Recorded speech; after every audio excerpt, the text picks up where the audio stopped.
What's up, everybody? It's Wednesday, and you are watching The Sweat, hosted by yours truly, Jesse Cofield. And we've got a full show today, folks, leaning into the Olympic fever, plus looking at props for Thursday's NBA draft. But let's start in the field of dreams with baseball. So I've got our MLB panel here: DraftKings contributor Gary Thorne and RotoWire's Paul Bruno and Eric Halterman. Guys, we've got an 11-game main slate tonight, so let's price check a few positions, shall we? Starting with a pitcher you're targeting who's over 8K. Now, there's Tyler Mahle, who you're going to have to pay up for at 10-2, but he's facing the Cubs, who do strike out more than any other team against right-handed pitching. Garion, is that enough to entice you to roster him and pay up a little bit? It is enticing, I can't lie. But I think I'm going to go a little bit more expensive and just go with Zach Wheeler. There was kind of a perception that Wheeler had been struggling. His two starts prior to his last outing hadn't been up to his very lofty standards, which I think has to be a point that's made when you talk about Wheeler struggling. But for July as a whole, he's still pitching as well as he's pitched the entirety of the season when you look at the advanced stats.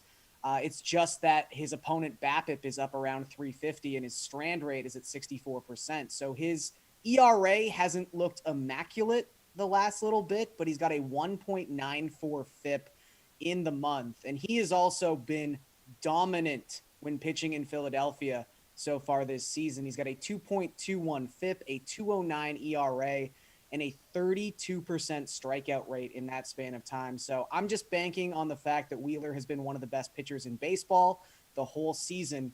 And I think it's really important that when we now talk about the Nationals, one, they've always been a lineup that has been better against left-handed pitching than right-handed pitching. But after Trey Turner left last night's game and was placed on the COVID IL, they are basically a one-man show. If Juan Soto doesn't beat Zach Wheeler tonight, no one's beating Zach Wheeler tonight.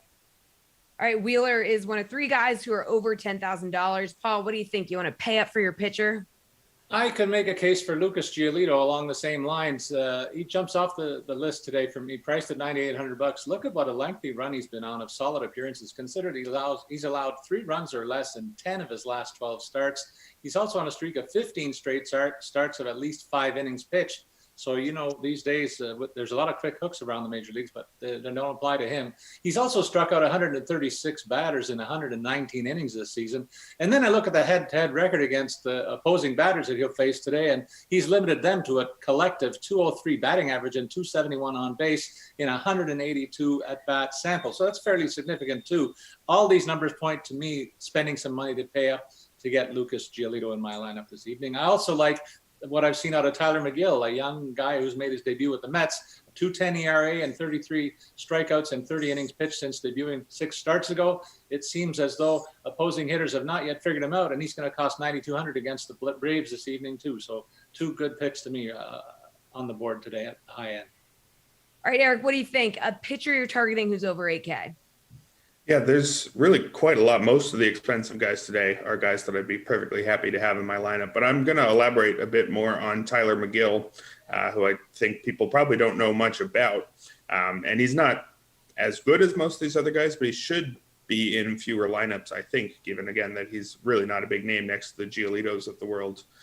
He really was not much of a prospect. I think Fangraphs had him pegged as a probable reliever. He's now 26 years old, just made his major league debut this season, has only made 6 starts. But what he's done in those 6 starts looks like he's the real deal. That 2.10 ERA is better than he deserves, but the ERA estimators tend to have him in the mid-3s, which is perfectly fine for this price range. What he's done so far is combine basically a league average walk rate with 27% strikeout rate, which is meaningfully above league average, and a 48.1% ground ball rate, which is the same thing. Not many pitchers are that far above average in both missing bats and keeping the ball on the ground. In fact, if you set the minimum to 30 innings pitched, which is what he's thrown, only 4 other pitchers have matched or exceeded all 3 of his strikeout, walk, and ground ball rates. And those are some elite names: Corbin Burns, Zach Wheeler, who's been talked about, Clayton Kershaw, and then Patrick Sandoval, who doesn't quite fit in that same category, but is somebody that people really should be taking note of this year too. He's facing an Atlanta lineup that was middle of the pack on the season, and that's with having Ronald Acuna Jr. for most of the year, who they won't have the rest of the way. So it's an easy enough assignment. And again, he really has put the building blocks of a really interesting start to his career in his first 6 starts. All right, now let's talk about big bats. Need a guy who's over 5K. So Chichi Gonzalez has been a popular stacking target this season. We know that. So you interested in paying up for Shohei Ohtani, who's facing him at home, Paul, at 6,400? He is the most expensive hitter on the slate.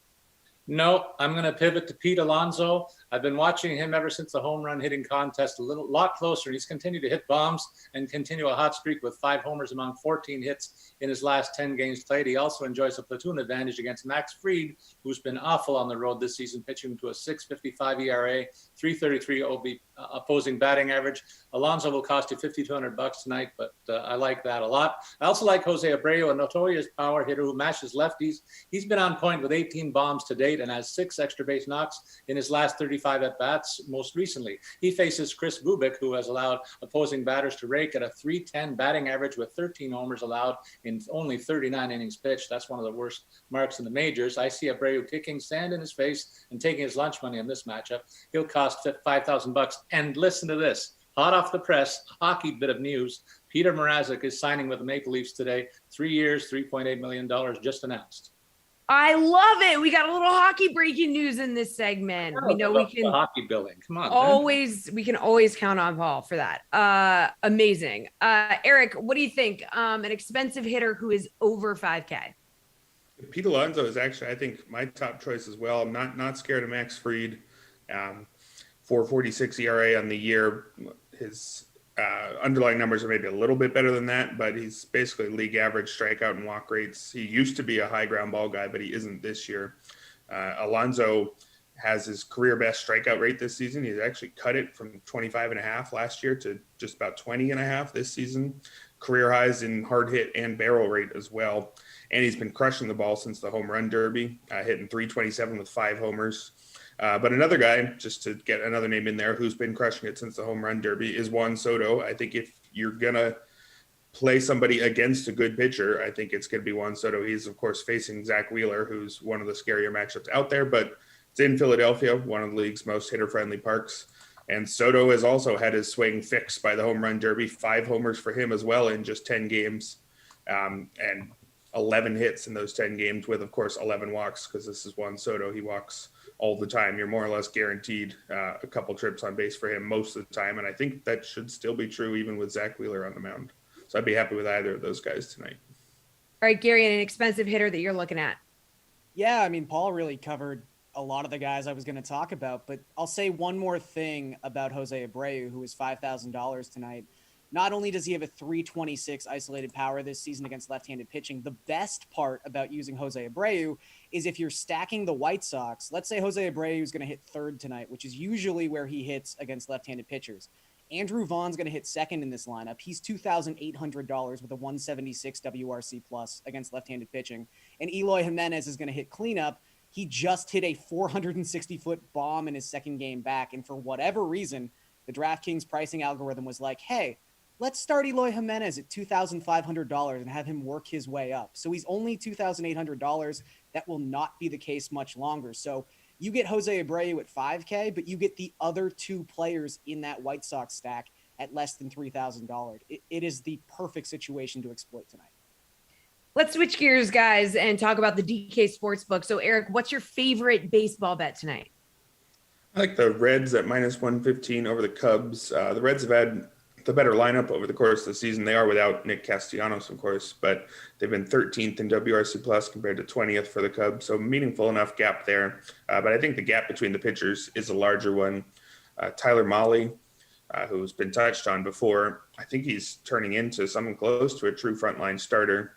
3.92 ERA isn't elite, but again, the park in Cincinnati is one of the most hitter-friendly parks in the league. So you give him a bit of, you forgive him for some of that. The underlying numbers, though, are great. 29.2% strikeout rate. Once you start getting up close to 30, I think you get really excited there.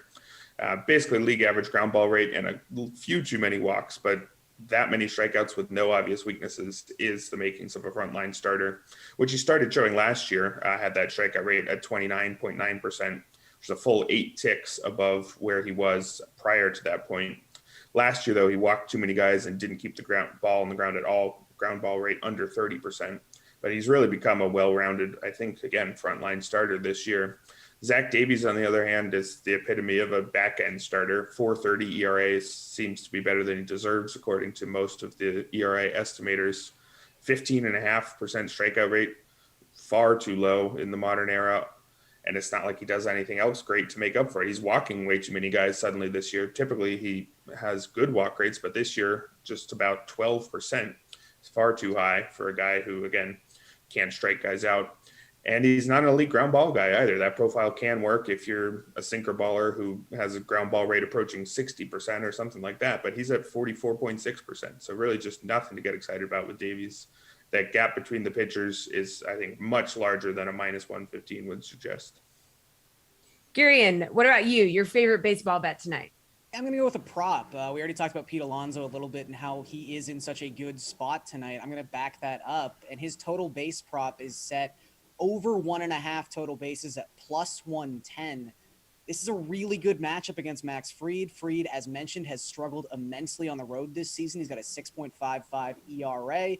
Opponents have a 4.01 WOBA off of Fried when he's pitching away from Atlanta. And Pete Alonso has hit left-handed pitching like few others in baseball. He has a 374 isolated power within the split, and his 437 expected WOBA is the 6th highest qualified mark in baseball. So I think Alonso can hit a double tonight in one of his plate appearances against Max Fried. I think he goes over that prop. All right, Paul, take us home. Your favorite baseball bet tonight?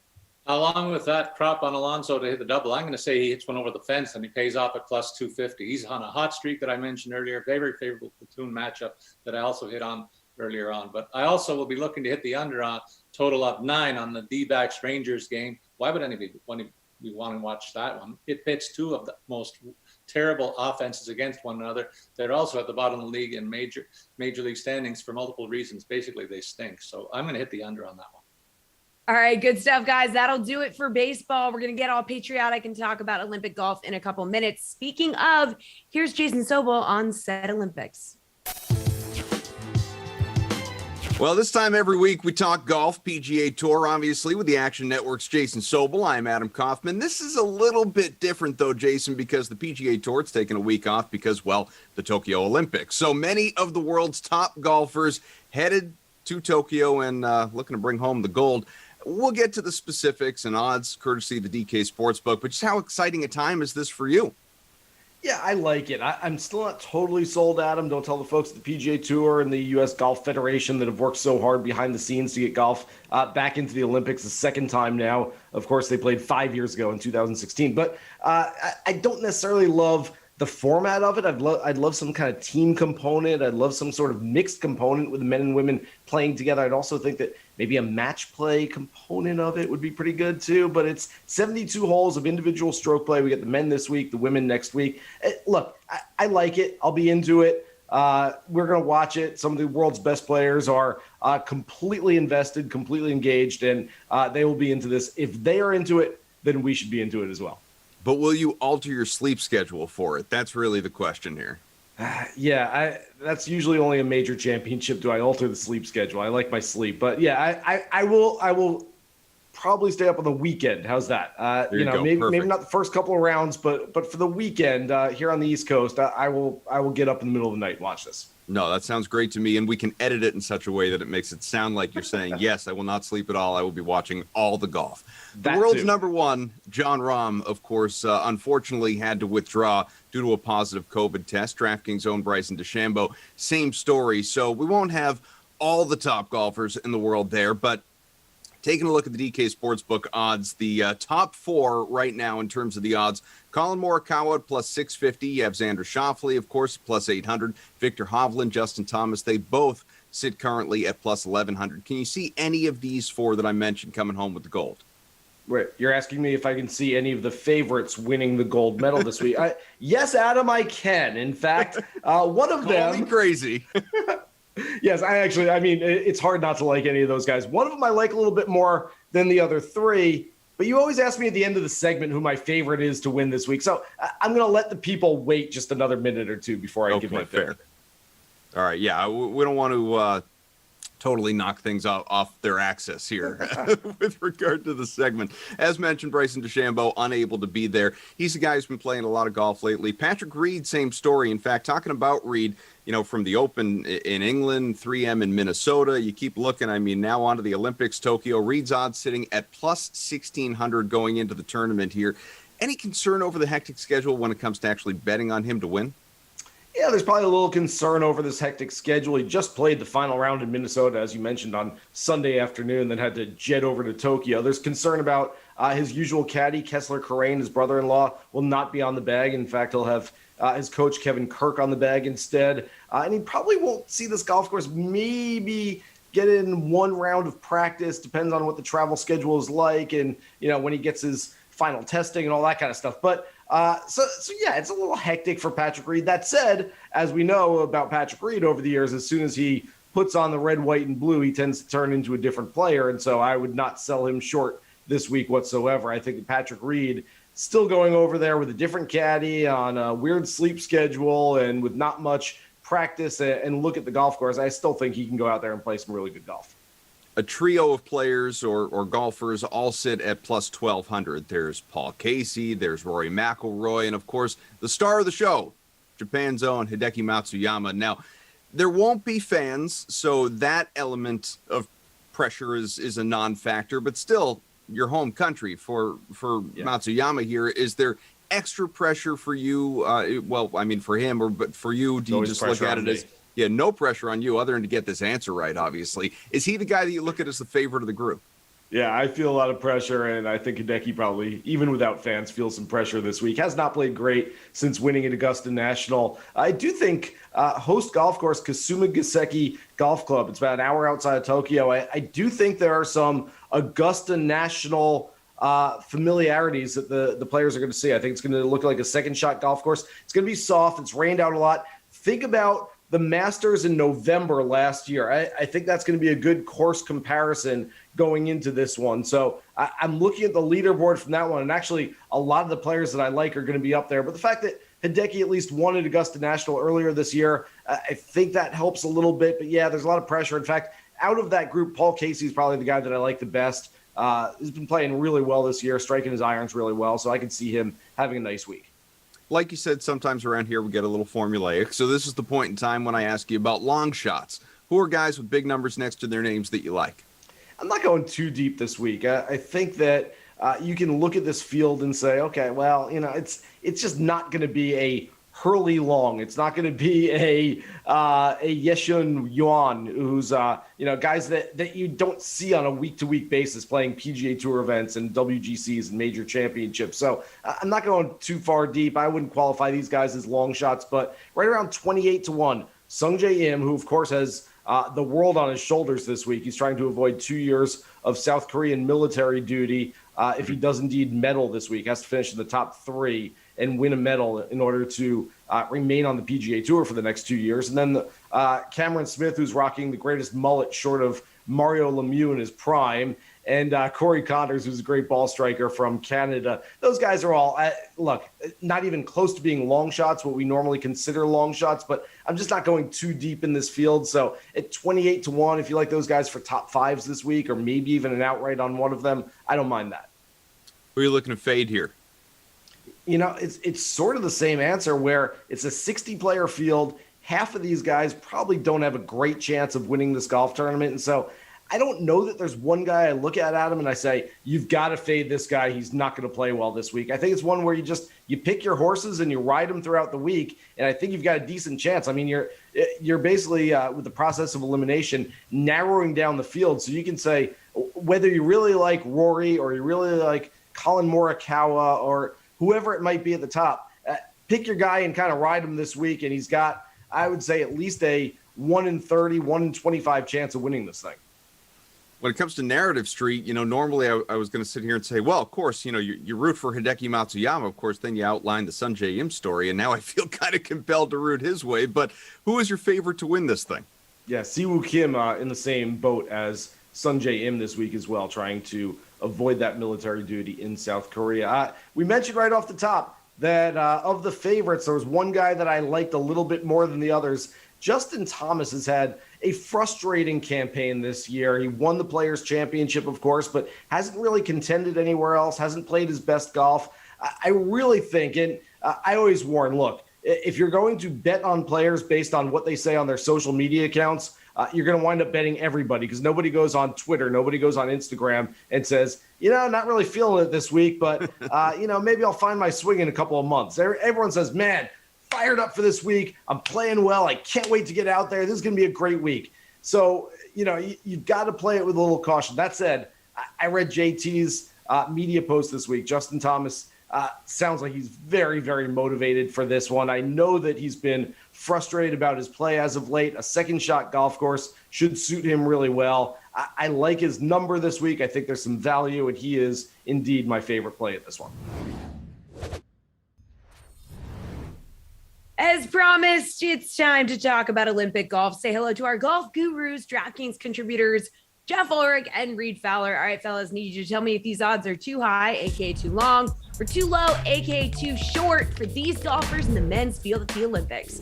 So we talked about a lot of the favorites this week, and we just heard Jason Sobel talk about some more. So we're going to be looking at some of the longer shots here in this segment. So let's start with South Africa's Christian Bezuidenhout, who currently holds the second longest streak on the PGA Tour of made cuts at 13, one behind Jordan Spieth. Now his odds sit at plus 3,500 this week. Reed, is that too high or too low? This one's tough, Jesse.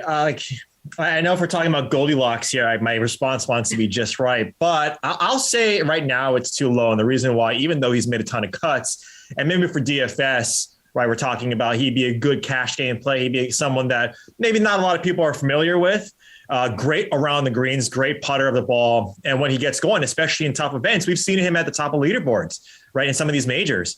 I just take a look at some of the other guys around his odds. And when you take a look at those who have won this tournament, we've only had 1 year, right? 2016, the top 5 players at least had a top 5 in the last dozen events, a dozen tournaments coming into this, right? And while Christian Bezuidenhout does have solid finishes, you take a look at this class of players at the top, and I think their win equity is so much higher than someone like Bezuidenhout. Will it be great for South Africa? Yes, absolutely. But I'd rather have Jeff's boy representing the RSA as opposed to Christian Bezuidenhout. Even though I love Bezuidenhout's game, Louis Oosthuizen is a guy that should be here, right, Jeff? Yeah, I mean, he should be, but he's going after that FedEx Cup money. Right? True. Yeah, makes sense. He's going after the FedEx. Look, I mean, you look at Bezuidenhout's odds and plus 3,500. It's not that bad. I mean, we have a limited field event, but I think I agree 100% with what Reed said. And it really comes down to, if you're going to take a shot with someone off the elite players, there's players with bigger odds underneath Bezuidenhout that just have similar or maybe even better win equity than him. Siwoo Kim, a guy who's won 3 times on the PGA Tour, is plus 5,000 on the DraftKings Sportsbook. Garrick Higo, his countryman, who won on the PGA like a month ago, is plus 5,000. So, when you look at it, there's players underneath Bezuidenhout with far bigger odds. Mackenzie Hughes is another one. I just think these guys are way better value, unfortunately. Love this player. Very talented, like Reed said. He's one of the best putters in the world, but I think there's far better value if you go a little bit deeper. All right, now let's look at Jeff's countryman, Corey Connors. T15 at the British, missed a cut at the U.S. Open in his last 2 outings. So a mixed bag of results here. He's plus 2,800. Too high or too low, Jeff? Probably just a little bit too low. I really like Corey Connors this week. I love him as a DFS play. I think I would rather bet him as a top 10 play necessarily, just because I don't necessarily trust that he's going to be able to sink enough putts in what could potentially be like a big birdie fest to get the gold. But Connors is I think he's going to set up very well. He came back to life the T15 at the Open. Again, I think this week is going to be all about irons, hitting greens. The last time he played in Japan was the Zozo Championship, 2019. He was T6 at another wet course, another Japanese style course. I think this event could be very good for Connors. Like I said, I like him for DFS. I would rather bet him on the top 10 side of the DraftKings Sportsbook. Right there, you're getting plus 200 odds. And again, I feel like with how good Connors hits his irons, he's going to be in the mix. I just don't really want him as an outright play. All right, Reed, what do you think? Yeah, let's go to Mark Leishman, too, in that range, Jeff. Someone that we've liked over the past couple of weeks, someone who's played well, maybe at this part of the country and this part of the world, not necessarily in this country in Japan, but at the same time, you take a look at the guys around him, right? Corey Connors like what is his chances of winning, right? Like we've seen him win once when he Monday qualified, so he can come out of nowhere. Absolutely. But while I do think this is the best chance that Canadians do have in a long time to medal here with Corey Connors and Mackenzie Hughes, talk about a putter who's making everything. It's Mackenzie Hughes, a guy like you see guys around him. I think Sunjay Im has to be worth mentioning here as well, right? With the implications of what he and Siwoo Kim have to do to make sure that they don't have to do their 2 years of mandatory military service. He's someone, Cam Smith was at this number earlier in the week at plus 2,800. He's all the way down to plus 2,000. That's probably a little bit too short. But at the same time, if you got it early, that's the places that I would have gone over Corey Connors, even though the guy's ball striking like the best of them. If that putter isn't on board, isn't firing, Jeff, it scares me. These are big greens. If he can't get there and two putt for par at least, if he's not within 10 feet, it's going to scare me a little bit. All right, another player with mixed results as of late, a guy you just mentioned, Reed, Australia's Mark Leishman. Now, he missed the cut at the British after finishing T3 at the Travelers before that. Reed, he's coming in at plus 3,500. Too high or too low? Man, Jesse, you guys are really good job, Glenn, and good job of getting these questions because these are tough because Mark Leishman, he's probably one of my I'm still trying to figure out if there's going to be a last cut on the board just because I do like guys in that 2,000 plus 2,000 range. Paul Casey is a little bit lower, but I do think there's guys like Joaquin Niemann around him that interest me a little bit more. But look, what does Mark Leishman do? His irons get hot, and then out of nowhere, this guy can gain 8 strokes putting. That's what you need at this course, right? It's going to be longer because of the wet rain, Jeff. It's going to play a little bit longer because of that. And that's why I do like a guy like Niemann who can hit it out there. But boy, Mark Leishman at plus 3,500. I'm going to say, Jesse, I want to say it's too low right now, but probably just right. Yeah. So Jesse's not confused. I did drop knowledge earlier this week, Jesse, that rain actually is wet. So. Yeah. Oh, I mean, breaking news. Yeah. I think it's with Kaufman Rain though. is So wet. he does that. Yeah. He brings that out of you. Yeah, well, that's incredible. Jeff, how do you feel about Leishman at plus 3,500 in the rain that will be wet? Yeah, no, I actually really like this play. I think Mark Leishman's odds are slightly too high here. I mean, coming off a miscut at the Open Championship. Again, and Reed brought up Corey Connors as a good comparable. Connors has won once in his career on the PGA. Mark Leishman has won multiple times. He's won no-cut events. He's won events over in Asia. He won in Malaysia. He lost in a playoff at the CJ Cup over in South Korea. He's from this part of the country, right? Australia. So I like this for Mark Leishman. I think these odds are a little bit too big. I mean, he's played better than Sungjae Im this year. You've got Shane Lowry at plus 2,200. Mark Leishman was T3, at the Travelers Championships just like 3 weeks ago, ended with a 65. He is a perfect example of a player who can get super hot with his irons and putter, can go low. He's won on a Tom Fazio course before at Conway Farms. I think these odds are very, very good. You're getting a little bit inflated, like I said, because he's coming off a miscut. Probably my favorite betting target if you're not betting the elites this week. All right, finally, there's a prop on the board that the gold medal winner will be an American. That sits at plus 175. Jeff, you're Canadian, so you can be impartial on this one. Is that too high or too low? I looked at this one and it really, I'm not going to sit here and pretend I ran the math and what you're getting, but you're getting the top 4 players in odds here on the DraftKings Sportsbook. I feel like if you're a casual fan, you're making like one bet on golf, you just want to get some money down in the Olympics. This really isn't that bad at plus 160. You've got guys like Justin Thomas and Xander Schauffele who just dominate these typical short field events, especially overseas, and it's potentially going to be a birdie fest. I think these odds are pretty fair. And like I said, for the casual fan, if you don't want to do too much research, just taking the top 4 Americans to win. Yeah, I think this is fine. Reed, what do you think?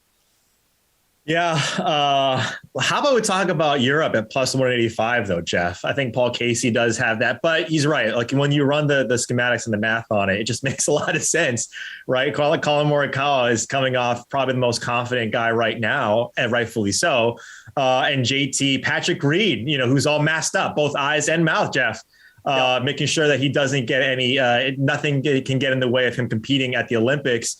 He's a dark horse that we like, that we talked about all throughout the week. So like the other one is rest of the world, I believe at plus 150. Clearly, like you're getting much more from a probability standpoint with those guys. But at the same time, I think Jeff hit the nail on the head there. You're getting the top players in the world right now as a basket bet at plus 175. Ain't bad. All right, thanks, fellas. Well, it's not all Olympics all the time here. The NBA draft is coming your way Thursday, and Baylor guard Davion Mitchell is a potential top 10 pick. Before the draft, he took the time to chat with our own Adam Kaufman and play a little game presented by our friends at Crocs.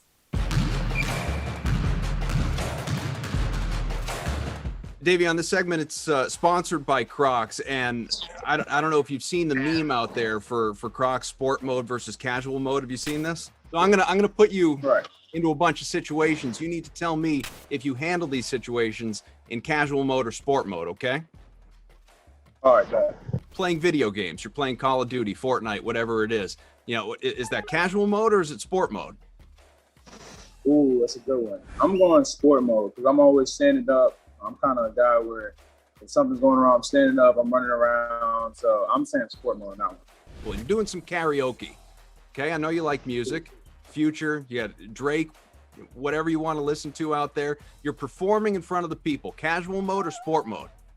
Oh, sport mode. I can't be casual because what if they come off and everybody looking out? I gotta go sport mode. I gotta be locked in. Yeah, you're out walking the dog. Casual mode or sport mode?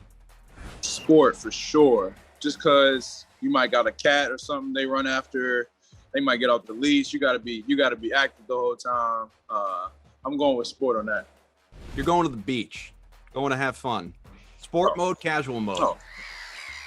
I'm casual. I gotta take those off. Yeah, I'd be ready to kick them off the second you hit the sand. Yeah. It's go time. Yeah, sure. You're watching an NBA game. Which way are you going? Ooh. I'm going sport. Just because I'm into the game, especially last the NBA finals. It was like I was into the game, standing up. It was like a crazy game. I'm going with sport on that one. Now, what if you're sitting and you're waiting to get selected in the NBA draft? Casual mode or sport mode? Woo! It's a good one. I'm gonna go sport just because I don't know. I'm just go sport on that one just because you'll be nervous. You're getting ready to run up on stage. Yeah. I'm gonna go sport on that one.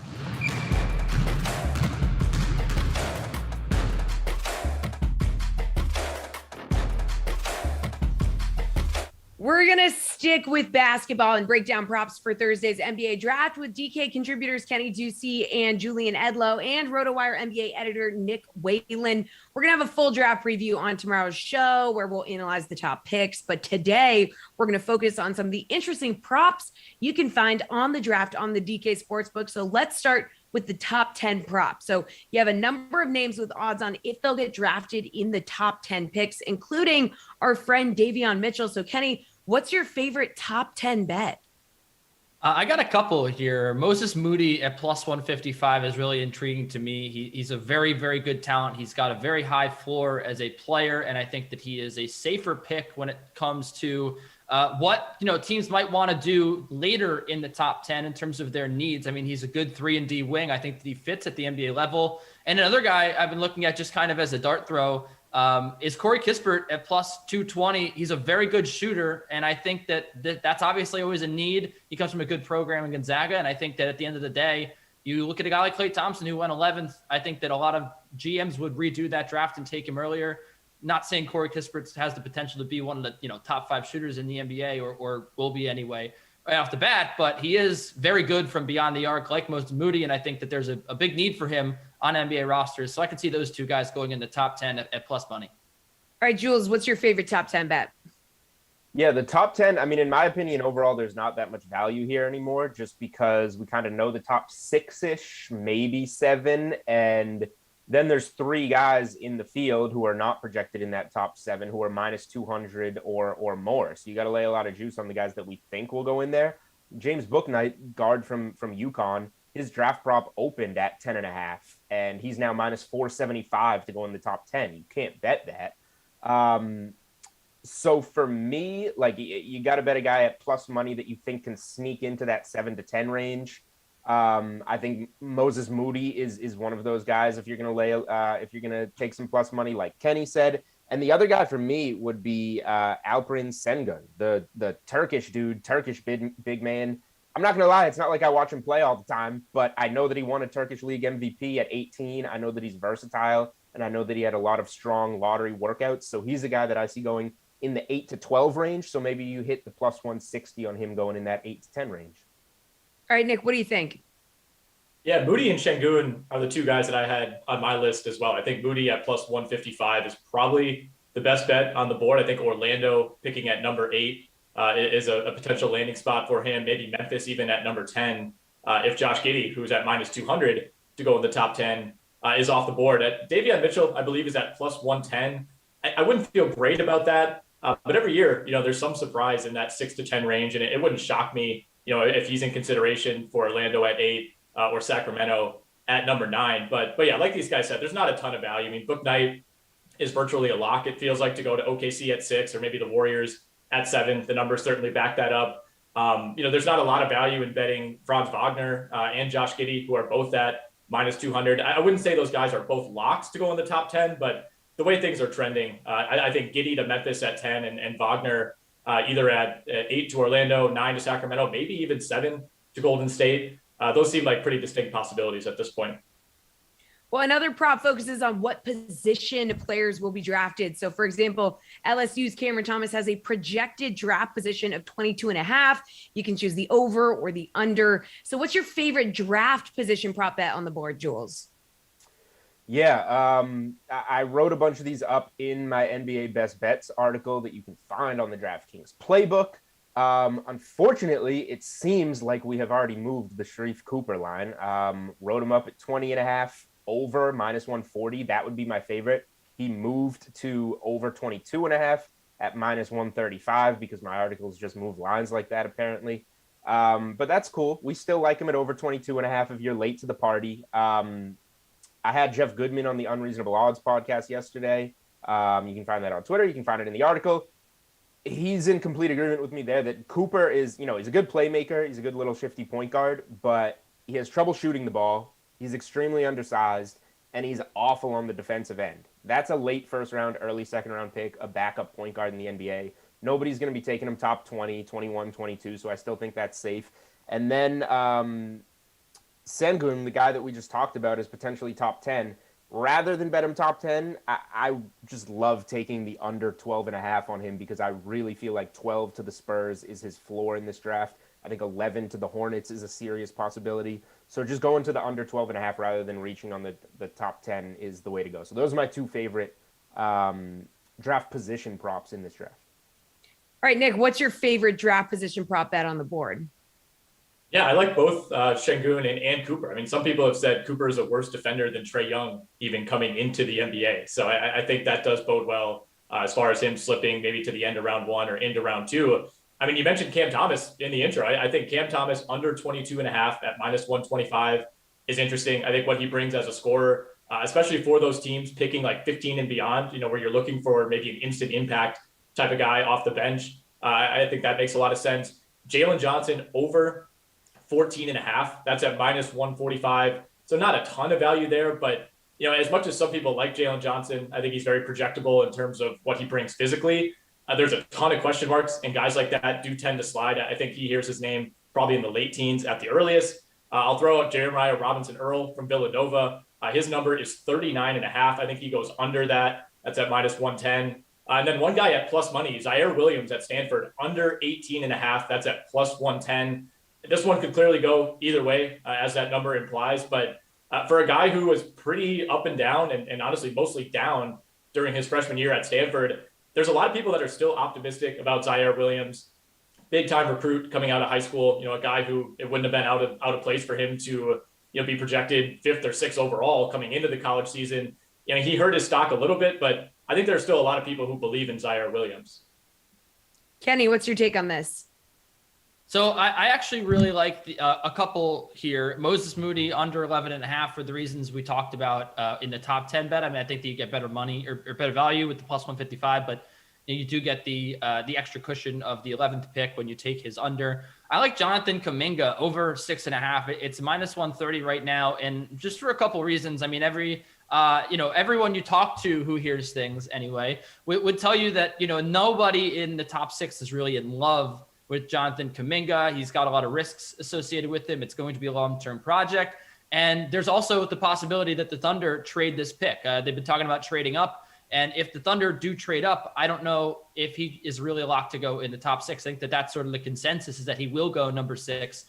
You do have to factor in the trades could happen, and we'll get to it with the exacta, the top 3 order. So if a trade does happen, I think that makes it very unlikely that he goes 6, and he might not even go 6 anyway because of the risks attached to him.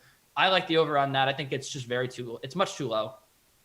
All right, thanks, fellas. That's all the time we have. Everyone watching, make sure to tune in tomorrow for a full preview. We're going to take a closer look at the projected top picks. Quick break here, and then we're back to the Olympics.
Welcome back to the Sweat, and say hello to RotoWire's AJ Scholes, who's here to talk with me about some top plays for some of today's Olympic events. So AJ, we talked about Olympic golf already, but let's get into a less well-known sport when it comes to DraftKings.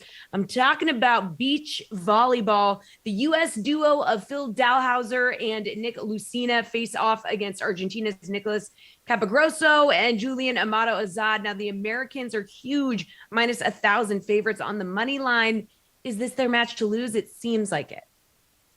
Oh, it absolutely is. I mean, 100% it's theirs to lose here. Considering Dahlhauser had to deal with COVID protocols when he first got over there, it really limited his practice opportunities. And I think that's why they lost their opening match. I think it was just a fluke, to be totally honest with you. I would expect them to take this one 2-0 easily in straight sets, position themselves to take second in the group, though they're going to need a little help from the Netherlands side here to do that. So the American duo are plus 1,500 to win gold, and those are the best odds for a U.S. team. So the heavy favorites for gold are Mol and Sorum from Norway. They're plus 160. Do the Americans have a chance to knock them off? I absolutely think they do, and I think it's important to note Mol and Sorum lost today in straight sets to the ROC team. So I would absolutely look to Dahlhauser and Lucena in their odds today. I do think that ROC team, Semnov and Lushkov, sorry about that, they won all 3 of their pool matches 2-0. They have yet to lose a set here and could really be in the mix for a gold medal as well. How about on the women's side? So Americans April Ross and Alex Kleinman are the favorites at plus 350. Are they the team to beat out here? I do think they are. Absolutely. They've had a solid tournament, but don't sleep on the Canadians, Pavan and Humana Pardes. They've won all 4 of their sets by at least 4 points. They've looked pretty much unstoppable at this point. So I do think the Canadian duo here should be in the mix. They'll return better value for you if you want to fade the Americans. All right. Any other Olympic bets that catch your attention on today's slate? Yeah, I'm going to talk a little bit men's swimming, starting with the 100-meter freestyle. It's certainly a crowded field, but you have Caleb Dressel being left off the 4x200 freestyle relay. If anybody watched the broadcast of that, Michael Phelps, of all people, was a little bit surprised to see that. I think this is going to be a rested and motivated Dressel to take home the 100-meter freestyle. You can get decent value on him at -115 there. And I would also consider taking American Ryan Murphy at +250 to win the 200-meter backstroke. ROC's Evgeny Rylov is the huge favorite at -250, but given the value you can get on Murphy here, I think he's worth the shot. All right, thanks, AJ. Appreciate it. One more segment to go here on the Sweat, and we're sticking with our Olympic theme. We'll be right back.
Almost to the finish line here, folks. And I'm joined by RotoWire senior golf writer and DFS writer of the year, Len Hochberg, for Olympic golf chase or fade. So Len, please agree or disagree with the following statements about the Olympic golf DFS contest. So we've been doing a lot of talk this week about the favorites in the event, and there are 6 golfers with salaries in excess of $10,000. But the first guy under that number that could be an interesting play is Norway's Viktor Hovland. Now, he finished T12 at the Open Championship, won the BMW International Open on the Euro Tour just before that. So chase or fade, Len, that Hovland is a good play at 9,900. Yeah, Jesse, I think he is. And you mentioned Norway, and when we think of Norway, we think more of the Winter Olympics than the Summer Olympics. But Hovland is a very good option this week. He really has been playing well all summer, as you mentioned. He has just a great tee to green game, and it will serve him well on this course. His short game is vastly improved. You know, when he came out of college, he came out the same time as Colin Morikawa did. And really, Hovland was the star. Hovland was the bigger name at the time. He's obviously been bypassed by Morikawa for now. But at $9,900, it looks like a very strong chase to me. Well, England's Tommy Fleetwood hasn't missed a cut in 5 events, but he also hasn't finished higher than T17, which came at the Irish Open on the Euro Tour. So he's averaging a 32nd place finish over that span. But at just 8,600, chase or fade that Fleetwood could be part of a winning lineup. Yeah, Tommy Fleetwood has been one of the more visible guys, the golfers, from the Olympics. He's been in the Olympic Village. We've seen him on social media. He's been embracing the Olympic experience. It looks like he's having a great time, which I think is important. I think if you're going to go over there and really enjoy yourself, it could translate to better golf. But as you said, his golf has not been great lately. This is a small field. It's only 60 players. There's no cut.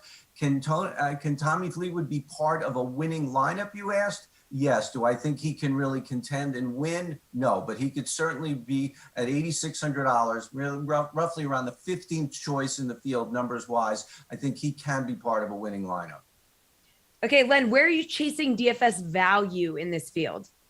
You know, we're hearing a lot about Corey Connors, the Canadian. A lot of people like him. I like him, but I really like his countryman, Mackenzie Hughes. Mackenzie Hughes has had a terrible season, but a great summer. He's really come on strong lately. He's $8,000, very sound short game, which could overcome any weakness from the fairway for him and off the tee. I like both Belgians, and that's not a sentence I thought I would utter too many times in life, but Thomas Pieters at $8,100. He was 4th in the Rio Games, and it's $7,500. Thomas Detry, who has been all or nothing lately, He has two runners in his last 5 starts, 2 runners up, 3 missed cuts. That's quite a full house, but I like him. And getting into the 6,000s, Ashen Wu, the Chinese star, he plays mostly on the European tour, so he is in stronger competition. And lastly, and I don't do this often, all the way down at $6,000, the very bottom, Rafael Campos. He plays on the PGA Tour. He's representing Puerto Rico. He's not a good golfer by PGA Tour standards, but by lesser tour standards, I think his price is way low. I would have seen him around 65, maybe 66. So I think he can add value to a lineup at a very obviously cheap price. All right. Finally, Len, who is your favorite to bring home gold in Tokyo? Yeah, I'm going to go back to what we were talking about earlier and say Victor Hovland. He just seems to be coming close so many times. A lot of guys have ups and downs and good weeks and bad weeks. He's really there every week. And again, he's played in international competitions many times before representing Norway. I think that counts for a lot this week. His game is well suited for this course, and he's even $9,900, which keeps you out of the 5-figure guys. I think Victor Hovland can certainly medal and even come away with gold this week. All right. Thanks, Len. Appreciate the time as always. That is a show, folks, but the fun is just getting started here on the Dream Stream. 6 Madden Sims coming your way. The first one starting at noon, and the Sweat will be back tomorrow at 11 a.m. See you then, and enjoy your full slate of Madden Sims.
what's up? Hello.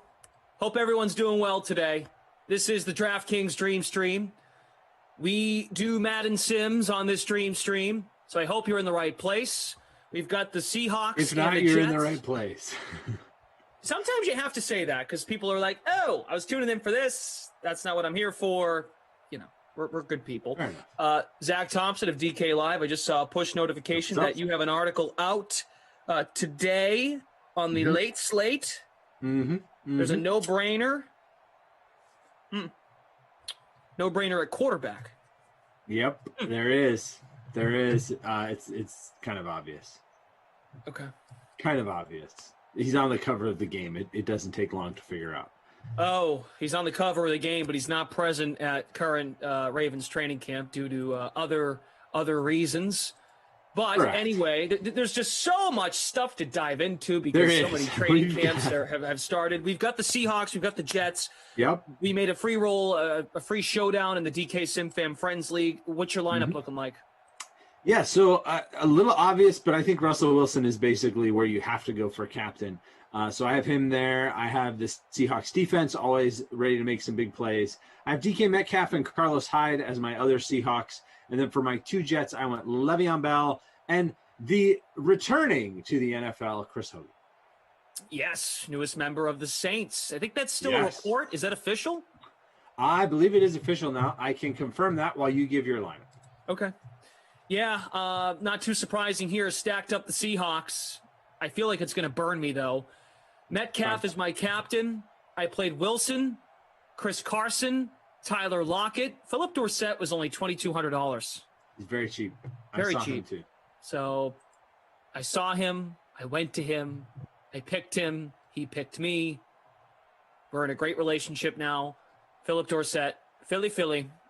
The other Seahawk I played. The only Jet, Le'Veon Bell. Yeah, I mean, he is basically the offense. The deal for Chris Hogan is done, according to reports, but I am not seeing that the team has announced it yet. Okay. So I think it is still a report. However, one that seems pretty certain at this point. He did work out for them. That was the first report. And then Mike Garofalo of the NFL Network reporting that he had reached a deal there. So, I mean, we'll see. He had 14 catches last year in 5 games for these Jets. He's pretty involved in these Sims, but not very involved in real life, and probably not much of an impact on the top tier of what's left of the Saints wide receiver depth chart. Just because, I mean, with Michael Thomas out, you're going to get a lot of Deontay Harris. You're going to get a lot of Traquan Smith, obviously, Marquez Callaway, who's a pretty solid receiver there as well. I don't think any of those guys are threatened by the addition of Chris Hogan. Hogan does a lot to contribute, blocking and maybe catching some big passes over the middle and crunch time and taking some big hits, usually doing that. But not somebody who's going to be a fantasy threat. I wouldn't expect after what he did last year with the Jets. There's a first down for Russell Wilson and Greg Olsen out to about midfield.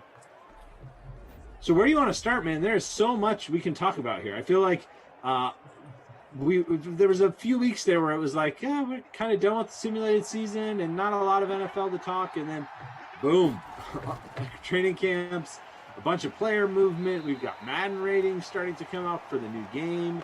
Tons of stuff going on. And some stuff not going on. Like you mentioned the name of the free roll here, Zach Wilson. Not going on yet. Not signing his rookie deal. So where do you want to start today? I tried to warn people in that little lull in July. It's coming. It's coming. It's coming. Like there's just going to be so much, and we're all going to be, what to make to all of it? What to make of all of it? What are we going to read into? What are we not going to read into? Yeah. So Trey Lance got his deal done today with San Francisco, officially signing his 4-year, $34.1 million fully guaranteed contract, which leaves Zach Wilson as the only unsigned first round pick. A $22.2 million signing bonus, right? Like how would you like to be able to sign something and just get that for signing just agreeing to the deal? $22.2 million for Trey Lance. Not bad at all. Yeah, it's weird, right? That Wilson hasn't signed his deal. Doesn't that seem odd to you? It seems, that with the slots now, it just gets done. We don't usually even talk about it. Reading from the New York Post, the negotiations holdup for Zach Wilson and the Jets is believed to be over offset language in his contract. Yeah. Yep. But here's where he's got leverage. You know leverage. what that is, right? Like, you know what that is, because that's for the first time in a long time. There was Trevor Lawrence didn't have that offset language, and normally that's always in there, right? And an offset language, just for those of you that might not know what that is, and before this discussion, I'm not sure I would have been able to clearly define what offset language is. Basically, if you get in trouble and the league suspends you, or the league punishes you, or punishes the team because of something you did, this allows the team to recoup that financial loss from your misdeeds, whatever those may be, right? Like, if you get punished, they don't have to pay you.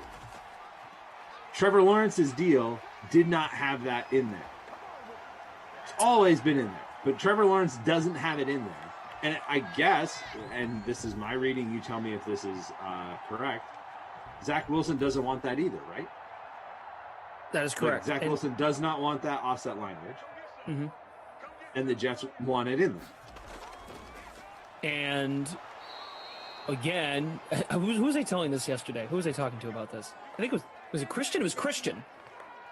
Zach Wilson's competition is James Morgan. And then who's the other guy that sounds made up? Mike. They sound like made up people. Yeah, Mike White. Mike White. Thank you, Andrew, who was here last night as well. We have Kyle and June from the Game Ops team with us. Mike White and James Morgan, who literally could be, auto players, right? Those are the names that come in if you do franchise in Madden and you've done a few drafts, and there's a few players that, it's a real name. It's a real first name and a real last name, but it's not a real person. Now, these two guys, obviously real people, but not real options, I don't think, for the Jets. No, it's Zach Wilson's job. It's his job. No doubt about it. So how much does it hurt him? How much does it hurt him to not be getting all the work at this point? I mean, do you think it makes any impact? The training camp just started. If this lasts a couple more days, lasts the rest of the week, okay, maybe you got a point. Okay. Maybe you got a point. I'm sure they'll get it worked out. I don't blame him for waiting. He's got a little leverage. I'm sure Trevor Lawrence could have as well, but that was his choice. And maybe it's just Trevor Lawrence got what he wanted. Trevor Lawrence doesn't have the offset language. Right. Trevor Lawrence doesn't have that. So Trevor Lawrence got what Zach Wilson wanted. So that's why he didn't. Right. Well, maybe this is the Jets just admitting, typically when we bring in the new quarterbacks here, not to say there's ever been legal trouble, and if I'm missing something obvious, please let me know. Maybe this is the Jets being like, well, we haven't had much luck at this position. Things tend to really crumble. We have a safety. We got to start it here. Safety. Jets D. The Jets defense coming to play early on, sacking Russell Wilson after a great punt that had the Seahawks pinned at the 5. Wilson drops back and is unable to avoid. He's usually pretty good at avoiding the sack, but is unable to avoid that one. Didn't even block him. It's a bold move, Seattle offensive line. Didn't work out. All right, Jets defense in our free contest, 1.9% owned. Maybe the Jets are like, look, we've had some trouble here of just kind of getting this figured out, so we're going to put this in the contract in case things really get messed up. In case things go sideways. I mean, but offset language is not for underperformance, right? Offset language doesn't protect the team against underperformance. Only protects the team against punishment by the league. If things go wrong, we want our money back. Right. And by go wrong, again, it's punishment by the league. It's not Sam Darnold, right? Like that went wrong. Correct. Yep. But it's not. It wouldn't have anything to do with offset language. Seattle defense almost had a pick there.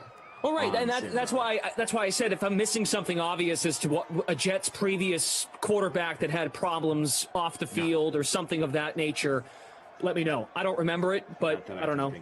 Maybe the Jets are looking for an out. I don't know. It's weird. It seems weird to me. Here is Sam Darnold with the football from the 30, throws for a first down. Maybe it all turns out to be nothing, right? Like he signs the deal this afternoon and it wasn't really, I don't know. But it's definitely drawing attention for the wrong reasons at this point. All right, Congo Cabs weighed in on the running back ratings for Madden 22. One more thing on the Jets before we get to that, because we can talk about that, and I definitely wanted to get there. But just an interesting note to monitor as we head into fantasy draft season. Chris Herndon, who is the tight end 1 for the Jets in these sims, and a pretty solid producer in these sims, didn't really do much for them last year. He has been working with the second-team Jets offense, while Tyler Kroft, Tomb Raider, as we like to call him, who they brought in from the Bills, has been working with the first-team offense. In this offense, that could be a really key position. Think George Kittle, right? George Kittle, San Francisco. It's not the exact same system, but yeah, the same head coach from San Francisco. That could be a very highly utilized position. So just something to watch as training camp continues and as we head into preseason. Tyler Kroft might be a name to keep your eye on if you do watch lists, whatever. Just keep an eye on the news there. If he passes Herndon, he could be a nice sleeper tight end pick. Wanted to make sure to get that in. Now let's talk running back rating. Well, especially, I mean, I'm convinced Kenny Ducey is going to make a case for James Morgan being a solid backup plan to Zach Wilson if things really do not get done. I'm convinced Kenny Ducey might be a solid backup plan. I mean, Kenny Ducey has the Jets going 10-7 with the rookie quarterback. If this kid starts, maybe they're going to win 8 games. And still somehow getting the top pick in the draft and making a run to the Super Bowl. Everything is awesome with Kenny Ducey and the Jets. He's on at 6 with Jeff today. So all of you, hit Kenny hard with this. Why isn't the quarterback signed yet? Ask him about if he has offset language as well. I don't know. Maybe he does. And once again, this is worth mentioning again. The only first-round pick remaining in this past year's draft who is yet to sign his rookie deal. So 32 picks in the first round. 32 picks. 31 picks have signed their deal. Yep. Now, the Jets did draft another fella in the first round. I'm drawing a blank on his name. Offensive lineman, right? Yes. In the teens? Yes, I don't remember his name. I'm sorry. I'm sure the chat will give it to us if not. I'm assuming that's done. Jets fans, speak. There's a lot of Jets talk. I feel uncomfortable. Congo Cab weighing in on the Madden ratings. Yeah, let's tight talk ends. about Madden ratings. Tight ends and running backs released today. The top 10 at least. Tucker, by the way, is the other. And yes, his deal is done. Okay. Good for the Jets. From USC.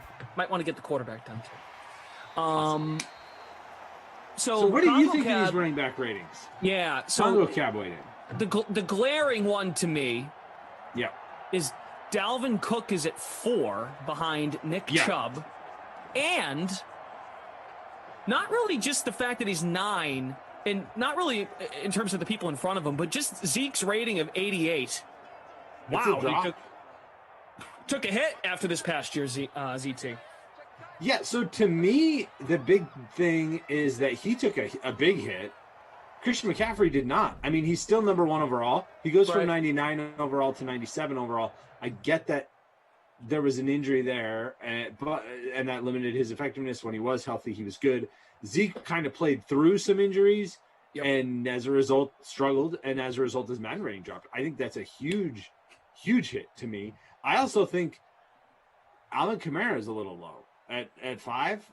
I would put Chubb actually probably at 5, and he's at 3. I would probably have Derrick Henry as my number 1 instead of McCaffrey. If I were to rate the top 5, I would go Henry, Cook, McCaffrey, Kamara, Chubb. I do think it's those 5 are the top 5, and then a drop and the next 5. How would you rank those top 5? McCaffrey 1, Henry 2. You still have him as, you'd still have McCaffrey as 1. Yeah. Okay. Henry 2, Dalvin 3, Kamara 4, Chubb 5. So you just slide Chubb to 5. Okay. Fair enough. Yeah, I can see that. I'm okay with that. If that had been the ratings, I would have been fine with that. I just think I would put Henry over McCaffrey because he's been so good the past few years while McCaffrey has had the injury issues. Super Bowl Baby 67, are you on a staycay? No, I just like the shirt. It's a summer shirt. I feel most comfortable in this shirt. Wow, CMC's injury rating is 96, which means he hardly ever gets injured, which doesn't seem right to me at all. What was it last year? What was it? Well, in this version that we're playing right now, I wonder. I don't know. I don't wonder have if that's that taken a database hit or here. if it's gotten better. He had multiple injuries last year. I do think Josh Jacobs is rated very high as well. Like, I would not have Josh Jacobs in that second group of 5. I would not have him 8. All right, Dom agrees with me. That's a first. Someone agrees with me. Cool. Bounce the Cat. Fun fact, if you like this shirt, I got it at a Salvation Army. LLB. There you go. Like $5. Can't go wrong. And I enjoy it. Well, I mean, you probably could, but for $5, it's not a lot of going wrong. Le'Veon Bell, stop short. Ghost on Twitch. Hi, Twitch fam. About 50 on Twitch What's up, watching. Twitch fam? 350 plus on YouTube. Great to have you with us. A safety for the Jets. 2-0 in the top of the second. Susan. John Sterling. Susan Wolman. Good to have you with us here for Yankees baseball. 2-0 against the Seattle Mariners. Ghost says, why is Henry not number 1? Am I missing something? Mentioning the CMC injury. I would put Henry number 1. I agree with you. I think that Henry should be number 1. I think the counter argument to that is McCaffrey looked really good when he was healthy, and they did drop him a couple points. He was 99 overall. He drops to 97 overall. There is no running back in the 99 club this year.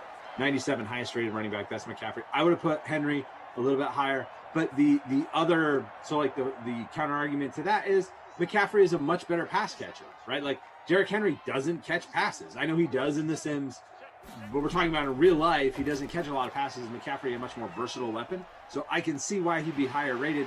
Nice run there by Le'Veon Bell, slipping the tackle, getting down inside the 5. And a couple plays before that, Darnold and the Jets converted a 4th and 2. They went for it. They did. Yep, after Bell got stopped. Well, something you had mentioned in our little Zoom chat before we went live here on Chubb, and even a player like Jacobs now we have to consider. Yeah. You've got Kareem Hunt in the mix in Cleveland, and you've also got Kenyon Drake in the mix in Vegas. Yep, Kenyon Drake definitely going to take some carries there. So when the new game comes out, make sure you check out, and this is not just, so we get the page views, but you're going to need this information. On Playbook, we are going to put, there we go, touchdown, by the way. Sam Darnold ran for it himself. Sam Darnold running for his life. 32.8% owned in the free DraftKings contest. 3.5% in the captain. Got dumped back out of the end zone, but did definitely get in before that. So a rushing touchdown from a quarterback. Not a surprise in this sim, but a rushing quarterback from Sam Darnold in this sim, a little bit of a surprise. We would have thought that would be Russell Wilson. And quite honestly, the safety, I would have also thought that'd be the Seahawks defense. So kind of the Jets playing the role of the Seahawks so far in this one. We'll see if the Seahawks can answer with just under 6 minutes left in the second quarter.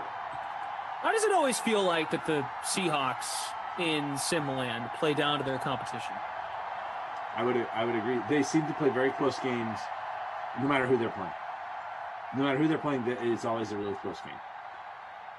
They did win the simulated season Super Bowl that we did, the full 17-game sim season, and they did win the Madden bracket tourney, so they win quite a bit. But yeah, it's always a close game. Always a close game. But to just go back to what you're saying about running backs real quick, when the new depth charts come out, make sure to check them out over on Playbook, because they will tell you which running backs are full-time and which are losing carries, right? Which ones have a different third down back. The reason why Nick Chubb in this game hasn't been a fantasy lock, like you just put him in your lineup and forget about it, like Derrick Henry, Dalvin Cook, that level of player, is because he loses those third down catches and third down carries. And it's not just third down, it's the formation, right? It's the shotgun formation. Right. There's other running backs. It's Kareem Hunt taking looks from Nick Chubb. If in the new version, Kenyon Drake gets the third down and Josh Jacobs gets the early down work, he's not going to be that great. Kind of like he is now. He loses that third down work to Jalen Richard. So make sure you're watching those things as they come out, because the ratings are a key part, but also the function, right? Like how often they're used and how they're used in the different formations on those depth charts going to be very key to determining who in fantasy for these Sims is very good. So we'll stay on running backs. We'll get to the tight ends. Yep. Something else that I want to highlight. So there was actually news today from Andrew Siciliano on Joe Burrow. He says he'd like to play some in the preseason after it was reported by the owner on Monday that Burrow would not play in any of the 3 preseason games. Burrow said, I would like to get out there a little bit. I only bring him up because Joe Mixon does crack the top 10. Yeah. I know Mixon can bother us in Simland at times. He can. In 21. Because again, it's that split situation, right? It's him and Gio. Mm-hmm. Curious what it looks like with Joe Mixon and now the improved receivers, the quarterback coming back from an injury, what that might look like. And no Gio Bernard. Gio Bernard has departed Cincinnati. Mm-hmm. So if Mixon gets the third down, which I would assume he would, get the third down and RB1 spot, he would become a very good fantasy player. A full-time back that gets a lot of work. Must be in the chat. Must be. We're just getting top 10 lists out. So no Sony Michel, no Damian Harris. Right. They have not gone that far down. It's just the top of the ratings that are being released here kind of throughout the week. I think the full ratings are slated to come out. Is it end of this week or end of next week? I am not sure on that. They're rolling them out gradually. And there were some we got some rookie receiver ratings. They're turning it into a whole thing, which is fun. It's kind of fun. It's fine with me. It gives us stuff to talk about. If they dropped them all at once, we'd have one day of lots of content. This way we get to talk about. Yesterday we talked about some. Today we'll talk about some. I think quarterbacks are up for tomorrow. Makes sense. Do you have any other thoughts on the running backs? Because the tight ends, I've got some thoughts on the tight end situation here. Yeah, the tight end situation is interesting. Saquon took a little bit of a hit, dropping down to 90 overall. I feel like if it's kind of the McCaffrey, right? Like McCaffrey only took a little bit of a hit. Saquon took more of a hit as far as his rating because of an injury. So I kind of feel like he should be a little higher. We've already talked about Jacobs and Zeke. I think Mixon, if he is that third down back, is going to be a very, very good play in these Sims, Madden 22. When we make the switch, if Mixon is third down and RB1, he will be one of my favorite running backs in the game. It could be, and I know this is a big comparison, but Raheem Mostert in these Sims is awesome. And he's not that highly rated. He's just awesome because he gets all the work. If Mixon gets all the work for the Bengals, he could be that, maybe not quite that level of good, but he's going to be very good and could be one of the best running backs in the game if he gets both roles for Cincinnati. So just to reiterate to the chat, the top 10 at running back for Madden 22, yep. McCaffrey 1, Henry 2, Chubb 3, Cook 4, Kamara 5, Aaron Jones 6, Saquon 7, Josh Jacobs 8, Zeke 9, Joe Mixon 10. It looks like the Seahawks have life here. 3rd and goal, though, coming up. Yeah, Chris Carson has 7 carries now on the game, just 4 yards. Yep. Carlos Hyde had a big play to convert I think it was 3rd, maybe 2nd and 11 earlier. A nice move on that one. It is 9-0, 2-minute warning. But like you said, a big 3rd down coming up here. For the Seahawks, it'll be interesting to see what they do. They do often go to their power formation, which does bring in Carlos Hyde instead of Chris Carson. So he is an option. This is that power formation. We've got multiple tight ends on the field. Tyler Lockett out wide to the top of the screen. Russell Wilson going to fake the handoff, rolling. He should just run this in, but he doesn't. Throws it away instead. So it'll be 4th and goal. Field goal? Probably. Yeah, I think so. Blue Apples says Alvin got disrespected, put him at 95 overall. Well, I mean, he's at 94 overall, so maybe a little bit. disrespect. I would put Kamara over Chubb though. Like if we're talking just straight up numbers, I might give him a 95, or I would probably give him a 95, Chubb a 94. I'd bump Cook to 96. Probably put Henry at 98 and McCaffrey at 97. You got a shout out here on Twitch from CV at Zach Thompson. Thanks for all the picks on DK Nation. Thank you. Thank you. Always happy to do that. Get to write about them every day. And you can find those each day on playbook.draftkings.com, which will then forward you to DK Nation. So it's all the same site. We give out both, but it's the same thing. You can find the playbook there with all kinds of great info on tonight's baseball as well. Some good Olympic coverage there, and my daily Madden preview. So that's there every day. It's a lot of fun. All right, we've got less than 2 minutes left in this first half. It's 9-3. The lone touchdown in the sim belongs to Sam Darnold. Sammy. Ran one in. Do we want to Safety for the save the Jets. tight ends for the third quarter here, or do we want to hit them now? Oh, we can How hit do him you want now. It's fine. We'll take a break in between. It doesn't really matter. Let's rattle them off, though, to the people. And once again, these are just top 10s that came in. So we don't know ratings after that. These are just top 10 releases. So if you didn't hear a name like a Mostert or must be looking for Damian Harris, those aren't out yet. Let's go to tight ends. Number 1 on the list. I'll just rattle this off, ZT. Number 1, Travis Kelce at 99. Number 2, George Kittle, 96. Number 3, Darren Waller, 93. Number 4, Mark Andrews at 88. Number 5 is Hunter Henry at 87. Number 6, Austin Hooper, 86. Tied with him, number 7, Rob Gronkowski, 86. Mike Gesicki at number 8, 85. Number 9 is TJ Hawkinson, 85.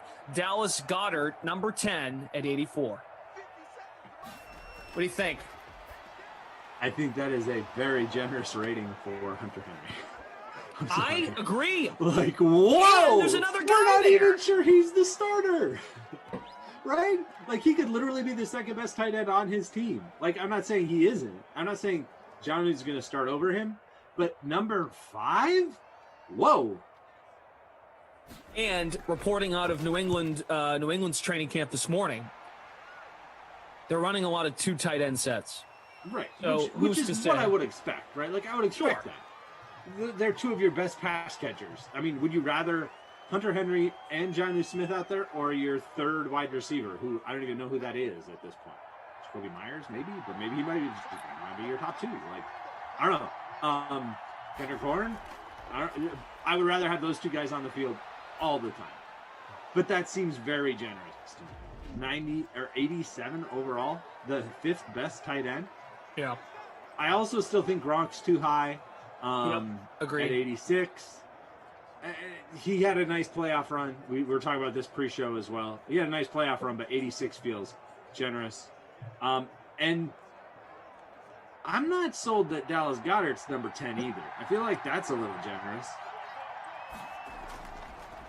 Maybe he is, but we haven't seen him in the starter role yet. And isn't there some people missing? Right? Like, there seems like there's some people missing. Zach Ertz, who is one of the best tight ends in Madden 20. This one, he had a superstar, right? Madden 21, he had a superstar rating for a while.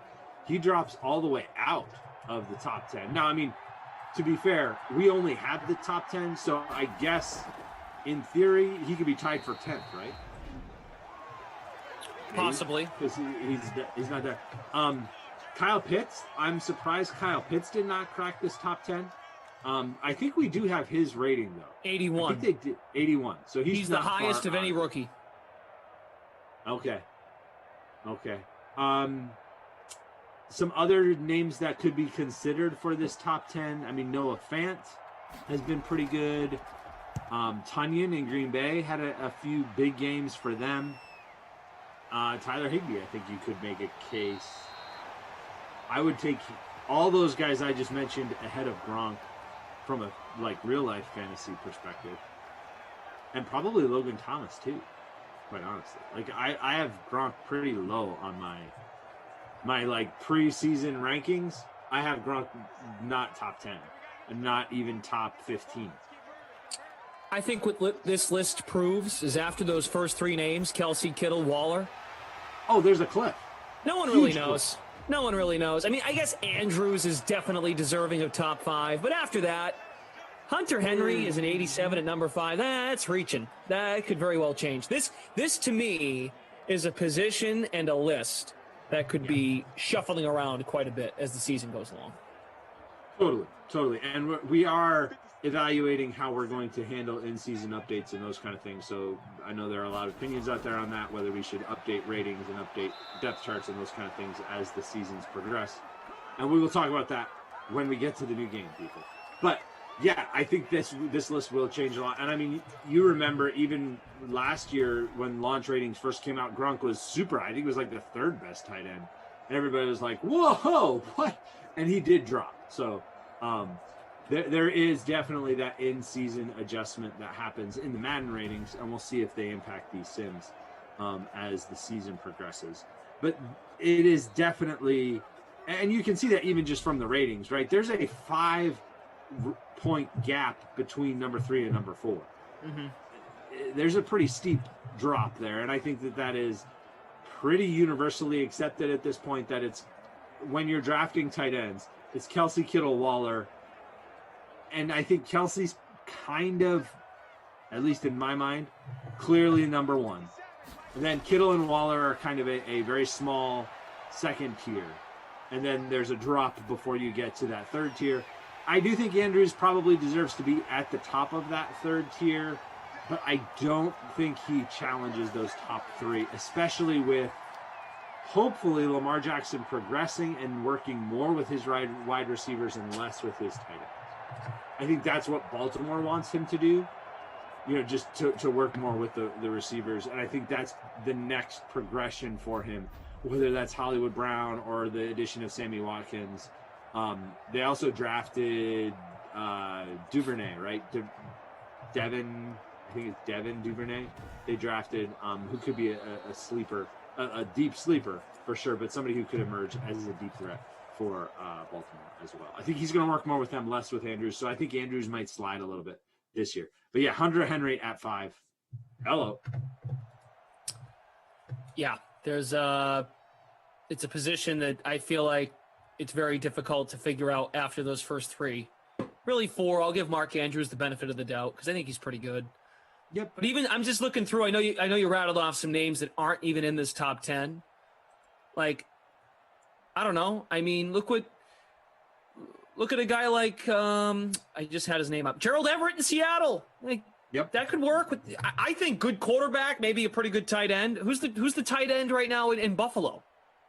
They don't have one. That's kind of the issue. It's probably Russell Knox. I think they brought in Hollister too. But let's say Zach Ertz lands there. If Zach Ertz lands in Buffalo, how is he not in this top 10? Right. I mean, I think he would have to be, right? Dawson Knox. Okay, that's right. Okay, that's. Yeah, he was their starter-ish last year. Lee Smith got some work for them. Tyler Kroft, who we talked about with the Jets, now got some work with the Bills. I just don't feel like there's a huge difference between Mike Gesicki and Tyler Higbee, right? Mm-hmm. Who's not on this list, or Mike Gesicki, who's pretty high on them. He's 8. Mike Gesicki and Evan Engram not on this list. Blake Jarwin not on this list. I mean, I know he's coming off the injury. Austin Hooper's pretty high too. I mean, he's all the way. Yeah, that I don't get that one bit. And you mentioned Jonnu Smith. Here's another name. How about Ferkser in Tennessee? I'm curious what that might look like. Because that's his job. That's his job going into next year. Going into this year, I should say. Another couple of interesting names. Jared Cook, now with the Chargers. Yeah. That's an interesting one if Herbert has another year. Cole Kmet had a very strong rookie year with the Bears. I know their quarterback situation's a little, but who knows? He could be really good. Irv Smith with the Vikings, now the starter there with Kyle Rudolph in New York. Kyle Rudolph in New York. Like there's a lot of those kind of fringe names that could pop up. Robert Tonyan with the Packers. Like if he locks that job down, and they don't throw too much to Randall Cobb, who now officially is or at least is now a done deal going back there to play with, which is just funny. Aaron Rodgers said, "I'll come back if you bring back Randall Cobb." Really?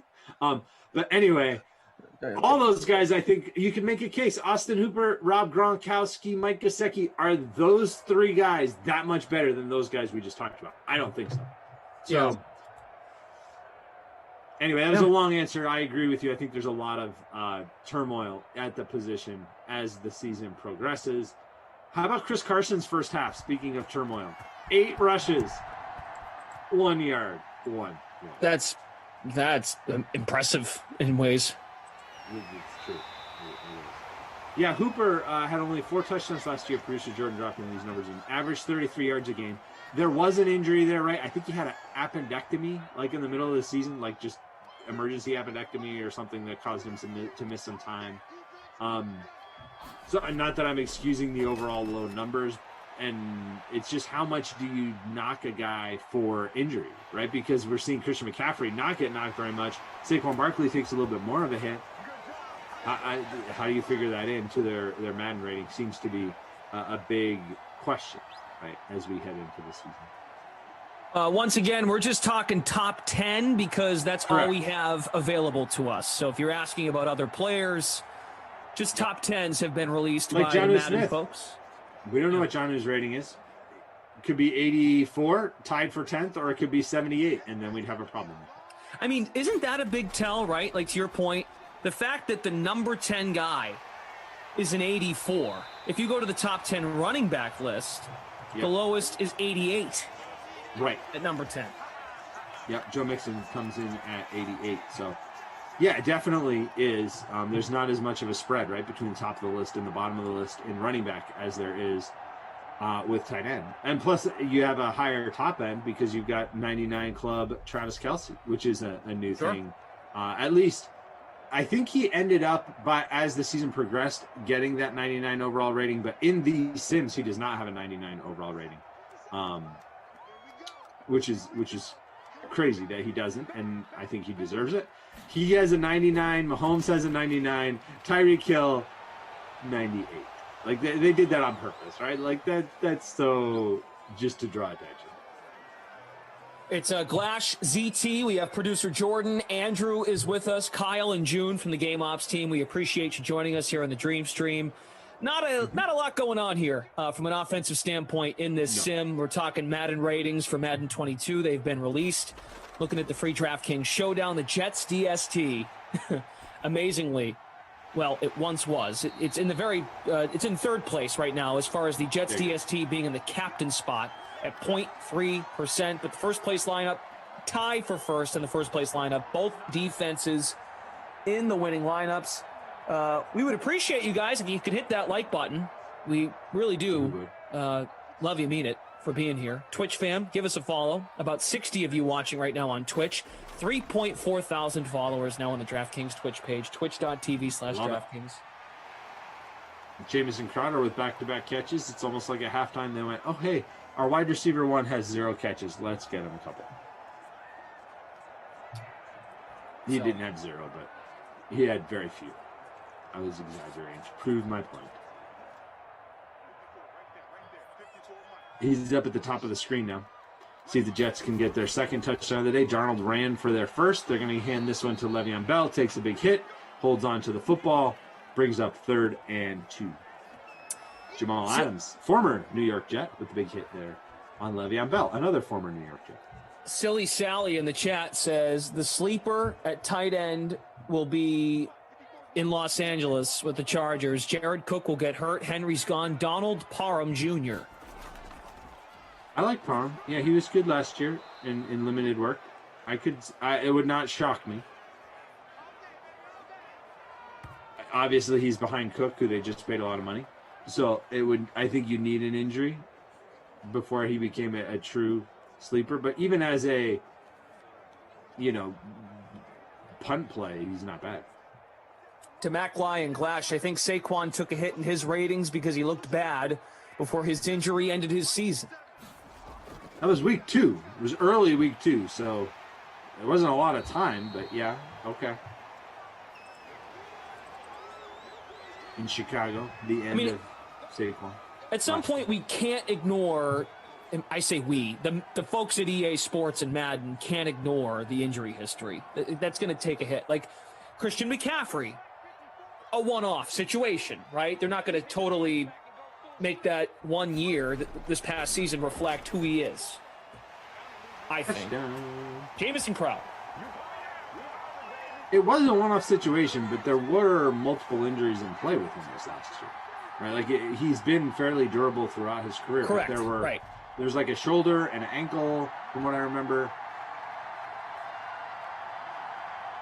Crowder with a touchdown there. He is 30.55% owned in the free showdown. And he gets the score there. That was definitely a Crowder-led drive. Gonna go for two. Going for two. We're going for two. Why are we going for two? 2 touchdown lead, I guess. Nope. Nope. KJ Wright brings down Sam Darnold. You do not get a sack for that if you're the Seahawks DST. Sorry.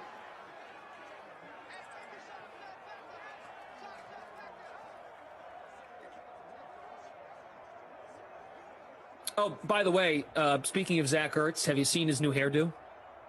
I have not, no. He's got this blonde thing going on now. I don't even recognize him. All right. Yep. Maybe that's so what team does he look like he fits on now? Ha! He looks like he belongs on the West Coast. It does, yep. Total SoCal look there. Is he auditioning for the Rams? What is it with the wow? The Rams might as well just load up, give everything to Stafford. Who's their tight end right now? We'll go with Higbee. Yeah. I mean, Higbee's solid, but they did rotate Higbee with Everett quite a bit last year. So, I mean, they do use multiple tight ends.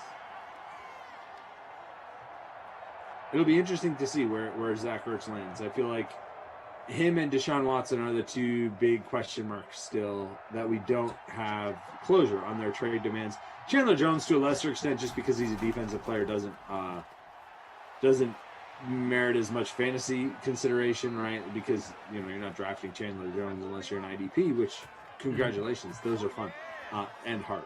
But for most fantasy players, it's those two guys that kind of got to find a landing spot, or if they do, like Aaron Rodgers, work things out with their current team. I don't remember a time where we have had a player take a hard stance like Aaron Rodgers and then back off it so quickly. Do you? I mean, I could not remember. Rossi and I talked about this yesterday. Yep. I feel like Aaron Rodgers blinked, right? Like he said, "I'm not playing for you. I'm not playing for you." Okay, I'll come play for you, right? Like, I mean, how is that not? I mean, I know he got years knocked off his deal, and it may have been his only move, but he kind of lost the stare down, don't you think? Or am I misinterpreting?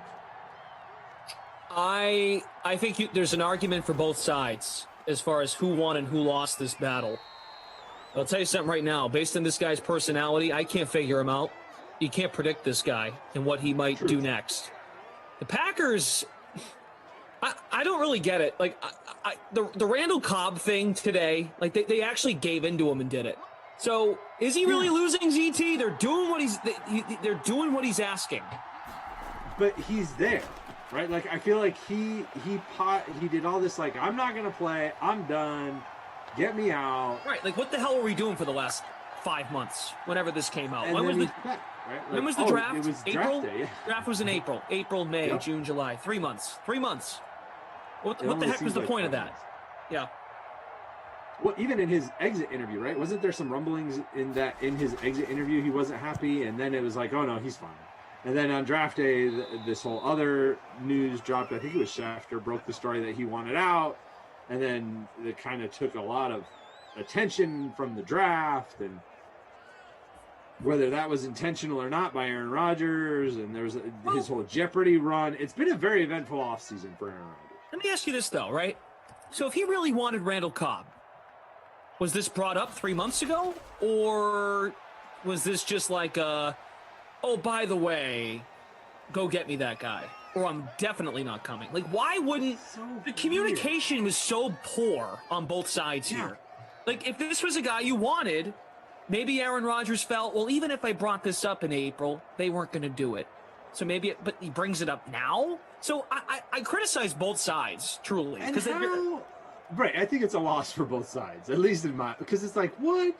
Like, first, the other side of this, right? Like, if Aaron Rodgers said to the Packers, I need Randall Cobb, then how are the Packers not just going to go do that, right? Like, it didn't cost them a great deal. It wasn't like he demanded Julio Jones, right? He demanded Randall Cobb. Right. And if you're Aaron Rodgers, why didn't you pick somebody better? I mean, honestly, right? Like, why not say, I'm not coming back unless you get me Derrick Henry? Like, I mean, get me OBJ. Yeah. OBJ or Julio, like Randall Cobb? I mean, I know they played together. I'm not discounting it, but like, really? That's going to be the deal breaker? Somebody on Twitter said it's like demanding as a, you know, I'm leaving this relationship unless you go to Salvation Army and buy me a new purse. Yeah, it's like what? Okay. I tweeted this out earlier when they made the move for Cobb. It's like, imagine doing anything and everything possible to keep your loved one happy, but you know they're going to dump you in a year. I don't get it. And also true, but then why not? Like, it's such a minor expense. Like, if that's all it takes, of course you do. Oh, and I see folks here in the chat bringing up injury. If something comes up, Aaron Rodgers will not play, right? If he tweaks something, he will. 100%. No chance, no way. 100%. He's not playing through a torn meniscus, is what you're trying to say. He's not Tom Bradying it. Even if they're off to a good start, say it's mid-season and they're 6-2 or 7-2, tweak something. He probably won't play. I can't imagine he would.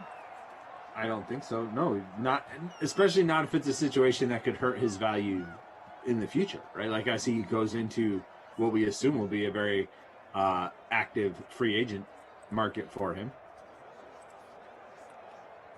Oh, there's going to be a market, especially, and I think this is a great what I'm saying. point. Like, yeah. After, I'm not going to go all Brady on you, DK Sim fan, but forget Brady for a second. If Stafford works this year in LA, if Carson Wentz works this year in Indianapolis, if there's another scenario, Watson, wherever he lands, Deshaun Watson, wherever he lands, ends up happening. If those scenarios work out, and that was a deep pass that could have really sealed it for the Jets. Man, he was behind the defense too. They had him, just overthrew him. There's another situation I feel like I'm forgetting, but those two come to mind, right? Stafford in LA, and Carson Wentz in Indy. Two teams that feel like they're in it.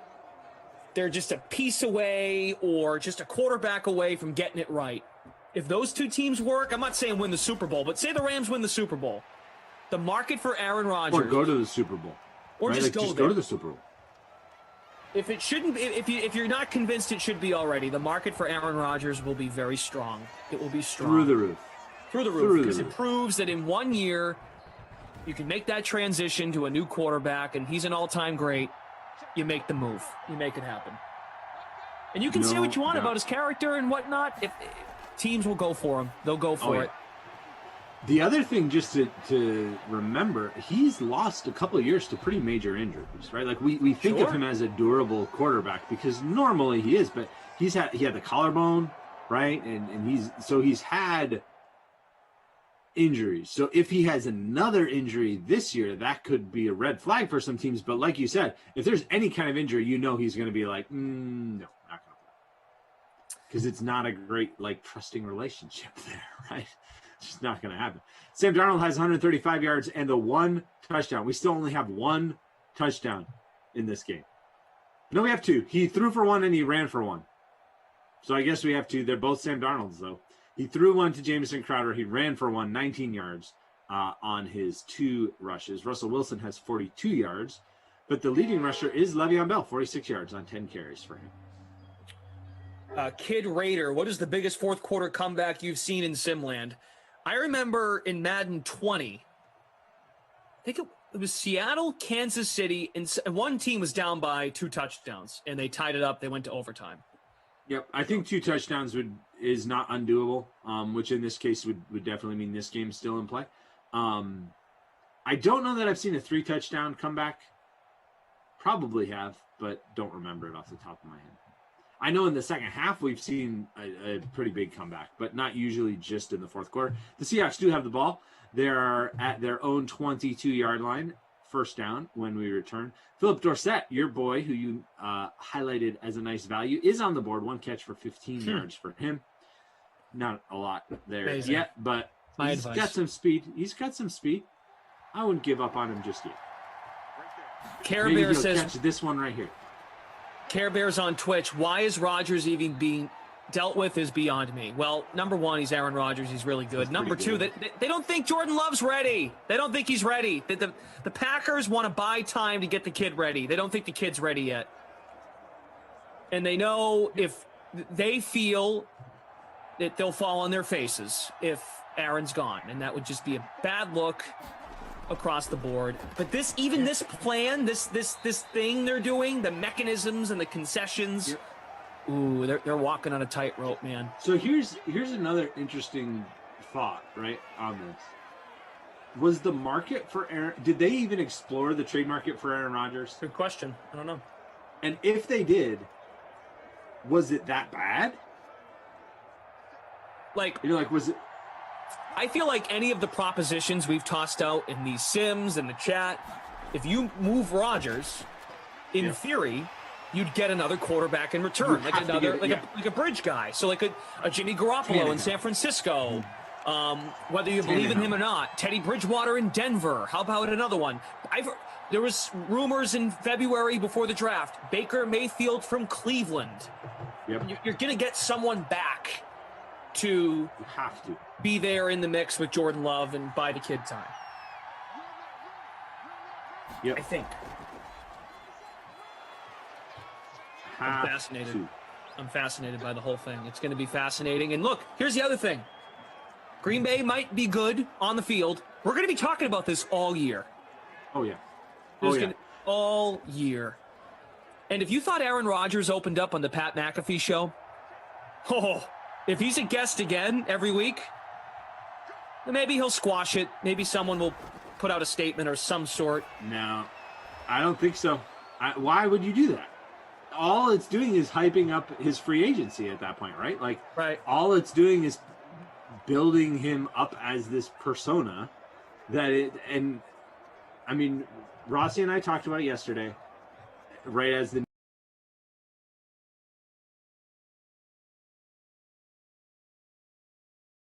disagreement, strife, whatever word you want to use, in the locker room will be able to be overcome in the regular season. I think they'll be fine. But when it comes to playoff time, I think they lose in the playoffs. Maybe they win one game, but they're not. I don't see them as a true contender because I don't think you can rally around a team and a quarterback that are that separated. But that being said, there's nobody else in the NFC North that's really coming for. Boston Joe, you guys are overlooking that Green Bay fans would be outraged if they let Aaron Rodgers go. Or worse, if they stunk. Right, that's correct. That's what we're saying. Yeah. We're not overlooking that. We're saying they weren't ready for that, so they brought him back. That's why they're making the concessions. And that's why they went out and paid the big price to bring in Randall Cobb. Okay, no, it wasn't. I don't know. Is that worth it, or is it worth just ripping the Band-Aid off, which, again, they're choosing not to do? I'm curious. Very curious. 3rd and 7. Wilson, got to get the first. Very curious. He got it. Before we keep going, I always forget on the noon sim. I don't work enough of these noon sims to tell everyone what's coming up later today, like as far as the schedule. 2 o'clock. Jason Rossi, no, I'm looking at the wrong day. Sorry. What's today? Wednesday? Wednesday. 2 p.m. Dolphins are at the Colts. You'll have Kaufman and Taralin together. At 4, Vikings, Giants, Kaufman and Jeff Moose. 6 o'clock, Browns, Cardinals, Kenny Ducey, Jeff Ulrich. And then I'll come back for the 8 and the 10. 8 o'clock, I'll be with Freeze Pops for Panthers, Rams. And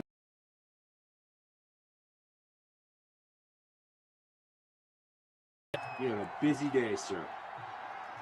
yeah, I'll be honest though. Like doing a noon and then doing 2 later, I actually don't mind that. Doing 3 straight is a lot. Yeah, that's a little break. Yeah. That's nice. I've done so. I did the noon yesterday with Rossi, and the noon today. I don't mind the noon. I mean, it is a slower sim. Like for whatever reason, the scoring has been low. Like I wish we had more points, but other than that, first ones in here to give our takes, and then later they can, we don't have to deal with. Metcalf makes a beautiful catch, gain of 26 to the 10. Big catch by DK. We're almost at 100 likes on the stream. If you don't mind, please hit that like button. Metcalf was in the top 10 wide receiver, right? No, the fastest came out. I don't know if he cracked the top 10 as far as overall rating. The 10th fastest receiver was DK Metcalf.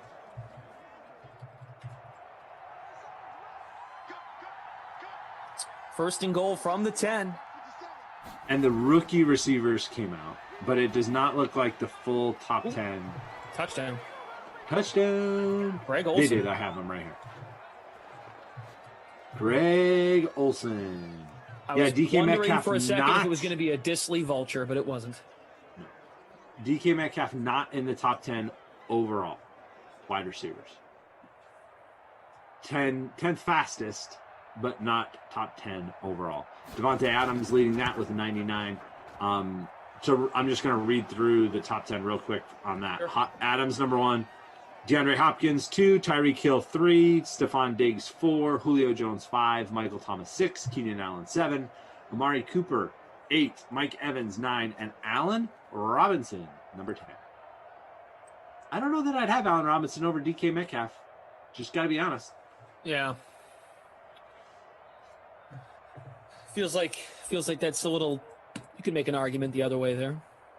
And it obviously depends too. So that's number 10, 91 overall. If DK Metcalf has a 90 overall, okay. Like I'm cool. I'm not. But if Metcalf's significantly behind that, then I might have an issue. I would just play the chase down tackle of Budda Baker on loop as my argument for DK Metcalf getting a higher rating. Again, I love training camp, but there's just things that come up. It's overwhelming when you're on Twitter and you just read all of these different reporters and you just see all these little updates from training camp. It's really like watching a Sunday of football. First injury scare of training camp. Devontae Adams, slow to get up after catching a touchdown from Aaron Rodgers in a red zone period, walked off under his own power, talking to a medical staffer. 99 overall rating. This coming from ESPN NFL Nation Packers reporter Rob Demovsky. Rob Demovsky. Yeah, he had lots to say about Aaron Rodgers' situation over the last few weeks. The stiff arm ratings have also come out for running backs, top 10 there, and Derrick Henry is the top of that. 99. Perfect. Perfect stiff arm rating for Derrick Henry. They also revealed the fastest tight end in Madden 22. Would you like to take a guess as to who the fastest tight end in Madden 22? Fastest tight end. Is it Waller? No. Fastest tight end. Yep. I will give it away because the announcement came from Gators football official account. No, Tebow got it? You got it. No, Tebow did not get it. Oh. You were serious. Kyle Pitts. Oh, okay. Oh, you're duh. Right. You were serious. I thought you were joking. I thought that was a joke. I thought you were joking. I thought for a second you were going there. It was going to be Tebow. No, Pitts. Kyle Pitts. He's slightly, a little bit more recent. Sorry. Yes, Kyle Pitts, the fastest tight end in Madden 22. Well, you said Florida, and I'm like, oh. Yes. No, I hear you. I hear you. A little bit more recent era of Florida Gators football. Oh, that was funny. That was great. John here. John Cheney. Cheney. Get the ball back. We got some drama here. A little bit of drama. The fact that Keenan Allen isn't top 10 is crazy. Terry McLaurin has better hands and route running than Metcalf. Keenan Allen's so a good wait, one. he ripped on a couple people there. He thinks Keenan Allen should not be in the top 10, and then he's brought up Terry McLaurin and compared him to DK Metcalf, who's not in the top 10. John says the fact that Keenan isn't top 10 is crazy. Gotcha.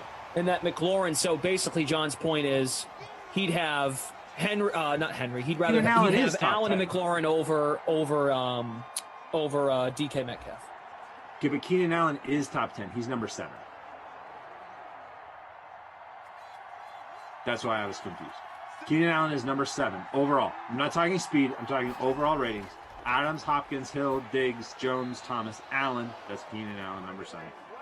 Cooper, Evans, Robinson. So Keenan Allen is in the top 10. I would agree with your points on McLaurin, but neither McLaurin or Metcalf are in the top 10. So I think if we're arguing for 11, I could definitely see McLaurin over Metcalf for number 11. I would actually probably take both of them over Allen Robinson. Sorry, A-Rob fans. Hey, Must Be, you there? I hope you're there. What's up, Must Be? Must Be, reading from a lot of reporting out of Foxborough. That's where the Patriots are. Oh. Very good opening day for Mac Jones. Cam Newton was just okay. Just okay. Uh-oh. Where do you fall on the Patriots quarterback competition? If the chat knows. The chat knows. I want the kid to start. Rip the Band-Aid off. Start the kid. Okay. Start the kid. Cam Newton, love you, mean it. Good leader. You dress pretty cool. I tried to emulate your dress all of last year.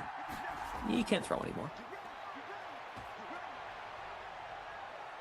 And the chat's heard me go over this many times, so I'm just going to move on. There's Russell Wilson to the 11-yard line. Let's talk about Russell Wilson. Nice big run there. We've got 28 seconds left. We've got the first timeout of the day for Seattle right there to stop the clock at 28 seconds. And they're on the 11-yard line looking to take the lead. This is fun. This feels very Seahawks to their competition. Yeah, all game right up until it matters, and then they come back and somehow win. And that's how they win tournaments and how they win the bracket tournament and then the season. And Greg Olsen, looking for a second score of the game, stopped at the 1. Another timeout. 2nd and inches from the 1. I don't really think the 2nd and inches matters, but we'll see.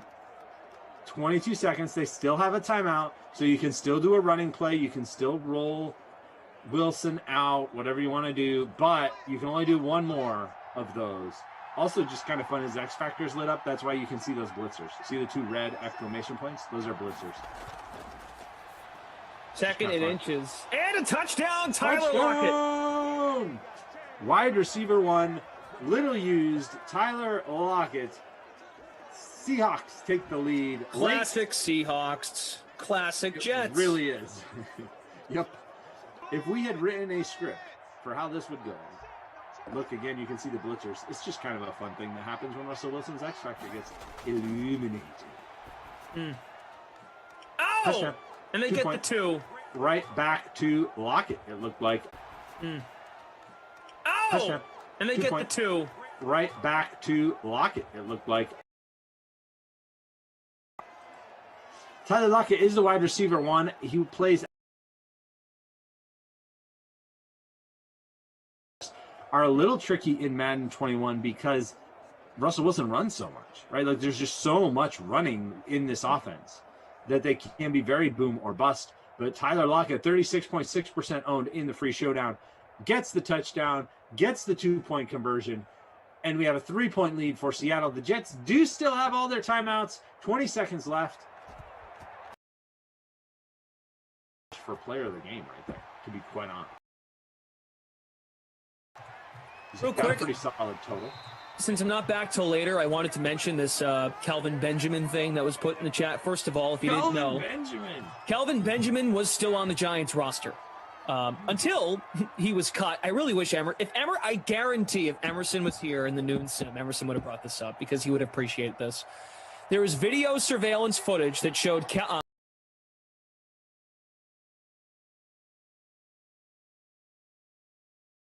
take home.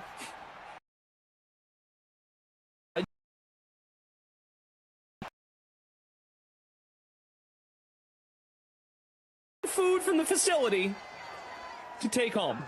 I mean, hey, if they cut you, you might as well grab dinner on your way out. That's fantastic. I don't hate could it. see if Emerson ever got let go by DraftKings, he would just go right to the hallway, grab a whole bowl of cereal, and take it out the door with him. A whole bowl? Just take the whole box. Take the whole container. Box. All of it. Big completion there by Darnold to Brashad. Boom! Oh, he caught touchdown! Chris Hogan! Hogan! Wow! That was knocked around. It bounced off at was. least a couple people. Wow! Let's see a Watch replay this. on this one. All right, let's watch. Knocked right into his hands. It falls right to Chris Hogan. He put the ball down so quickly that at first I'm like, wait a minute. Yes. Did he catch that? It's like he caught it, and did he even get both feet down before he put it down to start the celebration?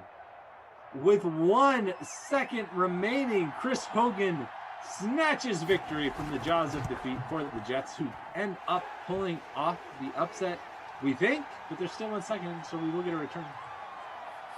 Wow. Wow. We just called the Jets.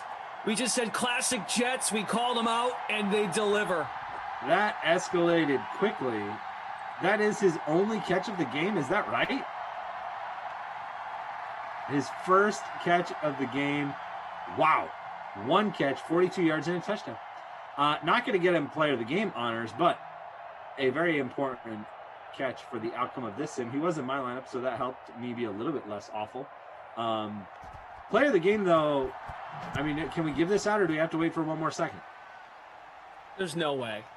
Do it. Return it. That'd be pretty cool. Okay. Let's just run into everybody, Tyler Lockett. That makes a lot of sense.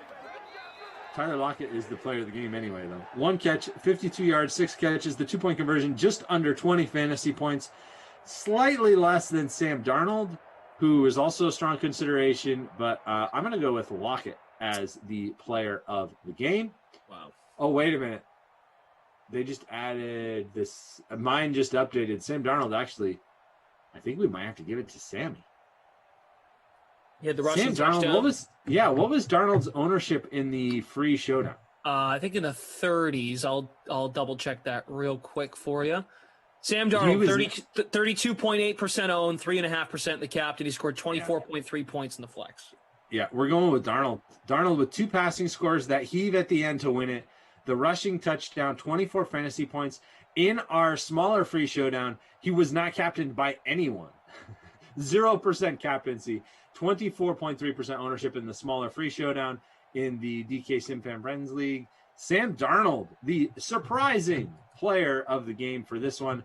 The Not My Kid Award, I mean, is it Le'Veon Bell? 10 fantasy points? I mean, kind of doesn't feel he let great. me down a little bit. I'm not going to lie. But Chris Carson was worse. Oh, Chris Carson. 1 point? Come on. All right. It's got to be Chris Carson. Low ownership, but you've got to have more than 1 point if you cost over 7K. Chris Carson, Not My Kid Award. Hey, before you all go, hit the like button for that fantastic finish. We're only 20 likes from 100. So if you're still here, you enjoyed the sim, you enjoyed the commentary, at least I hope you did. Hit that like. We appreciate it. We thank you all for being here. Thanks to our great ops team, Kyle and June. Keep your eyes on the Game Center. They'll make the final manual scoring updates. And producer Jordan, Andrew, thanks a lot. ZT, is this it for you today? Yep, one and done. I will see everyone tomorrow at 4 o'clock. Okay, there you are. Sounds good. I'm back tonight at 8 and 10 with Freeze, Pops, and Christian.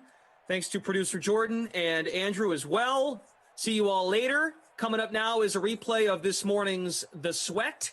So get your daily fantasy advice and baseball picks as well. And we'll have Dolphins and Colts at 2 with Kaufman and Terrell Lynn. Here's The Sweat. What's up, everybody? It's Wednesday, and you are watching The Sweat, hosted by yours truly, Jesse Cofield. And we've got a full show today, folks, leaning into the Olympic fever, plus looking at props for Thursday's NBA draft. But let's start in the field of dreams with baseball. So I've got our MLB panel here. DraftKings contributor Gary Thorne and RotoWire's Paul Bruno and Eric Halterman. Guys, we've got an 11-game main slate tonight, so let's price check a few positions, shall we? Starting with a pitcher you're targeting who's over 8K. Now, there's Tyler Mahle, who you're going to have to pay up for at 10-2, but he's facing the Cubs, who do strike out more than any other team against right-handed pitching. Garion, is that enough to entice you to roster him and pay up a little bit? It is enticing, I can't lie. But I think I'm going to go a little bit more expensive and just go with Zach Wheeler. There was kind of a perception that Wheeler had been struggling. His 2 starts prior to his last outing hadn't been up to his very lofty standards, which I think has to be a point that's made when you talk about Wheeler struggling. But for July as a whole, he's still pitching as well as he's pitched the entirety of the season when you look at the advanced stats. It's just that his opponent BABIP is up around 350 and his strand rate is at 64%. So his ERA hasn't looked immaculate the last little bit, but he's got a 1.94 FIP in the month. And he has also been dominant when pitching in Philadelphia so far this a 32% strikeout rate in that span of time. Has been one of the best pitchers in baseball the whole season. And I think it's really important that when we now talk about the Nationals, one, they've always been a lineup that has been better against left-handed pitching than right-handed pitching. But after Trey Turner left last night's game and was placed on the COVID IL, they are basically a one-man show. If Juan Soto doesn't beat Zach Wheeler tonight, no one's beating Zach Wheeler tonight. All right, Wheeler is one of 3 guys who are over $10,000. Paul, what do you think? You want to pay up for your pitcher? I can make a case for Lucas Giolito along the same lines. He jumps off the list today for me, priced at $9,800. Look at what a lengthy run he's been on of solid appearances. Considered he's allowed 3 runs or less in 10 of his last 12 starts. He's also on a streak. There's a lot of quick hooks around the major leagues, but they don't apply to him. He's also struck out 136 batters in 119 innings this season. And then I look at the head-to-head record against the opposing batters that he'll face today, and he's limited them to a collective 203 batting average and 271 on base in 182 at-bat sample. So that's fairly significant, too. All these numbers point to me spending some money to pay up to get Lucas Giolito in my lineup this evening. I also like what I've seen out of Tyler McGill, a young guy who's made his debut with the Mets, 2.10 ERA and 33 strikeouts and 30 innings pitched since debuting 6 starts ago. It seems as though opposing hitters have not yet figured him out, and he's going to cost $9,200 against the Braves this evening too. So 2 good picks to me on the board today at the high end. All right, Eric, what do you think? A pitcher you're targeting who's over 8K? Yeah, there's really quite a lot. Most of the expensive guys today are guys that I'd be perfectly happy to have in my lineup. But I'm going to elaborate a bit more on Tyler McGill, who I think people probably don't know much about. And he's not as good as most of these other guys, but he should be in fewer lineups, I think, given, again, that he's really not a big name next to the Giolitos of the world. He really was not much of a prospect. I think Fangraphs had him pegged as a probable reliever. He's now 26 years old, just made his major league debut this season, has only made 6 starts. But what he's done in those 6 starts,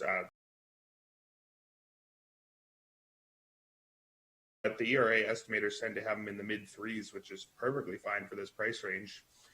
What he's done so far is combine basically a league average walk rate with meaningfully above league average and a 48.1% ground ball rate, which is the same thing. Not many pitchers are that far above average in both missing bats and keeping the ball on the ground. In fact, if you set the minimum to 30 innings pitched, which is what he's thrown, only 4 other pitchers have matched or exceeded all 3 of his strikeout, walk, and ground ball rates. And those are some elite names: Corbin Burns, Zach Wheeler, who's been talked about, Clayton Kershaw, and then Patrick Sandoval, who doesn't quite fit in that same category, but is somebody that people really should be taking note of this year, too. He's facing an Atlanta lineup that was middle of the pack on the season the year, who they won't have the rest of the way. So it's an easy enough assignment. And again, he really has with the building blocks of a really interesting start to his career in his first 6 starts. All right, now let's talk about big bats. Need a guy who's over 5K. So Chichi Gonzalez has been a popular stacking target this season. We know that. So you interested in paying up for Shohei Ohtani, who's facing him at home, Paul, at 6,400? He is the most expensive hitter on the slate. No, I'm going to pivot to Pete Alonso. I've been watching him ever since the home run hitting contest, a lot closer. He's continued to hit bombs and continue a hot streak with 5 homers among 14 hits. Enjoys a platoon advantage against Max Fried, who's been awful on the road this season, pitching to a 6.55 ERA, 3.30. But I like that a lot. I also like Jose Abreu, a notorious power hitter who mashes lefties. He's been on point with 18 bombs to date and has 6 extra base knocks in his last 35 at-bats most recently. He faces Chris Bubik, who has allowed opposing batters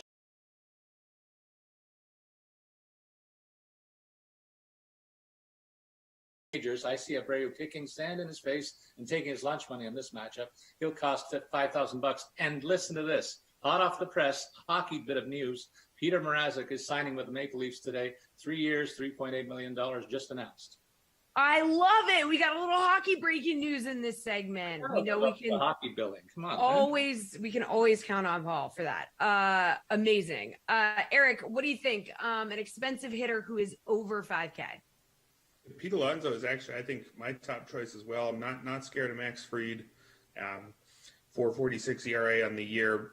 His underlying numbers are maybe a little bit better than that, but he's basically league average strikeout and walk rates. He used to be a high ground ball guy, but he isn't this year.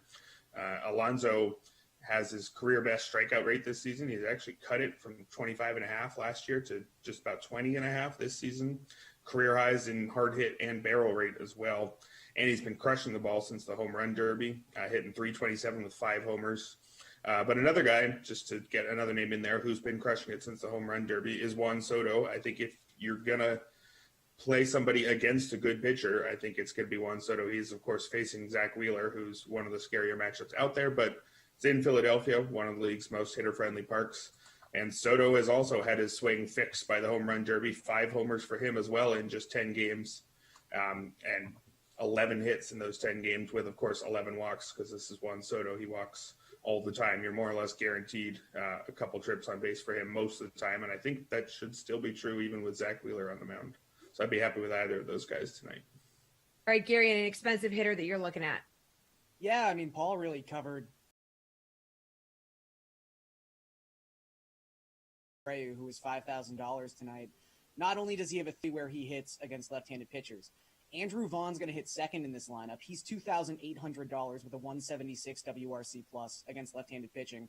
And Eloy Jimenez is going to hit cleanup. He just hit a 460-foot bomb in his second game back. And for whatever reason, the DraftKings pricing algorithm was like, hey, let's start Eloy Jimenez at $2,500 and have him work his way up. So he's only $2,800. That will not be the case much longer. So you get Jose Abreu at 5K, but you get the other 2 players in that White Sox stack at less than $3,000. It is the perfect situation to exploit tonight.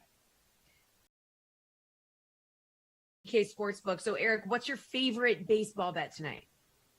I like the Reds at -115 over the Cubs. The Reds have had the better lineup over the course of the season. They are without Nick Castellanos, of course, but they've been 13th in WRC plus compared to 20th for the Cubs. So meaningful enough gap there. But I think the gap between the pitchers is a larger one. Tyler Mahle, who's been touched on before, I think he's turning into someone close to a true frontline starter. 3.92 ERA isn't elite, but again, the park in Cincinnati is one of the most hitter-friendly parks in the league. So you give him a bit of, you forgive him for some of that. The underlying numbers, though, are great. 29.2% strikeout rate. Once you start getting up close to 30, I think you get really excited there. Basically, league average ground ball rate and a few too many walks, but that many strikeouts with no obvious weaknesses is the makings of a frontline starter, which he started showing last year, had that strikeout rate at 29.9%, which is a full 8 ticks above where he was prior to that point. Last year, though, he walked too many guys and didn't keep the ball on the ground at all. Ground ball rate under 30%. But he's really become a well-rounded, I think, again, frontline starter this year. Zach Davies, on the other hand, is the epitome of a back-end starter. 4.30 ERA seems to be better than he deserves, according to most of the ERA estimators. 15.5% strikeout rate, far too low in the modern era. And it's not like he does anything else great to make up for it. He's walking way too many guys suddenly this year. Typically, he has good walk rates, but this year, just about 12%. It's far too high for a guy who, again, can't strike guys out. And he's not an elite ground ball guy either. That profile can work if you're a sinker baller who has a ground ball rate approaching 60% or something like that, but he's at 44.6%. So really just nothing to get excited about with Davies. That gap between the pitchers is, I think, much larger than a minus 115 would suggest. Gurian, what about you? Your favorite baseball bet tonight? I'm going to go with a prop. We already talked about Pete Alonso a little bit and how he is in such a good spot tonight. I'm going to back that up. And his total base prop is set over 1.5 total bases at plus 110. This is a really good matchup against Max Fried. Fried, as mentioned, has struggled immensely on the road this season. He's got a 6.55 ERA. Opponents have a 4.01 WOBA off of Fried when he's pitching away from Atlanta. And Pete Alonso has hit left-handed pitching like few others in baseball. He has a 374 isolated power within the split, and his 437 expected WOBA is the 6th highest qualified mark in baseball. So plate appearances against Max Fried, I think he goes over that prop.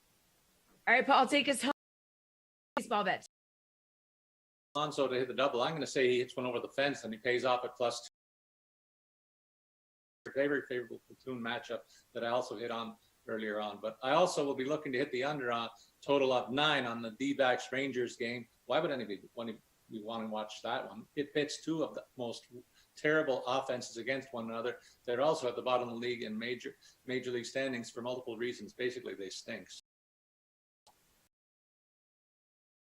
For baseball, we're going to get all patriotic and talk about Olympic golf in a couple minutes. Speaking of, here's Jason Sobel on Set Olympics. Well, this time every week we talk golf, PGA Tour, obviously, with the Action Network's Jason Sobel. I'm Adam Kaufman. This is a little bit different, though, Jason, because the PGA Tour is taking a week off because, well, the Tokyo Olympics. So many of the world's we'll get to the specifics and odds courtesy of the DK Sportsbook, but just how exciting a time is this for you? Yeah, I like it. I'm still not totally sold, Adam. Don't tell the folks at the PGA Tour and the U.S. Golf Federation that have worked so hard behind the scenes to get golf back into the Olympics the second time now. Of course, they played the format of it. I'd love some kind of team component. I'd love some sort of mixed component with the men and women playing together. I'd also think that maybe a match play component good too, but it's 72 holes of individual stroke play. We get the men this week, the women next week.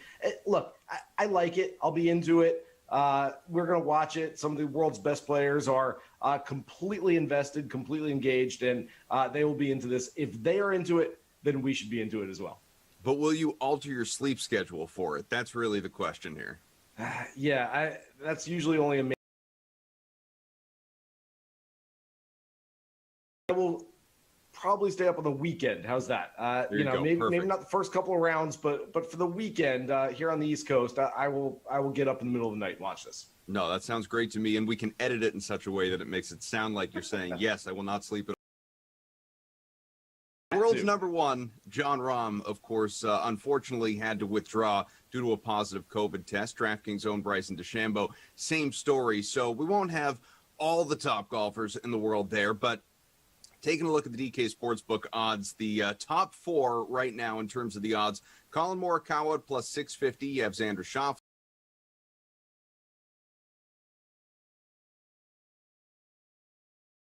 These 4 that I mentioned coming home with the gold. Right. You're asking me if I can see any of the favorites winning the gold medal this week. Yes, Adam, I can. In fact, one of them... Call me crazy.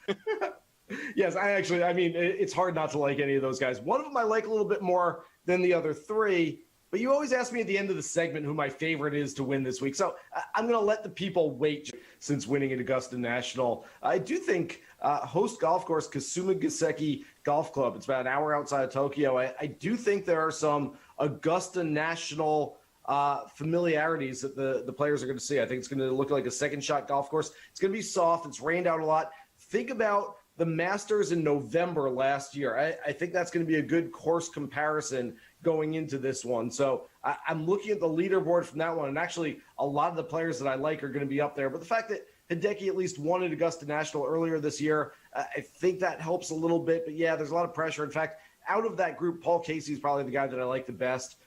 He's been playing really well this year, striking his irons really well. So I can see him having a nice week. Like you said, sometimes around here we get a little formulaic. So this is the point in time when I ask you about long shots. Who are guys with big numbers next to their names that you like?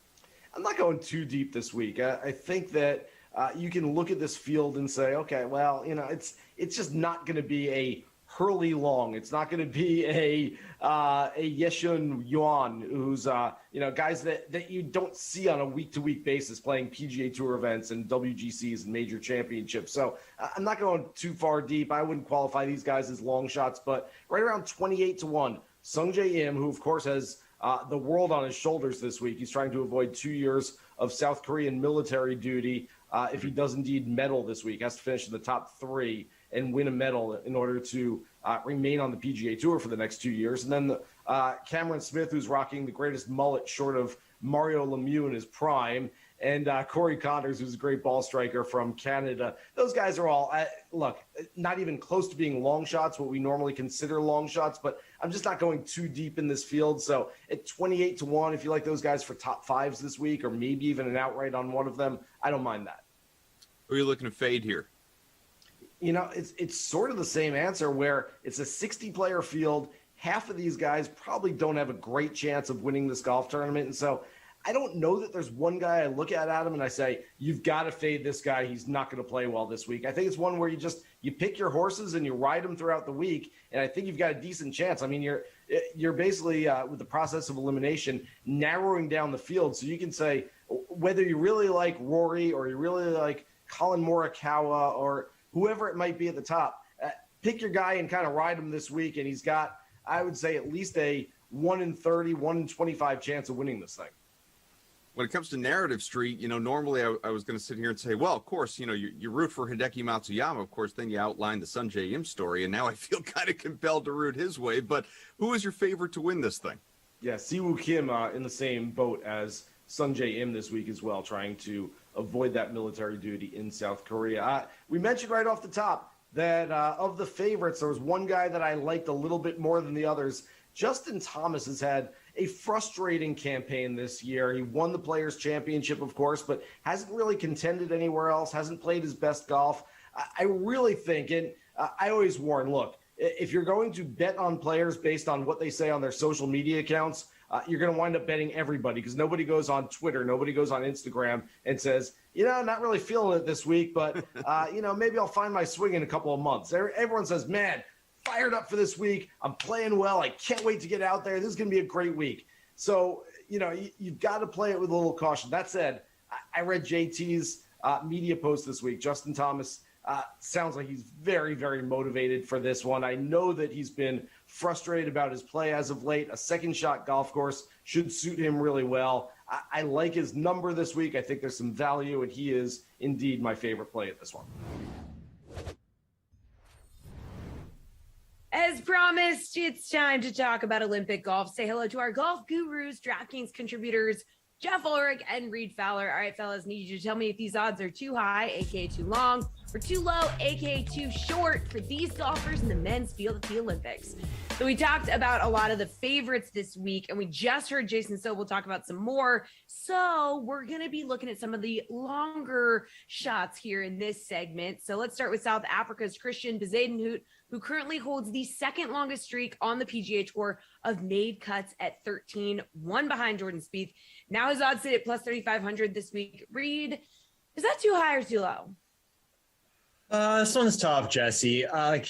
I know if we're talking about Goldilocks here, my response wants to be just right, but I'll say right now it's too low. And the reason why, even though he's made a ton of cuts, and maybe for DFS, right, we're talking about he'd be a good cash game play. He'd be someone that maybe not a lot of people are familiar with. Great around the greens, great putter of the ball. And when he gets going, especially in top events, we've seen him at the top of leaderboards. right, in some of these majors. I just take a look at some of the other guys around his odds.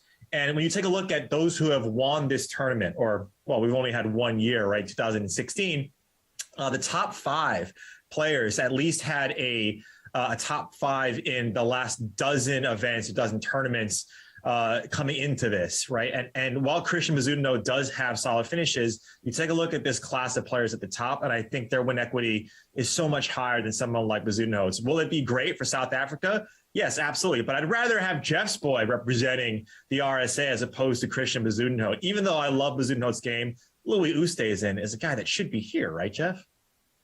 Yeah, I mean, he should be, but he's going after that FedEx Cup money. Right? True. Yeah, makes sense. Makes sense. He's going after the FedEx. Look, I mean, you look at Bezuidenhout's odds and plus 3,500. It's not that bad. I mean, we have a limited field event, but I think I agree 100% with what Reed said.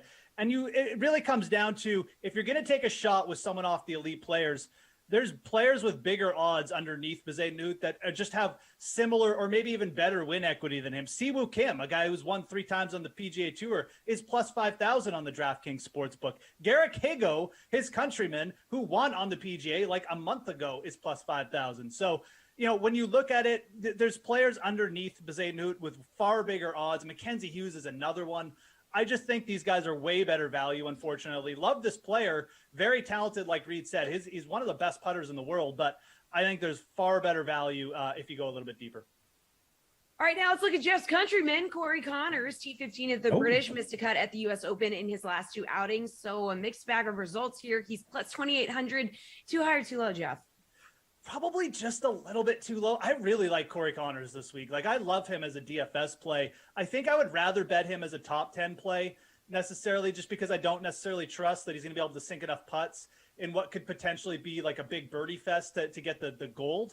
But Connors is I think he's going to set up very well. He came back to life the T15 at the Open. Again, I think this week is going to be all about irons, hitting greens. You know, the last time he played in Japan was the Zozo Championship, 2019. He was T6 at another wet course, another Japanese-style course. I think this event could be very good for Connors. Like I said, I like him for DFS. I would rather bet him on the top 10 side of the DraftKings Sportsbook. Right there, you're getting plus 200 odds. And again, I feel like with how good Connors hits his irons, he's going to be in the mix. I just don't really want him as an outright play. All right, Reed, what do you think? Yeah, let's go to Mark Leishman, too, in that range, Jeff. Someone that we've liked over the past couple of weeks, someone who's played well, maybe at this part of the country and this part of the world, not necessarily in this country in Japan, but at the same time, you take a look at the guys around him, right? Corey Connors, like, what is his chances of winning, right? Like, we've seen him win once when he Monday qualified, so he can come out of nowhere. Absolutely. But while I do think this is the best chance that Canadians do have in a long time to medal here with Corey Connors and Mackenzie Hughes, talk about a putter who's making everything. It's Mackenzie Hughes, a guy like you see guys around him. I think Sunjay Im has to be worth mentioning here as well, right? With the implications of what he and Siwoo Kim have to do to make sure that they don't have to do their 2 years of mandatory military service. He's someone, Cam Smith was at this number earlier in the week at plus 2,800. He's all the way down to plus 2,000. That's probably a little bit too short. But at the same time, if you got it early, that's the places that I would have gone over Corey Connors, even though the guy's ball striking like the best of them. If that putter isn't on board, isn't firing, Jeff, it scares me. These are big greens. If he can't get there and 2 putt for par at least, if he's not within 10 feet, it's going to scare me a little bit. All right, another player with mixed results as of late, a guy you just mentioned, Reed, Australia's Mark Leishman. Now, he missed the cut at the British after finishing T3 at the Travelers before that. Reed, he's coming in at plus 3,500. Too high or too low? Oh, man, Jesse, you guys are really good job, Glenn, and good job of getting these questions, because these are tough. Because Mark Leishman, he's probably one of my. I'm still trying to figure out if there's going to be a last cut on the board, just because I do like guys in that 2,000 plus 2,000 range. Paul Casey is a little bit lower, but I do think there's guys like Joaquin Niemann around him that interest me a little bit more. But look, what does Mark Leishman do? His irons get hot, and then out of nowhere, this guy can gain 8 strokes putting. That's what you need at this course, right? It's going to be longer because of the wet rain, Jeff. It's going to play a little bit longer because of that. And that's why I do like a guy like Niemann who can hit it out there. But boy, Mark Leishman at plus 3,500. I'm going to say, Jesse, I want to say it's too low right now, but probably just right. So Jesse's not confused, I did drop knowledge earlier this week, Jesse, that rain actually is wet. So. Oh, I mean, breaking news. Yeah. I think it's with Kaufman, Rain though, is so he wet. does that. Yeah, he brings it out of you. Yeah, well, that's incredible. Jeff, how do you feel about Leishman at plus 3,500 in the rain that will be wet?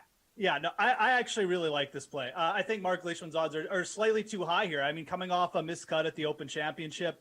Again, and Reed brought up Corey Connors as a good comparable. Connors has won once in his career on the PGA. Mark Leishman has won multiple times. He's won no-cut events. He's won events over in Asia. He won in Malaysia. He lost in a playoff at the CJ Cup over in South Korea. He's from this part of the country, right? I mean, Australia. So I like this for Mark Leishman. I think these odds are a little bit too big. I mean, he's played better than Sung J M this year. You've got Shane Lowry at plus 2,200. Mark Leishman was T3, at the Travelers Championships just like 3 weeks ago, ended with a 65. He is a perfect example of a player who can get super hot with his irons and putter, can go low. He's won on a Tom Fazio course before at Conway Farms. I think his odds are very, very good. You're getting a little bit inflated, like I said, because he's coming off a miscut. Probably my favorite betting target if you're not betting the elites this week. All right, finally, there's a prop on the board that the gold medal winner will be an American. That sits at plus 175.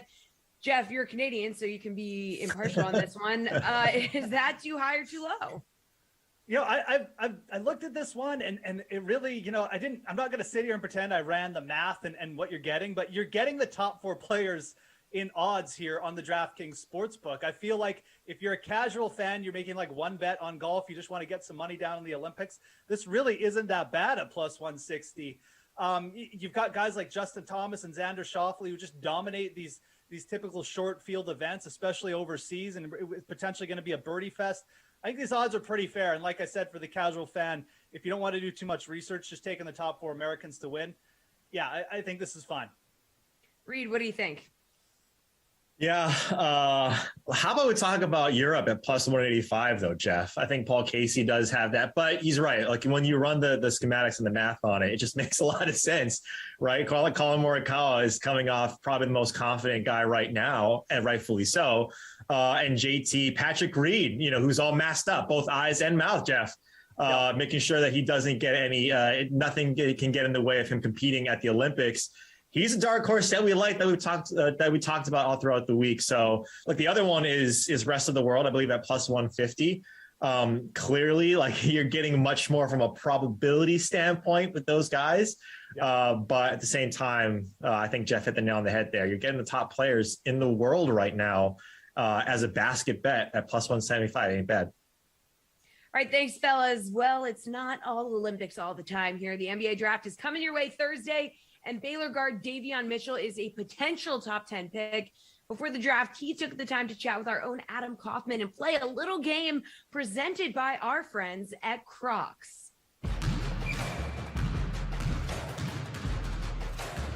Davion, this segment, it's sponsored by Crocs, and I don't know if you've seen the meme out there for Crocs sport mode versus casual mode. Have you seen this? So I'm gonna put you into a bunch of situations. You need to tell me if you handle these situations in casual mode or sport mode, okay?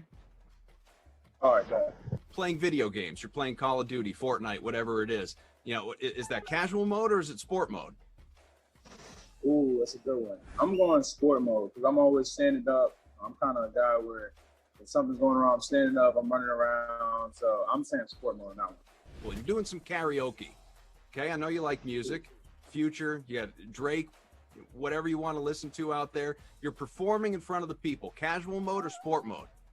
Oh, sport mode. I can't be casual because what if they come off and everybody looking out? I gotta go sport mode. I gotta be locked in. Yeah, you're out walking the dog. Casual mode or sport mode? Sport for sure. Just because you might got a cat or something they run after, they might get off the leash. You gotta be active the whole time. I'm going with sport on that. You're going to the beach, going to have fun. Sport mode, casual mode. Oh. I'm casual. I gotta take those off. Yeah, be ready to kick them off the second you hit the sand.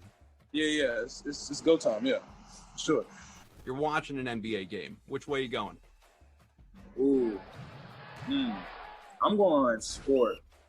Just because I'm into the game, especially especially last the NBA Finals. It was like I was into the game, standing up. It was like a crazy game. I'm going with sport on that one. Now, what if you're sitting and you're waiting to get selected in the NBA draft? Casual mode or sport mode? Whoo, it's a good one.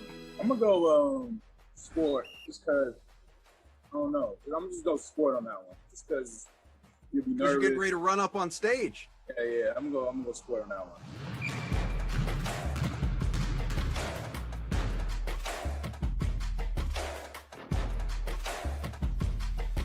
We're going to stick with basketball and break down props for Thursday's NBA draft with DK contributors Kenny Ducey and Julian Edlow and RotoWire NBA editor Nick Whalen. We're going to have a full draft preview on tomorrow's show where we'll analyze the top picks. But today, we're going to focus on some of the interesting props you can find on the draft on the DK Sportsbook. So let's start with the top 10 props. So you have a number of names with odds on if they'll get drafted in the top 10 picks, including our friend Davion Mitchell. So Kenny, what's your favorite top 10 bet? I got a couple here. Moses Moody at plus 155 is really intriguing to me. He's a very, very good talent. He's got a very high floor as a player, and I think that he is a safer pick when it comes to what teams might want to do later in the top 10 in terms of their needs. I mean, he's a good 3-and-D wing. I think that he fits at the NBA level. And another guy I've been looking at just kind of as a dart throw is Corey Kispert at plus 220. He's a very good shooter, and I think that's obviously always a need. He comes from a good program in Gonzaga, and I think that at the end of the day, you look at a guy like Klay Thompson who went 11th. I think that a lot of GMs would redo that draft and take him earlier. Not saying Corey Kispert has the potential to be one of the top 5 shooters in the NBA or will be anyway right off the bat, but he is very good from beyond the arc like Moses Moody, and I think that there's a big need for him on NBA rosters. So I can see those two guys going in the top 10 at plus money. All right, Jules, what's your favorite top 10 bet?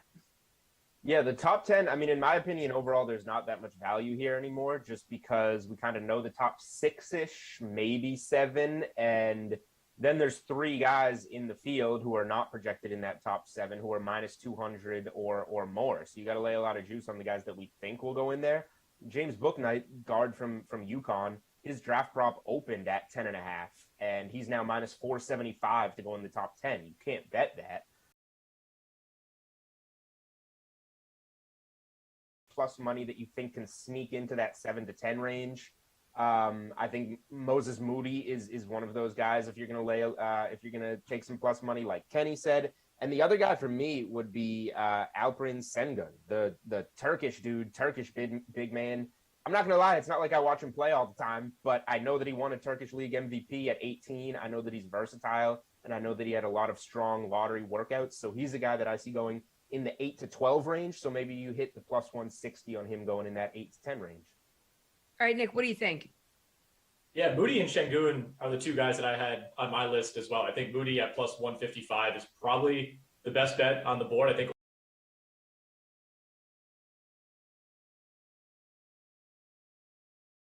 Josh Giddey, who's at minus 200 to go in the top 10, is off the board. Davion Mitchell, I believe, is at plus 110. I wouldn't feel great about that, but every year, there's some surprise in that 6 to 10 range, and it wouldn't shock me, if he's in consideration for Orlando at 8 or Sacramento at number 9. But yeah, like these guys said, there's not a ton of value. I mean, Bouknight is virtually a lock, it feels like, to go to OKC at 6 or maybe the Warriors at 7. The numbers certainly back that up. There's not a lot of value in betting Franz Wagner and Josh Giddey, who are both at minus 200. I wouldn't say those guys are both locks to go in the top 10, but the way things are trending, I think Giddey to Memphis at 10 and Wagner either at 8 to Orlando, 9 to Sacramento, maybe even 7 to Golden State. Those seem like pretty distinct possibilities at this point. Well, another prop focuses on what position players will be drafted. So, for example, LSU's Cameron Thomas has a projected draft position of 22.5. You can choose the over or the under. So what's your favorite draft position prop bet on the board, Jules? Yeah, I wrote a bunch of these up in my NBA Best Bets article that you can find on the DraftKings playbook. Unfortunately, it seems like we have already moved the Sharif Cooper line. Wrote him up at 20.5, over minus 140. That would be my favorite. He moved to over 22.5 at minus 135 because my articles just move lines like that, apparently. But that's cool. We still like him at over 22.5 if you're late to the party. I had Jeff Goodman on the Unreasonable Odds podcast yesterday. You can find that on Twitter. You can find it in the article. He's in complete agreement with me there that Cooper is, he's a good playmaker. He's a good little shifty point guard, but he has trouble shooting the ball. He's extremely undersized, and he's awful on the defensive end. That's a late first round, early second round pick, a backup point guard in the NBA. Nobody's going to be taking him top 20, 21, 22, so I still think that's safe. And then Sengun, the guy that we just talked about, is potentially top 10. Rather than bet him top 10, I just love taking the under 12.5 on him because I really feel like 12 to the Spurs is his floor in this draft. I think 11 to the Hornets is a serious possibility. So just going to the under 12.5 rather than reaching on the top 10 is the way to go. So those are my two favorite draft position props in this draft. All right, Nick, what's your favorite draft position prop bet on the board? Yeah, I like both Şengün and Cooper. I mean, some people have said Cooper is a worse defender than Trae Young even coming into the NBA. So I think that does bode well as far as him slipping maybe to the end of round 1 or into round 2. I mean, you mentioned Cam Thomas in the intro. I think Cam Thomas under 22.5 at minus 125 is interesting. I think what he brings as a scorer, especially for those teams picking like 15 and beyond, where you're looking for maybe an instant impact type of guy off the bench. I think that makes a lot of sense. Jalen Johnson over 14.5. That's at minus 145. So not a ton of value there, but as much as some people like Jalen Johnson, I think he's very projectable in terms of what he brings physically. There's a ton of question marks, and guys like that do tend to slide. I think he hears his name probably in the late teens at the earliest. I'll throw out Jeremiah Robinson-Earl from Villanova. His number is 39.5. I think he goes under that. That's at minus 110. And then one guy at plus money, Zaire Williams at Stanford, under 18.5. That's at plus 110. This one could clearly go either way, as that number implies. But for a guy who was pretty up and down and honestly mostly down during his freshman year at Stanford, there's a lot of people that are still optimistic about Zaire Williams. Big time recruit coming out of high school, a guy who it wouldn't have been out of place for him to be projected 5th or 6th overall coming into the college season. He hurt his stock a little bit, but I think there's still a lot of people who believe in Zaire Williams. Kenny, what's your take on this? So I actually really like a couple here. Moses Moody under 11.5 for the reasons we talked about in the top 10 bet. I mean, I think that you get better money or better value with the plus 155, but you do get the extra cushion of the 11th pick when you take his under. I like Jonathan Kuminga over 6.5. It's minus 130 right now, and just for a couple reasons. I mean, everyone you talk to who hears things anyway would tell you that nobody in the top 6 is really in love with Jonathan Kuminga. He's got a lot of risks associated with him. It's going to be a long-term project. And there's also the possibility that the Thunder trade this pick. They've been talking about trading up. And if the Thunder do trade up, I don't know if he is really locked to go in the top 6. I think that's sort of the consensus, is that he will go number 6. You do have to factor in the trades could happen, and we'll get to it with the exacta, the top 3 order. So if a trade does happen, I think that makes it very unlikely that he goes 6, and he might not even go 6 anyway because of the risks attached to him. I like the over on that. I think it's just it's much too low. All right, thanks, fellas. That's all the time we have. Everyone watching, make sure to tune in tomorrow for a full preview. We're going to take a closer look at the projected top picks. Quick break here, and then we're back to the Olympics.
What's up, DK Sim fam? We're here. We got a lot going on. It's NFL training camp time. There's much to cover, and I am anxious to do so here with Taryn Azak. I'm Adam Kaufman. We got a fun sim in front of us. We'll give you our lineups, all that good stuff. TL, how are you? Hey, I am great on this Wednesday. I mean, tons of football news. I'm getting really excited. Finally, we have stuff to talk about. And yeah, I get to do the sim with you. So here we are. You know, normally we'd be fixated on a wild weather Wednesday. And, and what is to come? Is there rain? Is there wind? Is there snow, sleet, a blizzard? What, are we in a dome? Right, it's all available. Nope. Not to worry. Don't worry about any of that stuff. We got the Dolphins and the Colts on the way. Should be a good time, obviously. Lineups have locks, so for this non-weather factor sim that we have in front of us, what do you got? All right, let me find my lineup here. Sure. Amongst my many tabs that I have open, I should probably learn how to close them, and let's put us on mute. You know what? Don't worry about any of that. Glash gives me a hard time all the time. I'm like a 50 tab guy. I'm an old lady too when it comes to tabs. Like, you're an old papa. I have 5,000 tabs open. I always have them on my phone too. That's why my phone's always running slow. It's not good. You know what I've started to do? This is next level bad for anyone out there that can relate to this. Maybe you can. When you get real bad with the tabs, but then the tabs start to you're real bad, but they also they start to kind of go together. You know what I mean? Like, you've got all right, so this browser of 50 tabs is all work related. This browser of 25 tabs is all, personal stuff and articles I want to read at some point. Now I have multiple browsers of a zillion tabs. It's a real problem. It's getting crazy. And also, can I not have my little Slack notification going off? Like, I put that on Do Not Disturb. It's like, get a click a million things here. I needed my own IT elf just to come over here and help me out and do all of that, because I'm not doing well. IT elf. I need my little IT elf. Hop up here, help me out. Let's get it going. All right. Well, I wasn't that excited anyways for this matchup. I mean, Dolphins, Colts, no one really excites me here. Okay. Were you excited for it? I mean, it's not the best of two teams that we could see. There's no denying. There's not a clear-cut captain choice. Let's put it that way. Right. There's not like that star player that really reaches out to me within either of these teams. So that being said, I'll give you my lineup while you're looking yours up, because we do kind of have a chalky captain for within the bounds of this sim. Naheem Hines, he's captain in our smaller contest in about 19% of lineups. Yep. Owned in 68%. The Madden Matinee, the Xavier Howard wants out free roll. We'll get to that a little bit on the Miami side, obviously. Not that he's a guy you can roster unless you went with the Dolphins DST. I have Matt Breida, another chalky guy. He's about 24% in the captain spot, 78% overall. Devontae Parker, Trey Burton, Zach Pascal, and Jeremy Grant. And I'm just going to say it, TL. And anytime I say this, it never goes well for me, but I'm going to say it anyway. I kind of like my lineup. I don't think I've ever been on a sim with you before, and you've actually said, hey, I like my lineup. Well, I like my lineup. I do. Out to the 43, Philip Rivers, now an Alabama high school coach, picks up 13 to Paris Campbell, who at one point in time actually was part of my build, and then he got removed. All right, well, I got my lineup. So okay, what do you got? I went for a chalky guy, obviously, as my captain. I got Breida. Then I went Colts DST, Campbell, Hilton, Hines, and Parker. I kind of just threw, some players in there at the end. I really knew I wanted Breida as my captain. And that's what we're going with. It's not like I'm overly excited about my lineup. Just like I said, I wasn't overly excited about these two teams. But, just hoping like I beat you. You know what? That's a decent place to aim. It's a decent place to aim. Just, I'd say something snarky like, aim higher, like come after the whole fam. You just want to beat me? That's okay. I get it. I get that. Out to the 28, Rivers up to 42, and 10-yard rack right there by our guy, as I like to call him, Ty Hilton, T.Y. Hilton. And fittingly enough, Davion Howard with his second tackle already. As we know, he is a superstar in this game. He is elite. He is, all sorts of talent, obviously. Davion Howard, you can dive deep in some of the Madden metrics for him. He is an 82 overall player. He's certainly very good, 91 speed. And obviously a guy that, we anticipate being very good in the next Madden. The question is, will he once again be a Dolphin? He wants out. He wants out. The All-Pro wants out. And we can give you some of his statement as well. Much to get to with regard to Madden ratings today. We'll cover the latest, some of the ESPN releases in conjunction with EA and Madden earlier today. And obviously Aaron Rodgers is not holding back.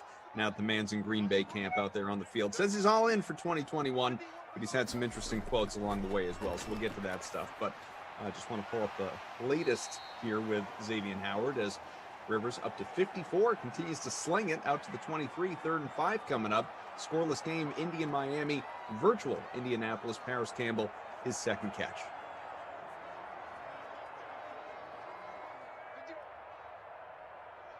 So Davion Howard, as mentioned, says he doesn't feel valued. The Pro Bowl cornerback says he doesn't feel valued, put out a statement on social media that he's looking for a trade. Wants, to feel more value, wants more respect. Says a business-first approach. He understands that on the part of the organization, but he is going to operate that same way on his own behalf.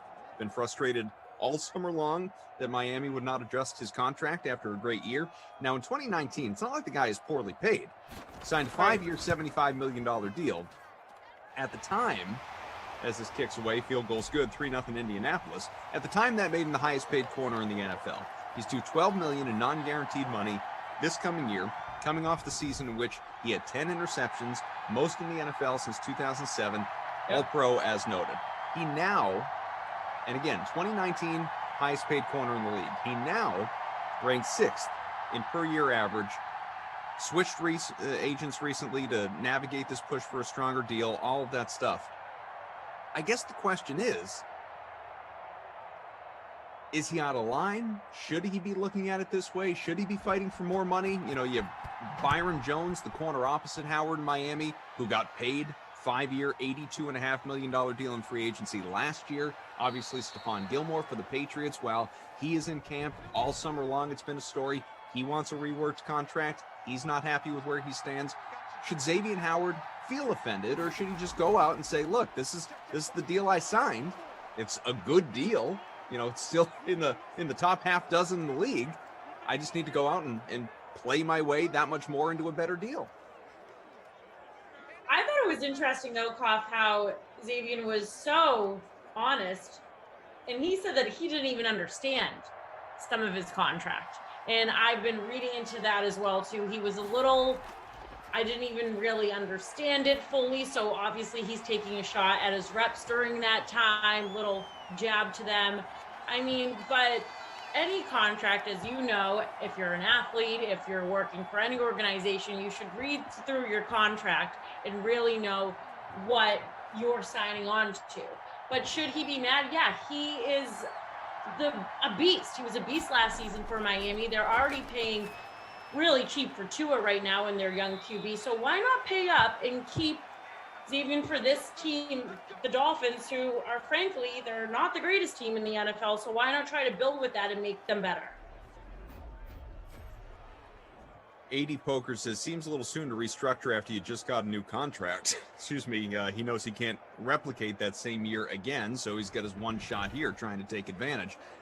You have Executive Session says, it's usually a good rule not to count other person's pockets, with a few fire emojis. And look, as a general rule of thumb, Executive Sessions, you're right about that. Like that's not incorrect. The problem is that's just not how it works in professional sports. It's not how it works, quite frankly, in most lines of work at this, especially, it might be different. Let's say, let's bring it close to home, right? I shouldn't count Tara Lynn's pockets. Tara Lynn shouldn't count my pockets because we don't know what each other makes. If you're a professional athlete, Davion Howard can say, I'm 6th. Like, this is my contract. You all in the world know my contract. The guy who just came in last year, Byron Jones, like, this is his contract. Right. I mean, I'm not counting pockets. I'm looking right at it.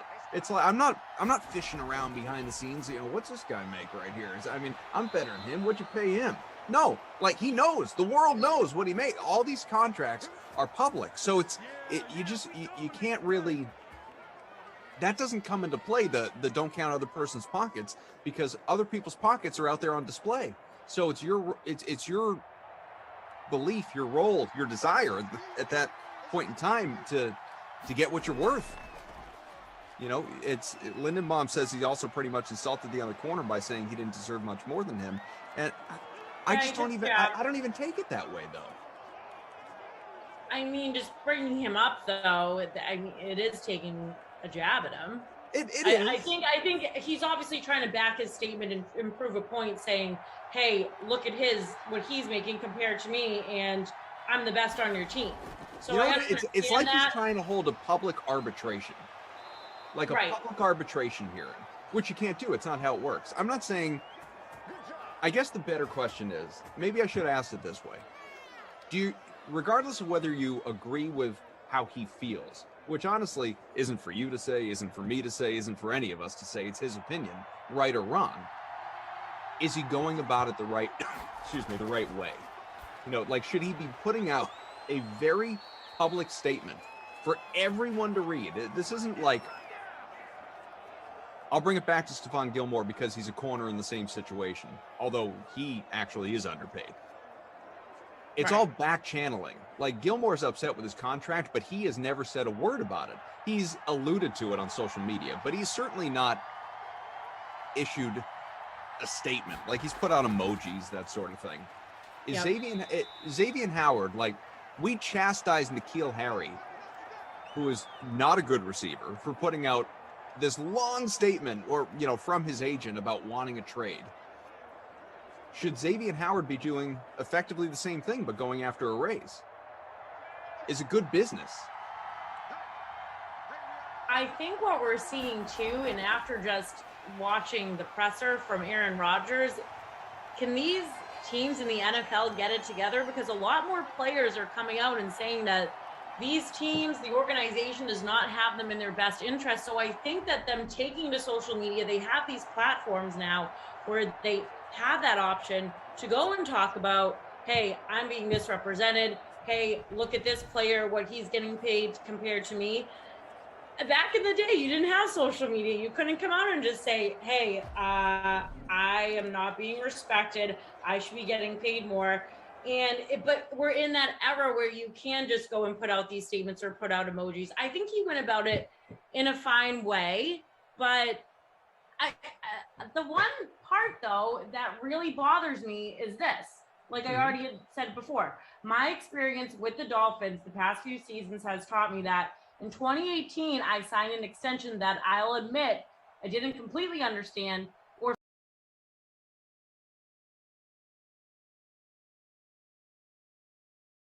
fired your agent, but also, too, you're kind of making yourself, too, looking like you can't even handle your own career, like by any means.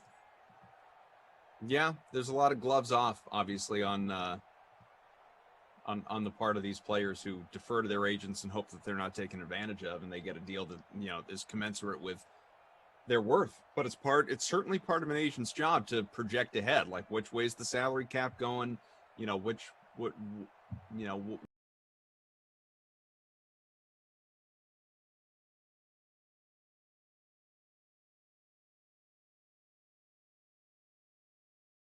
you're not going to do much better than becoming the highest paid corner at, you know, the highest paid player at your position at the time that you signed the deal. Like, it's not his fault that the market went crazy after the fact, you know, and that all these other guys, you know, view his deal as, all right, well, that's the new market value.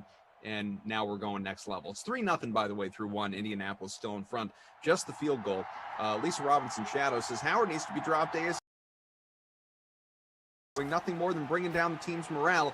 Dumb decision on his part. I was going to say, negative team ramifications here?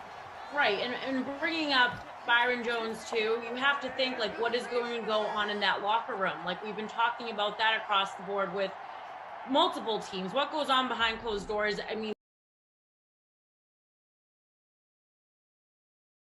giving the jab to that player, I don't know if the team is going to be exactly happy with him. And he's saying he loves his teammates though to start off the statement, and then he brings it right back around and brings it Byron Jones and saying that he should be paid more than them. I understand that it could create some toxicity in that Miami locker room. By all means, if anybody wants to weigh in the chat, please do so. Love to hear from you. And Lisa Robinson Shadow says, and by the way, very long time Dolphins fan. So there you go. Get it from the people, from the fans, from the supporters. As noted, by the way, I told you, Tara Lynn, that I liked my lineup. 117 out of 120 right now. 117 out of 120. And you love your lineup, right? Love that lineup. Hanging out with Radius Maximus, Rick James, and I think our leader right now is JC Mark 2. Actually, it's now Schmiggity with the scoring update. Schmiggity is in front with the Dolphins DST captain, Colts DST, Rivers, Tua, Breida, and Hines. It's a good build, actually. I like and that. then did you see who's in 7th, Koff? You hanging out in 7th? There she is. Tassic, as Kenny Ducey likes to call you. Fantastic, there I am. And I saw a bunch of people commenting in YouTube. I've never seen this many people bring up Where is Ducey before, so I don't know if I'm being pranked or not. But no, you're not seeing Ducey today. The schedule as follows. We get 4 p.m. Vikings at Giants. Koff is making his return with Moose. Then 6 p.m. Browns at Cardinals. Kenny. Oh, no, we do have Ducey. Just kidding. I'm just used to seeing Ducey's name, not Kenny. I never call him Kenny anymore. 6 p.m. Browns at Cardinals, Kenny and Jeff. 8 p.m. Panthers at Rams, Glash and Tom. And then Madden After Dark, 10 p.m. Ravens at 49ers. You get Glash and Christian.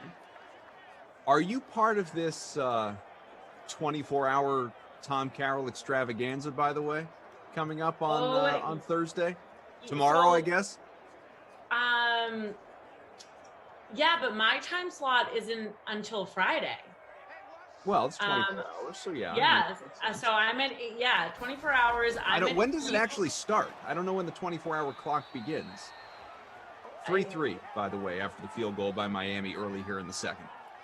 He has it somewhere written on his little graphic here. Yeah, but you're a part of it, right? It's over-unders on trips to the bathroom and pie that he'll eat and all sorts of different things. There's a good DK contingent going on, though. He's roped a solid at least half dozen of us in. He has great guests coming on this. I'm very proud of Tom. So it starts July 29th at 7 p.m. Eastern, and then it ends July 30th at 7 p.m. Eastern.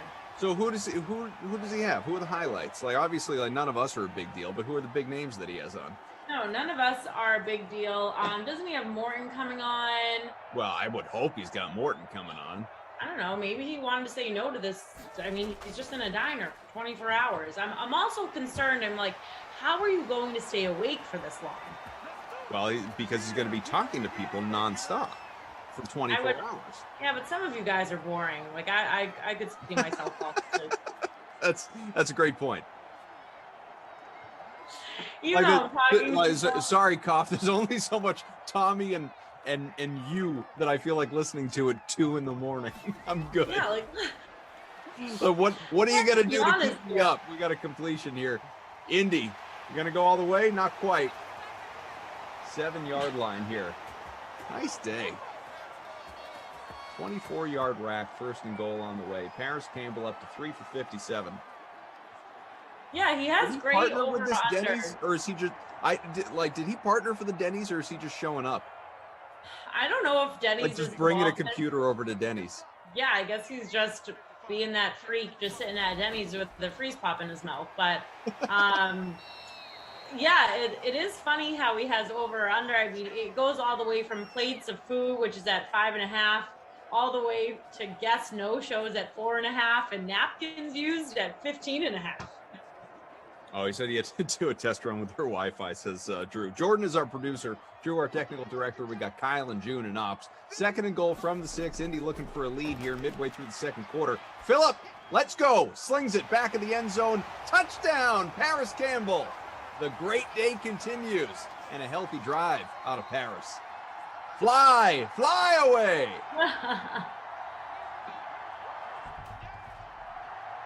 Oh, yes, Bob Sosi. Yeah, so let's take a little look-see. So according to Tom, of course, in partnership with his VegasInsider.com, so confirmed guests include Morton Anderson, deserves to be number 1, Adam Amin, Brandon Cristal, we know him, Mike Golick Jr. Great. There are multiple people here that, excuse me, I don't know. I don't know Julian Council. I don't know Tom Cunningham. Yeah, I don't. Tommy either. McCarthy, Paul Bovey, me, Lamarca, Moose, let's see, Ben Maller, Kenny Ducey, Carolyn Asak, of course, Jason Rossi, Austin Huff, Nick Cattles, I know Nick, Emerson Latzia, Jason Fitz, like you said, Bob Sosi, Zach Gelb, Freddie Coleman, get some ESPN and CBS people in there. Says, oh, Bad Boys at Pop is coming on? Hell yeah. Says, and Morgan and his mom. Perfect. I think it's going to be very entertaining. How much are you going to listen to independent of when you're actually on? How many seconds? I mean, I really don't know. I'm producing all day tomorrow. Okay. All right. Yeah, here we go. I get a really busy day on Friday. I have to do Tommy's thing at 8:30. Then I finally get to go to the DK office. I've been waiting for this moment. What are you going to the office for? I'm doing a little Madden stuff in there. Nice. Yeah, doing a little, I mean, you guys will see next week. You'll see some videos pop out. Doing a little TL's back in the pod for a sec, you know? I don't have to report in here with all these cabinets. Be a nice change of scenery for my mind. Well, that'd be good. You going in talking about some Madden ratings going into the year? Yeah. Week, everybody, if you celebrate, if you don't, then I don't know what to tell you, but we're going to do a nice little recap on Friday, talk about the new 99 Club, all of that good stuff, and as you know, I'll pump the crap out of it as soon as the video gets edited. Yeah. So yeah, ratings continuing to trickle out today, tomorrow, Friday. We'll give you the latest today. Save that for half number 2 on the way here in a few minutes. 10-3 Indy in front. Cristobal Castillo in the chat says number 1 in the free roll. Very good. Keep it up. Let's go into the live chat, the dark chat. I've been hanging out in the top chat like an idiot. AD Poker keeps asking why Tommy is doing this. I So- mean, why not? No, but there's a reason. There is a reason, yes. Yeah, no, there's a reason. He is doing this because he apparently, it's kind of funny to me that this was the quote unquote punishment, and it is a pain, no doubt about it. But Oh yeah. I don't know what other people in his league would have had to do, but he finished last in his fantasy football league. And so this is what he has to do. He has to host a 20 from a diner show in partnership with his site there, Vegas Insider, and he's, yeah, it's just going to be a 24-hour stream of many voice. I hope to come on, you know,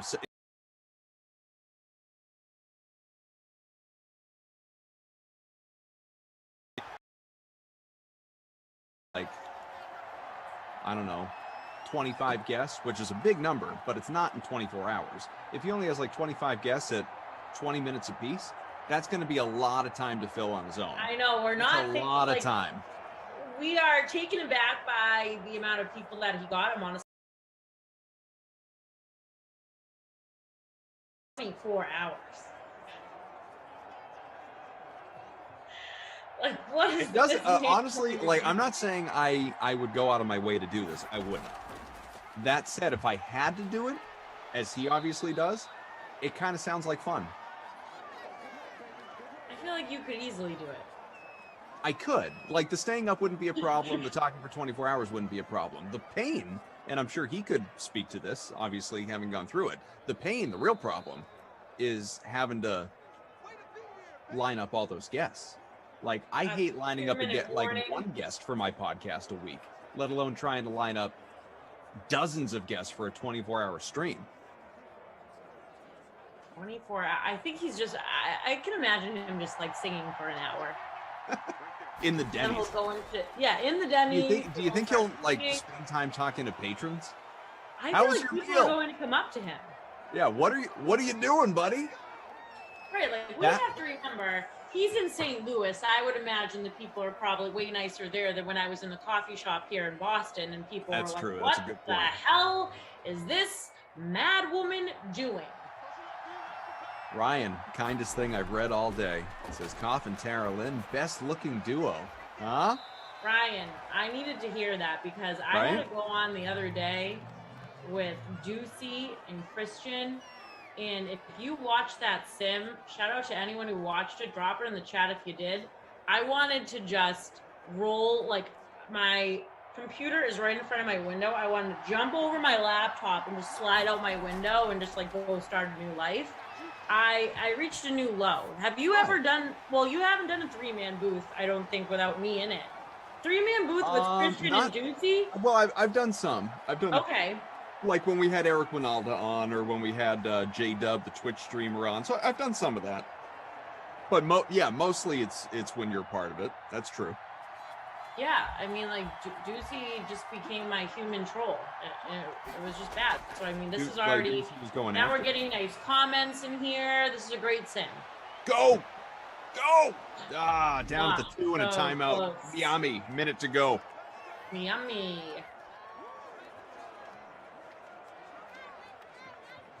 It is funny, though. We got a first and goal on the way. Miami trying to tie it before the half. Jakeem Grant. I keep calling him the basketball player, Jeremy Grant. Jakeem Grant. Okay. I miss basketball. With his first catch. I know. Well, NBA draft is tomorrow. And guess what? We're going to have a little watch along tomorrow night. And I will be with Matt LaMarca and a special guest. Stay tuned. Touchdown, Miami. Devontae Parker. Hey, is it Brad Stevens? It's not. No, like you just said, you'd promote the hell out of. You're going to promote the hell out of your Madden videos. I would promote the hell out of Brad Stevens joining us on the stream tomorrow night. It is not. Not to disrespect our guest, but he is not of the level of Brad Stevens. Okay, so tomorrow night, NBA watch along with the draft. That's really cool. So you special. I wonder who the special guest is. Is it someone cooler than you? Well, that's probably a given. That does not take much. Yeah, no, cooler than you on Twitter. There's like different. versions of you. I mean, if you're basing that on number of followers, which to get in front of this, I do not define as what makes you a cool Twitter account or not. There can be a lot of coincidence in that. I have more followers than this individual. However, this guy's coming in hot and heavy to talk NBA draft, and I'm excited about it. I brought up this individual is friends with LaMarca, so it's his connection, but it was just supposed to be LaMarca and I said, can we get somebody else? Like, not, somebody else in place of LaMarca, somebody in addition. Can we get a third person who's really like draft centric and just, eat, sleeps, drinks, breathes this stuff? And LaMarca said, I got a guy. And our crew, green lit it, and so we got a guy. But it's Charles Barkley. We got it through BK. That's right, Jordan. Oh, okay, cool. Yeah, I cool. was gonna say, my next guess was. No, I didn't know. I said we wanted someone who knows anything about the NBA draft. that will not work. I do feel like I should warn people, though. There's going to be a lot of me tomorrow. Tara Lynn. There's a lot of me coming up tomorrow. We're 45 ticks to go here, opening half. So you were promoting the rest of today's schedule, and we got a lot of today left. We got 4 more sims after this. I'll be with Moose for the next one. But tomorrow, basically, you've got me from and I mean like nonstop, from 4 o'clock to 10 o'clock. I will basically be talking. I'm pulling a quarter Tommy. I'm basically talking for 6 straight hours because I've got the Sims at 4, 6, and 8, 3 straight Sims. I've got the slate with Reed T between the 4 and the 6, and we got the NBA watch along after the 8. It's a whole day of golf tomorrow. So I'm just go. I'm telling you, like if you wanna, if you're worried about the amount of me coming at you tomorrow, you just need to get your breaks in today. Get your breaks in today, because I'm coming, baby.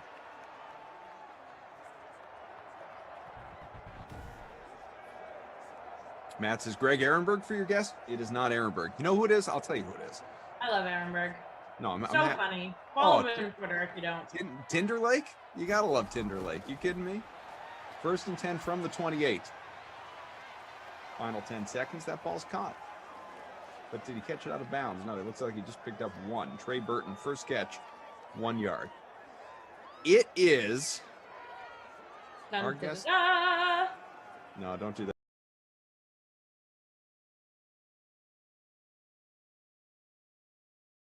His name. It's we are going to have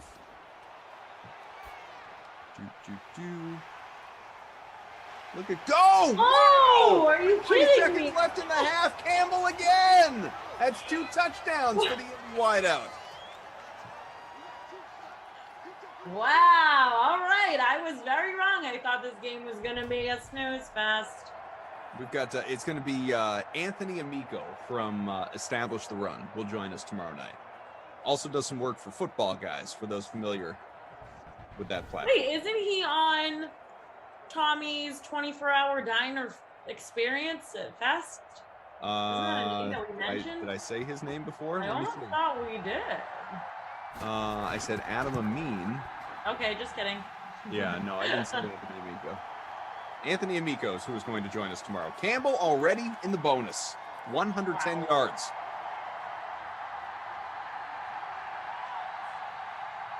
Where do you sit in the contest now, Cough? Well, I can tell you the Cristobal is still in front. I have climbed, not very high, 90th for me right now. It's not great. Paris Campbell already has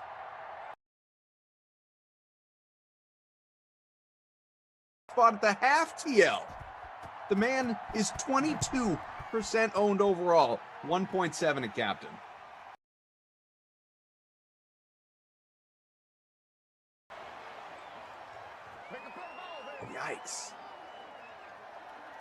Yikes. Yikes. So, like I said, we'll get to Aaron Rodgers stuff, Devontae Adams stuff in half number 2, Madden ratings as well. We got a lot to go over, obviously. Big Perks come on my pod a number of times, but I didn't try. Again, I want people like draft nuts. Perk's not a draft nut. Nor is Barkley, nor am I. Rivers, 175 passing, 2 touchdowns. Tua. Do you know how to say his last name? I'm putting you on the spot, dude. Tagovailoa. Tagovailoa. You're very close. Tagovailoa, right? It's weird because you say it with an N, not you, like the royal you. You say it with an N. There's no N. Right. There's no N. Yeah, but you do. Tua Tagovailoa. Breida, 24 on the ground. Hines, 28. None of the backs have really done anything notable. Yep. No touchdowns there, obviously. It's been the Paris Campbell show. It's been it really has. Man's into the bonus, 110 receiving with that touchdown. The big touchdown. Christopher notes Paris is 6.8% in the all-day slate. Ooh, okay. Pretty good value right there for you, no doubt about it. He has 6 catches, a couple of touchdowns. Gesicki, 3 for 46. Hilton, 2 for 40. Parker, 2 for 22. He is a score. Zach Pascal went the wrong way on the Pascal Campbell decision, obviously. He is just 1 for 14. Tough. Got Kyle and June doing the manual scoring for you. We got producer Jordan, Drew, our technical director. I really can't remember the last time Drew didn't do a sim. And if I feel that way, I can only imagine how he feels. Really? Yeah. I mean, Drew has been around, I was man. with Cheerio Chipper Pike. T-Pike. Yeah. And I was like, oh, I wish Drew was doing this because Drew sometimes brings like my same morale. Like we're just kind of there. That's and the politest way that I've ever heard somebody say, like, this guy's moody. Or like, he's low but energy. I'm relating with Drew. Yeah. Like it will be like me and Drew usually are like the Saturday team. Okay. So we're really going hard there. We're just kind of like, all right, hey, catch us next time. And then Pike's like, it's a beautiful day. How's your day? What's going on there? And it's like, Drew says that undercover boss Tom is a human golden retriever. He really is. And some days you do need that golden retriever personality. Don't get me wrong. Like I kind of feel like golden retriever S today. I'm feeling the vibe. The sun came out. It was so gloomy earlier. The Aaron Rodgers presser, that riled me up. But some days, when you're, I don't know if SimFam, Twitch people, if you can just relate, you just want to be here. And then that person at the office is like, you got to smile. It's so beautiful. Fresh air. And I'm just like, I haven't had enough coffee yet. Well, listen, you know what they say? It takes more effort, more energy, more muscles in your face to frown, to scowl, and to smile. So less wrinkles. You got to be happy. Yeah, I know.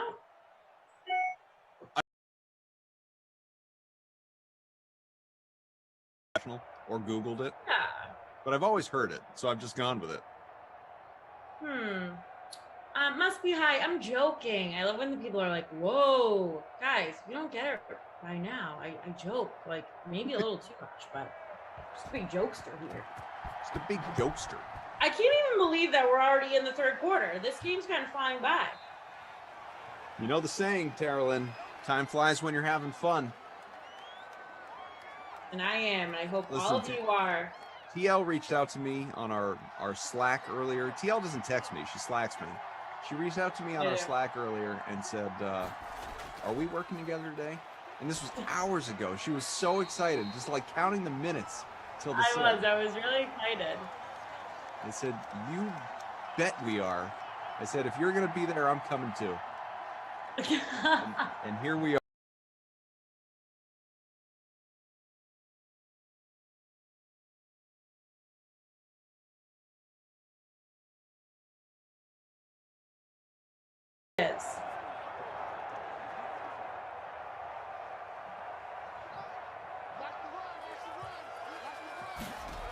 Let me see.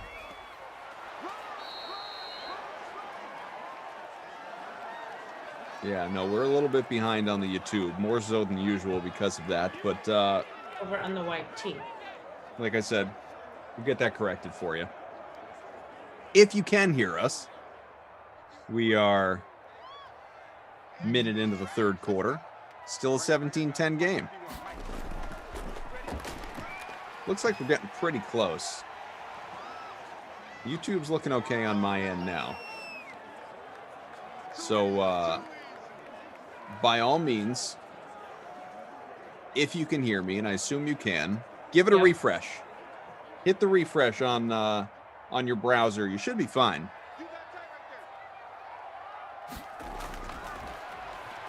Third and 5, Rivers. Looking around, straight away. Burton out to the 32. 175 for Rivers. 4th and 5 on the way. Incomplete on that last pass. Looked like he had it. He dropped it.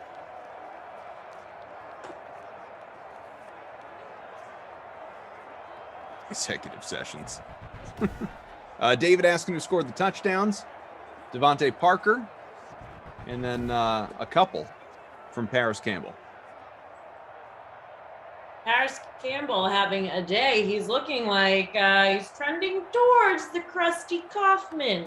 Oh, I mean, I don't see how he loses it at this point. Yeah. And lock here after that delicious punt. Down to the 3. Gorgeous. Love a delicious punt. Yeah, usually you got to pay extra for that, but that was a good one. Tua's up to 125. He's got a touchdown and maybe, just maybe, get marginal gain out to the 5. Wow, Howard. Jordan Howard. We don't get a lot of him here in Simland. Picked up 2. Turn those frowns upside down. Smash that like button on the YouTube. Hit the like, hit the subscribe. If you're watching on Twitch, where everything appears to be clear as well, give us a follow. Appreciate that. Another handoff and another run here from Miami, and another 2-yard pickup for Howard. 2 for 4. Simple math. We love simple math, especially me. Yeah, I know. It's numbers are they get over. Numbers are hard. Yeah, numbers are hard. Said we'll get to the Madden ratings, some of the stuff that came out today, and of course Aaron Rodgers comments as well. Christopher says, "Stop running the damn ball." Kenny Ducey's really horrible takes. Hashtag dislikes for Ducey. He's not even here. Yeah, jeez. He's not even here and he's haunting us? Are you kidding me? First down, Grant. 2 for 47 out to the 18. Hooker with the tackle. So I have fallen to 14th place, which I'm okay about. Yeah, I mean, that's not bad. It's well in front of me. Like you're I still wasn't even striking pumped distance. about this lineup. But Campbell, I mean, with the 32 fantasy points, yeah, I feel bad for those of you. And then, see, as I spoke, I just fell to 7 to 18. Tua. I feel bad if you didn't have Harris. Lord knows where. Yeah. So some of the Madden ratings, let's get to some of that stuff, because there had been a question from our pal Queenie, who does not appear to be in the chat right now, but she had asked, when do the tight ends come out? Well, the tight ends, We got the released the schedule top for 10. you, Queenie. They were released today. They came out today, the top 10 tight ends. We have another member of the 99 Club joining Devontae Adams, who spoke today about his situation with the Packers. And, of course, Aaron Donald, who has been a 99 Club member for the last 5 years, part of that 99 group. Travis Kelce, the top tight end, after a career year, one of the best pass catchers in all of football last year. He's a 99 for the first time. Travis Kelce, congratulations. After him, at number 2, the Niner, George Kittle, a 96. Darren Waller, 93 for the Raiders. Then you have the Mandrews, Mark Andrews at 88. New Patriot Hunter Henry is an 87, which is interesting. Jonnu Smith, I will tell you, not in the top 10. TJ Hawkinson, also an 85. And then Dallas Goedert, 84. Anything jump out at you there? Well, I have to say that the guru is not too happy that we're talking about this again. So sorry, guru. But no do at this point, other than throw it out. Must be because you late. Glass already did this. You know, just real quick question. I mean, we have 6 Sims. Was it fun? Yeah, was it fun? One. Also, is that does it. I'm doing it again with Moose next sim. You know what's funny? Because that is a Moose thing to do. He likes to troll the chat. We're gonna do it again with Moose. Let's just keep doing it. Maybe we they'll already did this. We didn't do this. Other people did this. The guru. And then Kenny Ducey's really, really horrible takes us. Press up anymore, and that is what made him fun. Then you're not wrong. He doesn't. I mean, when was the last time we saw Andy Reid or Matt? 122. Like the first week, he should just start doing his dress up again. I really do miss that. I'm like, who are we gonna get today? Because I know I'm not gonna get Glash.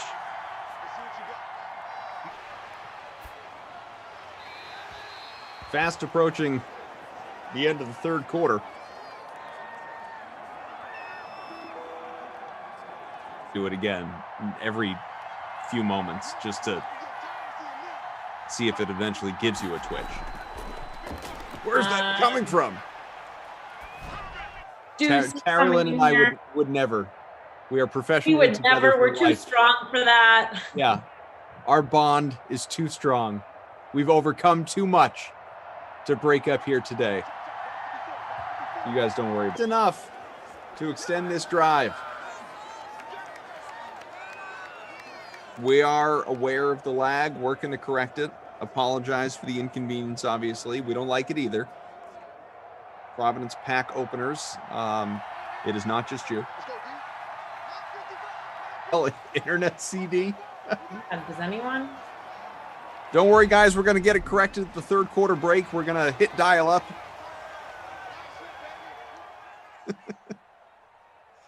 We'll go over the numbers for you through 3. Again, it has been at 110 on 6 catches at the break. That's how good a day it's been for him. We'll give you the rushing and receiving numbers as well.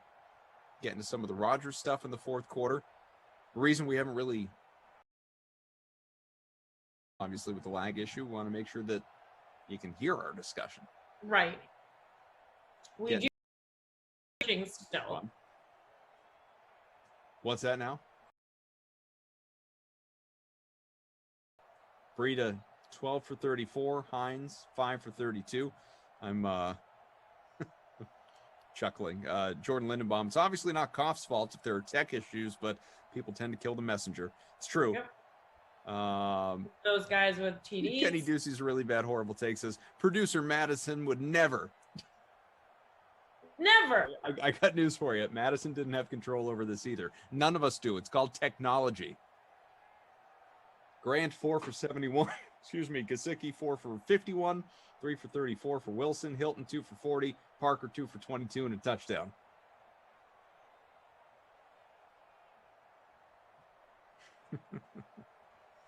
You guys, you make me laugh. We appreciate you being here with us, though. Again, next sim, hour and change from now, I will be with Moose, Vikings, Giants. Dare I say, Tara Lynn? I already built that lineup. I liked this lineup. Oof. I love that one. I love my lineup for that one, for the early bird special. Here for this one, though, I'm 102 out of 120. Cristobal continues to be in front. Tara Lynn still sitting top 20, though. Yeah. Representing for the crew here. You love to see it.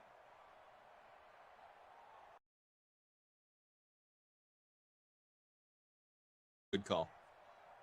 It's a good call. Yeah, that's all fake in back of him. It's a really elaborate Zoom background. We haven't done any on to the fourth quarter. Pulling movies off the wall for a buy stream trash in a while. There's a run, not far. 1 yard for Howard. 3 for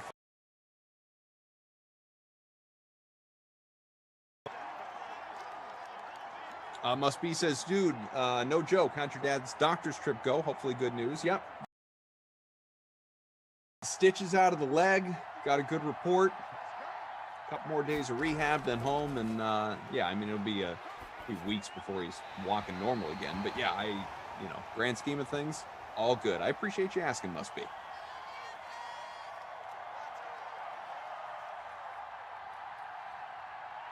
Chris, appreciate you. I see you. Rest assured, we're working through it all. Go for it on 4th and 5. Not taking the easy 3 right here. Respect. Tua. The southpaw, big throw, end zone traffic, and no, almost picked. Turnover on downs. Denied.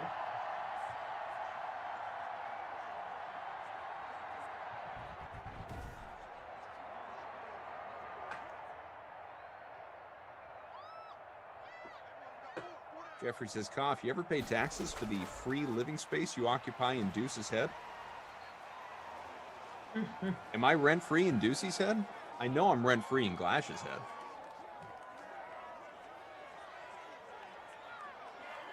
I get monthly statements for him, not for Ducey.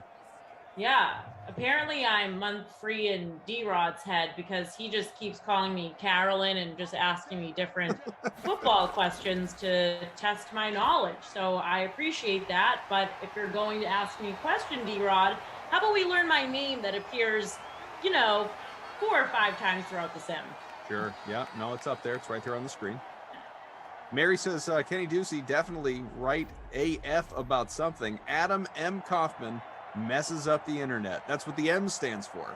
Mess up the internet. Oh, long M.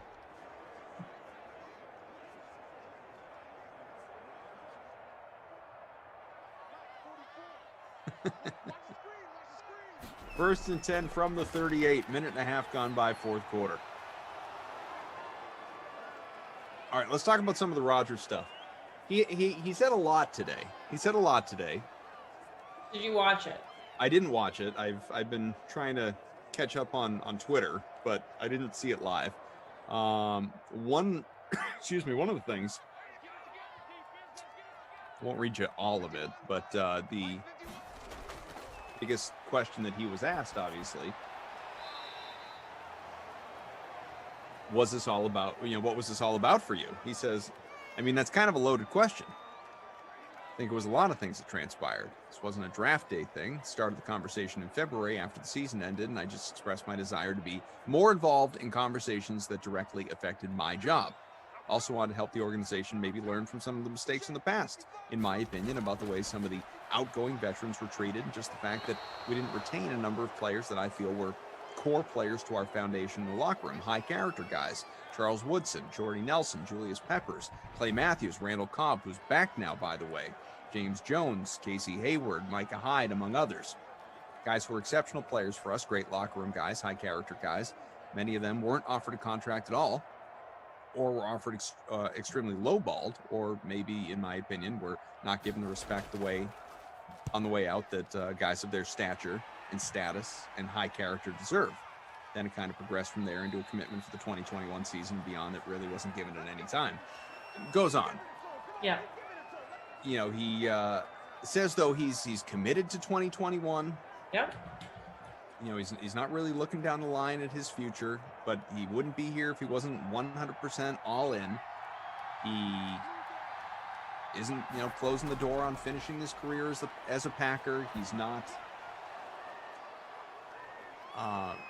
obsessing over the future in this moment. Again, future's a beautiful mystery. I think the money quote from Aaron Rodgers was when he said, Green Bay isn't exactly a vacation destination. Guys are coming here to play with me. I mean, we are, we are, as Adam Schefter tweeted, we are at Aaron Rodgers unfiltered status at this point in time. Rodgers is speaking his mind. He's reigning MVP. He's got his place in the world figured out. He's not worried about anything. Doesn't he? Yeah, I feel like he has every right to do that. What'd you make of what he had to say today? Anything jump out at you as surprising?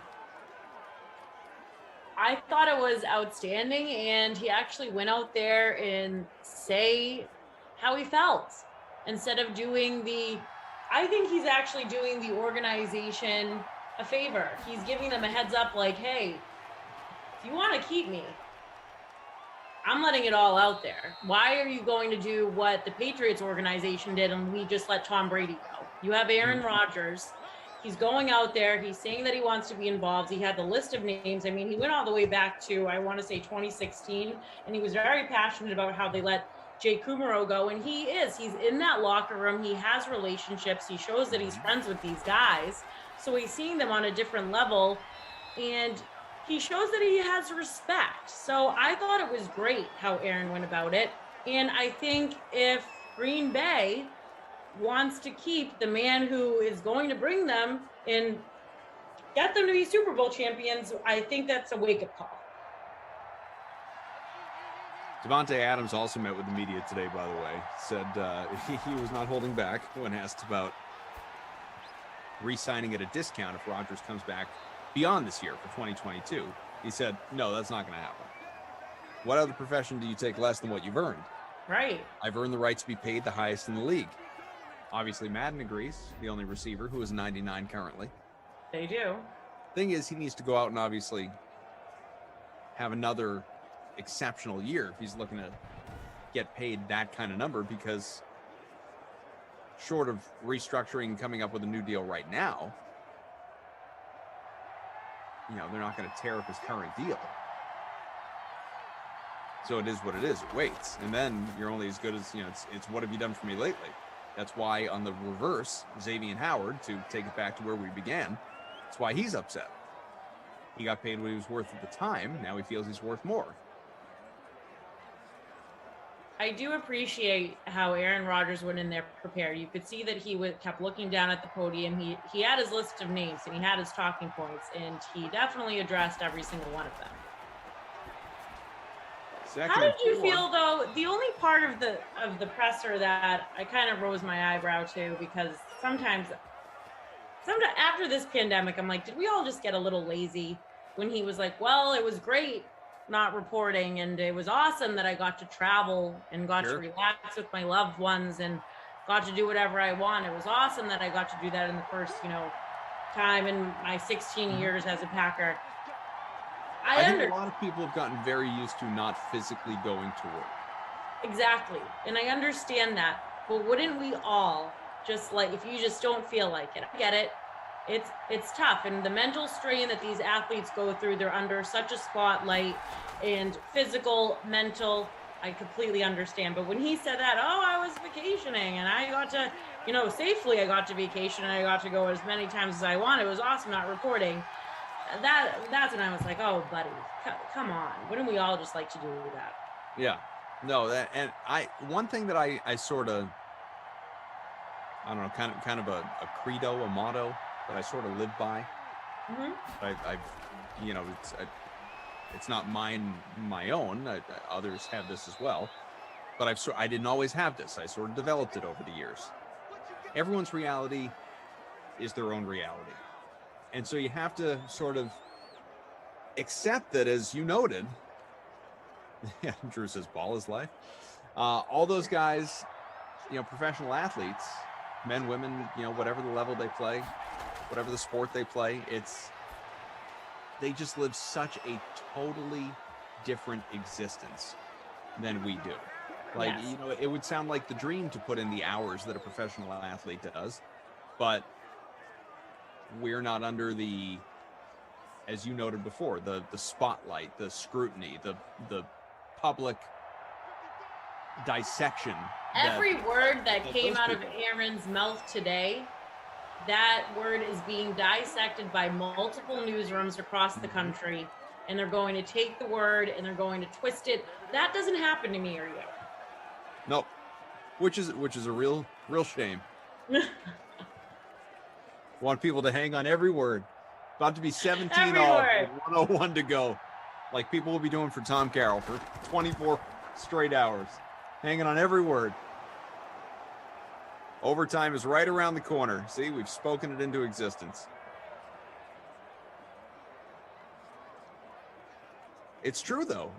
And we can't pretend to relate to that. We don't know what that feels like. We don't know what it's like to be on that pedestal, to the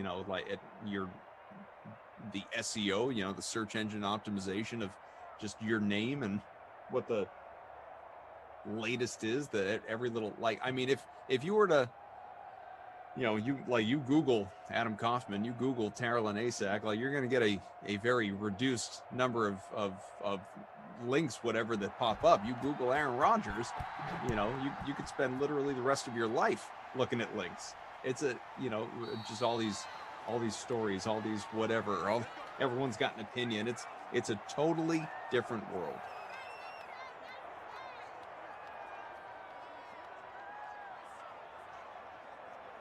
$17 all. See if Indianapolis can prevent extra time. Game tied up with less than a minute to go.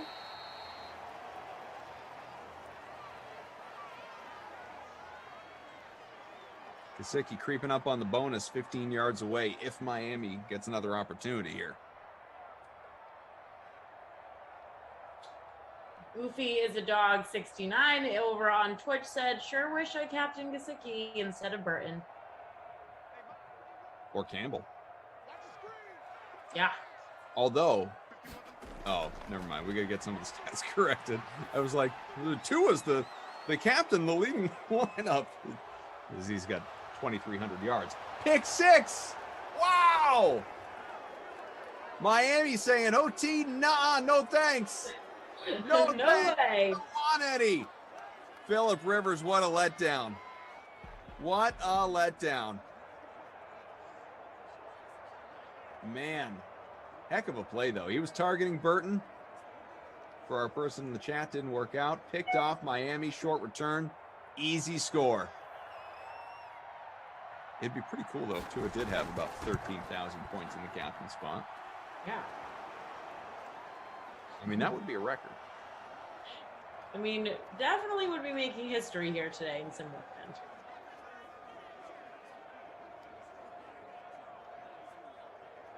Chat encouraging everybody to hit the like button.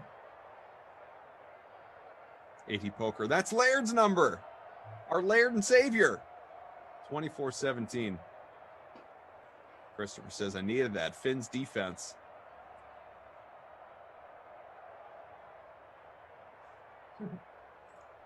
Scores are being adjusted. People, we see you in the chat. Not to worry. No, Tua does not have over 9,000 points. But wouldn't it be cool? Wouldn't it be something, right? I remember this July 28th in Simland.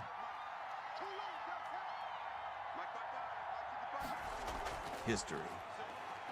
All right, Rivers. Final 45 seconds. You got all the timeouts. There's Burton that time. You got him. Clock's ticking, though. Out to the 35. Need a touchdown. Field goal, quite clearly, not enough. See if we get Daddy. There's a timeout. Unnecessarily let about, 6-7 seconds tick off the clock there at least.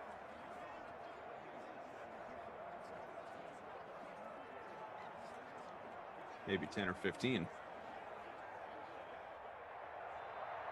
Congo Cab being very vocal about the Raiders in the chat. I mean, there's been some rumors too that if Green Bay's not getting it together, that's where we could see a potential landing spot for Aaron Rodgers. I could see it. 24-17. 24 seconds left. 1st and 10 from the 46. Jordan notes we did have a Hail Mary game winner last sim. Right.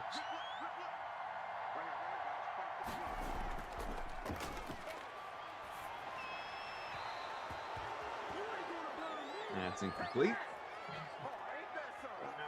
Where he was looking.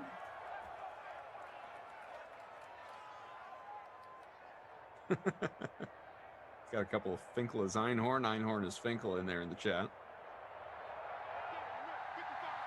Laces out, Dan. 2nd and 10. Rivers. One timeout left for Indy. That ball's completed. Burton. 9 seconds left. Final timeout.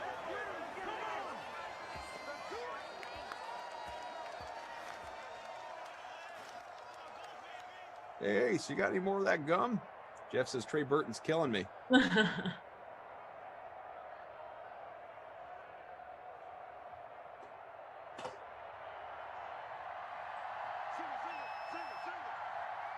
According to Ian Rappaport, by the way, a couple of teams have inquired with Miami about Xavier Howard, just to give you the latest. Rivers. That ball is complete, and he's down, and the technically remaining seconds are going to tick off. That's it. 24-17, Miami. Indy had an opportunity to tie it up. Also had an opportunity to go ahead, if not for that pick six there in the final minute plus. Didn't work out. So, who are your awards, Tara Lynn? Well, we're going with Paris. Obviously, we already were calling that in the 3rd quarter. So Paris is definitely the Krusty Kaufman player of the game. Anything in the second half. I'm not disagreeing with your award. He earned it in the first half alone. Just what a disappointment that he didn't add to it. Yeah, I mean, guy had 32 first half points and then, I don't know, moved on to the next game. Said I'm out. Who do you want to change it to? No, I don't want to change it. I like your pick. I wish he'd done something. Obviously, you don't like my pick because you're doing a doozy thing right now and you're contradicting me. I'm not contradicting you. I'm saying you I wish because at first you were like, let's do it. And I'm like, the yeah. The potential was so high. Who's your babysitter, Billy? I don't even want to say it anymore. I'm just trying to find my line. Trying to find my lineup here. This would just load, but I have 90 9. Okay, and is there a chainsaw outside my window? What's happening? All right, let's who do we want to call it? What do you think? I mean, what did Hilton do for me? T.Y. Hilton. I think we're 53% owned. Let's take a look at the pass catching numbers real quick too. I just want to verify something for my own mind. Put up 9 fantasy points, 60 receiving yards, 1 rushing yard, 3 receptions. Gesicki 8 for 85, a touchdown. Burton went 3 for 38. Obviously, not to worry, everyone, be patient with the manual scoring, but Burton's still not great. Still not great. Burton, you make case for Breida. Whatever you think.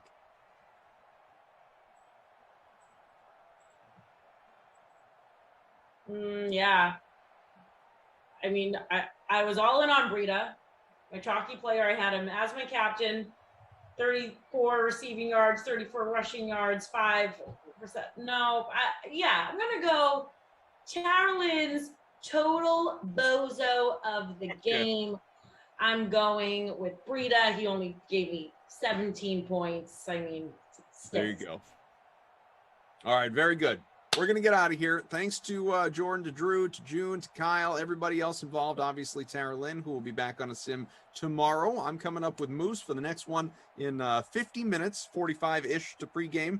For Vikings-Giants, you will have a replay of the sweat from earlier this morning coming up right now. We'll catch you soon. See you, TL.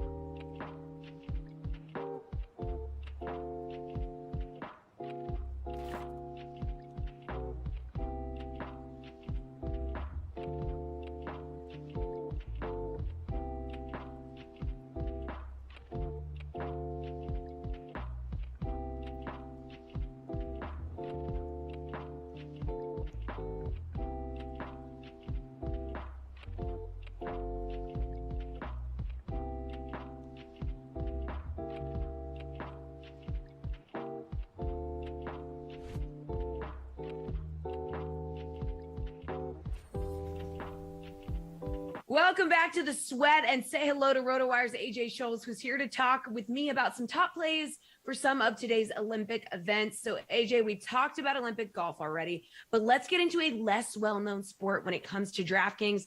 I'm talking about beach volleyball. The U.S. duo of Phil Dalhausser and Nick Lucena face off against Argentina's Nicolas Capagroso and Julian Amato Azad. Now the Americans are huge, minus 1,000 favorites on the money line. Is this their match to lose? It seems like it. Oh, it absolutely is. I mean, 100% it's theirs to lose here. You know, considering Dalhausser had to deal with COVID protocols when he first got over there, it really limited his practice opportunities. And I think that's why they lost their opening match. I think it was just a fluke, to be totally honest with you. I would expect them to take this one 2-0 easily in straight sets, position themselves to take second in the group, though they're going to need a little help from the Netherlands side here to do that. So the American duo are plus 1,500 to win gold, and those are the best odds for a U.S. team. So the heavy favorites for gold are Mol and Sorum from Norway. They're plus 160. Do the Americans have a chance to knock them off? I absolutely think they do, and I think it's important to note Mol and Sorum lost today in straight sets to the ROC team. So I would absolutely look to Dalhausser and Lucena in their odds today. I do think that ROC team, Semnov and Lushkov, sorry about that, they won all 3 of their pool matches 2-0. They have yet to lose a set here and could really be in the mix for a gold medal as well. How about on the women's side? So Americans April Ross and Alex Kleinman are the favorites at plus 350. Are they the team to beat out here?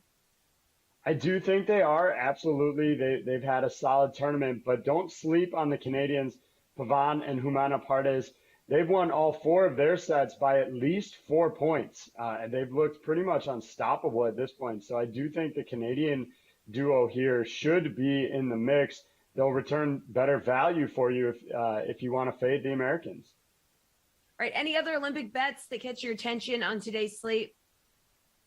Yeah, I'm going to talk a little bit men's swimming, starting with the 100-meter freestyle. It's certainly a crowded field, but you have Caleb Dressel being left off the 4x200 freestyle relay. If anybody watched the broadcast of that, Michael Phelps, of all people, was a little bit surprised to see that. I think this is going to be a rested and motivated Dressel to take home the 100-meter freestyle. You can get decent value on him at -115 there. And I would also consider taking American Ryan Murphy at +250 to win the 200-meter backstroke. ROC's Evgeny Rylov is the huge favorite at -250, but given the value you can get on Murphy here, I think he's worth the shot. All right, thanks, AJ. Appreciate it. One more segment to go here on the Sweat, and we're sticking with our Olympic theme. We'll be right back.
Almost to the finish line here, folks. And I'm joined by RotoWire senior golf writer and DFS writer of the year, Len Hochberg, for Olympic golf chase or fade.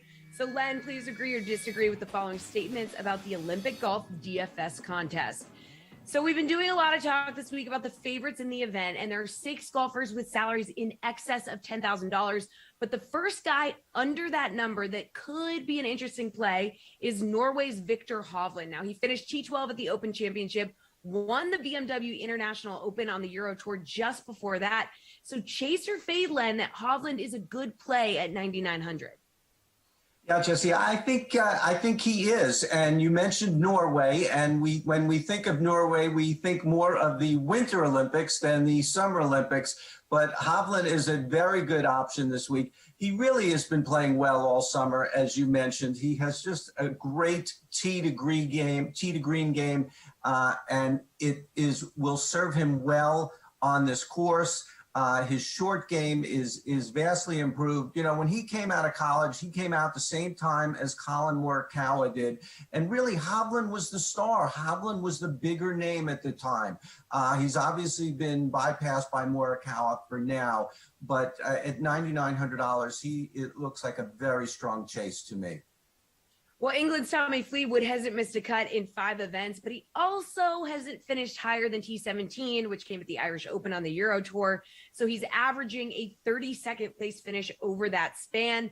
But at just 8,600, chase or fade that Fleetwood could be part of a winning lineup. Yeah, Tommy Fleetwood has been one of the more visible guys, the golfers, from the Olympics. He's been in the Olympic Village. We've seen him on social media. He's been embracing the Olympic experience. It looks like he's having a great time, which I think is important. I think if you're going to go over there and really enjoy yourself, it could translate to better golf. But as you said, his golf has not been great lately. This is a small field. It's only 60 players. There's no cut. Can Tommy Fleetwood be part of a winning lineup, you asked? Yes. Do I think he can really contend and win? No, but he could certainly be at $8,600, roughly around the 15th choice in the field, numbers wise. I think he can be part of a winning lineup. Okay, Len, where are you chasing DFS value in this field? You know, we're hearing a lot about Corey Connors, the Canadian. A lot of people like him. I like him, but I really like his countryman, Mackenzie Hughes. Mackenzie Hughes has had a terrible season, but a great summer. He's really come on strong lately. He's $8,000, very sound short game, which could overcome any weakness from the fairway for him and off the tee.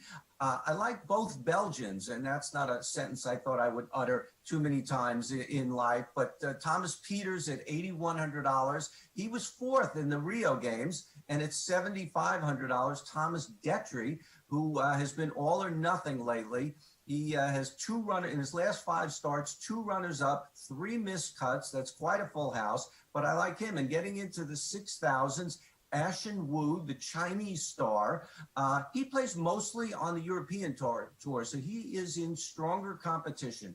And lastly, and I don't do this often, all the way down at $6,000, the very bottom, Rafael Campos. He plays on the PGA Tour. He's representing Puerto Rico. He's not a good golfer by PGA Tour standards, but by lesser tour standards, I think his price is way low. I would have seen him around 65, maybe 66. So I think he can add value to a lineup at a very obviously cheap price. All right. Finally, Len, who is your favorite to bring home gold in Tokyo? Yeah, I'm going to go back to what we were talking about earlier and say Victor Hovland. He just seems to be coming close so many times. A lot of guys have ups and downs and good weeks and bad weeks. He's really there every week. And again, he's played in international competitions many times before representing Norway. I think that counts for a lot this week. His game is well suited for this course, and he's even $9,900, which keeps you out of the 5-figure guys. I think Victor Hovland can certainly medal and even come away with gold this week. All right. Thanks, Len. Appreciate the time as always. That is a show, folks, but the fun is just getting started here on the Dream Stream. 6 Madden Sims coming your way. The first one starting at noon, and the Sweat will be back tomorrow at 11 a.m. See you then, and enjoy your full slate of Madden Sims. What's up, everybody? It's Wednesday, and you are watching The Sweat, hosted by yours truly, Jesse Cofield. And we've got a full show today, folks, leaning into the Olympic fever, plus looking at props for Thursday's NBA draft. But let's start in the field of dreams with baseball. So I've got our MLB panel here.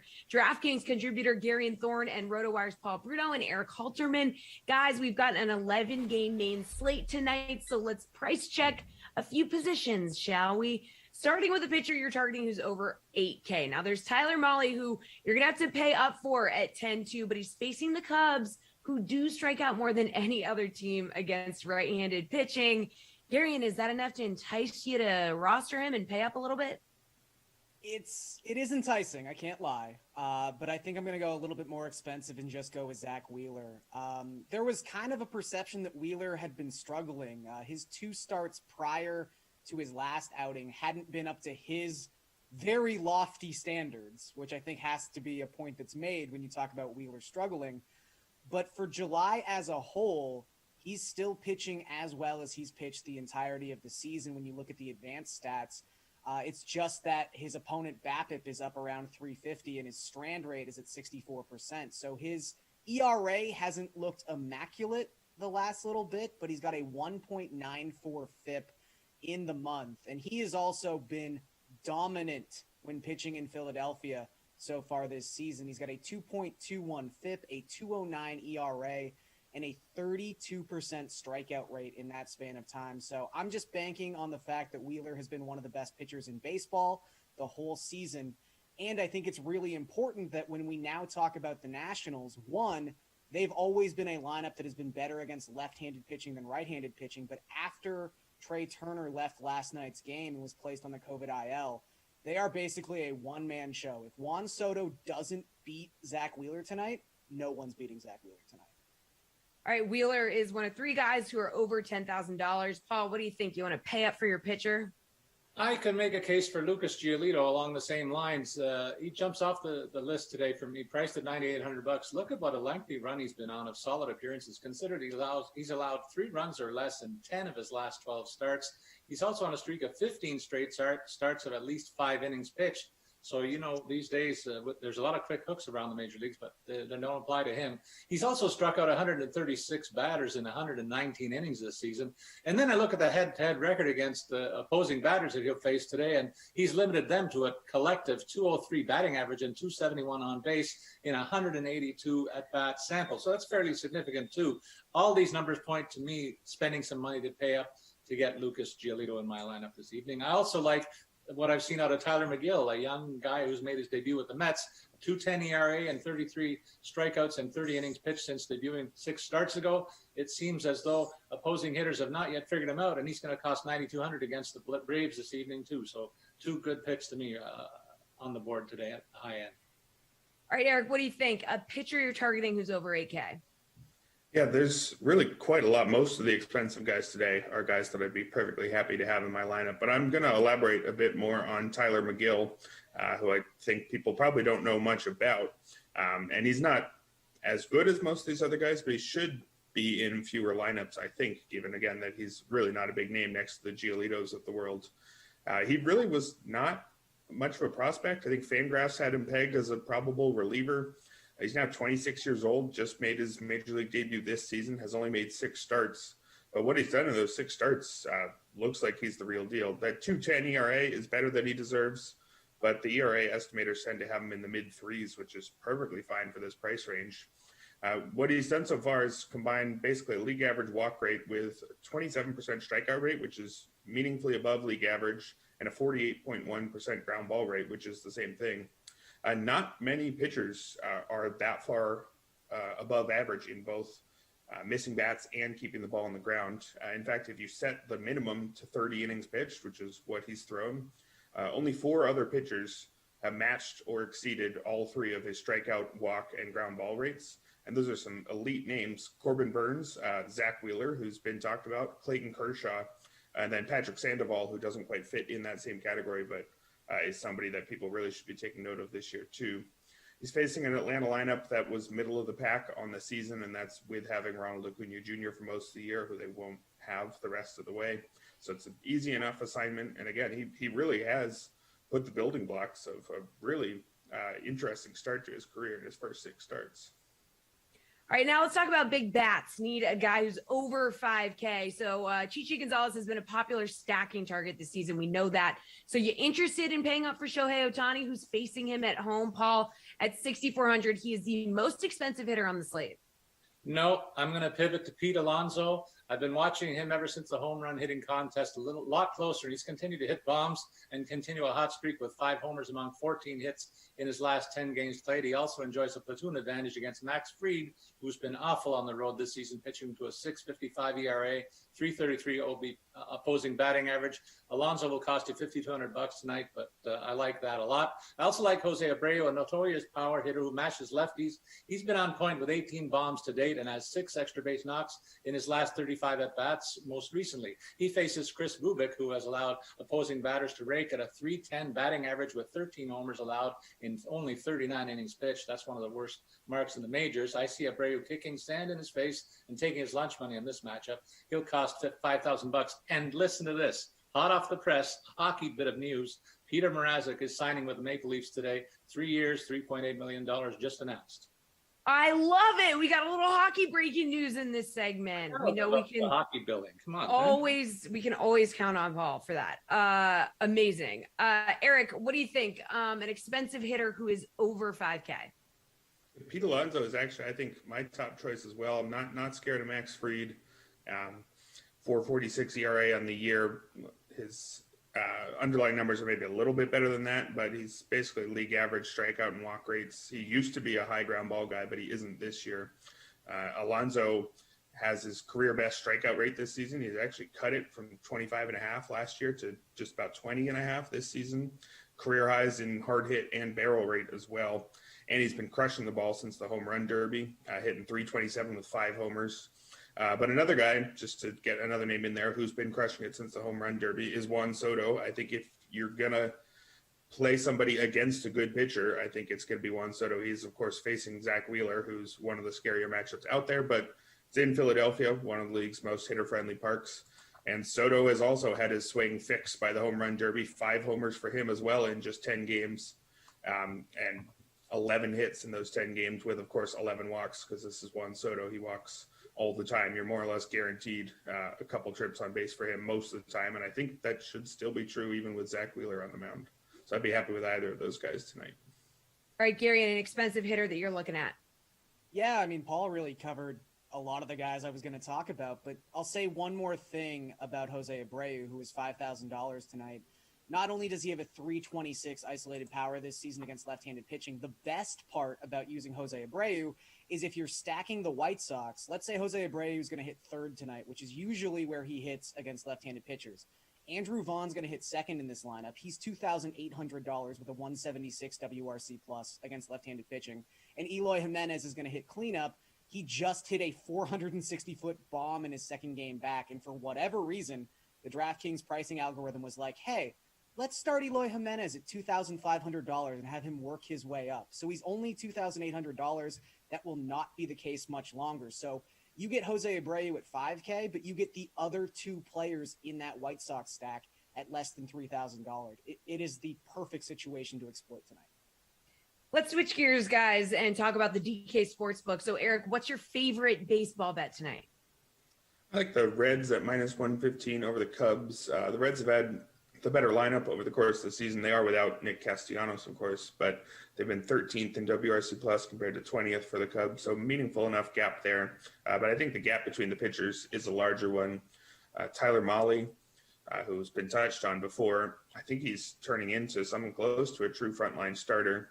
3.92 ERA isn't elite, but again, the park in Cincinnati is one of the most hitter-friendly parks in the league.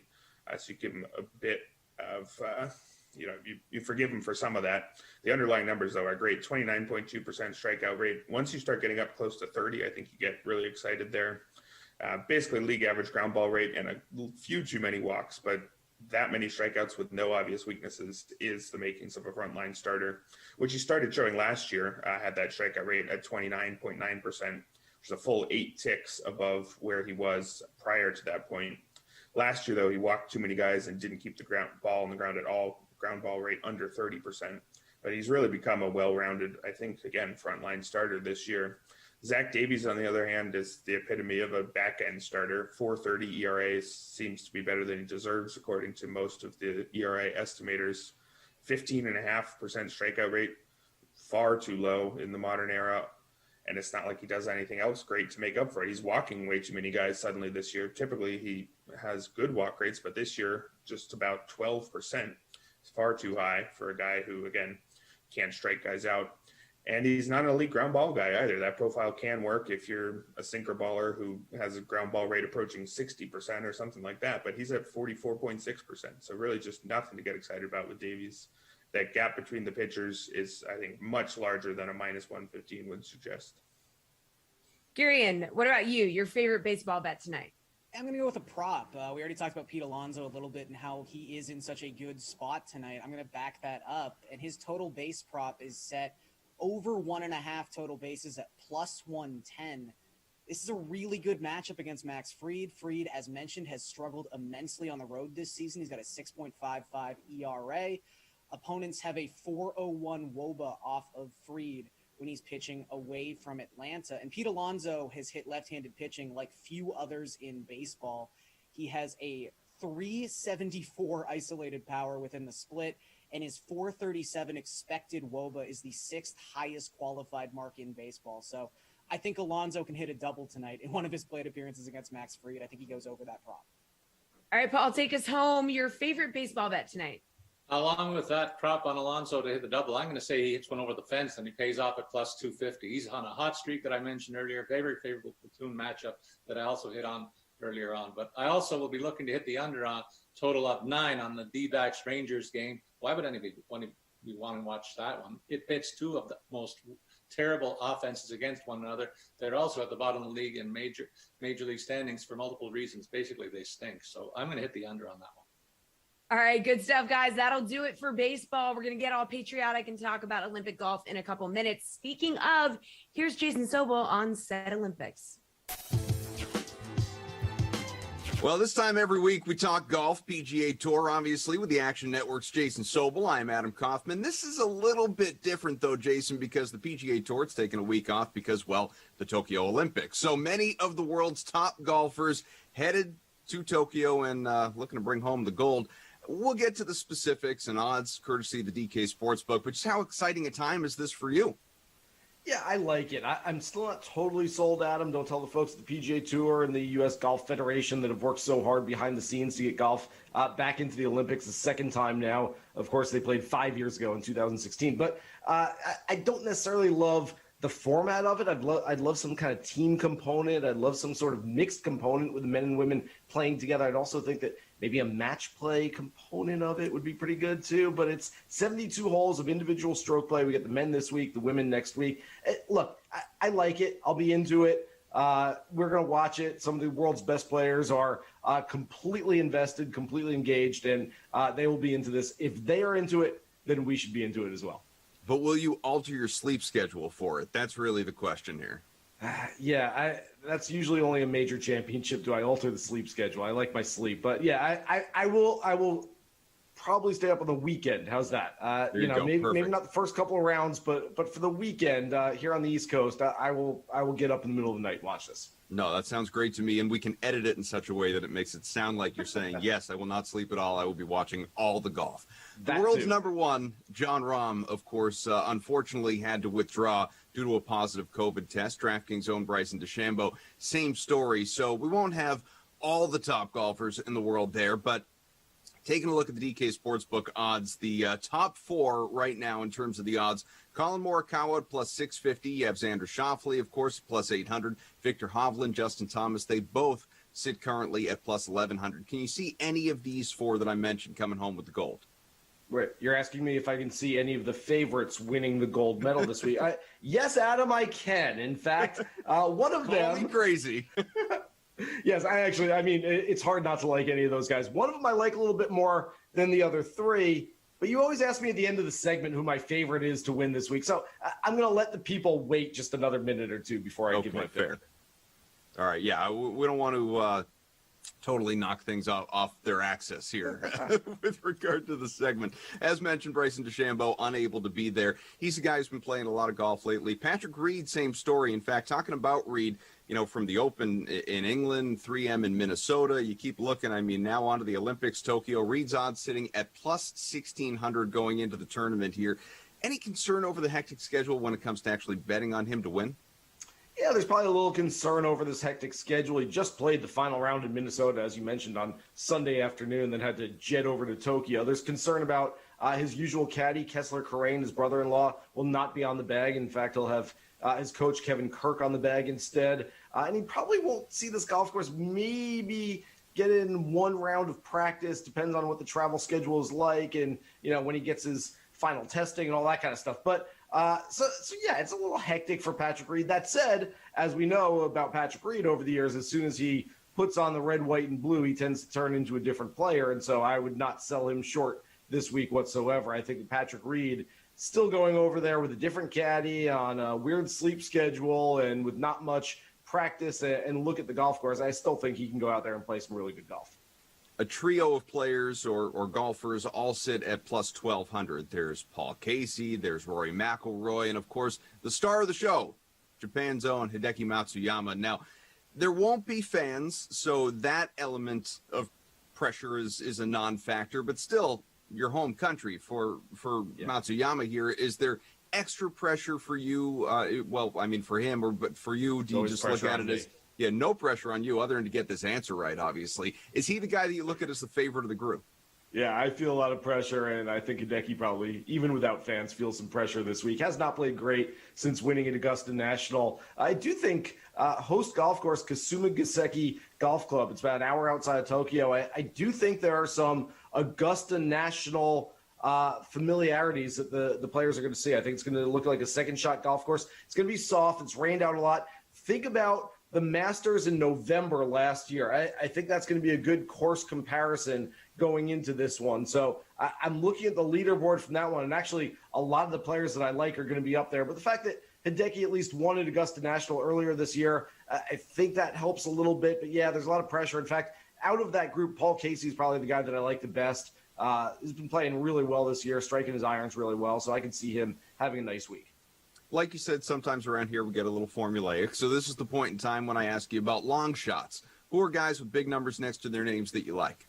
I'm not going too deep this week. I think that you can look at this field and say, okay, well, it's just not going to be a Hurley Long. It's not going to be a Yeshun Yuan, who's guys that you don't see on a week-to-week basis playing PGA Tour events and WGCs and major championships. So I'm not going too far deep. I wouldn't qualify these guys as long shots, but right around 28-1, Sungjae Im, who of course has the world on his shoulders this week. He's trying to avoid 2 years of South Korean military duty.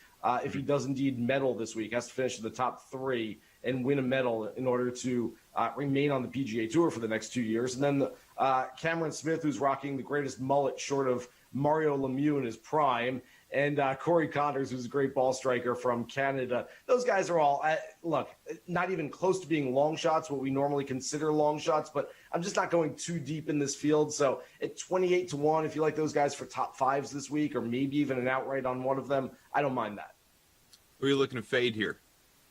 It's sort of the same answer where it's a 60-player field. Half of these guys probably don't have a great chance of winning this golf tournament. And so I don't know that there's one guy I look at Adam and I say, you've got to fade this guy. He's not going to play well this week. I think it's one where you pick your horses and you ride them throughout the week. And I think you've got a decent chance. I mean, you're basically with the process of elimination narrowing down the field. So you can say whether you really like Rory or you really like Colin Morikawa or whoever it might be at the top, pick your guy and kind of ride him this week. And he's got, I would say, at least a 1 in 30, 1 in 25 chance of winning this thing. When it comes to Narrative Street, normally I was going to sit here and say, well, of course, you root for Hideki Matsuyama. Of course, then you outlined the Sungjae Im story, and now I feel kind of compelled to root his way. But who is your favorite to win this thing? Yeah, Siwoo Kim in the same boat as Sungjae Im this week as well, trying to avoid that military duty in South Korea. We mentioned right off the top that of the favorites, there was one guy that I liked a little bit more than the others. Justin Thomas has had a frustrating campaign this year. He won the Players' Championship, of course, but hasn't really contended anywhere else, hasn't played his best golf. I really think, and I always warn, look, if you're going to bet on players based on what they say on their social media accounts, you're going to wind up betting everybody because nobody goes on Twitter, nobody goes on Instagram and says, not really feeling it this week, but, maybe I'll find my swing in a couple of months. Everyone says, man, fired up for this week. I'm playing well. I can't wait to get out there. This is going to be a great week. So, you've got to play it with a little caution. That said, I read JT's media post this week. Justin Thomas sounds like he's very, very motivated for this one. I know that he's been frustrated about his play as of late. A second shot golf course should suit him really well. I like his number this week. I think there's some value, and he is indeed my favorite play at this one. As promised, it's time to talk about Olympic golf. Say hello to our golf gurus, DraftKings contributors, Jeff Ulrich and Reed Fowler. All right, fellas, need you to tell me if these odds are too high, aka too long, or too low, aka too short for these golfers in the men's field at the Olympics. So we talked about a lot of the favorites this week, and we just heard Jason Sobel talk about some more. So we're going to be looking at some of the longer shots here in this segment. So let's start with South Africa's Christian Bezuidenhout, who currently holds the second longest streak on the PGA Tour of made cuts at 13, one behind Jordan Spieth. Now his odds sit at plus 3,500 this week. Reed, is that too high or too low? This one's tough, Jesse. I know if we're talking about Goldilocks here, my response wants to be just right, but I'll say right now it's too low. And the reason why, even though he's made a ton of cuts, and maybe for DFS, right, we're talking about he'd be a good cash game play. He'd be someone that maybe not a lot of people are familiar with. Great around the greens, great putter of the ball. And when he gets going, especially in top events, we've seen him at the top of leaderboards, right, in some of these majors. I just take a look at some of the other guys around his odds. And when you take a look at those who have won this tournament, or, well, we've only had 1 year, right, 2016, the top 5 players at least had a top 5 in the last dozen events, a dozen tournaments coming into this, right? And while Christian Mizuno does have solid finishes, you take a look at this class of players at the top, and I think their win equity is so much higher than someone like Mizuno's. Will it be great for South Africa? Yes, absolutely. But I'd rather have Jeff's boy representing the RSA as opposed to Christian Mizuno. Even though I love Mizuno's game, Louis Oosthuizen is a guy that should be here, right, Jeff? Yeah, I mean, he should be, but he's going after that FedEx Cup money. Right? True. Yeah, makes sense. Makes sense. He's going after the FedEx. Look, I mean, you look at Bezuidenhout's odds and plus 3,500. It's not that bad. I mean, we have a limited field event, but I think I agree 100% with what Reed said. And it really comes down to, if you're going to take a shot with someone off the elite players, there's players with bigger odds underneath Bezuidenhout that just have similar or maybe even better win equity than him. Siwoo Kim, a guy who's won 3 times on the PGA Tour, is plus 5,000 on the DraftKings Sportsbook. Garrick Higo, his countryman, who won on the PGA like a month ago, is plus 5,000. So, you know, when you look at it, there's players underneath Bezuidenhout with far bigger odds. Mackenzie Hughes is another one. I just think these guys are way better value, unfortunately. Love this player. Very talented, like Reed said. He's one of the best putters in the world, but I think there's far better value if you go a little bit deeper. All right, now let's look at Jeff's countryman, Corey Connors, T15 at the British, missed a cut at the U.S. Open in his last 2 outings. So a mixed bag of results here. He's plus 2,800. Too high or too low, Jeff? Probably just a little bit too low. I really like Corey Connors this week. Like, I love him as a DFS play. I think I would rather bet him as a top 10 play necessarily, just because I don't necessarily trust that he's going to be able to sink enough putts in what could potentially be like a big birdie fest to get the gold. But Connors is I think he's going to set up very well. He came back to life the T15 at the Open. Again, I think this week is going to be all about irons, hitting greens. You know, the last time he played in Japan was the Zozo Championship 2019. He was T6 at another wet course, another Japanese style course. I think this event could be very good for Connors. Like I said, I like him for DFS. I would rather bet him on the top 10 side of the DraftKings Sportsbook. Right there, you're getting plus 200 odds. And again, I feel like with how good Connors hits his irons, he's going to be in the mix. I just don't really want him as an outright play. All right, Reed, what do you think? Yeah, let's go to Mark Leishman, too, in that range, Jeff. Someone that we've liked over the past couple of weeks, someone who's played well, maybe at this part of the country and this part of the world, not necessarily in this country in Japan, but at the same time, you take a look at the guys around him, right? Corey Connors, like, what is his chances of winning, right? Like, we've seen him win once when he Monday qualified, so he can come out of nowhere. Absolutely. But while I do think this is the best chance that Canadians do have in a long time to medal here with Corey Connors and Mackenzie Hughes, talk about a putter who's making everything. It's Mackenzie Hughes, a guy like you see guys around him. I think Sunjay Im has to be worth mentioning here as well, right? With the implications of what he and Siwoo Kim have to do to make sure that they don't have to do their 2 years of mandatory military service. He's someone, Cam Smith was at this number earlier in the week at plus 2,800. He's all the way down to plus 2,000. That's probably a little bit too short. But at the same time, if you got it early, that's the places that I would have gone over Corey Connors, even though the guy's ball striking like the best of them. If that putter isn't on board, isn't firing, Jeff, it scares me. These are big greens. If he can't get there and 2 putt for par at least, if he's not within 10 feet, it's going to scare me a little bit. All right, another player with mixed results as of late, a guy you just mentioned, Reed, Australia's Mark Leishman. Now, he missed the cut at the British after finishing T3 at the Travelers before that. Reed, he's coming in at plus 3,500. Too high or too low? Oh, man, Jesse, you guys are really good job, Glenn, and good job of getting these questions, because these are tough. Because Mark Leishman, he's probably one of my. I'm still trying to figure out if there's going to be a last cut on the board, just because I do like guys in that 2,000 plus 2,000 range. You know, Paul Casey is a little bit lower, but I do think there's guys like Joaquin Niemann around him that interest me a little bit more. But look, what does Mark Leishman do? His irons get hot, and then out of nowhere, this guy can gain 8 strokes putting. That's what you need at this course, right? It's going to be longer because of the wet rain, Jeff. It's going to play a little bit longer because of that. And that's why I do like a guy like Niemann who can hit it out there. But boy, Mark Leishman at plus 3,500. I'm going to say, Jesse, I want to say it's too low right now, but probably just right. Yeah. So Jesse's not confused, I did drop knowledge earlier this week, Jesse, that rain actually is wet. So. Yeah. Oh, I mean, breaking news. Yeah. I think it's with Kaufman, though, so he does that. Yeah, he brings it out of you. Yeah, well, that's incredible. Jeff, How do you feel about Leishman at plus 3,500 in the rain that will be wet? Yeah, no, I actually really like this play. I think Mark Leishman's odds are slightly too high here. I mean, coming off a miscut at the Open Championship, again, and Reed brought up Corey Connors as a good comparable. Connors has won once in his career on the PGA. Mark Leishman has won multiple times. He's won no-cut events. He's won events over in Asia. He won in Malaysia. He lost in a playoff at the CJ Cup over in South Korea. He's from this part of the country, right? I mean, Australia. So I like this for Mark Leishman. I think these odds are a little bit too big. I mean, he's played better than Sung J M this year. You've got Shane Lowry at plus 2,200. Mark Leishman was T3, at the Travelers Championships just like 3 weeks ago, ended with a 65. He is a perfect example of a player who can get super hot with his irons and putter, can go low. He's won on a Tom Fazio course before at Conway Farms. I think these odds are very, very good. You're getting a little bit inflated, like I said, because he's coming off a miscut. Probably my favorite betting target if you're not betting the elites this week. All right, finally, there's a prop on the board that the gold medal winner will be an American. That sits at plus 175. Jeff, you're Canadian, so you can be impartial on this one. Is that too high or too low?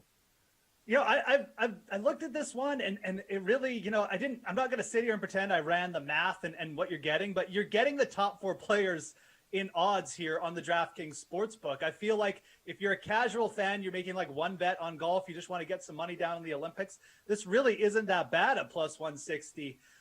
You've got guys like Justin Thomas and Xander Schauffele who just dominate these typical short field events, especially overseas, and it's potentially going to be a birdie fest. I think these odds are pretty fair. And like I said, for the casual fan, if you don't want to do too much research, just taking the top 4 Americans to win. Yeah, I think this is fine. Reed, what do you think? Yeah. How about we talk about Europe at plus 185, though, Jeff? I think Paul Casey does have that, but he's right. Like when you run the schematics and the math on it, it just makes a lot of sense, right? Colin Morikawa is coming off probably the most confident guy right now, and rightfully so. And JT, Patrick Reed, who's all masked up, both eyes and mouth, Jeff.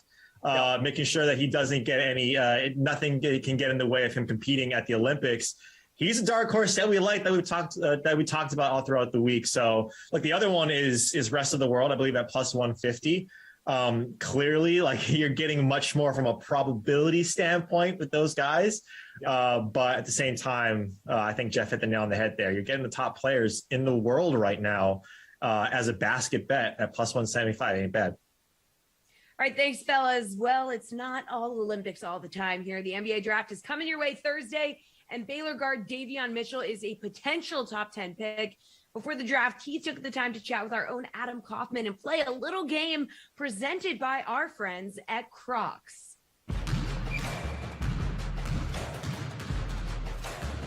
Davion, this segment, it's sponsored by Crocs, and I don't know if you've seen the meme out there for Crocs sport mode versus casual mode. Have you seen this? So I'm gonna put you into a bunch of situations. You need to tell me if you handle these situations in casual mode or sport mode, okay? All right, guys. Playing video games, you're playing Call of Duty, Fortnite, whatever it is. Is that casual mode or is it sport mode? Ooh, that's a good one. I'm going sport mode because I'm always standing up. I'm kind of a guy where if something's going wrong, I'm standing up, I'm running around. So I'm saying sport mode now. Well, you're doing some karaoke. Okay, I know you like music. Future, you got Drake, whatever you want to listen to out there. You're performing in front of the people. Casual mode or sport mode? Oh, sport mode. I can't be casual because what if they come off and everybody looking out? I gotta go sport mode. I gotta be locked in. Yeah, you're out walking the dog. Casual mode or sport mode? Sport for sure. Just because you might got a cat or something they run after, they might get off the leash. You gotta be active the whole time. I'm going with sport on that. You're going to the beach, going to have fun. Sport mode, casual mode. Oh.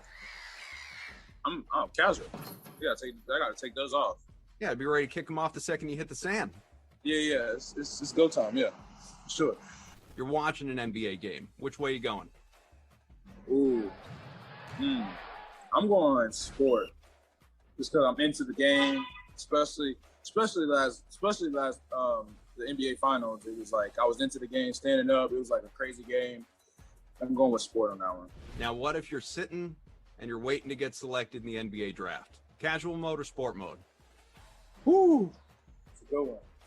I'm gonna go sport just because I don't know. I'm just go sport on that one just because you'll be nervous. You're getting ready to run up on stage. Yeah. I'm gonna go sport on that one.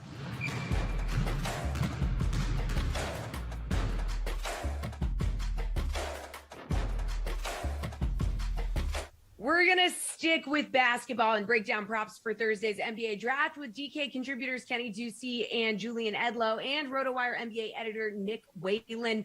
We're going to have a full draft preview on tomorrow's show where we'll analyze the top picks. But today, we're going to focus on some of the interesting props you can find on the draft on the DK Sportsbook. So let's start with the top 10 props. So you have a number of names with odds on if they'll get drafted in the top 10 picks, including our friend Davion Mitchell. So Kenny, what's your favorite top 10 bet? I got a couple here. Moses Moody at plus 155 is really intriguing to me. He's a very, very good talent. He's got a very high floor as a player, and I think that he is a safer pick when it comes to what teams might want to do later in the top 10 in terms of their needs. I mean, he's a good 3-and-D wing. I think that he fits at the NBA level. And another guy I've been looking at just kind of as a dart throw is Corey Kispert at plus 220. He's a very good shooter, and I think that's obviously always a need. He comes from a good program in Gonzaga, and I think that at the end of the day, you look at a guy like Klay Thompson who went 11th. I think that a lot of GMs would redo that draft and take him earlier. Not saying Corey Kispert has the potential to be one of the top 5 shooters in the NBA or will be anyway right off the bat, but he is very good from beyond the arc like Moses Moody, and I think that there's a big need for him on NBA rosters. So I can see those two guys going in the top 10 at plus money. All right, Jules, what's your favorite top 10 bet? Yeah, the top 10, I mean, in my opinion, overall, there's not that much value here anymore just because we kind of know the top 6-ish, maybe 7, and then there's 3 guys in the field who are not projected in that top 7 who are minus 200 or more. So you got to lay a lot of juice on the guys that we think will go in there. James Bouknight, guard from UConn, his draft prop opened at 10.5, and he's now minus 475 to go in the top 10. You can't bet that. So for me, like you got to bet a guy at plus money that you think can sneak into that 7 to 10 range. I think Moses Moody is one of those guys. If you're gonna take some plus money, like Kenny said, and the other guy for me would be Alperen Sengun, the Turkish dude, Turkish big man. I'm not gonna lie, it's not like I watch him play all the time, but I know that he won a Turkish League MVP at 18. I know that he's versatile, and I know that he had a lot of strong lottery workouts. So he's a guy that I see going in the 8 to 12 range. So maybe you hit the plus 160 on him going in that 8 to 10 range. All right, Nick, what do you think? Yeah, Moody and Şengün are the 2 guys that I had on my list as well. I think Moody at plus 155 is probably the best bet on the board. I think Orlando picking at number 8 is a potential landing spot for him. Maybe Memphis even at number 10. If Josh Giddey, who's at minus 200 to go in the top 10, is off the board. Davion Mitchell, I believe, is at plus 110. I wouldn't feel great about that. But every year, there's some surprise in that 6 to 10 range, and it wouldn't shock me, if he's in consideration for Orlando at 8 or Sacramento at number 9. But yeah, like these guys said, there's not a ton of value. I mean, Bouknight is virtually a lock. It feels like to go to OKC at 6 or maybe the Warriors at 7. The numbers certainly back that up. There's not a lot of value in betting Franz Wagner and Josh Giddey, who are both at minus 200. I wouldn't say those guys are both locks to go in the top 10, but the way things are trending, I think Giddey to Memphis at 10 and Wagner either at 8 to Orlando, 9 to Sacramento, maybe even 7 to Golden State. Those seem like pretty distinct possibilities at this point. Well, another prop focuses on what position players will be drafted. So, for example, LSU's Cameron Thomas has a projected draft position of 22.5. You can choose the over or the under. So what's your favorite draft position prop bet on the board, Jules? Yeah, I wrote a bunch of these up in my NBA Best Bets article that you can find on the DraftKings playbook. Unfortunately, it seems like we have already moved the Sharif Cooper line. Wrote him up at 20.5, over minus 140. That would be my favorite. He moved to over 22.5 at minus 135 because my articles just move lines like that, apparently. But that's cool. We still like him at over 22.5 if you're late to the party. I had Jeff Goodman on the Unreasonable Odds podcast yesterday. You can find that on Twitter. You can find it in the article. He's in complete agreement with me there that Cooper is, he's a good playmaker. He's a good little shifty point guard, but he has trouble shooting the ball. He's extremely undersized, and he's awful on the defensive end. That's a late first round, early second round pick, a backup point guard in the NBA. Nobody's going to be taking him top 20, 21, 22, so I still think that's safe. And then Sengun, the guy that we just talked about, is potentially top 10. Rather than bet him top 10, I just love taking the under 12.5 on him because I really feel like 12 to the Spurs is his floor in this draft. I think 11 to the Hornets is a serious possibility. So just going to the under 12.5 rather than reaching on the top 10 is the way to go. So those are my two favorite draft position props in this draft. All right, Nick, what's your favorite draft?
What's up, Sim fam? Good to be back with you. We have, we've left Tara Lene Sack. We had a lot of fun with her, but we are moving on. Jeff Ulrich is coming on in. I'm Adam Kaufman. We got a Sim on the way. You got big shoes to fill, maybe heels, to be honest. Yeah, full from a fully professional booth to just a clown. So I mean, sorry for the downgrade off of TL, but I'll do what I can here. I did get a lineup in, so I mean we're off to a hot start here. For me, real step in the right direction. Yeah. Well, since lineups have locked for the early bird special, what did I call this thing? Is Dalvin Cook going number 1 in drafts? Maybe we can get into that later. But there's a lot going on in the NFL today, so we will see. What does your build look like, sir? Yeah, so I did use Dalvin Cook. I didn't fade him like I normally do. I put Evan Ingram in the captain spot though. You so normally I fade Dalvin Cook? I do, because I'm just a huge more. He's like 90% owned though in all the contests. So you're just looking for differentiation. It's not because you actually believe he's going to stink. No, obviously not. I mean, it's just you're just trying to. I mean, look, we're trying to win here. So yeah, when Dalvin Cook has those 10-point games and you fade him, sometimes it works out. Even then, the problem with Dalvin Cook is even when he gets 10 points, he still ends up factoring into a lot of lineups. So he's really not a good fade, if we're being honest. Anyways, I put Ingram in the captain, Daniel Jones, Slayton, Jefferson, the Vikings D, and Dalvin Cook. That's my lineup. Okay. All right. Well, I kind of like it, if I'm being honest. I think it's more solid than I've been making. So I had made the comment to TL last sim that I really liked my lineup. And you know what happens when you say you like your lineup? I finished like, I don't know, 111 out of 120 or something like that. So we got 115 in this one. And Moose, I'm going to go a step farther. I love my lineup. I love it. Love my lineup. So we're going to see what happens. Here's what I've got. I wanted balance. I wanted balance. And to do that, you got to pay down a captain. So I have Tajay Sharp in the captain spot. Some people may be thinking the same thing because he is about 11% owned in that slot, 55% overall. I did so in order to make room for a couple of very chalky guys, Dalvin Cook and Saquon Barkley, both owned well over, in Cook's case, well over 80%. Hell, he's 96%, and then 37% in the captain spot. Saquon, 80%. People did not opt to pay up for him at captain, though. He is sub 10% owned there. And then I have Evan Ingram, I have Sterling Sharp, I have Golden Tate. We'll see what happens. Okay. Yeah. Emerson's forehead in the chat says, Koff, you play to win the game. We do have a lot of NFL news, don't we? Similar. No. I said we do have a lot of NFL news, don't we? Oh, yes. I thought you said similar lineups. Oh. My connection jumped on me for a second. I went with like noises. Yeah, there's a ton of NFL news going between Madden ratings that came out earlier today. Yes. We can review some of those, obviously. You know, you haven't had the chance to do that. Some of the people, you'll appreciate this. Some of the people, we didn't even touch on it, I don't think, until at least the third, maybe the fourth quarter last sim.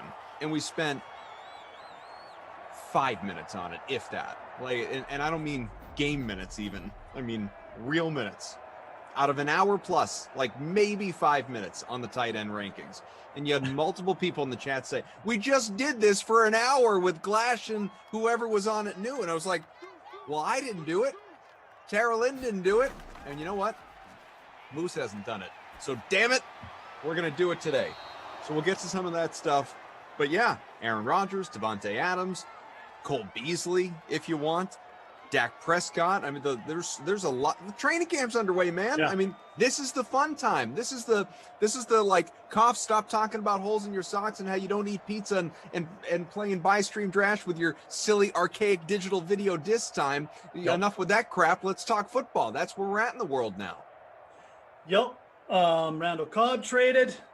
This is other news too. Like Malik Hooker signed with the Cowboys. I mean, Deshaun Watson's on field. Trey Lance signed. Zach Wilson is unsigned.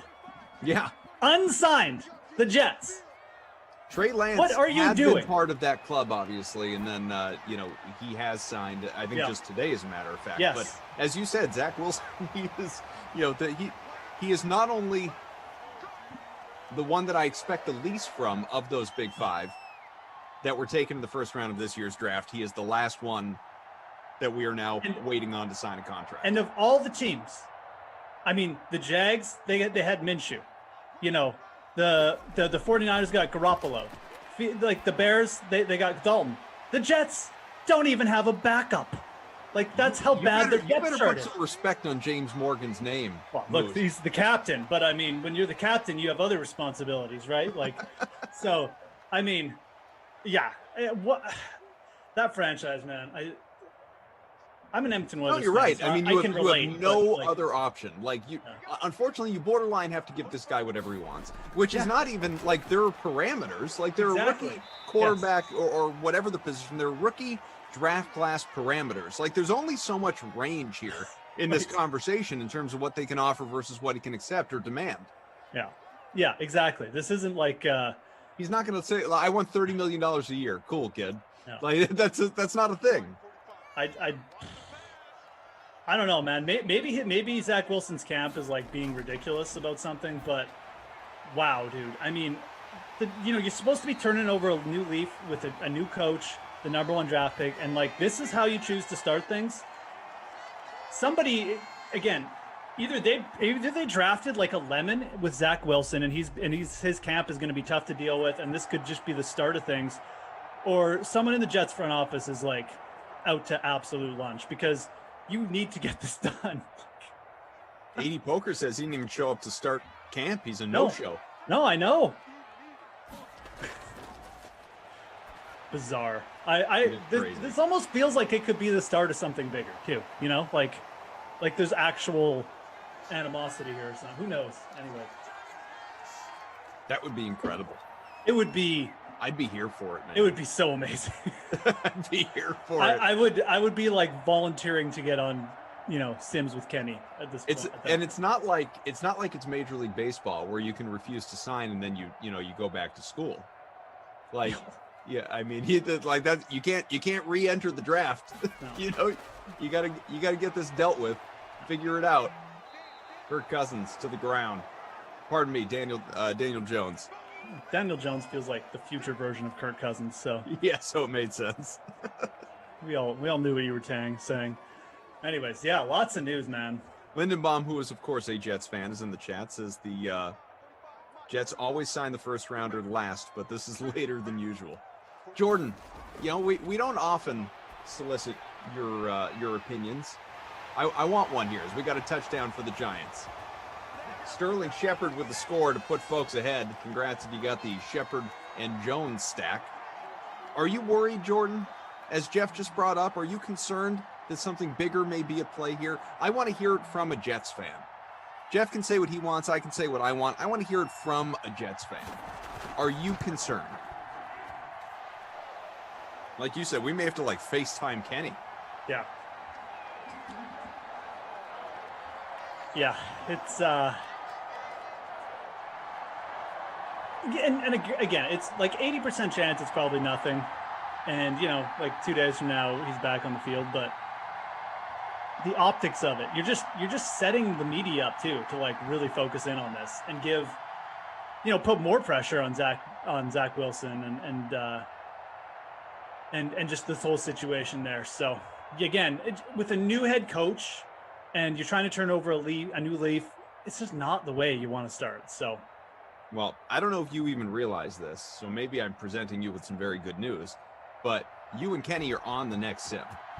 Oh, that's right. So you can get ready. Right. You can get ready to interrogate him all you want in less than 2 hours. Yeah. All Kenny's gonna say is, "Oh, this is nothing." No, he's gonna completely. He'll write it off. We need a little more news to last like 3 or 4 more days, and then we can really start to press him. I'm gonna ask him about it, but I know what his answer's gonna be. 20-yard pickup, Justin Jefferson, who I expect will be very well regarded in Madden 22 this coming season. The ratings for tight ends. Yeah, you heard me, folks. The tight ends. They came out earlier today. Is that all we got, tight ends? No, we got tight ends, and I think we got running backs. Yeah, we got running backs as well. But let's start with the tight ends, and then we'll go there, because we have a new member of the 99 Club. First-timer. It's like Steve Martin in the SNL Jackets, the 5-Timers Club for hosting. We got a new 99er. Travis Kelce, well-deserved after the year he had last year for Kansas City. Then you have George Kittle at 96, Darren Waller, 93. All three of those guys very well-respected. I think very clearly the top 3 in whatever order you want to put them in with regard to fantasy drafts. Obviously, Kelce would be number 1, but Kittle, Waller, some might interchange those two. Mark Andrews, the Mandrews, at 88. Hunter Henry, new Patriot, at 87, cracking the top 5. Jonnu Smith is not there. The bottom 5 of that top 10, Austin Hooper at 86. Rob Gronkowski is still with something in the tank. He's an 86. Mike Gesicki at 85. TJ Hawkinson, same story. Dallas Goedert, 84. What do you think of the group? So, Kelce, 99, yeah, for sure, deserved. You know, any like 97 to 99, he should be in there. Darren Waller's too low, 93.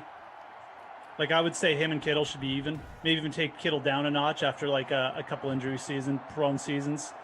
But Waller should not be lower than Kittle, at least in my opinion. I think Mark Andrews is a little high. I think Hunter Henry's way too high. So is Austin Hooper. They should all be lower. That group just feels too high. Like, those guys, none of them had good seasons. I mean, not like big seasons. Mandrews was kind of bad for long stretches. Yeah, those guys shouldn't be as close to Waller.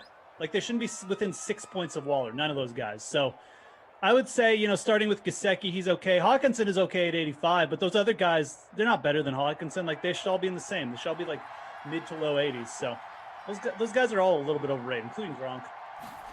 Yeah, I'm with you. I don't really. And I'll remove my personal bias, obviously. I don't understand the Henry rating. I don't understand the Gronk rating. Gesicki, Hawkinson, that feels about right. Goddard, maybe a tick or two too high. Hooper, a little high to me. Andrews, like you said, not a great year. Waller, a lot of people saying got robbed. Might bring him up a couple, bring Kittle down 1. Kelce's the one that makes perfect sense, obviously.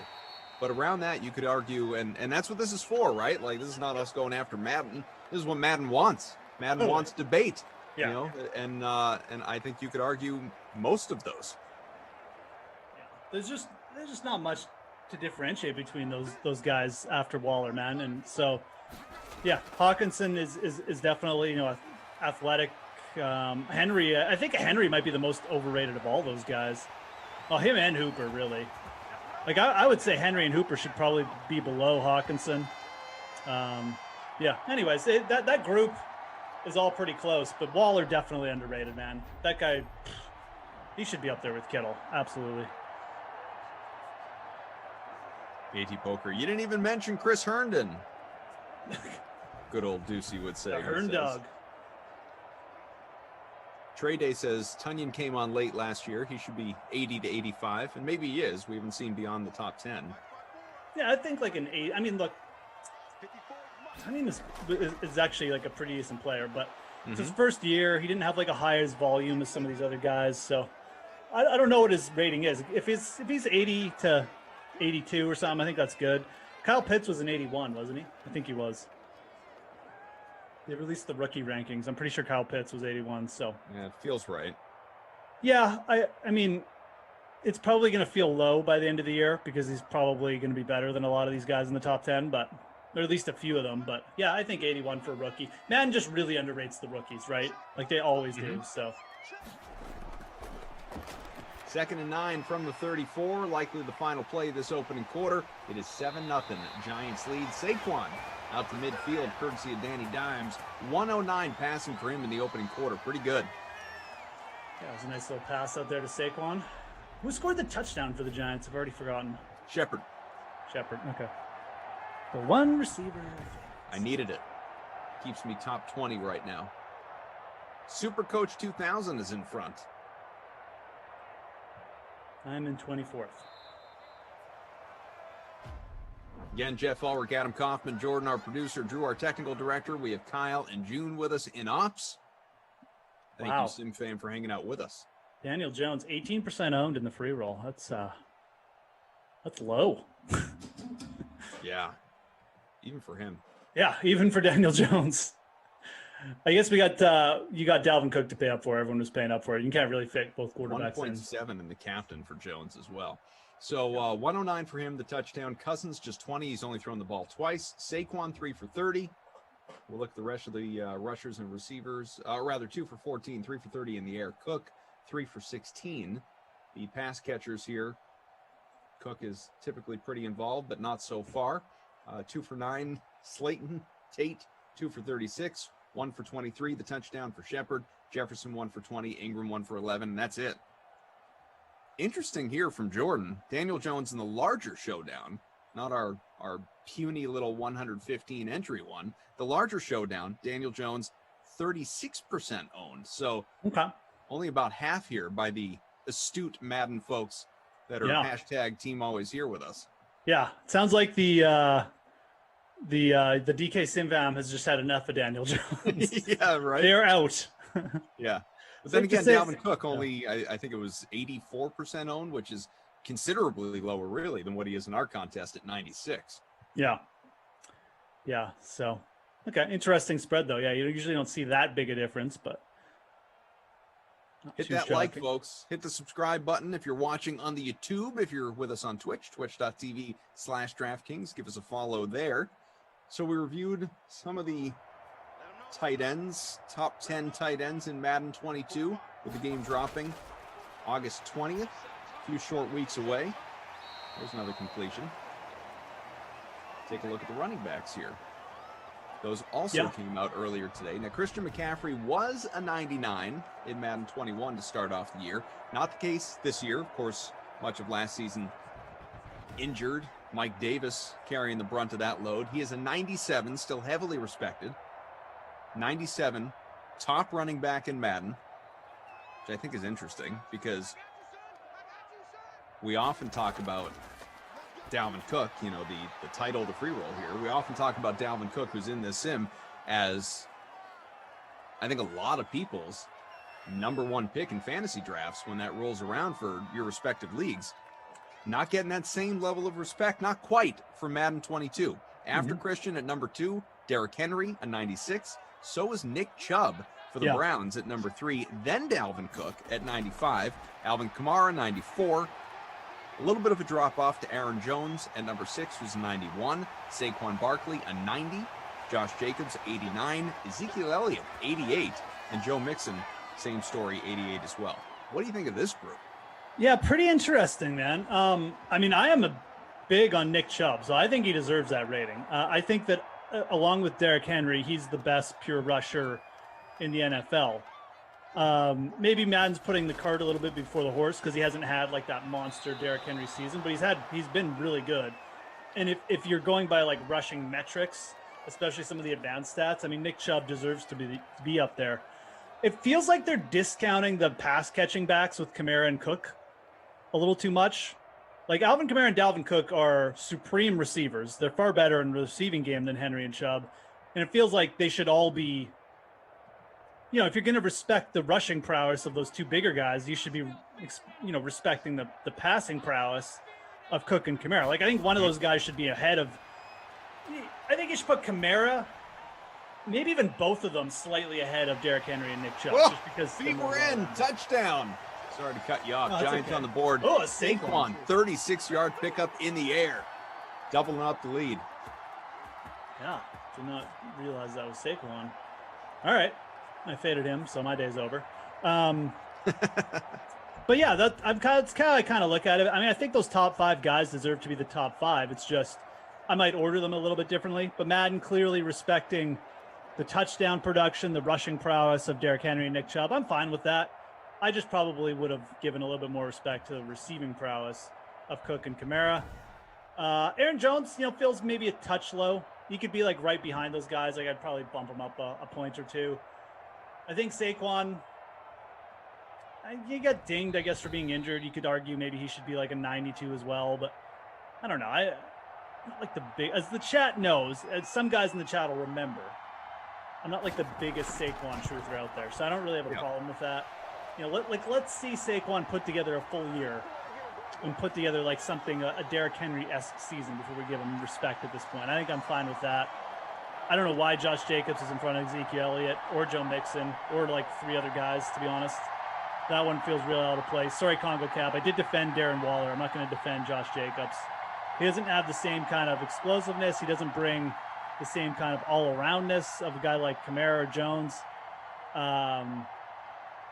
Yeah, I feel like he's like probably a few spots too high there. So I asked the question a lot throughout last NFL season, especially obviously when we were doing Cowboys Sims, and heck, when we were chatting with our guy Nick Eatman, who covers the Cowboys and has for a couple of decades, in those interviews showing up regularly on the Dream Stream. Was it an anomaly of a season for Ezekiel Elliott with Dak being out, injuries, poor offensive line, you name it? Or was it the beginning of a Todd Gurley-esque drop-off?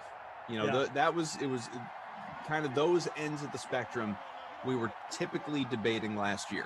Madden comes in, puts him at 88. Does that number make sense to you? Does it feel a little bit low considering this is a multiple-time NFL rushing champ in the very recent history? Yeah, it kind of feels like Madden's trying to get out in front of it, kind of trying to get out in front of a perceived drop-off. This is a running back with a lot of tread on his tires. And it is interesting. I mean, the reports on Zeke is he's in good shape. He shed a bit of weight. I think that's important at this stage in his career. Ooh, there's a nice move by Cook. Is he going to get the outside? Oh, my God. That was almost one of the most beautiful touchdowns ever. That was a great catch and run.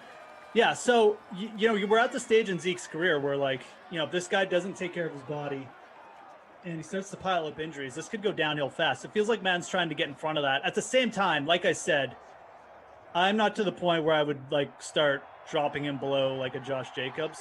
Like, I think he deserves to be up there, probably with, like, Saquon at a 90. I'll give him a little bit of respect for that. And again, I think you can easily write off the last season. So, no, I think he's a touch low. Jacobs being a touch high. Mixon's probably right where he's supposed to be. Although I just don't even want to talk about Joe Mixon anymore. I know he's talented. I'm not even out on Joe Mixon. I just don't want to talk about it because every time I talk about Joe Mixon, it just never works out. So 14-0 Giants in front, 2.5 into this second quarter. Justin Jefferson with the catch to 28, 1st and 10 on the way. Jefferson 2 for 17. Oh, there it is, Tom Pelissero. Packers trading a 2022 6th-round pick to the Texans for Randall Cobb. Houston also expected to pay $3 million of Cobb's salary to facilitate the deal. Aaron Rodgers gets his man.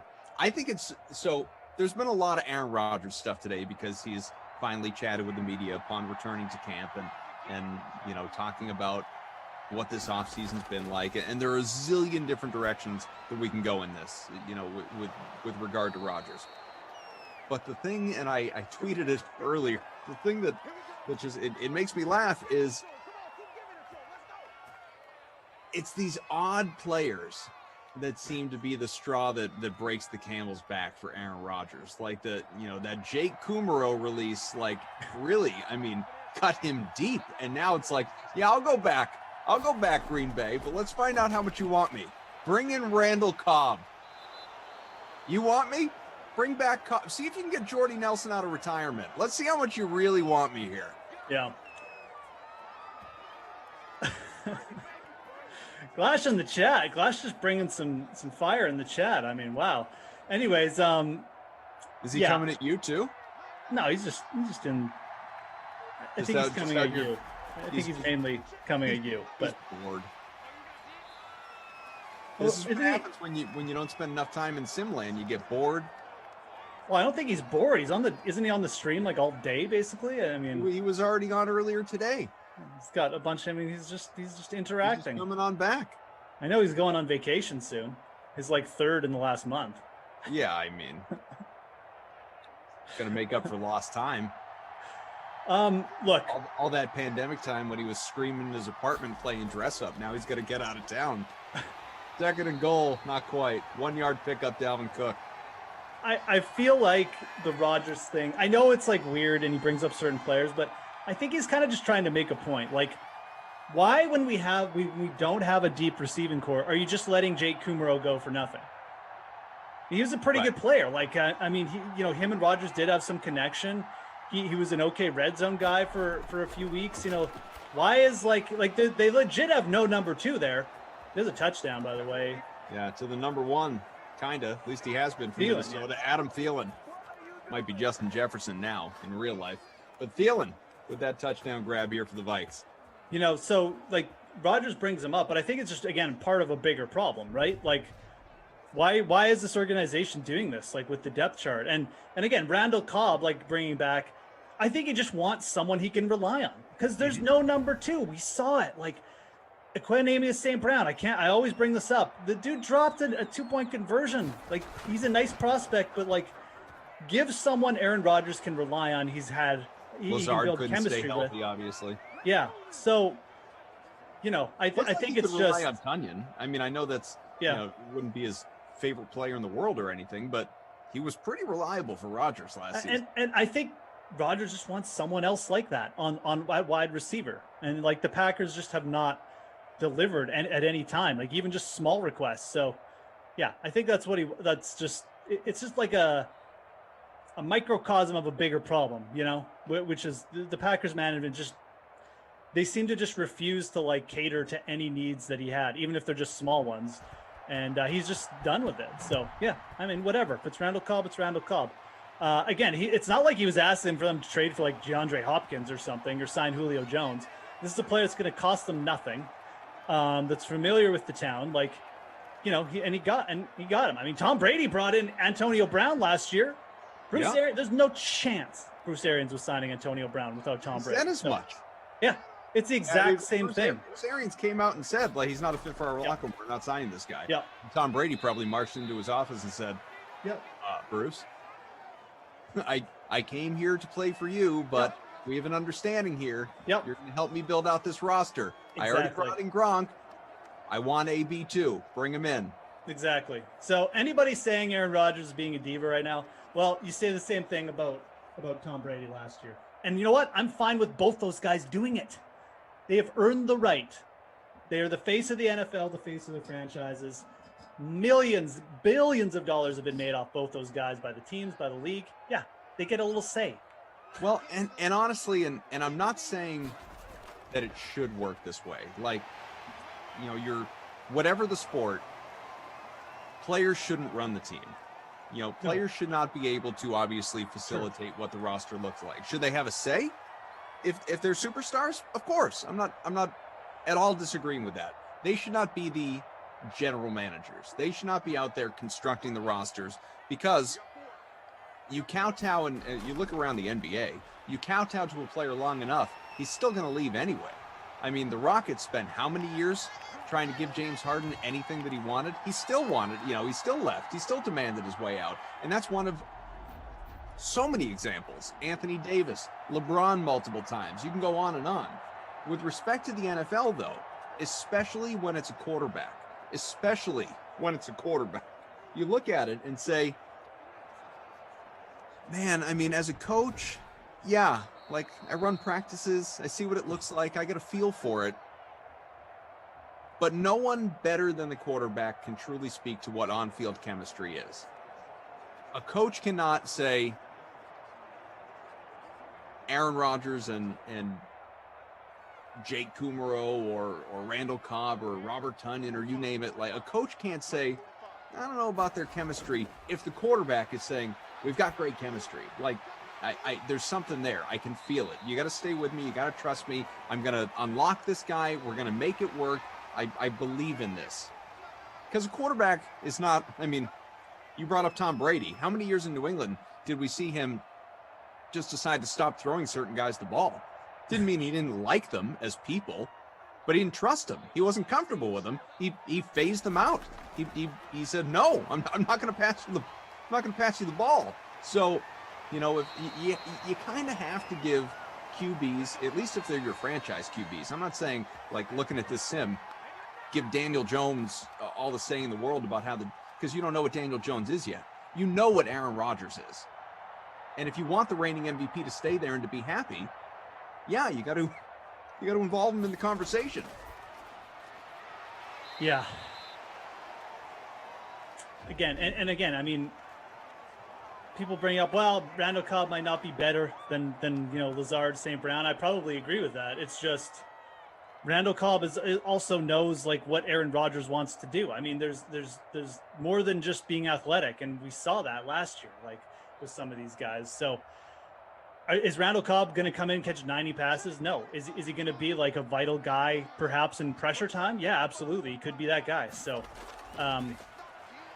again, the Packers just have refused to make these moves, these little moves over the last couple of years, and it almost lost them the MVP. So, anyways. 80 Poker says Rodgers' press conference was legit excellent. Very surprisingly good. Makes you put things in a different perspective a little bit, as Saquon Barkley 13 yards away from the bonus. He said a lot. He said so many things. Like I said, we could dissect a ton of it. But my favorite thing, at least that I've seen on Twitter, because I didn't watch the press conference live, I've only seen chunks that have made it to social media. My favorite, and I said this on the last sim, forgive me, Sim fan, for being repetitive. The thing that I liked the best was Aaron Rodgers saying, Green Bay isn't exactly a vacation destination. Guys come here to play with me. You don't usually hear that level of ego from Aaron Rodgers. And I'm not, by the way, don't misinterpret that. I'm not saying he was wrong for saying it. I like that he said it. And he should feel that way because he's right. Davante Adams was all but as soon as when it looked like Aaron Rodgers, well, maybe he will hold out. Maybe he will think about retirement. Maybe he will demand a trade and not relent. Davante Adams was the next one out the door. Yeah. Yep. So it's true. Ball to the 7. Jones already 215 passing. Yeah, and Aaron Rodgers is just too cerebral guy. Like he's not someone who's just going to let someone else obviously direct his life and tell him what's what. And he's very right in this situation. I don't know. Whatever. I mean, is he a bit narcissistic? Yeah, he probably is. Most elite athletes are. You have to be. Yeah. Anyways, let's see what Daniel Jones can do. 15 seconds here. No timeouts. Oh, he got it. Wow. Another touchdown for the Giants. Evan Ingram. Maybe the Giants should let Daniel Jones build the roster after this game. That was some clutch DK simming there. Usually we see dump-offs to the 5-yard line and then a tackle. Evan Ingram, my captain, back in the game here, folks. Wow, yeah. Was in 91st. Back up to like 40 is here. That's okay. It's good. 2 I suppose receptions for Ingram. A reasonable, we're just about at the half, so maybe a bad time to introduce a new topic with regard to Rodgers, but what the heck, I'll do it anyway. I suppose a reasonable question to ask is, soon as Rodgers and his, Christian flow and office t-shirt came walking through the door yesterday, a lot of people said, so what was that all about? Like, what was the fuss all about this whole offseason? You're just going to come back. What was the point? And he was kind of asked about that a little bit today.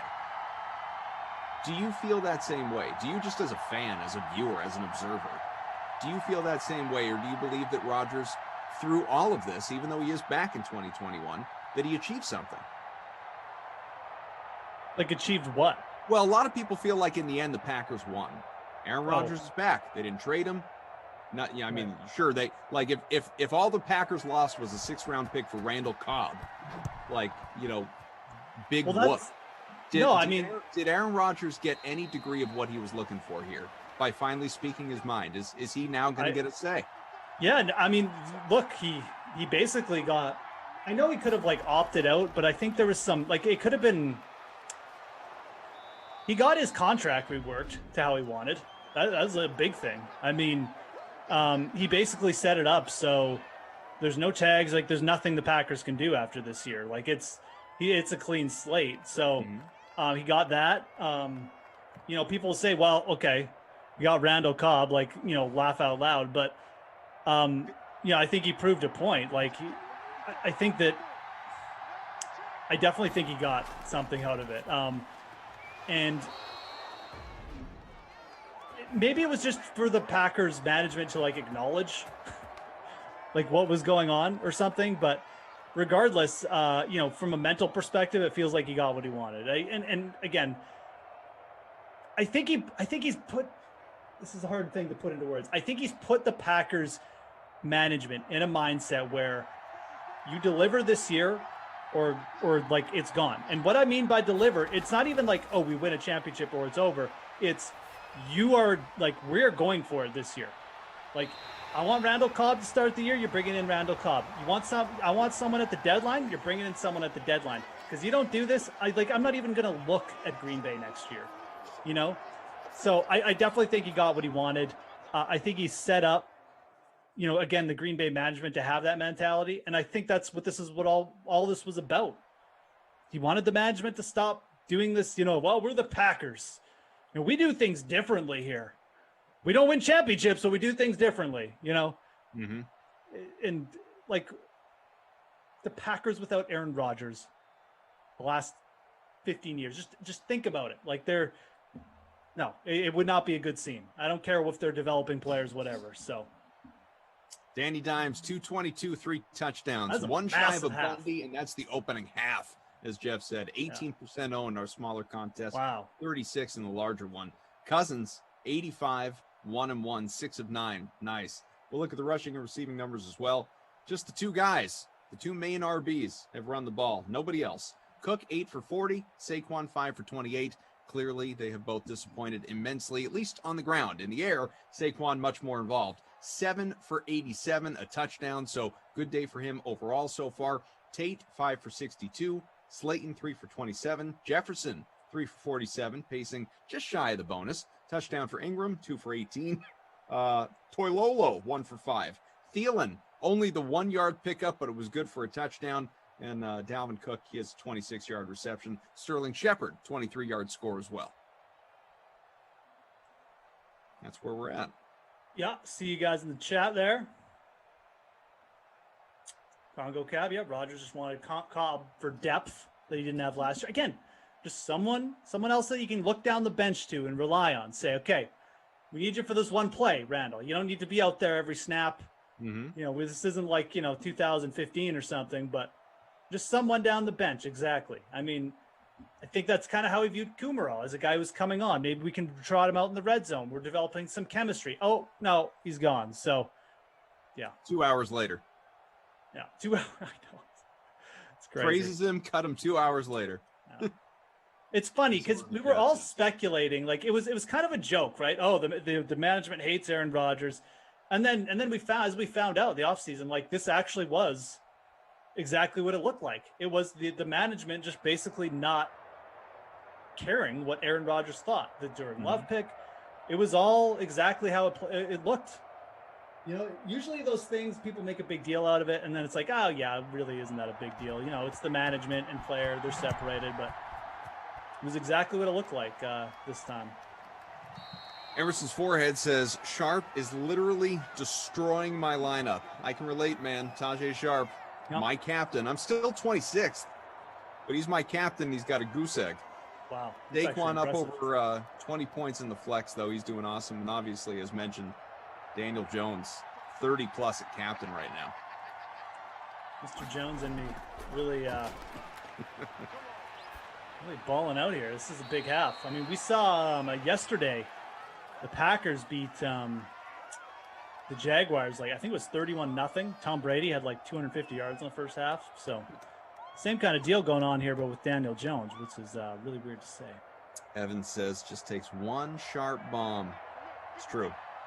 Hit that like. We're almost at 150. Hit the like, hit the subscribe button. Greatly appreciate it. Turn some of those frowns upside down, too. No lag issues here during this sim. That was a problem of the Madden matinee. It's a thing of the past.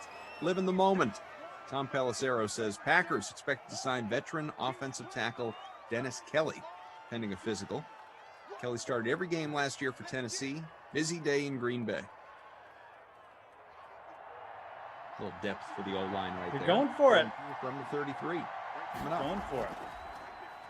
Oh, what happened there? Cook still 9 for 40. 4th and 2 on the way, likely a punt. Who to you then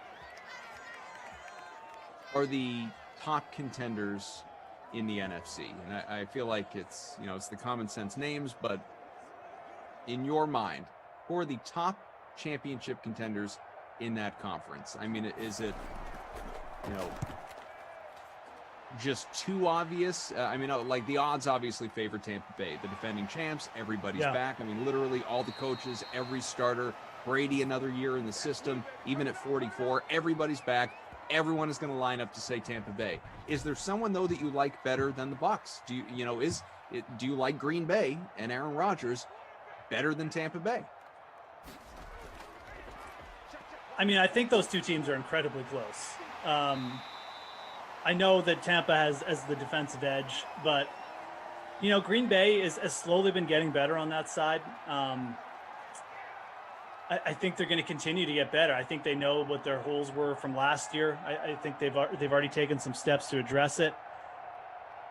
I don't think the Packers are very far away. Like I mean, and again, I would rank the Packers as my favorite, absolutely, in the NFC. I mean, that's just me. And again, I'd put the Bucs as like a very, very close second. And then it comes down to. And then it comes down to like the Rams, Seahawks, and 49ers. And the Rams, they could be right up there with the Packers and the Bucs. I just have a lesser degree of certainty with them for various reasons. One is that their depth chart scares me a little bit. At certain positions, if one guy goes down, it feels like things could really go sideways with them. But they have very elite defense. You know, McVay's obviously been super successful. My problem with the NFC West is that division is very good at brutalizing each other. You know what I mean? Like by the time those teams get to the playoffs, it almost feels like there's going to be nothing left in the tank for those teams. You know, whereas Tampa Bay going through like a Drew Brees-less Saints, the Panthers and the Falcons, Green Bay, the Bears, maybe the Vikings put up a bit of a fight, and they got the Lions. Like, it's just a way easier path divisionally, and I kind of feel like the Seahawks might come out of the West again, and that's a team that I really wouldn't sleep on either. I think they've maybe are going to do something a little bit different on offense finally with Shane Waldron. The more I read about that pickup of their new OC, the more I like it. So I kind of look at Seattle as maybe being like the third wheel with Tampa and Green Bay. But I think the Rams or 49ers, you know, talent-wise are up there too. So, yeah, NFC, it's just going to be another interesting year. It does feel like Green Bay and Tampa have set themselves apart, and they've also got the weaker divisions to work through. So those guys are in the driver's seat. I think the dark horse is Washington for me. Really elite defense. Dark horse contender in the conference? What's that? Dark horse contender to win the conference? Yeah, absolutely. Yep. I mean, that would be a dark horse. Dude, their defense it's right up there at Tampa's. I mean, defensively again. So if you're saying that, you're not even hesitating to put them at the top of their division. No, yeah, they're my favorite pick for the division by not by a long shot. I mean, I think Dallas, has the best quarterback, obviously, but that's always, a team that can contend with when you have the best quarterback. But I think a decent margin. But I think Washington is a far more complete team. I think Fitzpatrick is going to work really well there. I really like Ron Rivera. I think that's a very smart hire by them.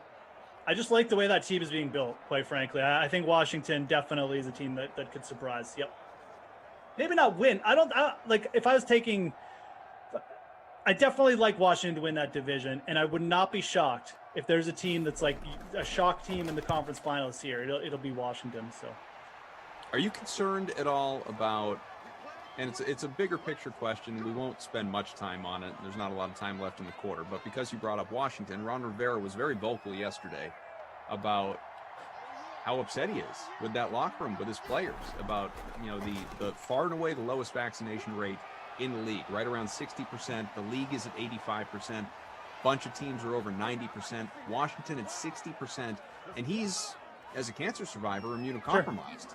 Sure. He has to handle things very differently. Is there a concern in Washington of infighting, just over obviously the, how the locker room is going to respond to all that? I think that's the perfect thing though, to have Ron Rivera is going to handle that. That's him handling it right there. I would be absolutely shocked if that locker room doesn't respond, and the Washington, by the time we hit season, it's it's back up to above league average. Mm-hmm. That's why you have a non-veteran head coach doing that. I don't think would have anywhere near the same effect as Ron Rivera doing it. So I think that's him handling it. I think that's something, again, in the past with Washington, when they've had these more lame duck head coaches, that's something that they, guaranteed, they just go through the season. Oh yeah, we're the lowest vaccinated team in the league. We're Washington though, so that's us. Rivera's not going to put up with that. So I think that's a perfect example of him handling it, and I think you'll see that not be an issue by the start of the year. So I didn't even know that. I missed that news. So yeah, very interesting. Yeah. No, it's a very impassioned, plea. Really, perfect example of why you hire a guy like Ron Rivera, especially when you're a loser franchise like the Washington football team, right? So yeah, I really like that hire. I can't say that enough. I mean, and I say loser franchise. Obviously, they've won Super Bowls, but just since Dan Snyder's taking over, right? Now, I want to be perfectly clear in how I say this. With respect to the NFL and its level of talent, this individual is a nobody. Quarterback, if I'm even saying this correctly, Jake Dolegala. Are you familiar with him?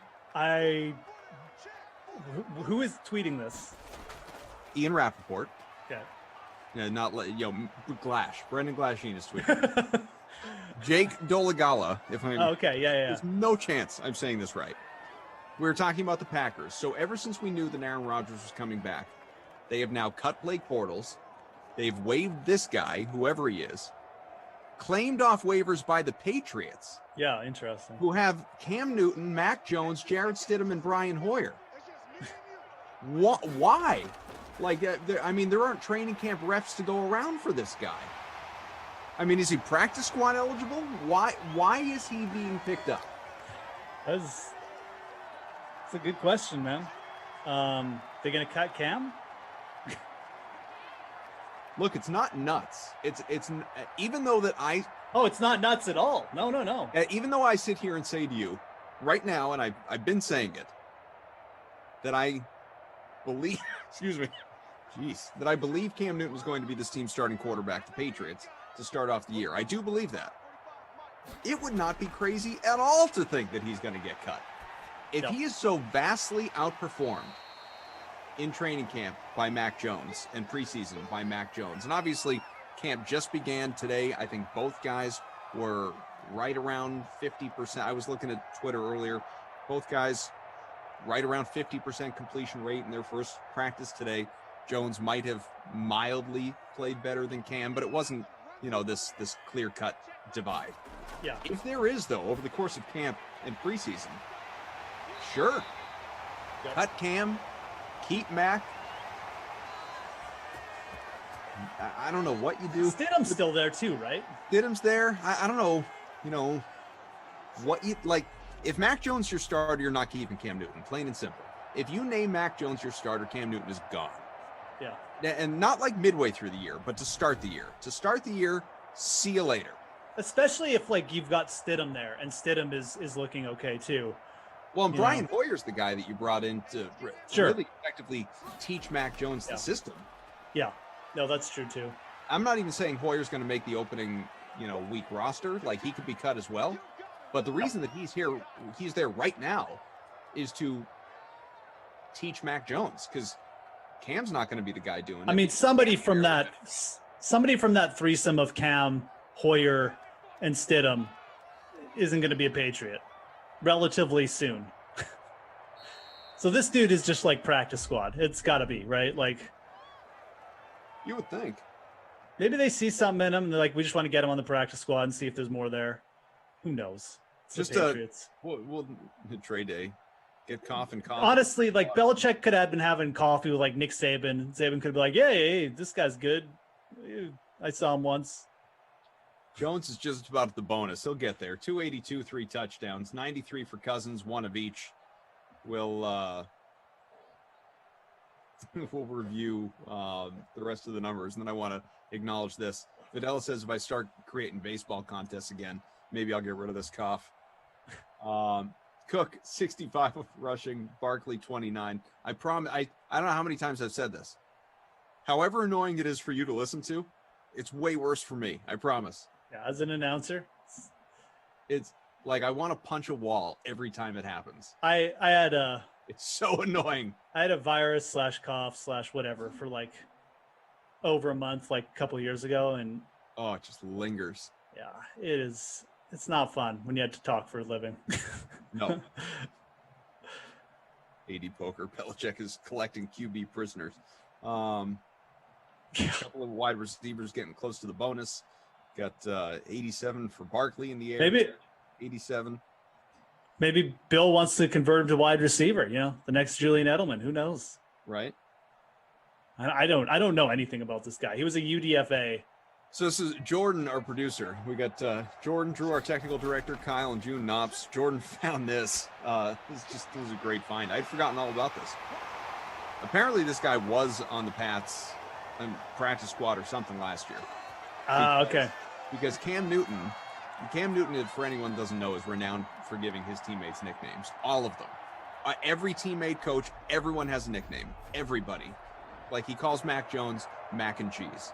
They're not they're not the most creative nicknames, some of them, but they've all got nicknames. So this, I don't know where I'm reading from, but an article. Newton's nickname for Gala, whatever. Patriots starting quarterback. It's like a baby, Gaga. Patriots starting quarterback has given nicknames to a ton of teammates and coaches. Dolegala's nickname is State Farm. When asked about the Patriots quarterback room and the reporter mentioned Newton, Jarrett Stidham, and Brian Hoyer, but Cam said, we can't forget about State Farm. The reporter said he couldn't pronounce Dolegala's name, and so Newton said his name is Jake, so he's Jake from State Farm. I like that, actually.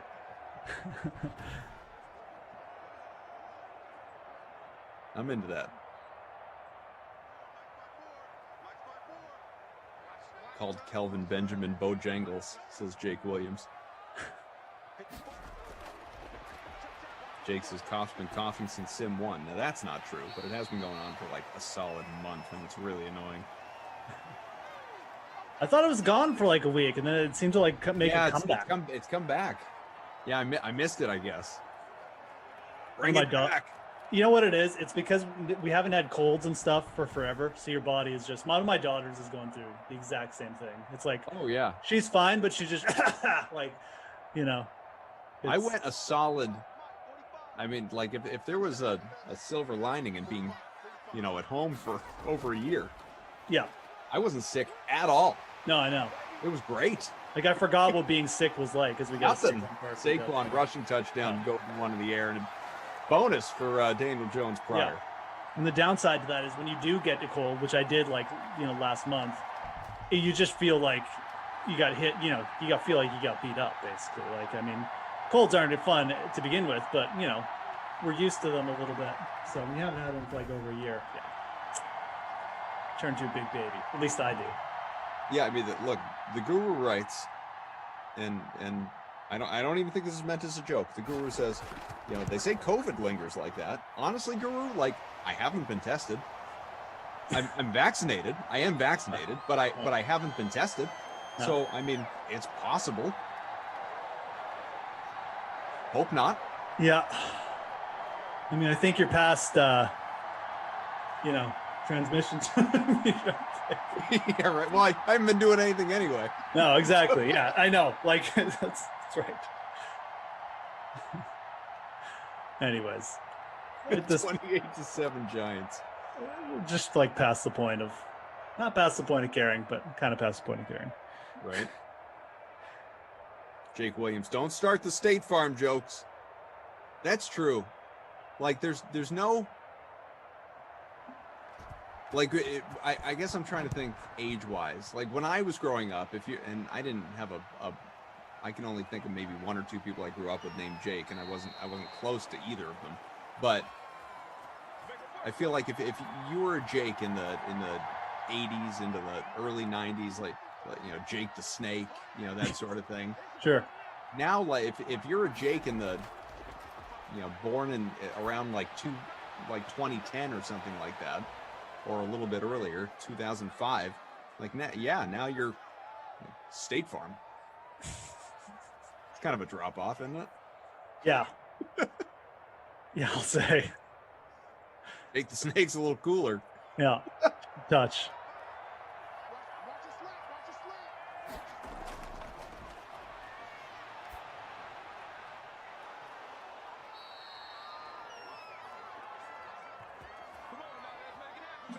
Matthew Spencer, I miss prime Cam Newton. Feels like the Panthers really mismanaged his health. Then it was downhill from there. Well, they treated him like a fullback for 6 years in a row. Yeah, I mean, that'll affect you. I mean, that's always going to be Cam. That was just his style of play, Right.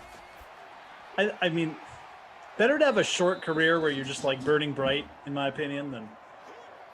I mean, for his body, yeah, probably would have been better, but career-wise, I guess that's the question. Like, there aren't many like Brady's and Brees and Rodgers and Mannings, obviously. So would you rather be, good to very good for a decade and a half or a decade, or would you rather be like great, like top of the league for 5-6 years?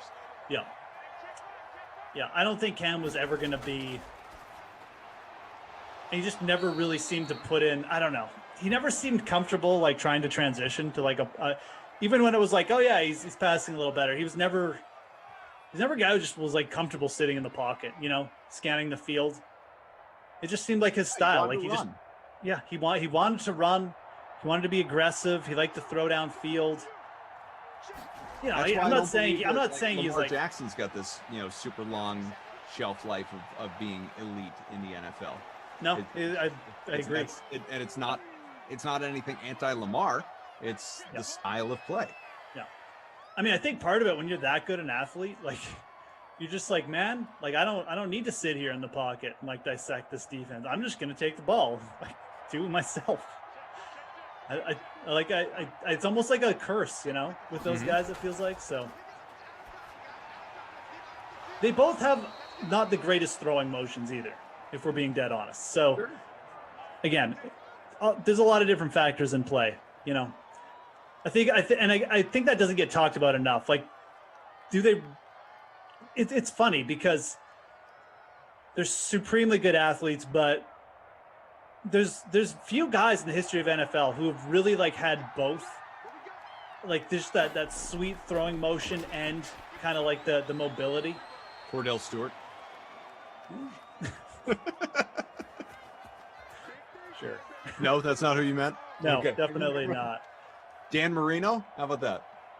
I don't think Dan Marino would ever be confused as like a mobile quarterback. Steve Young. Steve Young? Definitely up there. Josh Allen is probably more in that vein as well. Russell Wilson is actually the perfect example. Patrick Mahomes. He can throw a ball. Okay, shut up. All right. Hey, he can run.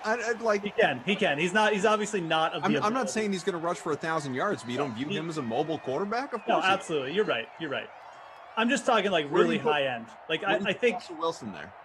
What's that? Where do you put Russell Wilson there? Oh, I'd put him as probably like one of the best blends ever of really high end runner and a guy who could like really dissect the defense and just like sit in the pocket. People in the chat: John Elway, Randall Cunningham. Yeah, but again, I'm talking like the most elite runners.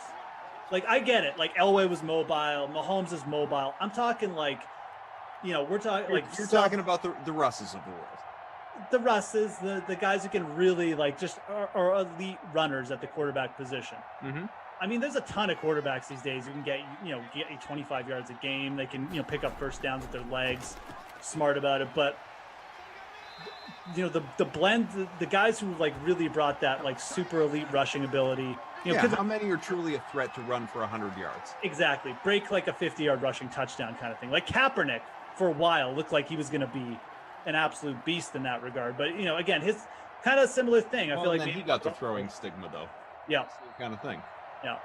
So I think Russ is up there. Steve Young. I think Josh Allen has a chance to be. I think Josh Allen's throwing motion improved a lot. Vic was probably really close to doing it. If he didn't have his career sideline, his throwing motion probably better than guys like Lamar and Cam for sure. So yeah, Mike Vick definitely was a guy who, if his career had stayed on track, would have been interesting to see how he developed.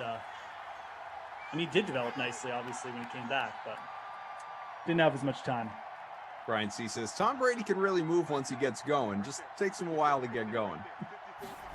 Now, McNabb's a good call, 80 poker. Yeah, that's true. That's a guy who doesn't get enough respect at times. Steven says Kyler Murray. What's your view of Kyler as a thrower? Yeah, Kyler Murray, absolutely. I think his throwing motion is, I think you need to see a little bit more efficient. Still a little bit, like he's not as accurate as Russ. But Russ wasn't as accurate as he is now, early in his career either. So I think Kyler could definitely be that guy in a year or two. Yeah.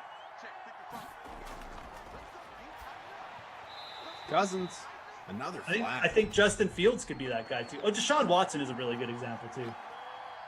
Sure. Yeah. Elite runner.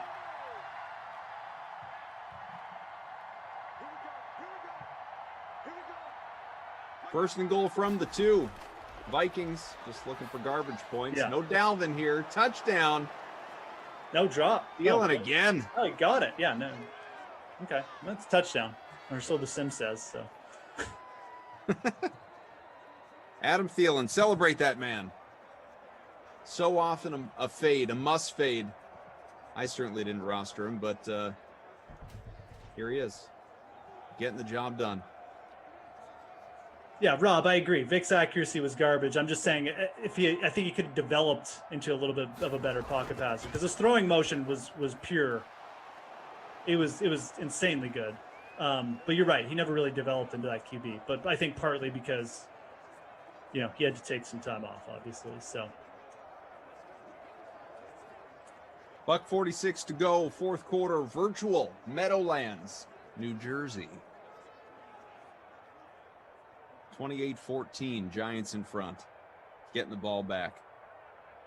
Yeah, we got Olympic golf lock-in under an hour and a half, about 80 minutes, guys. So get in on that. I know we've spoken about this on the Sweat, but here in Simland, who are your favorite plays?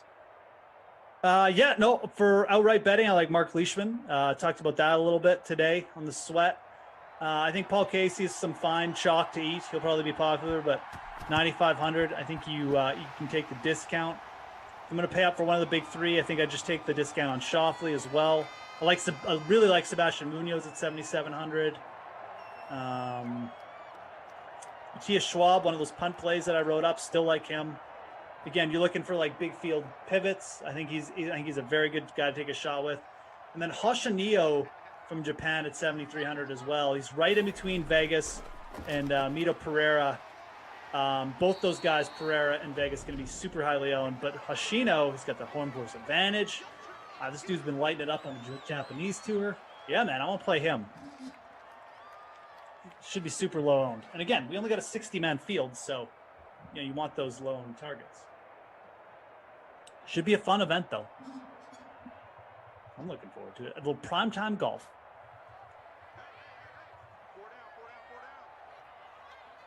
Allmark to the Bruins, by the way. NHL free agency getting underway today. Just scanning Twitter real quick. What do you think of that? Allmark? Yeah. The player I kind of wanted the others to sign, so yeah. That's interesting, though. I mean, I wonder if that's them saying, yeah, Sabres have 0 goalies left, notes Jordan. But I wonder if that's them saying goodbye to Tuukka Rask. No, maybe.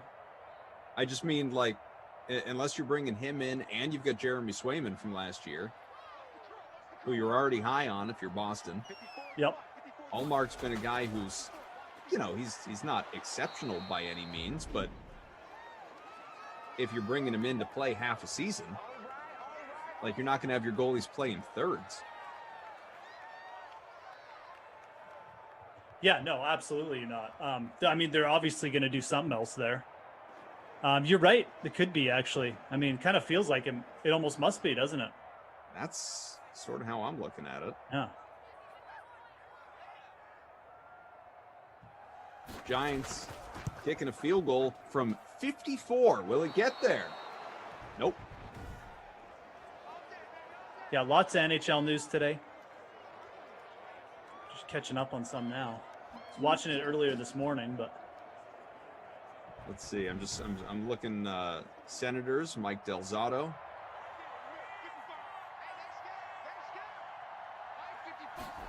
Four-year deal for Suter with Dallas. Yeah, some of the biggest news we had was Dougie Hamilton going to the Devils, of all places. Oh, really?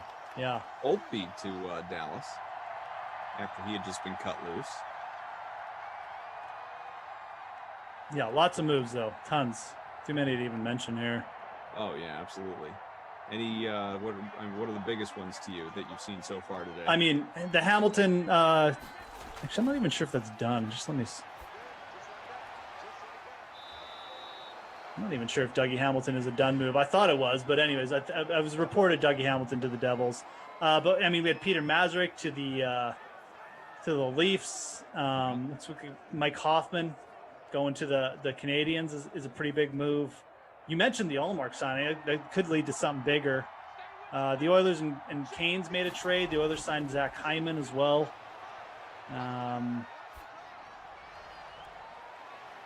Just going through some of these names, yeah. Jane Schwartz signing with the Kraken is interesting. They did give him a lot of money. Wow. Big turn for Jane Schwartz. Yeah, lots of like kind of just... Allmark was offered an identical offer from the Sabres and chose the Bruins. That is interesting, man. And this is true. I didn't think about this. Noted on Twitter, Tuukka Rask, because of the surgery, he's going to be out the first couple months of the season. So maybe okay. As we got a touchdown, Kyle Rudolph. They might just be hedging their bets and not wanting Swayman and Vladar to carry the load that long without Rask get a vet in there. Wait, did Allmark go to the Bruins then, or did he go to Colorado? Bruins. Okay. All right. No, I just wanted to make sure. I saw something. We went to the... I think it was just a rumor he's going to go to Colorado.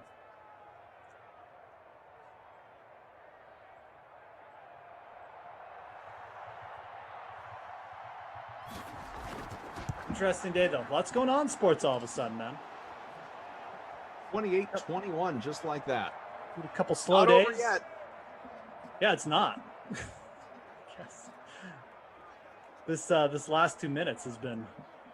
I know we're talking about other stuff, but the sim is trying not to die on life support. On life support. Dream Placebo's in front by about 5 points. Interesting, Adam Thielen is not part of the leading lineup, despite having around 20 points in the flex. Tate at captain, Cook who honestly might be the babysitter Billy. He's, 15 points given that ownership. Barkley, who has been awesome. Daniel Jones is probably the player of the game right now. Kirk Cousins, more than respectable. Got CJ Ham part of the leading lineup, and he's got a goose egg. A little cheap punt play to go along with the big guns elsewhere.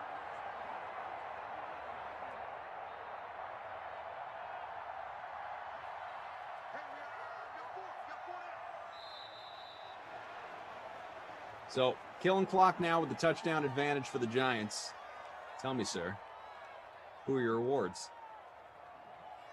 Are they going to the obvious ones? Let's do some awards. I mean, I think we got to give it to Daniel Jones here. I'm gonna give it to Daniel Jones. 18% owned, 9,400, 27.18 points. Saquon actually had a bigger game, but everybody used Saquon. Daniel Jones was cheaper, is a better value. And then for I was terrible. I ended up in 109th, really. Wow. Guess that's I'm not nearly as good as I thought I would be. I faded. Middle of the pack. I faded Saquon. I just that'll do realized that's going to do it. Yeah. Tajay Sharp, 54.8% owned. Yeah, he gets the Not My Kid award. Everybody's favorite value play didn't come through. Daniel Jones, though, man. What a game. We've got Tom Cruise, a.k.a. Les Grossman in the chat. All right, Moose, I made some changes on my golf lineup based on your feedback, and now ready for total world domination. Cool. Great. That's what it's all about. Feel free to blame me for all your troubles. It's okay. I can take it. Yeah, you've been there before. All right, so here's the deal. I might even listen. I'm excited. Jeff Ulrich, Kenny Ducey in the next sim, about 50 minutes from now. Lots of Zach Wilson talk on the way. Is this a big deal that the second overall pick in the draft has not signed and training camp is underway? Man, it hasn't even reported, let alone signed. So they'll get into all that with the Browns and Cardinals. Forget talking about those two teams. All Zach Wilson, wire to wire from Ducey and Moose. Let me see. Tomorrow, apologize in advance. You got me tomorrow for the 4, 6, and 8. Be very busy tomorrow. Coughing up a storm, along with in-between Sims commentary as well. The rest of the day today, though, I didn't realize this. I didn't know it was a three for Glash. Had him at noon. He's coming back with Tom at 8. Primetime action, then with Christian, Madden After Dark. That'll be Panthers, Rams, then Ravens, Niners. Very good. Jordan, our producer, Drew, our technical director, Kyle, as well as June and Ops. Thanks to all of them. Thanks to you and the Sim fam. It's been a pleasure. It's been a good time. Look forward to giving Glash all kinds of trouble in the chat later on when I tune in. Moose, pleasure, my friend. Have a great day, Adam. Catch you soon.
What is going on, everybody, and welcome into another edition of the Unreasonable Odds podcast, a special NBA draft edition of the Unreasonable Odds podcast here at DraftKings. If you are watching on YouTube, you see we have a guest alongside none other than Jeff Goodman. You can find him on Twitter at Goodman Hoops. He is a basketball analyst at Stadium. Jeff, Thank you for joining the Unreasonable Odds podcast, man. What's up, man? Yeah, we're getting down to it here. The NBA draft, some predictability, but a lot of unpredictability. It's a fun time and a time when even and I feel like I have some, inside knowledge with a lot of this. That's why you're here. I know, but you never know. Like I've covered these things for ESPN. I was on site, reporting on them for 4 or 5 years. And even then it would be like, you never know what's going to happen with trades and whatnot. The only thing I feel really, really good about is the Cade Cunningham will be the number 1 overall pick. That's all. I think we all feel good about that, especially considering, let's see what the numbers at the moment. I should say first, we are recording this on Tuesday, July 22nd at noon on the East Coast. Yeah. It is important to put that time stamp in there because the draft is Thursday, July 29th at 8 p.m. I think it starts. Yep. So we're gonna talk, top 10 picks, some draft numbers that are on the board at DraftKings Sportsbook. Things change a lot. A lot of the things we're talking about have changed a lot over the last few days. So putting that timestamp in there, and we'll see where things go. Cade Cunningham is currently minus 8,000 to be the number 1 overall pick in this draft. Okay. If you want to make $100 on the number 1 pick, you got to lay $8,000 on it on Cade Cunningham. That's how certain we are that he's going number 1 to the Pistons. We might as well, you can just touch on it for whatever, 30 seconds, 60 seconds, thoughts on the number 1 pick, thoughts on Cade Cunningham and the fit with the Pistons and whatnot. Yeah, it's a no-brainer in my opinion. I think he's got a lot of Luka in him. He's big, he's strong, he makes people better. He's got every intangible. Not a great shooter, but shot 40% from 3 last year at Oklahoma State. He's not the scorer that Luka's been so far. I don't think he'll be that, but he'll be a better defender. But again, big, strong, sees over defenders, uses angles, and will get better and better and better. It just impacts winning at such a high level. So I know it's out there right now. Woj put out there that they're not sure who they're going to draft. That's always a load of crap. Every year it's the same old thing, right? For the most part. Well, they're considering no, they're not. They're going to draft Cade Cunningham. Yep, as they should. And my comp, a Ben Simmons that is not afraid to shoot. Not quite the defensive player. Not as fast. That's the thing. Ben is a blur. Like, until you see Ben in person, it's hard to explain how fast he is at his size. Cade is not that, but what he is a big point guard who you can play anywhere, makes people better. And you're right. Not a great shooter, but will shoot it and has gotten better shooting the ball. Yep. All right. So not too much to talk about there. Number 2 with Houston is kind of where things start. And I think this is more, Jalen Green. This was originally when odds opened, kind of a 3-man race with Jalen Green, Evan Mobley, and Jalen Suggs, all, around plus 150-ish range for this pick. Unless this pick is traded, it seems like Houston is locked in on Jalen Green. We've gotten that from some good sources, and sportsbooks are going with it. DraftKings Sportsbook has Jalen Green minus 380 to be the number 2 pick in this draft. Is Jalen Green going to Houston? And if not, do you see any potential to trade here? Because I know Houston would love to. They keep talking about moving up to 1. That's not going to happen. Is Green the guy at 2? And is it going to be Houston? Yeah, I think so because of his upside. And that's where if you're Houston, you've got John Wall and you've got him on the hook for $91 million the next 2 years. So it's close. Like, I love Jalen Suggs. I do. I love his upside. I think he can be a top 5 point guard in the NBA in time. But if you're Houston, you're saying to yourself, all right, we got Christian Wood. We got John Wall on the hook for all this money. We got to play him. We got to figure out a way in the next 2 years to get as much as we can out of him. And can we get this freak athletic wing, Jalen Green, who, oh, by the way, the questions were his work ethic and his perimeter shot. And he shot 37% from 3 in the G League Ignite, their bubble. And he played hard and was productive every single game. So NBA guys love him because they could see him as being that kind of 3-level scorer in the Davion Mitchell kind of mold of give him the ball. And he's not a true point guard by any means, but he can just make plays down the stretch. So I think Houston, that's certainly where I've been told they are leaning heavily to. All right. So number 3, that works well for this team, I think, the Cleveland Cavaliers, who are loaded with all the guards that they've been taking, the last 3 prospects, Sexton, Garland, Okoro, all these guys, they need a big. And if it works out like this, now Evan Mobley is sitting there and is kind of the perfect fit. Yep. There's another team that was rumored to maybe want to move around. I think if 1-2 goes as we expect it, now you got Mobley, who is minus 225 on DK Sportsbook to be that number 3 pick. Are the odds kind of catching up here and telling us, agreeing with what you think, how this draft is going to go? What did you say Mobley is? Mobley's minus 225 to be exactly the number 3 overall pick. Yeah, I mean, listen, I was in Cleveland a week ago having breakfast with Kobe Altman and Mike Gansey, and they didn't tip their hand at all. But from talking to them, yeah, listen, I feel like they know they can't take Jalen Suggs as much as they would like to. If they take Jalen Suggs, they're forced to have to move Darius Garland or Colin Sexton. And you don't want to be put in that position because neither one of those guys have enough trade value, right? Sexton's worth more to them than he probably is to any other team right now. He's got more trade value to Cleveland and Kobe Altman. They think higher of him than probably anybody else. So, yeah, I think Mobley, they feel like could fit alongside Jared Allen. And let's face it, Kevin Love, his days are numbered. I mean, we know that. They just can't get rid of him. You're not making any decisions based on Kevin Love. You're a young team that needs all young pieces. So that, yeah. Mobley's so different than Jared Allen. I've heard a lot of people say, well, Mobley can't play with Jared Allen. They're both great defenders. But Mobley is a guy that, honestly, he can put the ball on the floor so well. And he knew this past year where his bread was buttered, which was in the post. He's long, he's thin, but he was so effective around the basket. He's going to be able to step out and be able to make shots from 15, 18, and eventually extend his range to 3-point range. I think he only took, I don't even know, 30, 40 threes this past year, about 1 a game he attempted. He's going to be so much better. My biggest concern with him, honestly, down the road, when I talked to him in the preseason, the one thing he said to me was, when I was younger, I didn't love basketball. And I was like, oh, no. Yeah, that's the thing you hate to hear. But I think he's grown to love not many guys, I think, can grow to love basketball. But if you watched him play last year, you would say, all right, that's not the issue. The issue is, can he be an alpha dog? Can he be a number 1 guy, or is he always going to be Chris Middleton and that type of role? And I think Cleveland, if you said to him right now, you're going to get a Chris Middleton type player, but a better defender and a guy who can make shots eventually from the perimeter and really create. You got to go Evan Mobley if you're Cleveland. Yep, I'm with you. So, all right. Those are a heavily favored top 3 right now, as it should be. Number 4 is where I think things get really interesting. Just to start with the odds, Jalen Suggs is minus 160. He should be favored. Toronto has the pick. That's low. You think that's low? Okay. Oh, hell yeah. I think this is a 4-man draft. Unless I agree with trade. Unless there's some crazy trade, I would be beyond shocked in a scenario where Jalen Suggs does not go in the top 4. Beyond shocked.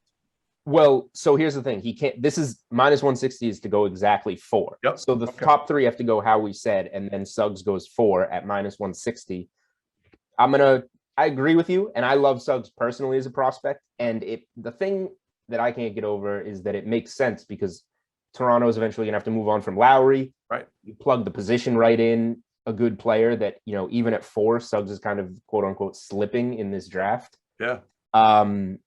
He would have went number 1 last year. Jalen Suggs would have went number 1 if he had been in last year's draft. Yeah, I agree with that.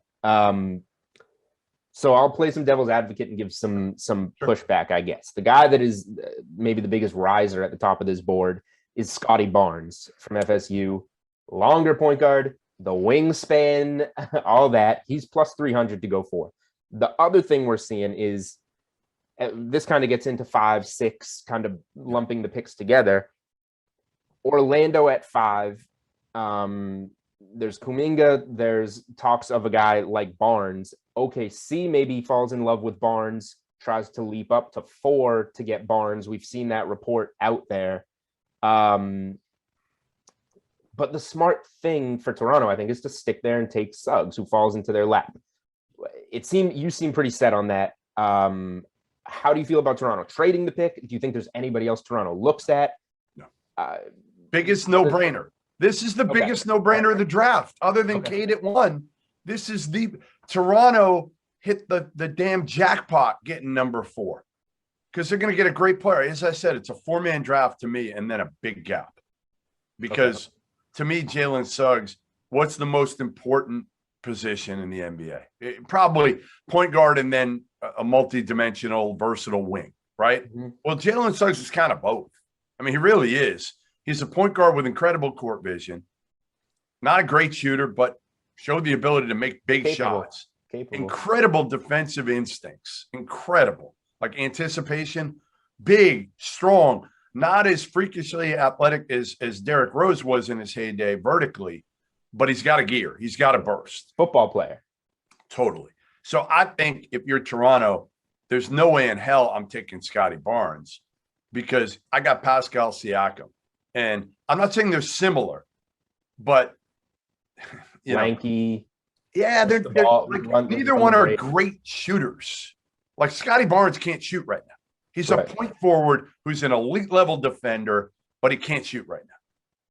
That's not what Toronto needs. Toronto needs a big guard who you could pair. And Suggs isn't 6'5", but he plays bigger than he is. He's probably 6'3". Plays bigger than he is, and you pair him with Fred VanVleet, and you've got two. You're losing Lowry, who's an MFer. You bring in Suggs, who's an MFer, and you pair him with VanVleet, and you've got an elite level backcourt again. And again, Suggs isn't Lowry because he's not. He's obviously hasn't been in the league for 10, 12, 15 years, but I just think the perfect replacement. Ultimate no-brainer. Ultimate no-brainer. Okay. Let me try and push back one more time. Not that this is what I would do, but I'm going to push back one more time with this. What are the odds that if OKC is in love with Barnes and went up to 4 to get him, and Toronto fell back to 6, what are the odds that Orlando is silly enough to leave Suggs there at 6 for the Raptors and take a Kuminga, I guess, maybe a Book Knight? That's too high for Book Knight. I guess Kuminga would have to be the guy. I don't think it's too high for Book Knight. Okay. Here's the thing. When you're looking at like Barnes, Kuminga, Davion Mitchell, some of those guys, what do they all have in common? They're not great shooters. Davion Mitchell was this past year in college, but not regarded as a big-time shooter. Book Knight is a scorer. All those guys are defensive-minded, and Orlando, OKC need scorers. They need a score. They don't need another piece. They need stars. And to me, Book Knight has the best potential to be an offensive star. I've said it for months. I think Book Knight, people laughed at me when I said it. I'd love to find the clip. I probably said it 2 months ago. I would take Book Knight at 5, personally. Right. And you're saying Suggs goes 4, so Barnes slips to OKC at 6. Who wants him, and that could be a spot for him. I think he could. I think he could. And I don't know if he's a great fit because again, OKC's got what? Lou Dort, not a great shooter. Now you want to just keep building great defensive players. That's great, but like at some point you need scorers. And Shai Gilgeous-Alexander's a good scorer, not a great scorer. So I feel like Book Knight could slide, and he's already sliding up, but I feel like he could slide even higher because he's different than everybody else that you're talking about in that range. He seems to be a riser. So just to like his number on DraftKings Sportsbook opened at 10.5. Yeah. He's now at 7.5 with -170 to the under. So he's going to go in the top 7 in this draft. It's telling you. The number for him to go in the top 10, you can bet, will he be a top 10 pick? -380. So he's risen from a, right on the line of top 10 to firmly in there, according to the odds. Yep. So let's go to 6 in OKC.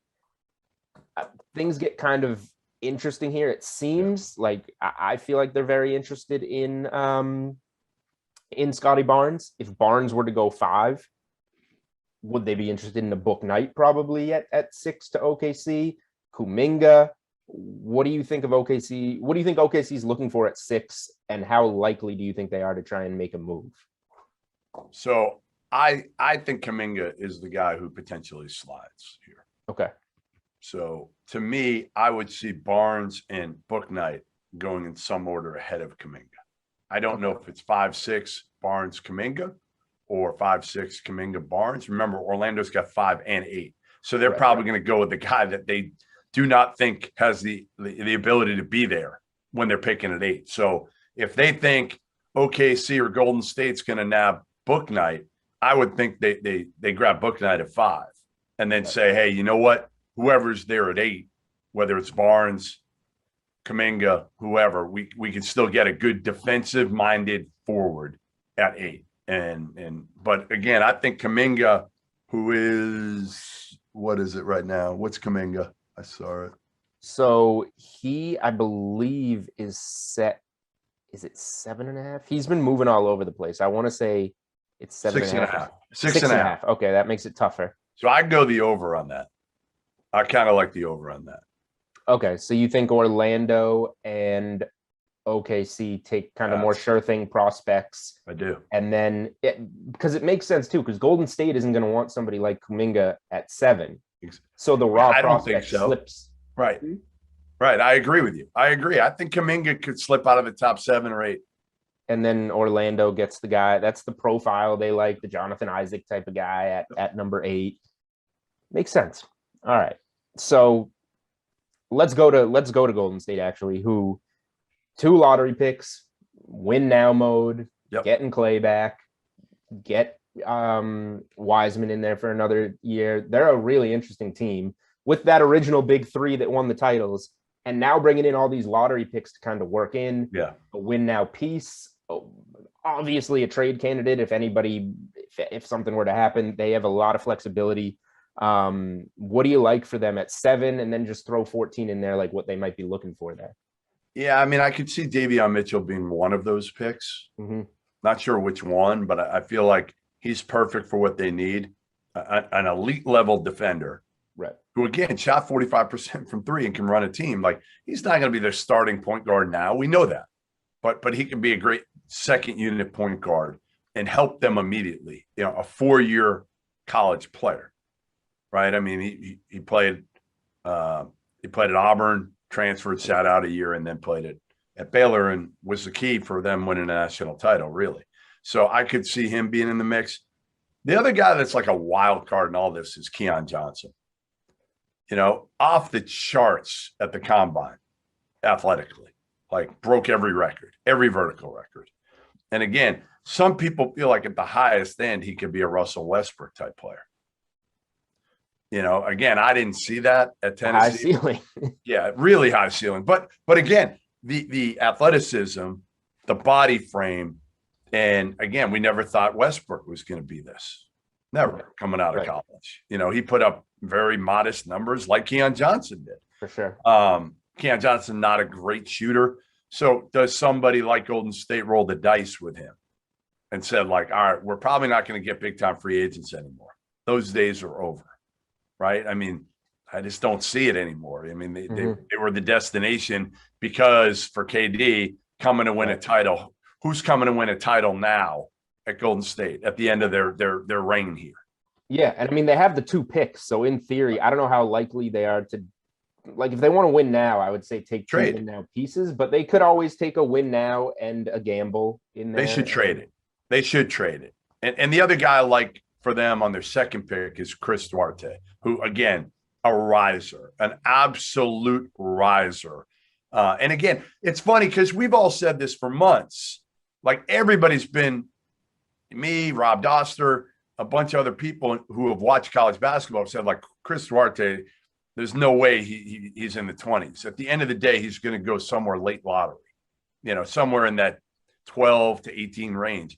He's got the size. He can shoot the shit out of it. He can guard. He knows how to play. You can plug him in now. And the only downside is every NBA guy saying, well, he's 23, 24 years old. But, you know, how long are you going to have him anyway? All right, let's talk about, before we round out the top 10, let's talk about 2 guys specifically that we hit on there.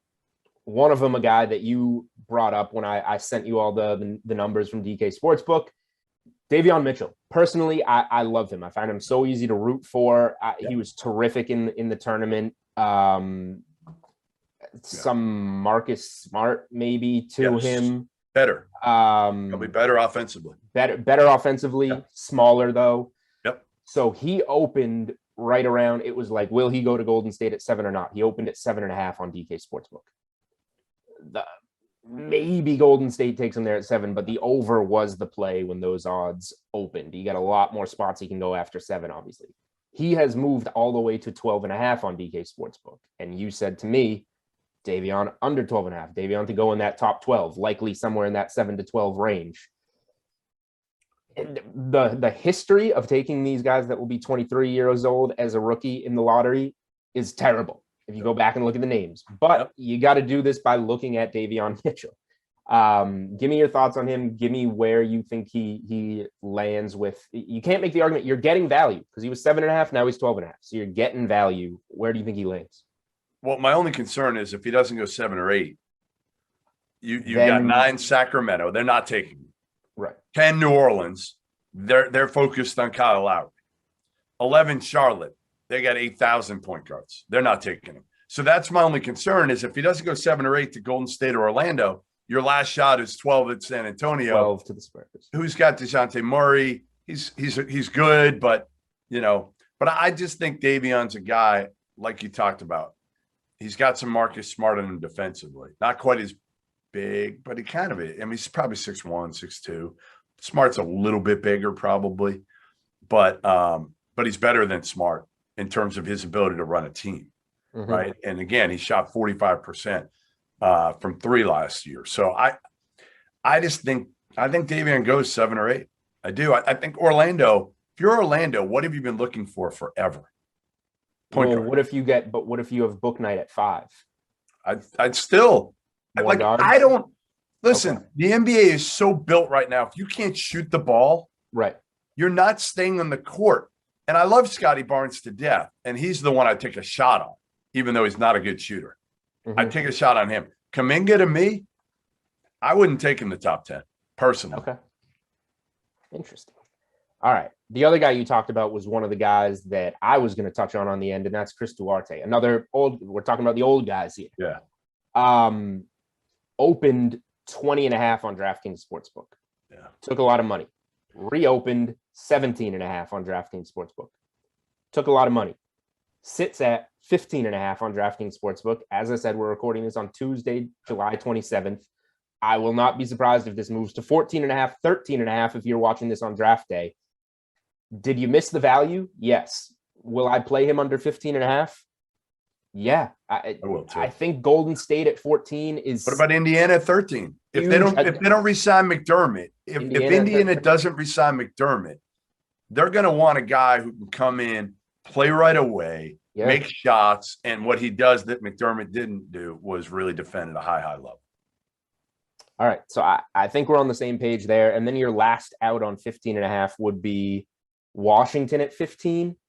Do you think that's yeah, I mean, Washington, listen, if you're Tommy Shepard in Washington, you're taking a shot. You're probably actually going to roll the dice on somebody that, a Jalen Johnson, a guy that has a little bit more upside potentially than Chris Duarte. Like Duarte's great on a team to me that feels like they're a piece away from like Golden State taking Indiana. Like Indiana is not that far away.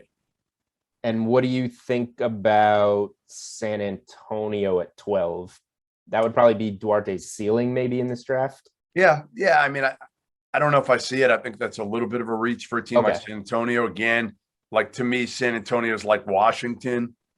Like they're still a ways away. You need to me, there's some guys in this draft that have high upsides, like a Keon Johnson, like a Kai Jones, like a Jalen Johnson, guys like Isaiah Jackson.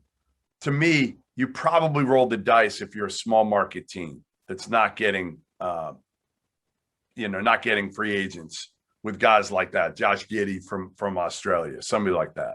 Moses Moody. We haven't talked about Moses Moody. He's a guy I could see Golden State being all over. Yep. Okay. And I've seen him as early as 7 to Golden State for Moody. And the potential to 14, kind of that 7 to 14 window, which is a big window, but that's kind of the type of draft this is once we get out of that top 4, like you said. Okay, we can skip over Orlando at 8 because we talked Orlando. Yeah. Let's go Sacramento at 9. Like you said, this pick isn't going to be a guard. The most mock drafts here have Franz Wagner from Michigan. He seems to be the guy. He's a guy that originally, so his number's kind of been at 9.5 all the way. And originally the juice was to the over that he'll go 10 or later. That's reversed. Now he's favored to go in the top 9. But I don't think he goes anywhere. I think we all know, I don't think anybody sees him going in the top 8. It's that 9 spot to Sacramento, or it's not. There's been a lot of rumors he's gotten a promise in the top 10. It seems, by the way his workouts have gone, you can bet him just to be a top 10 pick. He is minus 170 on DK Sportsbook if you want to play it safer than just the under 9.5. Is Sacramento the spot here? Here's what I'll tell you. I've talked to a lot of NBA guys on Franz Wagner. Some love him and some don't like him at all. I don't work in the NBA, but I'm in the don't like him. Yeah. I would probably roll the dice on that one and go with not going in the top 10 and say that, a Sacramento goes with a Kai Jones or a Moses Moody. Okay. And New Orleans maybe takes one of them, or, I'm not sold on Wagner. Good defender, kind of a little bit of a tease on the offensive end. You don't know what you're going to get. But again, looks the part. Only shot, I think, 35%, maybe 34% from 3 last year. Not as good of a shooter as the perception is. Kai Jones is a really good shooter. I'd rather roll the dice with Kai Jones because he's 6'11", and he can be a face-up 4-man who can also put it on the floor. His ceiling is higher to me than Franz Wagner. All right. 10. We had a trade. Yep. So this was New Orleans. We had the Valanciunas trade, Bledsoe moving, Steven Adams moving. A pretty interesting trade. Memphis, taking on, downgrading at center and taking on Bledsoe's contract to move up 7 picks. They must absolutely love somebody, was my initial reaction, that they can get at 10 that they can't get at 17. And the early reports are that guy is Josh Giddey, the guard from Australia. I've seen some of that. Josh Giddey's minus 185 to be a top 10 pick. Are you falling in line with that? Or I was surprised. No. What is Memphis doing? Doesn't make sense if they take Josh Giddey. He doesn't fit with an Ja overpay. Morant. Well, he just doesn't fit with Ja. You're building everything around Ja Morant, and really Dylan Brooks to some extent. Dylan Brooks has been terrific. So those are your guys. To me, I would want a gunner. I would want an absolute floor spacer. And to me, if Moses Moody is there, I'm taking. If he's not, it's a reach, but do you take a Corey Kispert? I mean, he's the best pure shooter in the draft. He just can't guard anybody. But people think he can go Harris. I'm down on Kispert. Yeah. Listen, for me, Kispert is just recency bias on the tournament.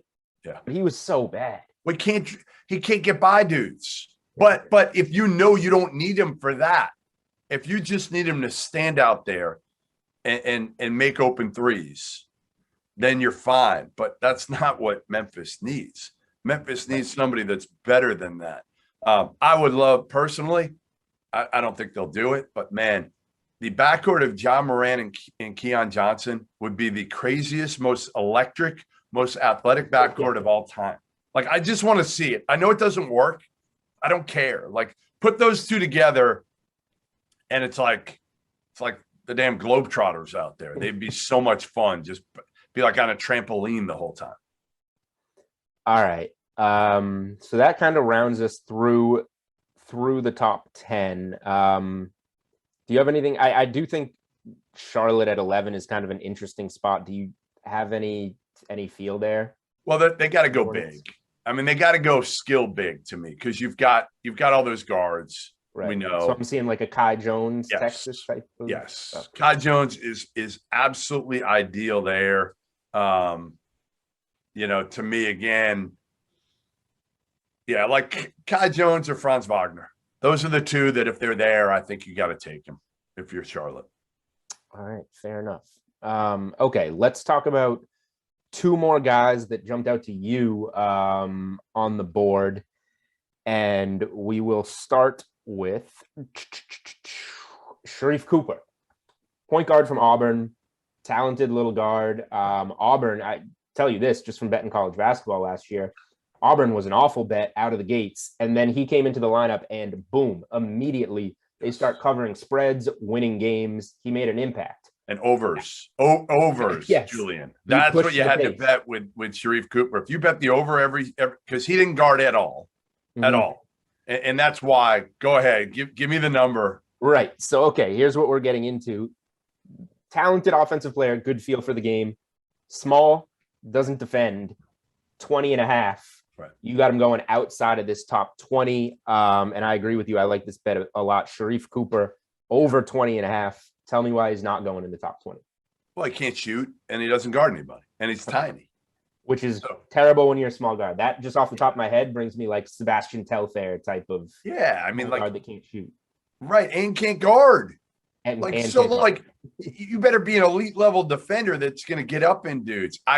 Listen, to me, I think Sharif Cooper is probably a late first, early second, and a great second unit point guard. And I don't think you're drafting a second unit point guard in the top 20.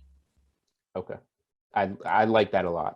That's something I'm going to be on. Sharif Cooper over 20.5 in my NBA draft best bets article that you can find on the DraftKings playbook.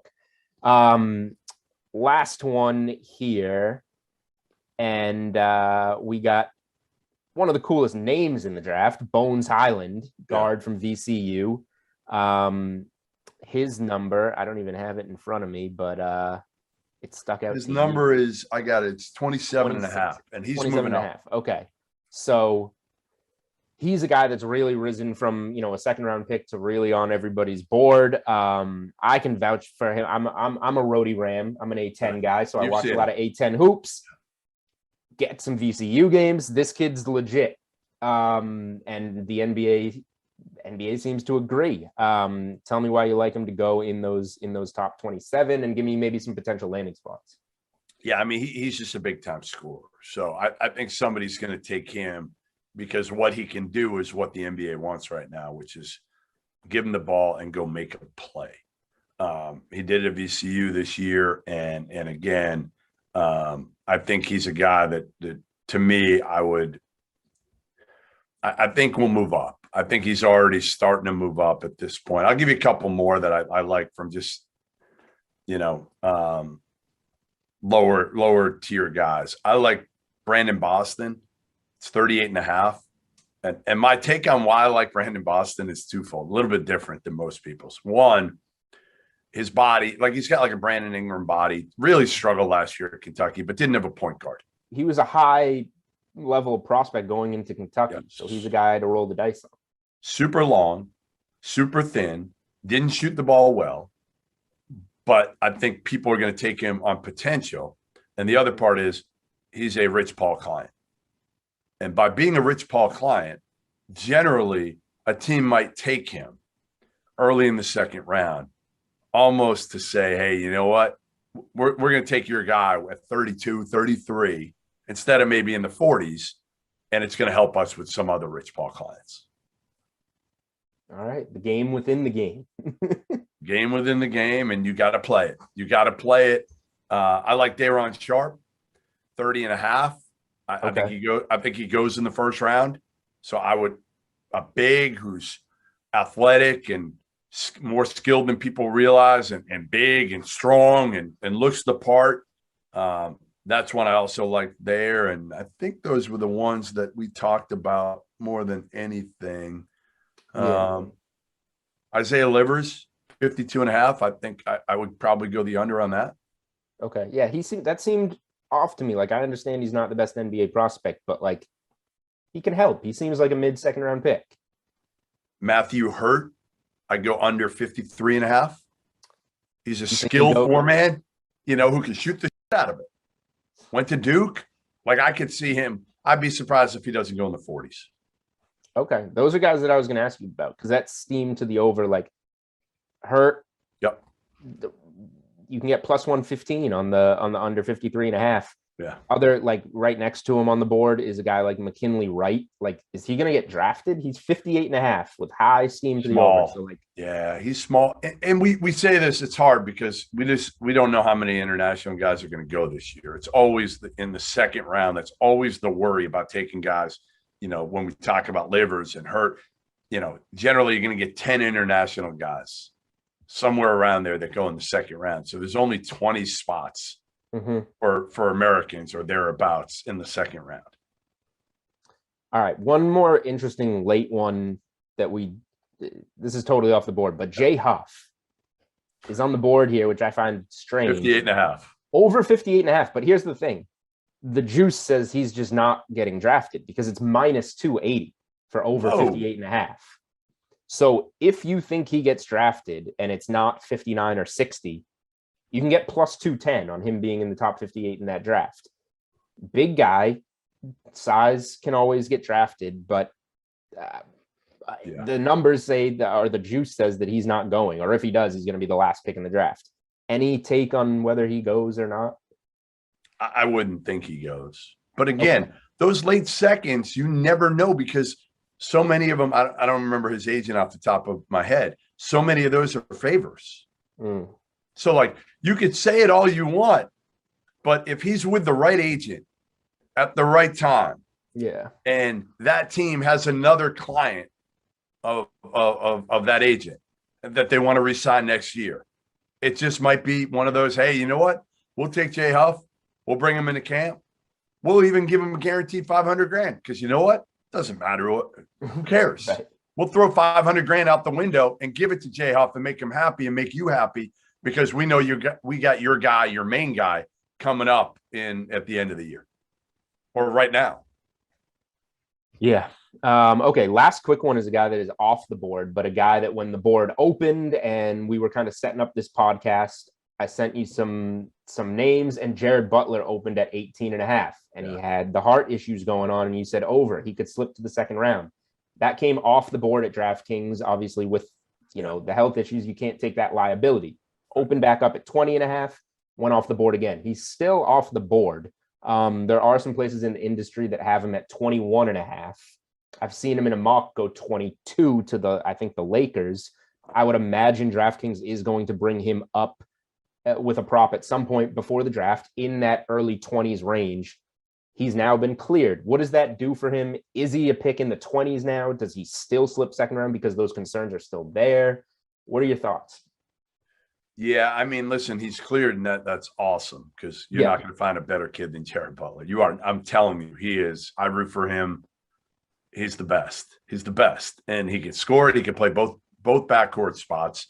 He can run a team in the NBA. A big time scorer, shooter, can get to the basket. I think he goes. I would probably go the over. If he comes on the board at 21.5, I'd probably go the over because I still think there's going to be concerns with NBA teams. Even with the fact that he's cleared, I think there's going to be some concerns. It still happened. So it's a great story, and it's great that he's cleared, but we still know that that's there. And it'll affect him in some way. All right, we covered a lot of field. We covered a lot of ground there in this field. The floor is yours. Have you got any other hot takes before we get out of here? I'm looking right now. I'm trying to think. I think we covered him. David Johnson. I kind of like the under at 47.5. Big, big, talented point guard who's erratic, but I think somebody might look at him and say, you know what? We can get it out of him. How about Greg Brown? 45.5. That number is low compared to what we thought. Like he was a top 5 player coming in. Shaka didn't really get much out of him as a freshman at Texas, but he is 6'8", 6'9", freakishly athletic. And I don't know. I mean, like to me, those two Texas guys, Jericho Sims at 48.5 and Greg Brown at 45.5. Those are two of the freakier athletes in the draft right now. And I got to say, I'd probably go under on both if I was going to go one or the other. But I don't have a strong take on those guys. All right. And it sounds like, I don't want to put words in your mouth, but from going through what we went through, it sounds like kind of your favorite bet available on DK Sportsbook is Jalen Suggs to be the 4th pick at minus 160. Yeah. I'd be shocked if he's not, unless something crazy happens and a trade is made for somebody who wants to take Suggs earlier. Toronto, right? Okay, let's say Toronto keep, as long as there are no trades in the top 4. We'll preface it with that. Suggs to go 4. That's right. All right, there we go. Jeff Goodman, basketball analyst at Stadium. You can follow him on Twitter at Goodman Hoops. I'm sure you got plenty of NBA draft content coming up in the next couple of days. If you want to tell people where to find it or what you got coming up. Yeah, I'll have a new mock tomorrow, updated mock, and then we have a live show during the draft. So if you want to watch us, it'll be me, Shams Tarania, Pat Garrity. We'll have Jarrett Jack also on, and he played with Jalen Green and Jonathan Kuminga on the G League Ignite team. So you're not going to find somebody with better insight into those two players than Jarrett Jack, who also has played a long time in the NBA. And so it should be a good one because I think we'll give it to people straight. I think, listen, I was on ESPN's telecast. I get it. They do a good job, but I'll give it to you straight because I don't know any other way. There you go. Bettors like it straight. That's what they want so that they can figure out what's going to happen in this draft, find a way to grind out some profit. All right, that'll do it for us. Jeff Goodman here on the Unreasonable Odds podcast. For Julian Edlow, we will see you later with a couple of good podcasts. We're going to have the week 1 NFL salaries release for the DraftKings main slate. Football's right around the corner, and we're going to have Phil Steele on to cover some college football win totals, some college football futures. So for Jeff Goodman, for Julian Edlow, that will do it for this edition of the Unreasonable Odds podcast presented by DraftKings. See you all soon.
Welcome in, everybody. Ken Lucy, Jeff Ulrich, another Madden Sim coming your way on DraftKings Twitch, DraftKings.com, the app, wherever you may be watching. We're so glad that you can be with us. It's another Arizona Cardinals Sim. I named it that in the free roll in the DK Sim Fan Friends League for our free roll because just can't believe we're still doing Arizona Cardinals Sims. This is pretty insane at this point. I feel like it's every day I'm stuck on a Cardinals Sim.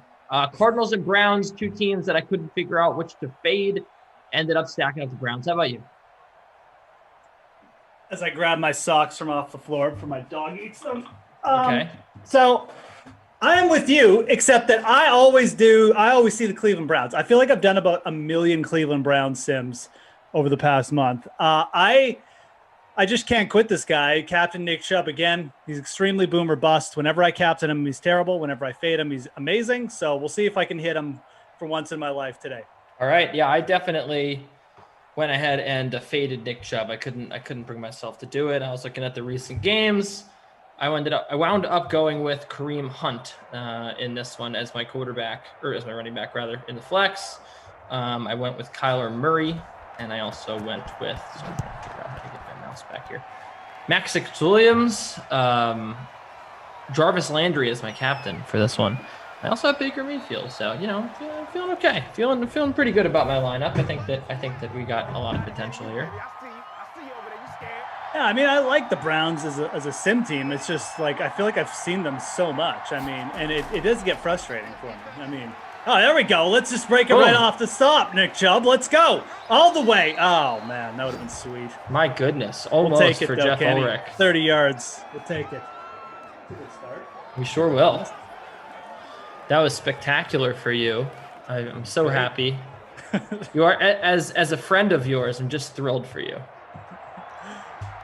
I just hope Nick Chubb does that in real life this year too, because I'm going to be owning a lot of Nick Chubb. So we got a first down. Chubb this time. No, he broke tackles and he got as the first down marker. My goodness, what is going on here?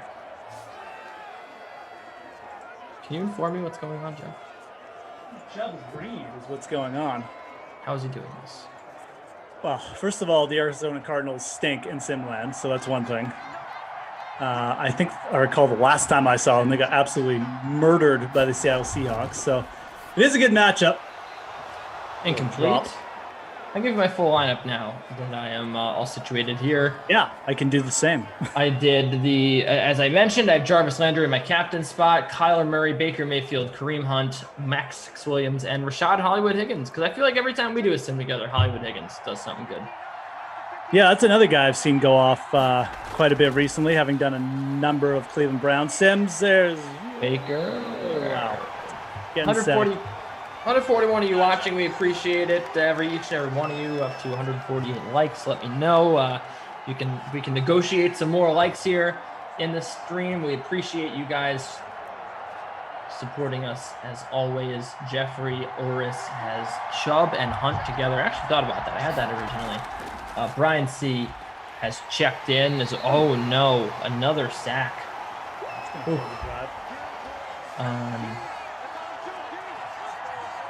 Noah Moon's got Nick Chubb.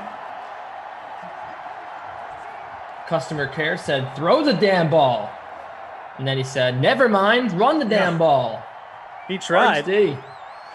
Well, the Cards D gets the stand here. The punt's away for the Cleveland Browns. They'll take over. Jeff, let's not pretend that nothing happened today in the NFL. We got plenty to talk about surrounding really just one man and one team. Yeah. We have Aaron Rodgers showing up to training camp. He gives his State of the Union address, his first press conference. He talks about how he considered retiring, which I speculated heavily. But I also think that we talked about on the stream how the Jake Kumaro release, the release was a big deal last year, and that sort of spoke to the depth of the receivers on the Green Bay Packers, but it also was big for Aaron Rodgers. Didn't appreciate it. He mentioned that.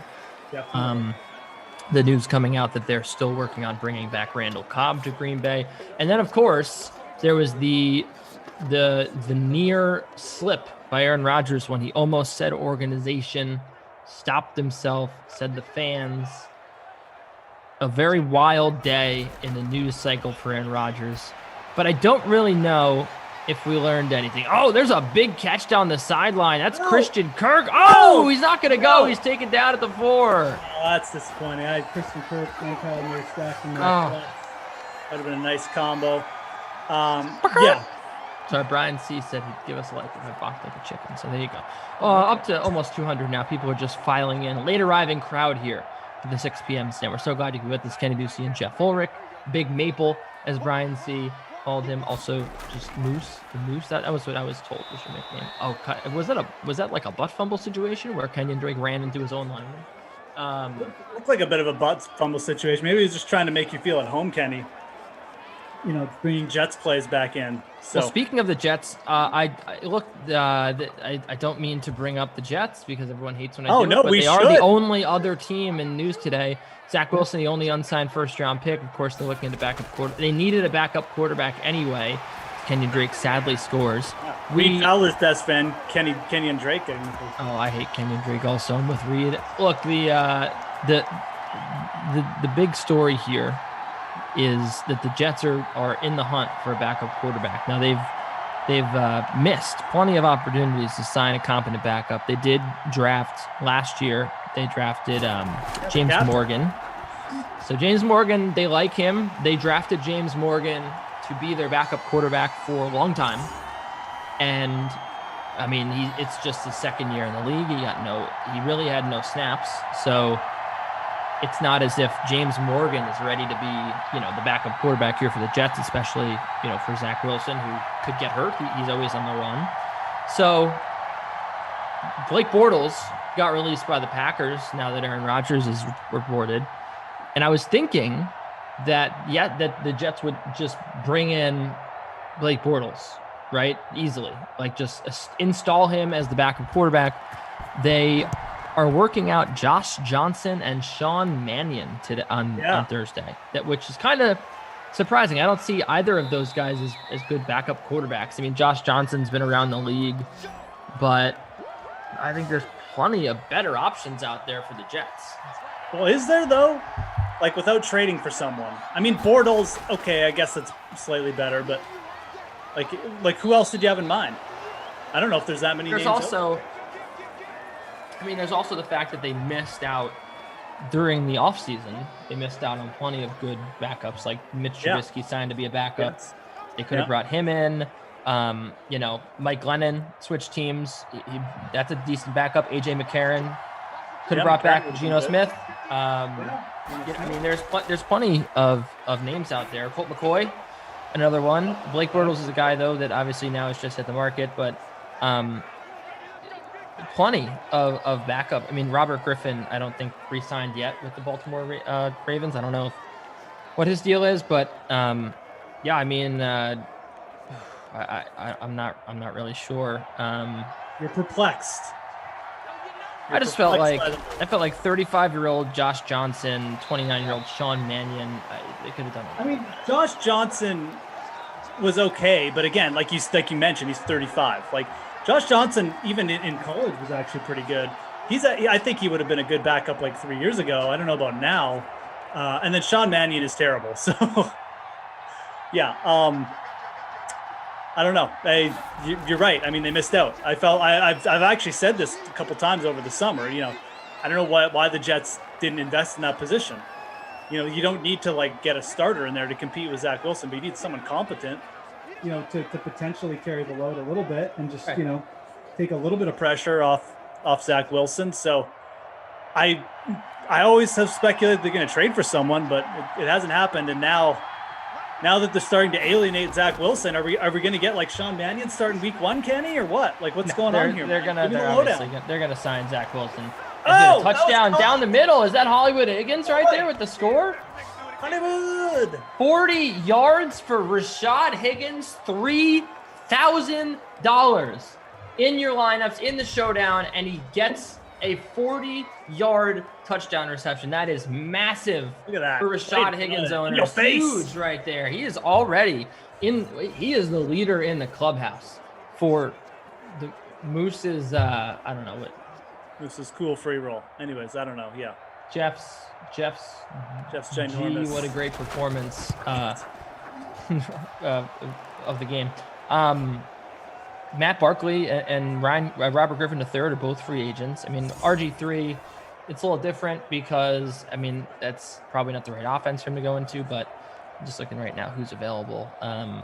You're not going to, I don't really think you want to sign Ryan Finley or Jake Rudock or Tommy Stevens. But look, the bottom line is not who's available right now, and it's Josh Johnson and Sean Mannion versus all these great names.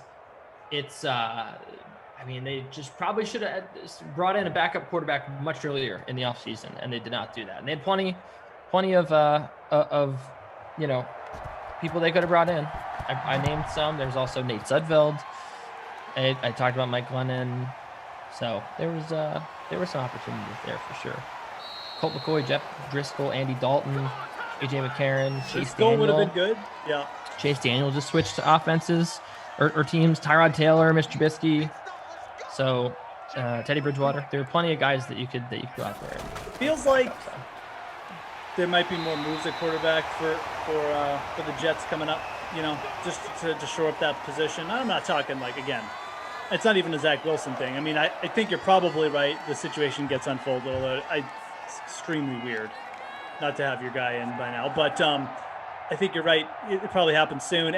But I still feel like at some point the Jets are going to address this. So I don't know. Who knows? There's always lots of movement. This guy's being cuts. I mean, the Patriots have 5 quarterbacks on their roster right now. You know, there'll be guys hanging out there. Maybe that's been the Jets' plan all along. Or maybe they don't have a plan. That would be the most Jets thing, like, so who knows? So are we off the news cycle already? We talked about Aaron Rodgers a little bit. Talk about the Jets' backup quarterback situation. Feeling pretty good about getting the takes out there? Do I feel pretty good about the takes? Yeah. I mean, I feel pretty good about getting the takes out there. How do you feel about this Jets situation, Kenny? I mean, you don't think it's a big deal about Zach Wilson? Are you mad as a fan? Are you perturbed? What do you think's happening, man? Like, do you think Zach Wilson's playing hardball? Is this the beginning of like an alienation between Zach Wilson and the Jets? What's going on, man? Give us a lowdown.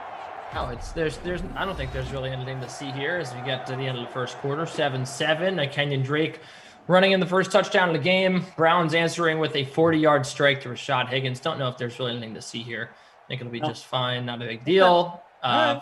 Kyler Murray, 4-4, 83 no big deal. yards. Kenny says, go out and draft Zach Wilson in your drafts. You'll be fine. Best ball. You will be fine. I actually would strongly recommend him. I think that he's going to be a good fantasy option this year. Right. Odell Beckham's got a catch for 18 yards. Higgins 1 for 40. Christian Kirk 1 for 61. Didn't score on that 61-yard touchdown. No, you also have Max Williams, 1 catch and he lost the yard. D-Hop 1 for 17. Kenyon Drake 1 for 6. Jarvis Landry 1 for 6 as well. And that's the lowdown here. 64 yards for Baker, 83 for Kyler. Kyler gets ready to go here. What was your most interesting news of the day? If there was anything, like outside of the Aaron Rodgers thing, is there anything else that kind of caught your eye? Anyone like playing good or anything like that?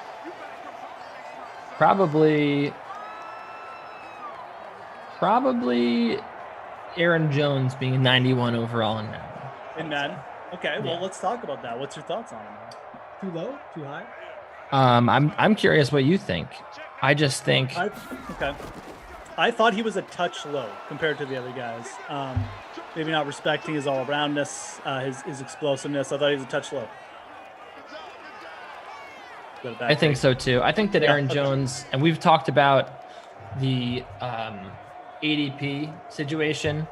Yep. We've talked about it at like every position, but I am shocked to see him as running back 9 off the board. Where would you put him? Well, I think would... no, and you know what? And to add, I mean, I'm with you. We actually talked about this maybe with LaMarca, but with Aaron Rodgers back, yeah, I think there's value there. I think I would put him 5.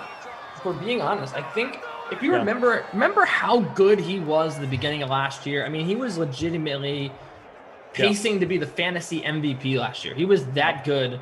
for the first half of the year, and then he got hurt, and then there was, you know, the AJ Dillon situation, and you know, people take his carries, but there's a long field goal here. It's going to be a 55-yarder, no good. Oof. I would put him ahead of Lasheen attempts right there. Sorry, honestly, I might even put him 4. I think you got a solid McCaffrey, Cook, Henry. I understand it. I get it. I still not in love with Kamara. Oh, on the slant route. Oh, that's a big gainer for Odell Beckham, and he's in for the touchdown. Beckham on the slant route just busts it for a 55-yard score, reminiscent of his big touchdown against the Jets at MetLife Stadium. Just burning it. 55 yards. Not in love with Saquon this year. I don't think anyone is. But Kamara, the concerns are very real with him. I got into something in the chat with someone, I don't even remember, but they were trying to say that I was crazy for saying that to be worried about Kamara. But those 6 weeks without Drew Brees were really bad. I mean, it was really bad. Mm-hmm. I don't even know if he cracked 100 receiving yards. He had like 260 yards rushing. And the thing is, if they're going to start Jameis Winston every game, I think that for the most part, you're going to get most of what you got from Kamara in years past. But if they're going to put Taysom Hill in as starter, or even if they're going to split up the snaps, when Taysom Hill's on the field, we know now from last year, when Taysom Hill's on the field, Alvin Kamara is going to be a non-factor in that Saints offense. So I'm curious what you're doing with that information, because I don't think any of us know really who's going to be playing quarterback and how much. But that's just too big of a risk for me to take Alvin Kamara with the 4th overall pick. Like if he slips to the end of the first round, I mean, frankly, he's on my do not draft list. But like, we've talked about it on the sweat for all week. Last couple weeks, how there's always it's all about value, and you get Alvin Kamara in the 2nd round. Yeah, sure, right? Because you know the upside. But I'm so concerned about the floor for Alvin Kamara this year. It's freaky. Yeah, man. There's 2 arguments to it, because I completely agree. Like if Taysom Hill is a starter, that is, I think it's going to detract from Alvin Kamara a lot. The other side of it, though, is this Michael Thomas news kind of threw a wrench into it, because that was a nice Oh, move. my goodness. No, not this guy. He finally tackled at the 18. Kenyon Drake already up to 76 yards. Go ahead. The Michael Thomas news is interesting, though, because without Michael Thomas in the lineup, and this is without Michael Thomas, but with Drew Brees starting, Alvin Kamara caught 8 or more passes in 7 of 8 games. But again, the misnomer there is that's with Drew Brees at quarterback. So I am kind of still of the opinion of you. I just don't really want a big part of the Saints offense. I don't want to put all my big sell for me. Yeah. So I'm going to be looking for ways to like try and avoid him as well. At the same time, I feel like the Michael Thomas news, it really does boost his upside a little bit. So, I definitely like Cook and McCaffrey over him. If I can take, if I get to number 3 or something, yeah, like I might even lean Derrick Henry, or I might like just pass. Oh, Maxix getting into the end zone for the score. There we go. Yeah. I don't know. He's going. Derrick Henry is going 3rd, and Alvin Kamara is going around 4th. But yeah, I mean, look, there's some names here. It's Kamara and then Barkley to round out the top 5 in ADP. I don't want Barkley. If you look at, actually, this is standard scoring. Let me do half PPR. Might change. No, Kamara's still 4th. Oh, he's 3rd in ESPN ADP. He's 3rd. Well, here we go. So I'll just go based on ESPN. So Kamara at 3rd is no, I'm not doing that. But here's the thing: Kamara and Barkley rounding out the top 5. You have Zeke, who I think is a big buy low candidate. You have Jonathan Taylor, Nick Chubb, and Aaron Jones. Those are all guys I would want before. Maybe not Nick Chubb as much. But those are all guys I would want before I took Alvin Kamara or Saquon Barkley. The upside with Jonathan Taylor, I think, is massive in that offense with Carson Wentz. And you also look at the upside with Ezekiel Elliott back, with Dak Prescott back, and we talked about Aaron Jones already. I mean, that's just, those guys are way more exciting for me than Alvin Kamara on a potentially bad offense and Saquon Barkley on a definitely bad offense. This is such a good year, at least in my opinion, to like not pick in the top half of your draft. Like I want like the 8th pick, you know, or like the 10th pick. Then I can go Aaron Jones and maybe Nick Chubb, or like Travis Kelce in the 2nd round, or maybe Tyreek Hill and Nick Chubb, or something like that. I don't want to be forced with like the 4th pick to choose between Alvin Kamara and Derrick Henry. I just don't want to do that. Like that is like that's Right. like If I could, I would trade down. Yeah. Like, I don't want any part of this top 5. No, and what's going to happen if I get one of the first 5 picks, I'm gonna end up reaching for Jonathan Taylor probably, or you know, or Zeke, depending on who's there. I'm not taking like if I can't get Cook or McCaffrey, I don't know if I might take Henry, but I'm not taking one of those 2 guys, and I'm gonna look to trade the pick. Yeah. So that's kind of how I'm approaching things too. I think I'm kind of in agreement. Like if I got like the 6th pick, I mean, I would consider Aaron Jones there. I really would. Me too. No doubt I would take Aaron Jones there. Yeah. So I'd consider Tyreek Hill there as well, though. I mean, I'm pretty big on Tyreek Hill. I think he should be the wide receiver 1. But yeah, I mean, I'd take Aaron Jones over Zeke. I think I'd slightly take him over Eckler, although I really like Eckler as well. And then I think I'd slightly take him over Jonathan Taylor. Again, Taylor, you know, they brought back Marlon Mack. I love Jonathan Taylor, great O-line, but I think there's going to be he's going to be dealing with a few more bodies and not as big a PPR guy as Aaron Jones. So, are you in or out on Travis Kelce being a top 10 pick? And honestly, would you take him there at 6? I would take him over Tyreek Hill. I mean, he's the clear number 1 there over Hill in the offense. So you might as well take him. It's also a weird position where you have to have your strategy. Like, do you think there's a lot of value in the mid to late rounds with some of those tight ends that are further down the board, like I do? So I don't know if I'm willing to, you know, spend up on a tight end with a premium draft slot. But yeah, I mean, he's done enough really to earn that. But you would take Hill over Travis Kelce? Probably. But your argument holds water. Like I think Travis Kelce in the 1st round is fine. I think Travis Kelce anywhere from like 6 down is it's not even a reach. It's like you said. I think there's still a huge gulf at tight end between the top 2, top 3 guys. I would rather try and get Darren Waller on like the back end of the 2nd round or something. Really kind of depends where you pick. Like you said, I think one reason why I take Oh no, Vulture touchdown. Oh, is that Bryant's? Yeah. No. Harrison. Sorry, everybody. Vultures are out today. So yeah, I mean, I would love. I mean, the best place to be in a fantasy draft in a 12-teamer is like with that 9th pick, because you're probably looking at, you know, taking Chubb or Hill, maybe Zeke or Travis Kelce falls to you. Yeah. Devontae Adams is there as well, and then you can turn around. Aaron Jones too. I mean, you could take Aaron Jones with the 8th or 9th pick.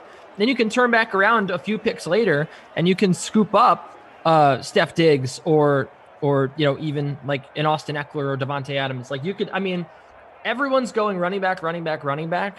I would be totally fine with Hill and Adams or Kelce and Adams, and just figuring out running back in the 3rd round, because to me, you could go down there, you get a J.K. Dobbins or a DeAndre Swift.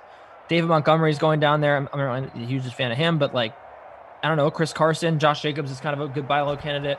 There's so many good names down there that everyone's going to be reaching for all these running backs in the top 6-7 picks. Could it be a 0 RB year for you? Because there's so many RBs going early.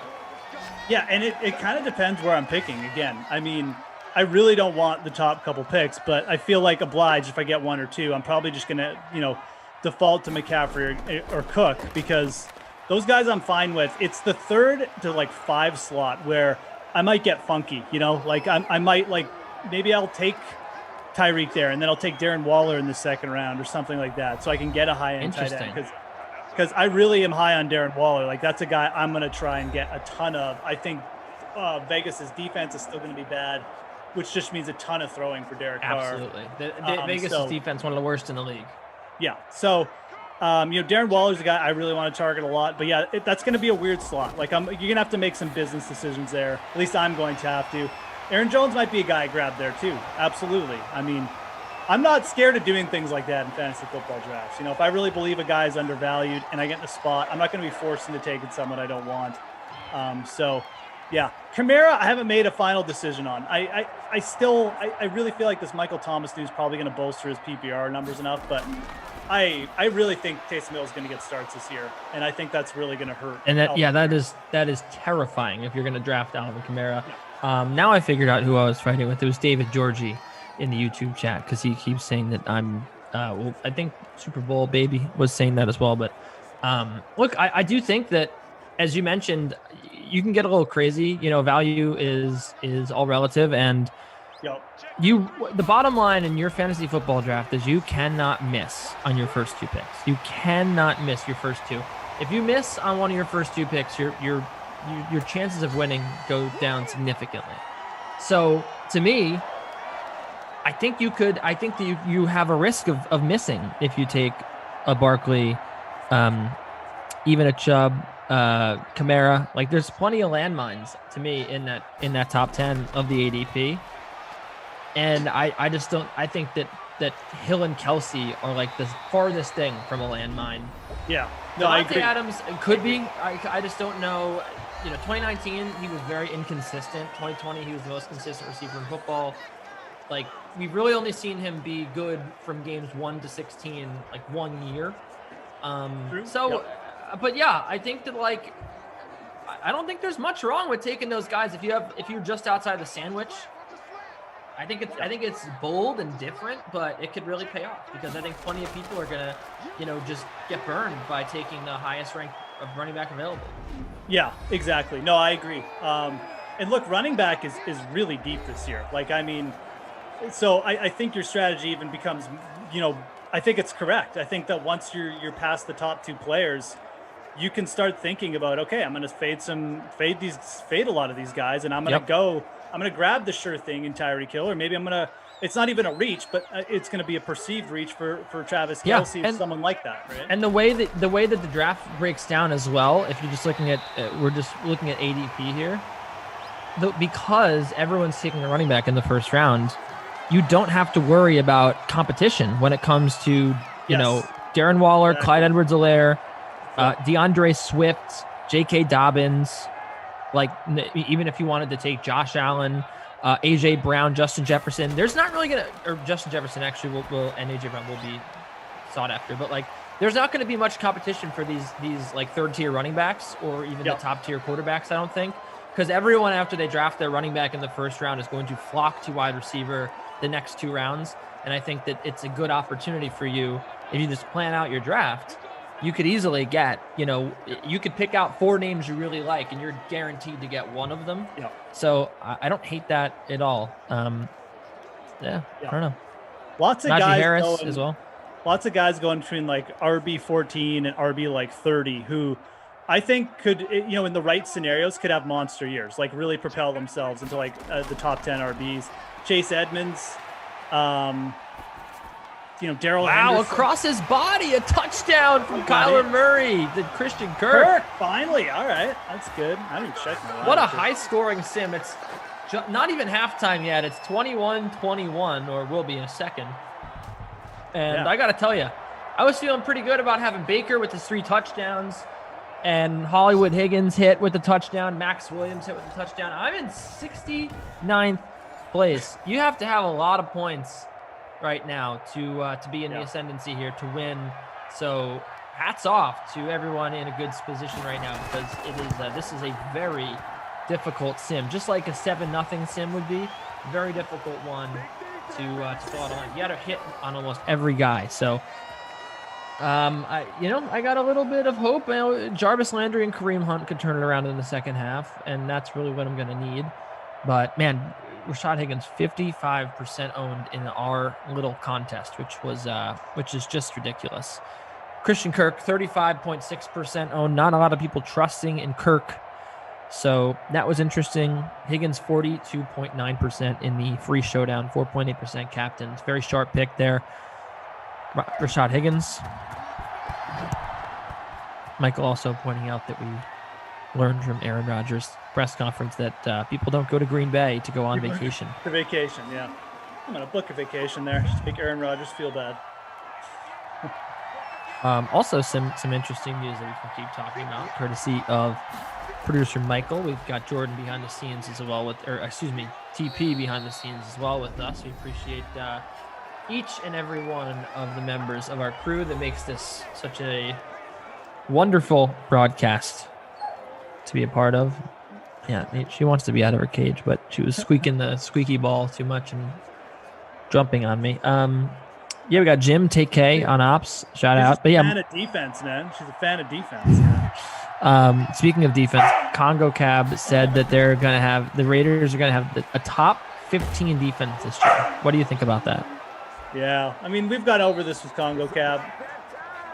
I mean, I'm not like a Derek Carr truther, but I've defended some of their players, but I'm not sold that this defense is necessarily it. We'll see.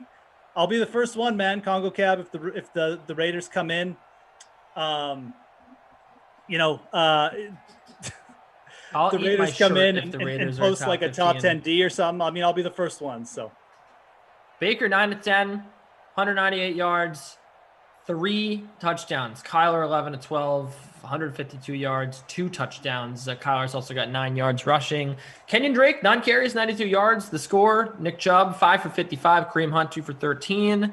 So it's been a good game for the quarterbacks and a good game for Kenyon Drake, and just good day for their passing in general. Odell Beckham 3 catches for 87 yards, including that 55-yard touchdown scamper. Rashad Higgins had the 40-yard touchdown catch. Jarvis Landry 2 for 20. DeAndre Hopkins 2 for 25. Max Williams has a score as well, and that's what we're looking at here for the receivers. So speaking of receivers, Giants released Kelvin Benjamin, who was trying to be a tight end. I don't really know if that's big news, but was interesting. And Dak Prescott's got a sore arm after his first day of practice, probably just from trying to feed all the receivers on that team that are so good. A sore arm. Look out. He'll be fine. I think so too. Ready for the third quarter. 21-all. Cleveland going to kick it to Arizona. Oh, but before Kenny, we got something. Oh, that's right. That's right. Yeah, before we do that, we have to check in with this fella named Kenny Ducey on the Sweat with Julian Edlow and Nick Whalen. They talked about some NBA draft props. Who's going to go in the top 10? Let's figure it out on the Sweat. You have a number of names with odds on if they'll get drafted in the top 10 picks, including our friend Davion Mitchell. So Kenny, what's your favorite top 10 bet?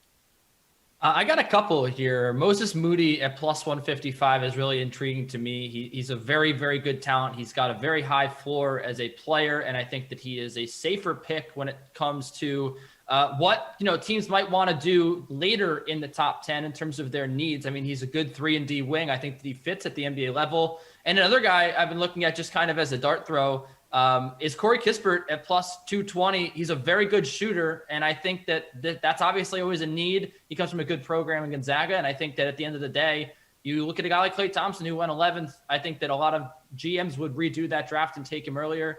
Not saying Corey Kispert has the potential to be one of the top 5 shooters in the NBA or will be anyway right off the bat, but he is very good from beyond the arc, like Moses Moody, and I think that there's a big need for him on NBA rosters. So I can see those two guys going in the top 10 at plus money.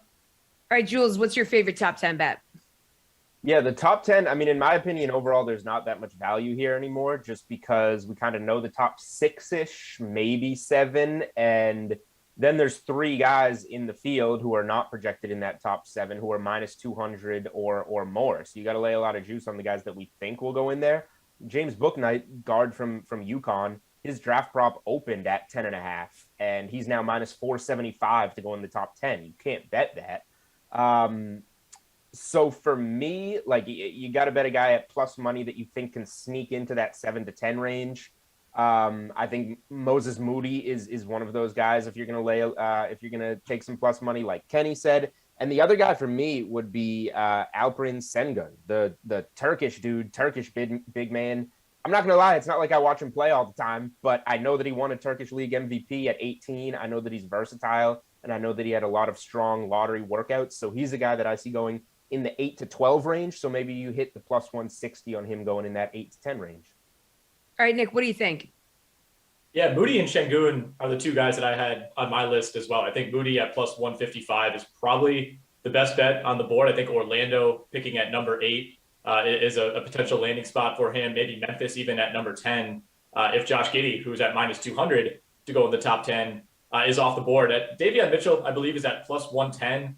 I wouldn't feel great about that. But every year, there's some surprise in that 6 to 10 range. And it wouldn't shock me, if he's in consideration for Orlando at 8 or Sacramento at number 9. But yeah, like these guys said, there's not a ton of value. I mean, Book Knight is virtually a lock. It feels like to go to OKC at 6 or maybe the Warriors at 7. The numbers certainly back that up. There's not a lot of value in betting Franz Wagner and Josh Giddey, who are both at minus 200. I wouldn't say those guys are both locks to go in the top 10, but the way things are trending, I think Giddey to Memphis at 10 and Wagner either at 8 to Orlando, 9 to Sacramento, maybe even 7 to Golden State. Those seem like pretty distinct possibilities at this point.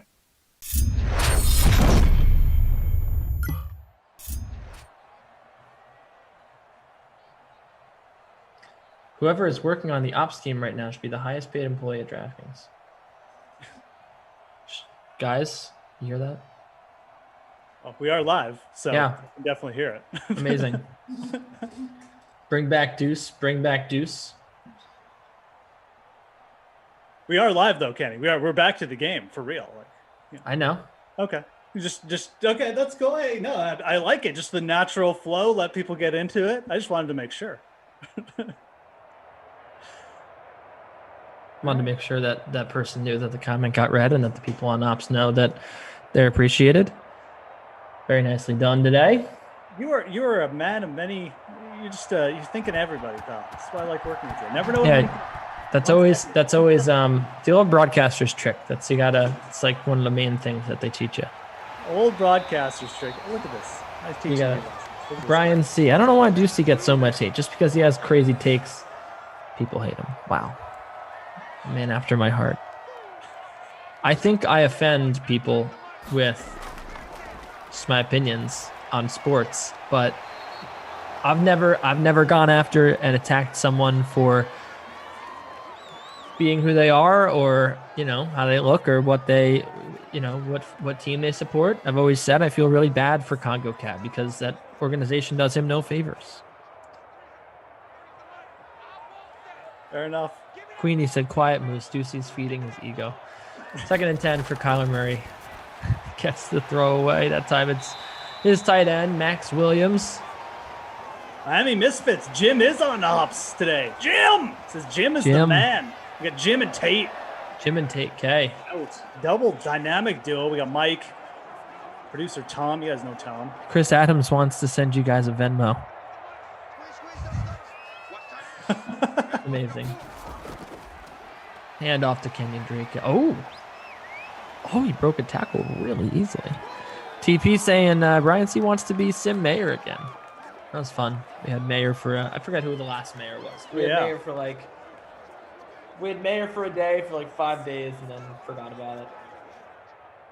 Yeah, and Greg Coffin made a heroic comeback when Greg Coffin came back. See, I brought people don't like me. I brought Greg Coffin back. Everybody. Right. Oh, Kyler. Wow. Oh, and then he got decked. It wasn't like that was like a fake deck because it doesn't count in Madden as a big hit, but it looks like a big hit. But because he was going down in the slide, it's not a fumble. It's not considered a big hit. Frankly, that would be a penalty in real life, would it not, Jeff? He got hit while he was going down in the slide. Yeah. That's a big time penalty. That's like 15 yards. That's a game misconduct right there. You know what the worst words are to hear if you're a football fan and your team's on defense? The worst thing in the world is hearing the referee go, automatic first down. Worst 3 words. Can you think of 3 worst words to hear if you're a football fan and your team's playing defense? I guess there he goes would be another one. Yeah. There he goes. Those are. I'm curious what everyone else thinks. There he goes, automatic first down. Wide open hole. I don't know. Into the secondary. Yeah. Wide open, and then the name of the player. Yeah. Yep. Never good. 2nd and 10 for Murray. Oh, got it away. Got it to Drake. Drake's been very involved in this game. Speaking of, you know what I found out today, and I'm not going to say it. Actually, I'm not proud of that. So I'm not gonna say it. All right, fair enough. I took the Spotify quiz to see how big of a fan you are of artists, based on how many hours you listen. Sure. And I was in the top 1% of all Drake listeners on Spotify. The top 1%. Me. Wow. Top 1% of Kanye West listeners as well, and top 2% in the world of Maroon 5 listeners. And I think I'm going to need to go to therapy for many reasons, but that specifically. Dun, dun, dun, dun, dun, dun, dun, dun, dun. It's like the only Maroon 5 song I know. Songs about Jane, I listen to it all the time. That is not good. Well, that's an interesting factoid, man. I mean, that's maybe you just use Spotify more than other people, but I've been using Spotify since 2015. Can you guess how many hours of Drake songs that I've listened to? It's got to be quite a few. I don't know, thousands and thousands. It's 382 hours of my life listening to Drake. That is a lot when you say it like that. There's a couple. I wouldn't want to do that because there's a couple artists that like I had like Tom Petty on repeat for like a year, I think. That's the thing. I listen to all sorts of music. I also don't really consider myself a fan of Drake. Oh no! Oh, he got in? Oh, yeah. I thought he wasn't gonna get in. Kirk for a second time. Man. No, I know what you mean. Like, I mean, I'm not like some like Tom Petty like super fan. I definitely like listened to him growing up and I like him, but I just, like got a couple of his albums up and like it was just, I just played it like for legitimately 6 months. It's like one of the only things I listen to. I love Tom Petty. Yeah. I don't know. There's a couple other artists like that too. So I gotta ask you, by the way, about this Tommy Freeze Pops situation. Are you joining his show? I am. He's got me on there. Now he posted the over-unders today. Oh, okay. Since he's going to go on the air on Friday or Thursday night. So now I love Tommy. I think this is a great idea. But I don't know who made these over-unders. I don't know who made these totals, but to me, they're very off. I think they're way too low. 5.5 plates of food. The man's going to be sitting at a Denny's for 24 hours. And, or I don't know, maybe like 20 hours. I don't know how many hours. It says stuck at a diner for 24 hours, but then it says he's ending in his bed. So I'm just confused. I think over 5.5 plates is a lock. I think over 6.5 coffees to survive 24 hours. He's going to have more than 6.5 coffees. The server visits, I think I'm over on the server visits. He's going to have more than an hour. Like, because there's going to be a time where it's like 4 a.m. in Denny's and no one's there. And the server will just come over like 3 times within an hour. Yeah. I think that should do it. But yeah, I don't know. I think that this is Yep. I would maybe the under on bathroom trips. I think he's going to go to the bathroom fewer than 9.5 times. Although it is Denny's. But I mean, napkins, come on. I think he's going to go through a napkin for every coffee that he has. So 15.5 to me is a little outrageous. Yeah, okay.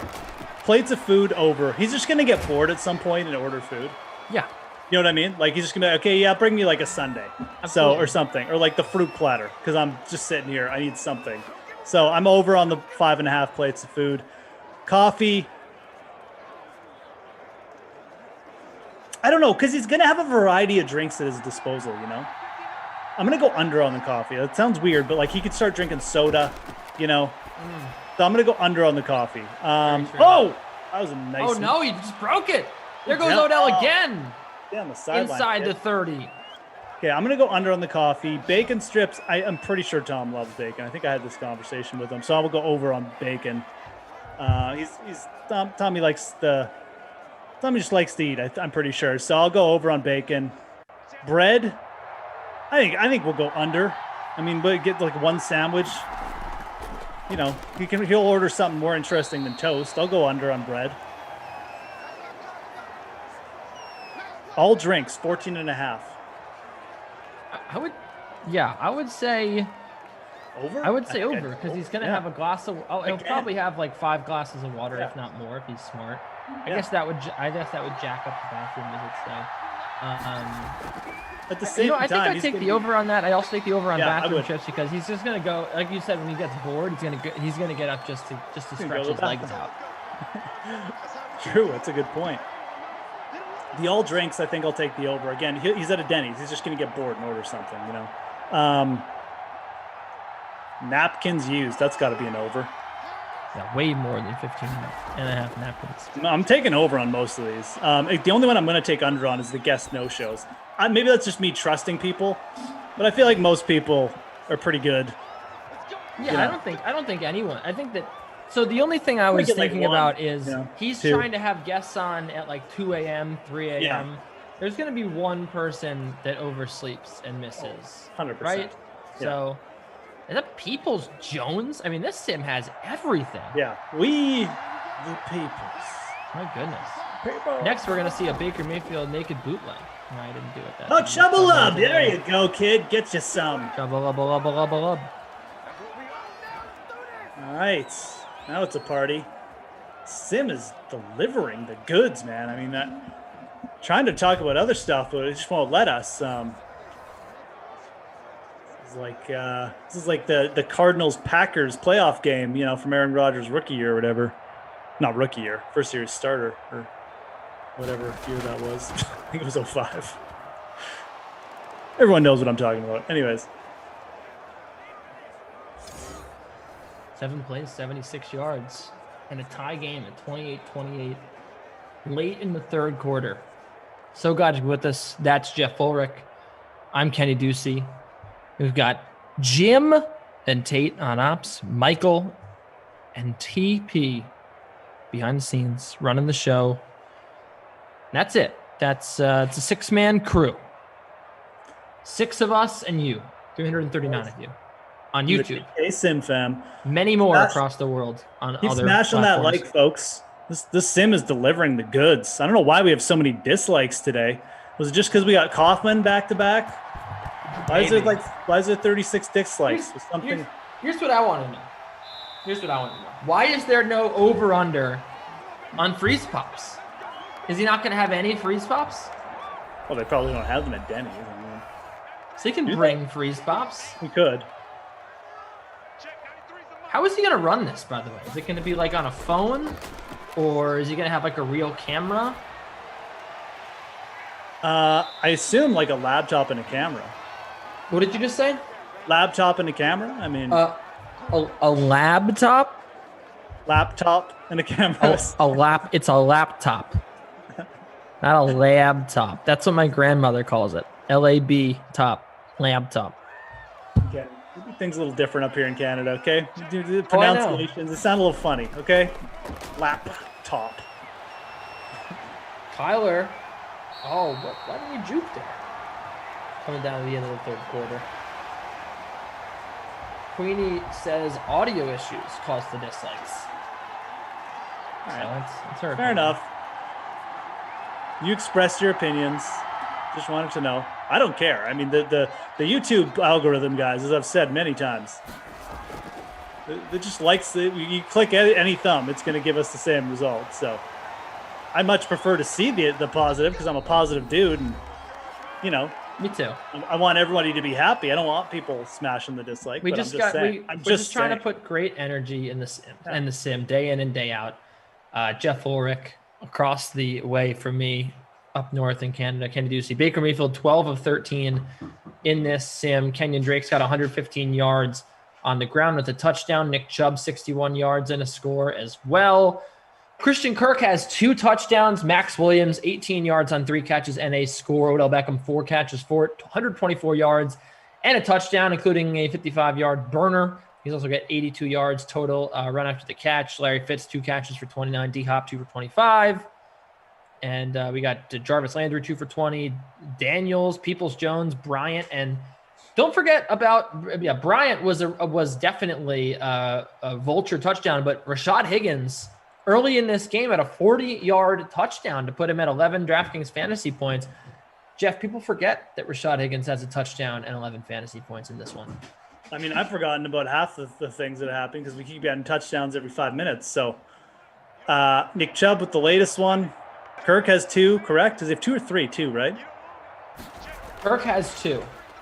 And I should just check my own lineup rather than asking you, but yeah, Kirk with 30 DK fantasy points, man. Beckham with 25.4. Kyler Murray up to 23. Chubb 18 in the captain spot. Kareem Hunt not doing anything. He's 23% out. Larry Fitz only 4.9 points. It's a couple guys being slow. Drake with 27.9. That's Larry Fitz, terrible game so far. Horrible. I asked TP, should I roster Fitz or Max Williams? He said Max. Great call. Great call by TP. Way to go, TP. Produce it, Thomas.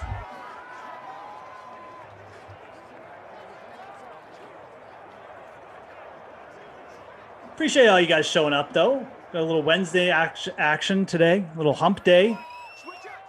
Once we get through here, folks, it's just clear sailing, just smooth sailing down the runway into the weekend. A little summer weekend coming up, man. The dog days of summer, my favorite. Pretty busy news cycle though right now, isn't it, Kenny? We got free agency for NHL. We got training camp for NFL opening. The NBA draft's coming. The Olympics. I feel like MLB's still going, even though MLB I just forget is like on.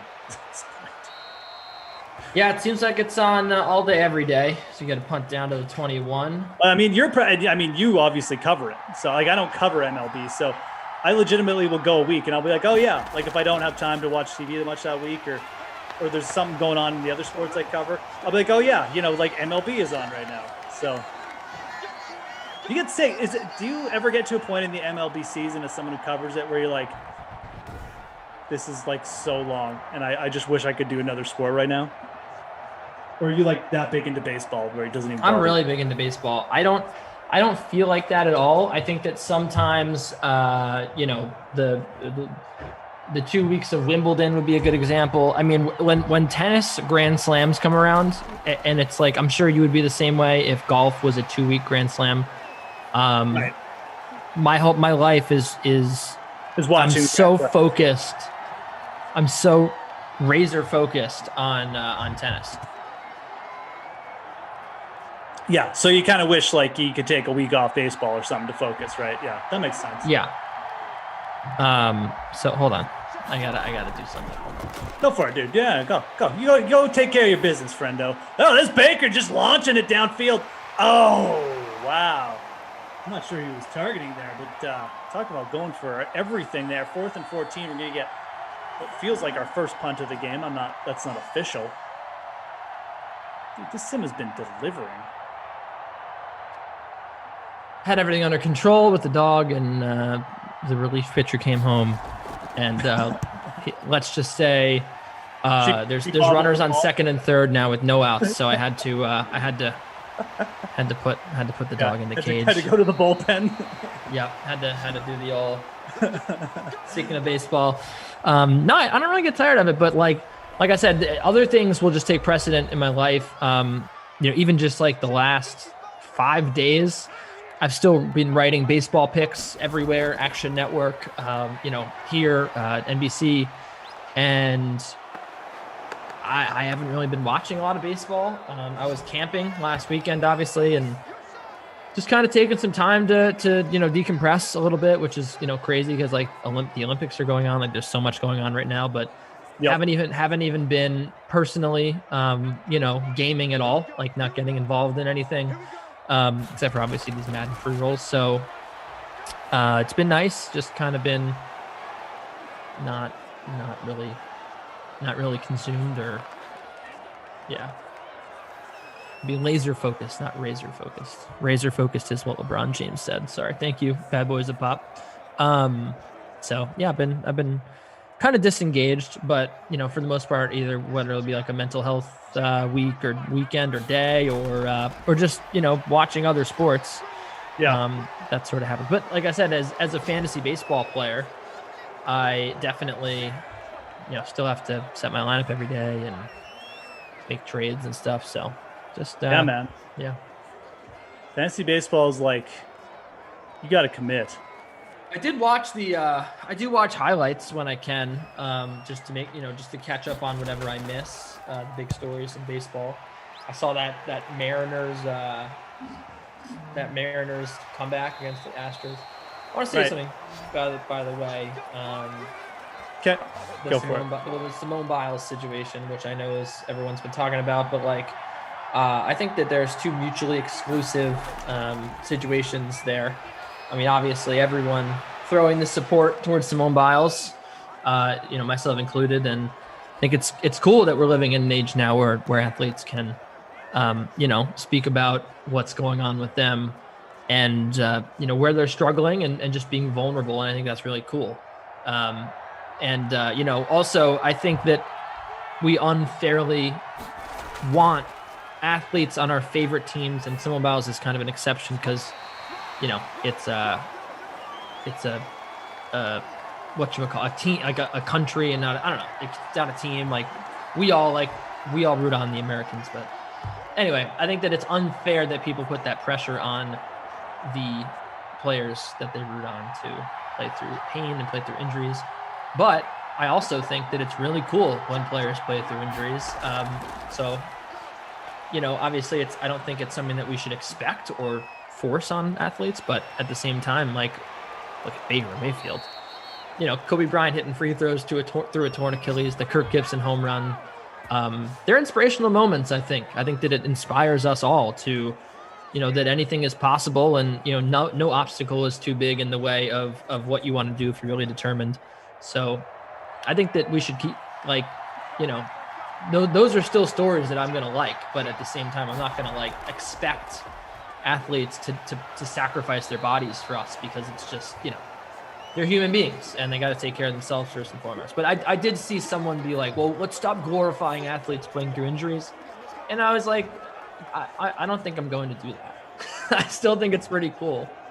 But I'm certainly not going to be like, this is the level of, this is the level that everyone needs to be. Because at the end of the day, it's just a job, and if a guy was, whatever, going into the office every day to do people's taxes, and he had, 2 broken legs and was in a body cast, and I'm like, that's pretty cool how much he really wants to do your taxes. But no one's going to be like, Jim, you have to come in on Monday. Just why don't you take care of yourself? We hope you're okay. Anyway. Yeah, man. I mean, I'm all about it as well. I mean, athletes are. Nick Chubb just about squeezed through there. He did get the first down, so setting Cleveland up in field goal position at the very least. I mean, athletes are just they get treated and even amateur athletes, man, by the Olympic committees. I mean, there are so many more examples of burned out athletes, guys who and I know some of them who were growing up, people who tried to make it. Some of them even did make it to the Olympics, and they get treated badly by the federation. The federation is just out there, the Olympic Federation. Half of them, they don't even care about these people. They're the kids. Well, and to your point, you don't even hear about Olympians. No. 2 weeks after the Olympics, no one's going to remember any of these people's names, which is what makes it so crazy that we do know the names that we know: Simone Biles, Michael Phelps, Katie Ledecky, Michaela Maroney. All these people. If you have staying power, you got to be pretty good at what you do. The mental drain it takes to go through. All these people are broke. Some of them are relying on federations for cash. They got to be competitive. If they're not competitive, they get replaced. If they don't perform in the competitions, they're replaced. They got qualifying. Dude, I mean, I did a little bit of like long distance running and stuff like that in triathlon, and like I couldn't even imagine like I'm not mentally capable of going through that. Like, I mean, it's just like me thinking of me even like attempting to be successful in a system that high pressure is just like ludicrous. It's ridiculous, man. I think it's good as well. People should be looking after more from this. That's Chubb. Touchdown, Nick Chubb. Oh wait, is that? Oh, it is Chubb. Okay, I thought it was Scream Hunter. It is. He's close to the bonus. Yeah, second touchdown as well. I should have captained him, obviously. Captain Landry instead. Bad Boys of Pops has Landry time. He's about to find out that it was not indeed Landry time. Good points here in the chat. I've seen this plenty, but just so everyone knows, Washington, Philly postponed. They're going to play a doubleheader tomorrow, allegedly. So if you have anybody from the Nats, you got a little Juan Soto exposure. Maybe you went with Patrick Corbin against the Phillies, who don't really hit lefties well. Zach Wheeler. Get all those guys out of your lineup. Phillies and Nats is off tonight because of COVID issues. And I think they are looking at playing tomorrow, a doubleheader. Nick Chubb up to 87 rush yards, 2 touchdowns, so 31 points in the captain. Actually working out for me once, although there are some bigger scores than him. Like Chris Kirk was the real captain's play if you got him up there. Odell, also a very solid captain. Kyler, not bad. Right now we got Get the Cheddar in the free roll. He does have Chubb in the captain, so interesting.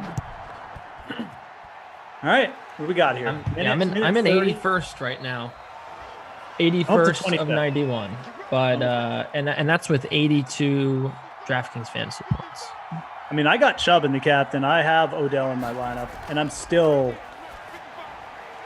far behind first. So, yeah. Max Williams, 4 yards. Another catch for the Cardinals tight end. That's 4 catches for 22 yards. What do you think? They gonna tie this? 2 timeouts? I think they're gonna tie it. I don't. I do. I think the Cardinals come down the field here. They tie the game. Kyler's going to run it in or something. No. Yeah, he could have run for like 20 yards. That's not good. And they waste a timeout. We got to go 75 yards here. It's 1 timeout, 59 seconds. They need something big here. Time to chuck her downfield. Maybe Fitz will come to life here for me. What's been your favorite thing to watch in the Olympics, Kenny, so far? Quickly. Badminton. Badminton. Why? Everybody loves badminton. Dude, it's an amazing sport. Oh, Kyler going deep. Oh, he had a man. Is that going to be PI? Is that going to be PI? Yes, it is. Oh, what a huge penalty. Wow. God. Oh, my goodness. So now the Cardinals are set up at the 25-yard line. And I'm gonna pull a Christian DeAndrea here and say there might even be too much time for the Browns to score again. There's not too much time. This is gonna get run down. TP said they're the worst 3 words right there. Automatic first down for the Arizona Cardinals. No, Brewers are getting Eduardo Escobar from the Arizona Diamondbacks. Oh, that's interesting. 2nd and 2. Multiple reports on that. Kyler Murray. Oh, the juke. He got them. Gotta burn the timeout, though. Gotta burn the timeout.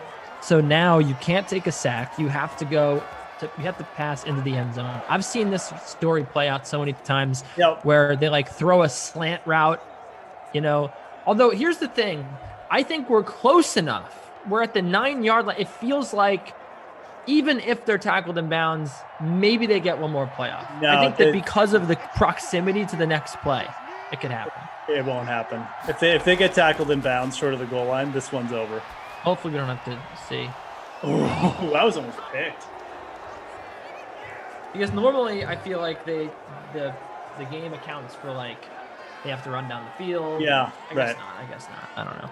I don't know if it does. You could be right on that. I mean, 16 seconds, though. This game deserves to come down to the last damning. Regardless. Collar in the pistol.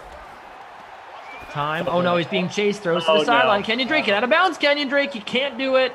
That's it. That should end the game. Well, they gave us some drama. Wow. Drama. Wow. Game over. Cleveland hangs on 35-28 over the Arizona Cardinals. Cliff Kingsbury just doesn't understand why they created Madden this way. Jarvis Landry, my captain, what did he do here? 3 catches for 26 yards. Not very cool from Jarvis Landry. A lot of big performances. Kenyon Drake hit the bonus.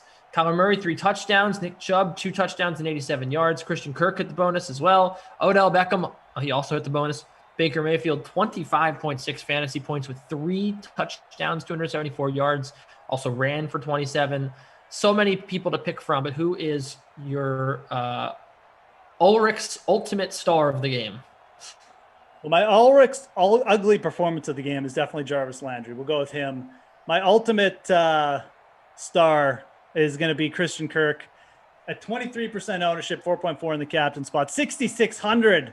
2 touchdowns, the bonus on 4 catches, 30 points. That's how you get it done. That is that's a GPP killer right there from Christian Kirk. So. Yeah, insane performance. But thanks to everyone for coming out. Wonderful, wonderful day or night as it may be with all of you. Vita always just made it into the chat. We had plenty of the usual suspects in here. Jeff, any parting thoughts for the people at home?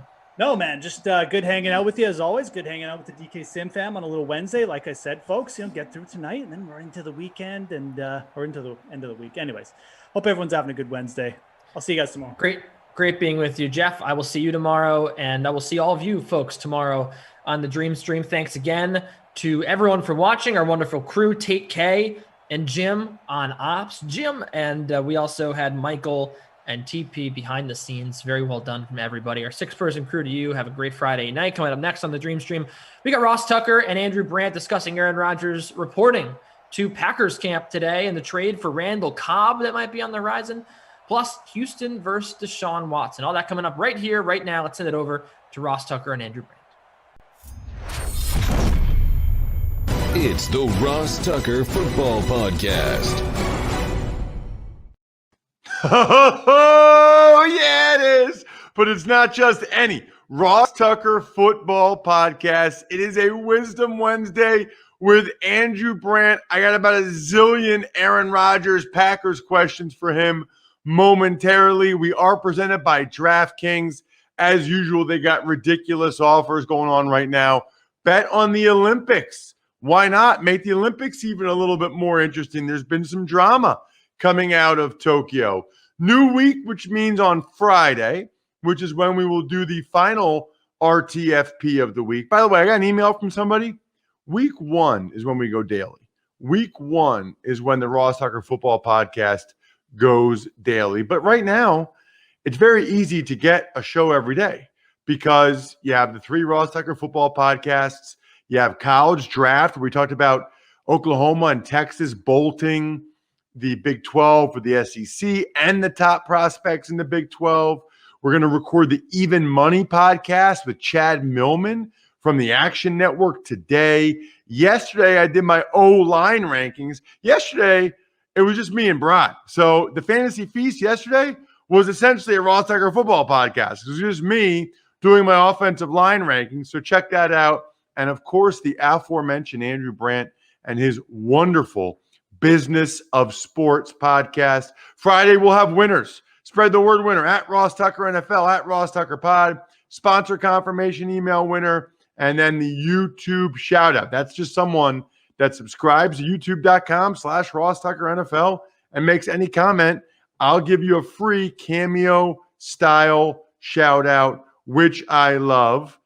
Gosh, there's a lot going on. Let's start with Aaron Rodgers. Let's start with Andrew Brandt. Let's start with the Big Show. The Big Show. What a difference a few days makes, huh, Andrew? I mean, last Friday, it's so funny because knowing I was going to have you on today, I had already mapped out some of my questions, and it was like, what do the sports books know? Is he really going to retire? When is the deadline? What's a possible solution? You can throw all that out now. Andrew, throw it all out. We know where we're at. He's back with the team.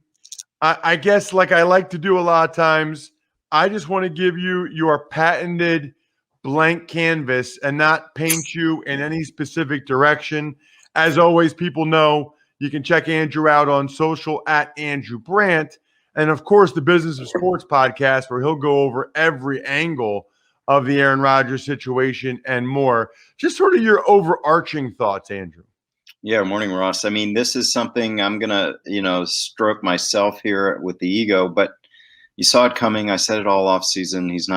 The Packers aren't trading him. He can't trade himself. He's not retiring. So where does that leave us? Not a lot of options. I always say life is about timing and options. He didn't have that working for him. I think let's cut to the chase, Ross. I'm trying to figure out what he got out of this. Now, maybe Randall Cobb ends up being a Packer today or tomorrow. Fine. That's nice. I don't know if the Texans really want Randall Cobb. But he got I suggested for weeks this void idea, even on Sunday, my little Twitter video while I was driving. But I thought the void would be after this year, which would sort of clear the way for Aaron to pick his team next year, a la Tom Brady, and give him what he wants. And then the Packers, of course, would get him for 2021, which was their goal, and prepare Love for next year. Well, the void is in the contract, as I hinted, but it's after next year. So the Packers theoretically have Aaron for 2 years. I have said all along, Ross, they'd only want him for 1. They're going to trade him. And I've said this all along, they're going to trade him. But now they still get trade compensation in March when they trade him. And there's a loose language about reassessing after the year, which to me says, okay, Aaron, you'll be involved in where you go for the trade. I've said this since the day they drafted Jordan Love. 1, there is now an expiration date on Aaron and the Packers, which I've always thought is 2022. And 2, they're going to have to manage this. And managing, it's not easy from my experience managing Brett and Aaron 15 years ago. It's not easy. So have they massaged Aaron? I guess. I guess that's all it took. Giving him a void after next year when they don't even want him next year. I mean, listen, everyone says, well, if he's MVP again, if he's Super Bowl, they're going to keep. No. They're moving on. But they needed him this year because Jordan Love's not ready.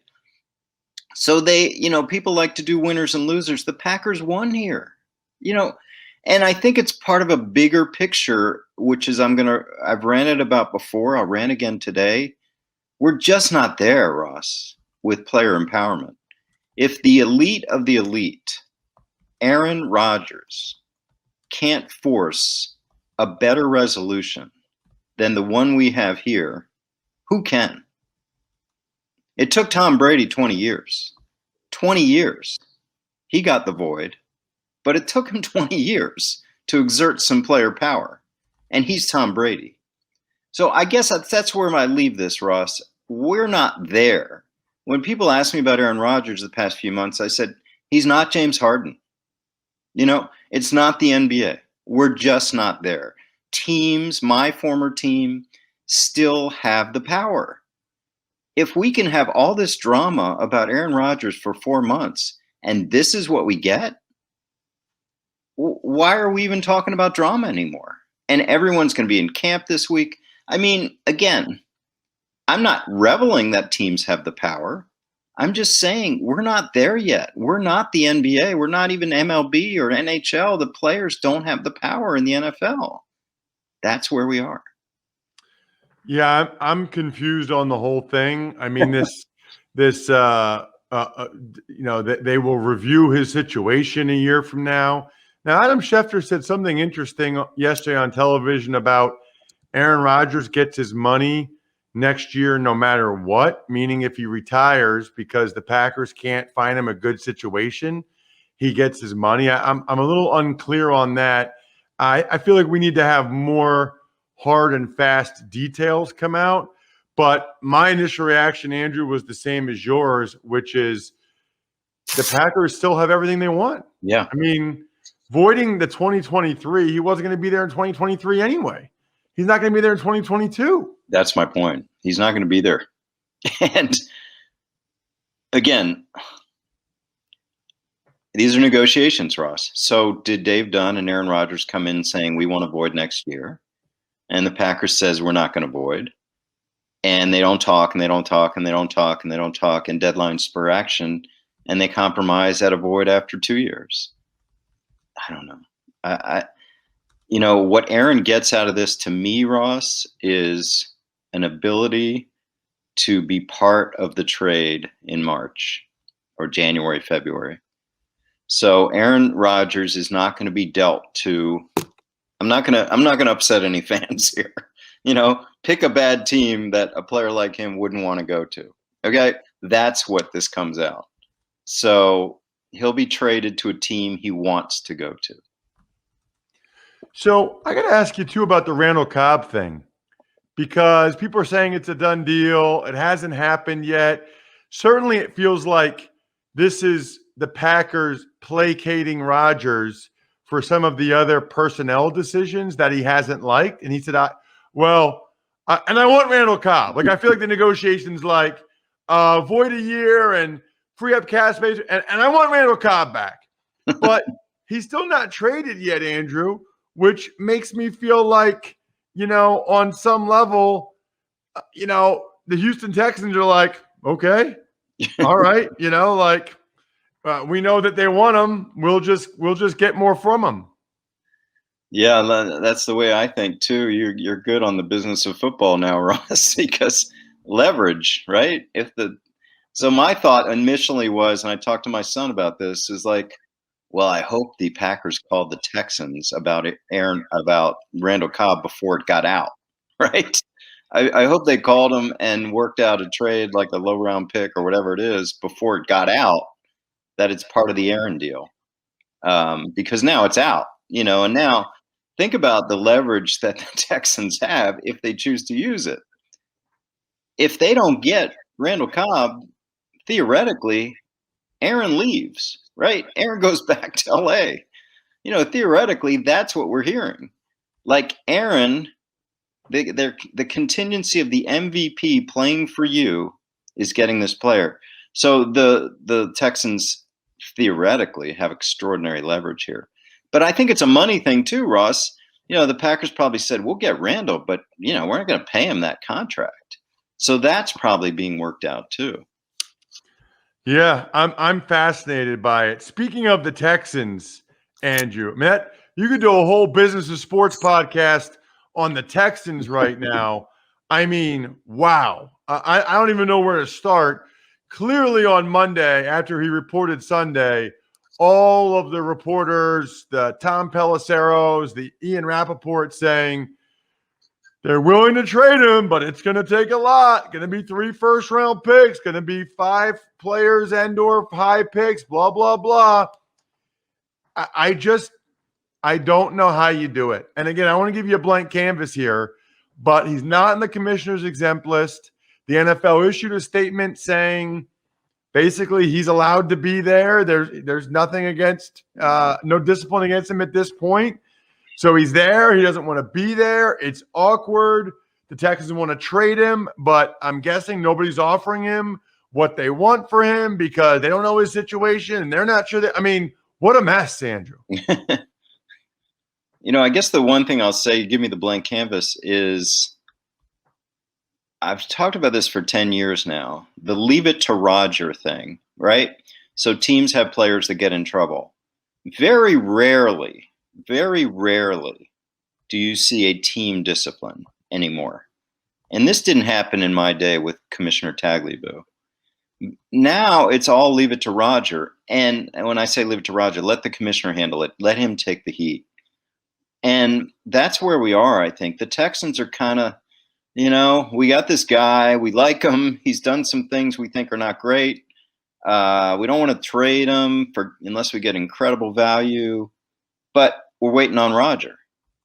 So I don't know about you, Ross, but I've seen the statements from the league about this are pretty, like, hard to decipher. Like, is he potentially going to be on the commissioner exempt list? Is he not? Do the Texans now have to deal with it? Is it all on them? Or are they still waiting from the league? To review, he's charged with a lot of civil complaints. And I think, and again, I've been tied up with Aaron, I think criminal complaints, right? I mean, I think there are criminal complaints against Deshaun Watson. And they're still reviewing and investigating. But I'm a lawyer, right? I'm a lawyer. Precedent, we talked about this. Precedent is everything to lawyers. Let's talk about the two cases that stick out. Ben Roethlisberger, something happened with a woman. No criminal charges, 6-game suspension. Ezekiel Elliott, something happened with a woman. No criminal charges, 6-game suspension. Okay? And now we're not even talking about some lesser names that have had these issues. You tell me how Deshaun Watson is not going to have a major suspension. I don't, how? Like, how? How does he not have a major suspension with those two precedents? Ben Roethlisberger, one woman. Ezekiel Elliott, one woman. Now, unless these 22 women are making it up and you prove it, come on. So I don't see him playing for a while with anyone. Now, maybe opportunistic teams say, okay, we can get a cheap trade value here while he sits for us instead of the Texans. Maybe that's going on. Well, I think there might be certainly teams that try to get him for value. There's 3 other things I got to ask you about, Andrew. Number one, Michael Thomas, Saints wide receiver, not having surgery until June, expected to be put on PUP, miss at least the first couple months of the season. This is an ankle that, he had injured last year, then he re-injured it. And I've seen some reports that the Saints aren't happy. Have you ever had an issue like this where a guy, for one reason or the other, waited so long to do something medically that it really affected his ability to perform and to get the money, earn the money you guys are paying him? Yeah, no, I don't remember the timing like this. I've had issues in the past where the doctor's an issue, team doctor versus their doctor, team opinion versus their opinion, those kind of things. But never the waiting. This seems like tense between him and the Saints. And this seems like it's been going on, Ross, since he signed the contract, which I think was a year ago, with this major extension, top of the market for him. Doesn't seem that all's well with that relationship. But leverage is everything. I think he's got the contract now. So he's got the contract. So I'm sure he feels emboldened to do this. Had he not had the contract, he wouldn't be doing this. A guy that doesn't have a contract, Andrew, Zach Wilson. There's exactly 2, I think, rookies that haven't been signed yet as of 8:47 a.m. this morning, unless he just signed. Zach Wilson and Trey Lance. And reportedly, the Jets and Zach Wilson's camp are fighting over offsets and signing bonus cash flow when he gets paid it. And look, I don't like to be that guy, Andrew, that says typical Jets. But, Trey Lance isn't going to start for the Niners anyway. This seems like typical Jets. It just seems like the offset and the signing bonus cash flow, I mean, doesn't seem that important in the big scheme of what they're trying to do here with this new franchise quarterback. Yeah, I'll say it every year. The CBA has been predetermined in terms of money, but that doesn't mean there isn't any negotiation, because these are the 2 areas for top picks that's always the issue. Offset, for people who don't know what offset is, that if somewhere down the road they cut Zach Wilson and he plays somewhere else, does the guarantee offset against what the Jets owe? So the Jets are arguing that, yeah, we want to get our money back. If he can't double dip. If we cut him in year 4 and he plays somewhere else, he can't double dip. It's a precedent thing, right? The Jets aren't so concerned about Zach Wilson, but the next pick, the pick after that, using it against them. So that's where we are on that. And the cash flow and the bonus, players want it right now. Teams want to set it out over years. So we're stuck there. How do they resolve this? You look at precedent. What did the second pick get before? What kind of cash flow have the Jets done before? I guess my comment is it'll work out. The longest one of these was Boza back a few years ago. Same two issues. Same two issues. But for those wondering, again, if Zach Wilson misses a week, it's not going to affect him. I mean, I know he's the starting quarterback, but I've learned in my old age not to get too worked up about these things.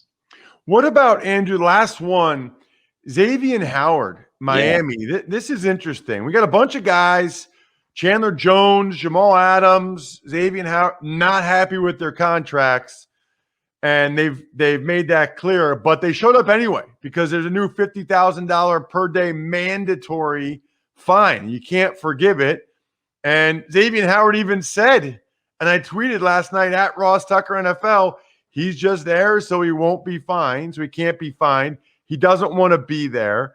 I guess it's good that these teams don't have players holding out, but I wonder how good it is to have guys that are really unhappy and voicing that displeasure in and around the team every day. Yeah, I don't know if I'm not going to take credit for terming this. I remember using it a couple years ago with Jalen Ramsey, but the hold in. So now we have the hold in because of the fines, because the CBA hammered over the head all the rookie stuff and said you got to be there, not only rookie stuff, but the holdout stuff. So here we are. And he's just there so he won't get fined. If the CBA didn't have that, he'd be out. So owners have to look and say, is this better? I don't know. I guess it is because for the owners, because he's there. Now I just saw Brian Flores, the coach of the Dolphins, saying we think we can work it out. So we'll see. I mean, the worry for me with teams is that it's not money. Right? Money can be solved. I said this 4 months about Aaron Rodgers, that it's deeper than that. And if Davion Howard's deeper than money, that's where the issue is. That was Jalen Ramsey 2 years ago. We'll see how it resolves. But the problem is when you have an unhappy player, they infect the team with unhappiness. So that's the leverage point for these players. Check him out on social media at Andrew Brandt, of course, and the Business of Sports podcast. Cannot wait to listen to that one, probably Saturday morning as I'm driving.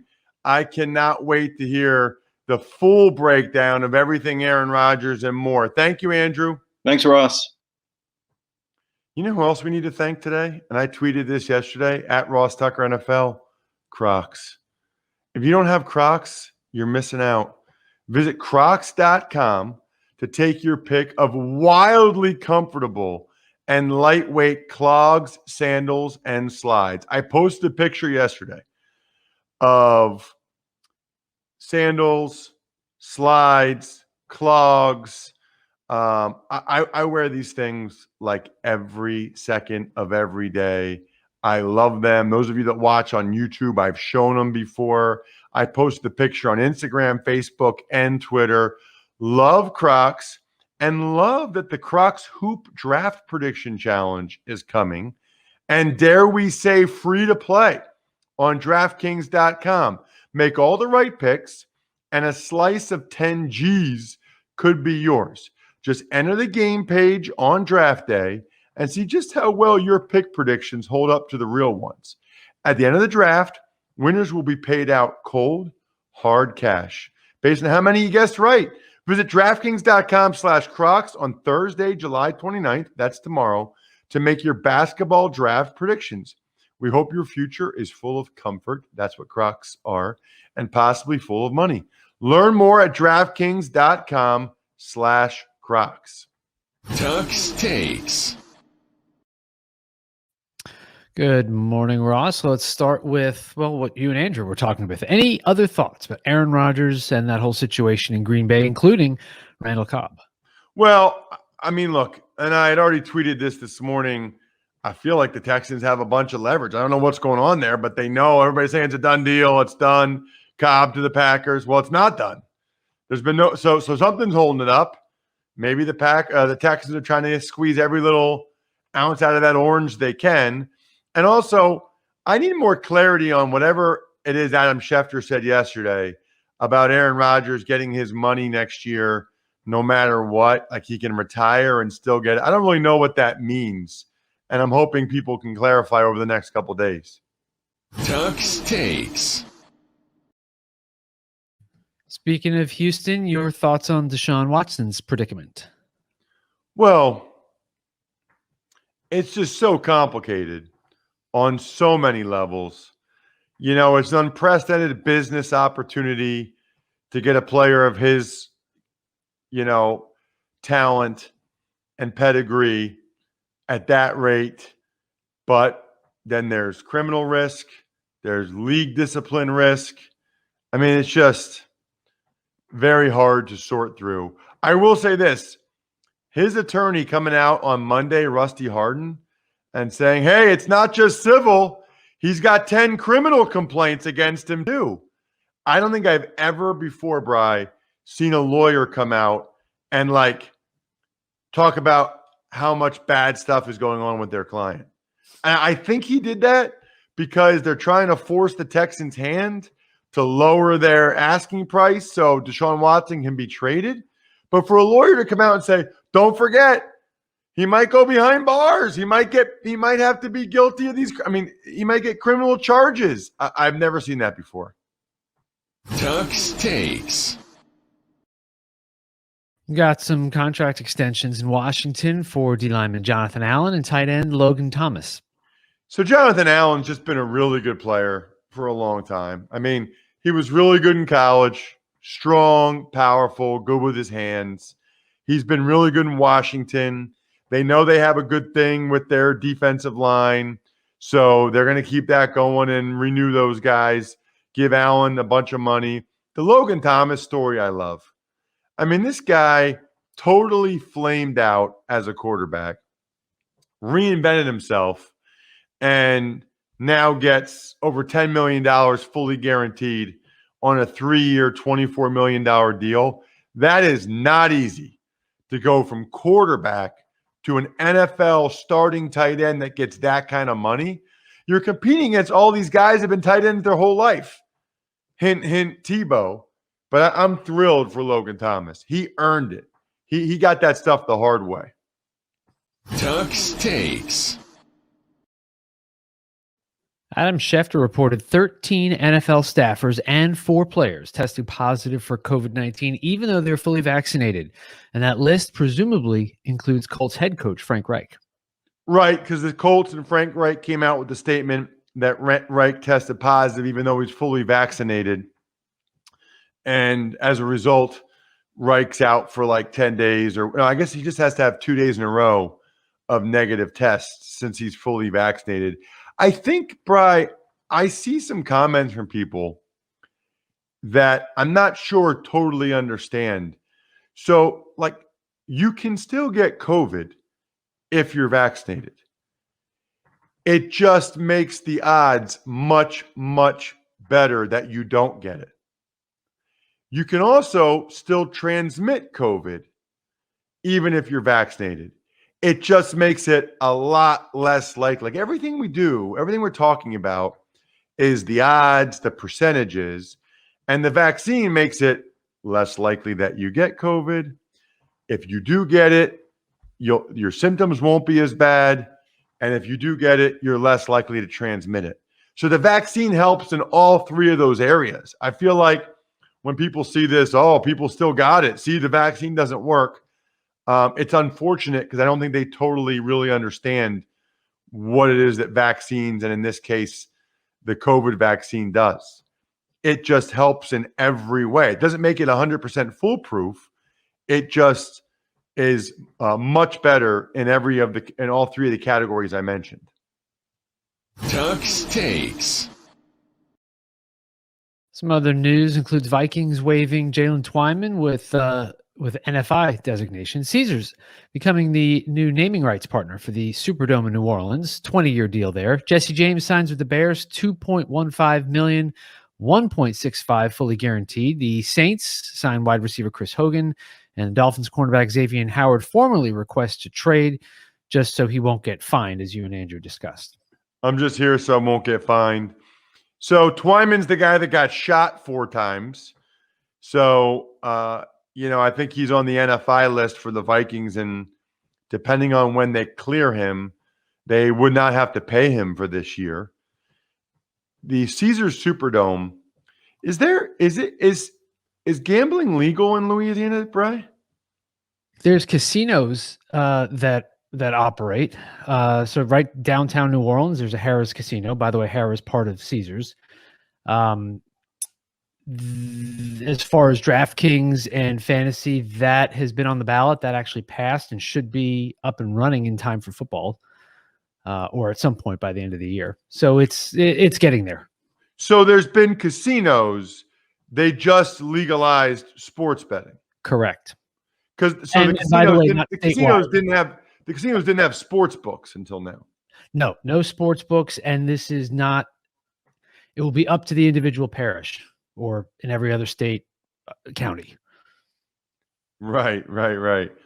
So, but there's no Caesars down there. There's just Harrah's. Correct. Interesting. Jesse James, I feel like the Bears had a lot of tight ends. I think they wanted, obviously they wanted another one. But don't they have like 5 dudes right now?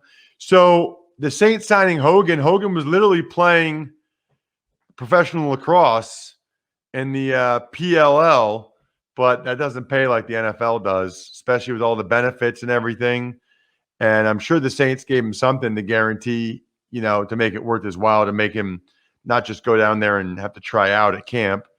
And Davion Howard, wow, that statement by him where he said, I didn't fully understand what I was signing when I signed it. That's a rough look for him and his agent to admit that publicly. I didn't fully understand what I was signing when I signed it. Yikes. I do know this. Place any pre-event wager of $1 to be eligible to cash $100 in free credits if America wins any medal this year. Are you guys kidding? They're giving you $100 again. Are you kidding?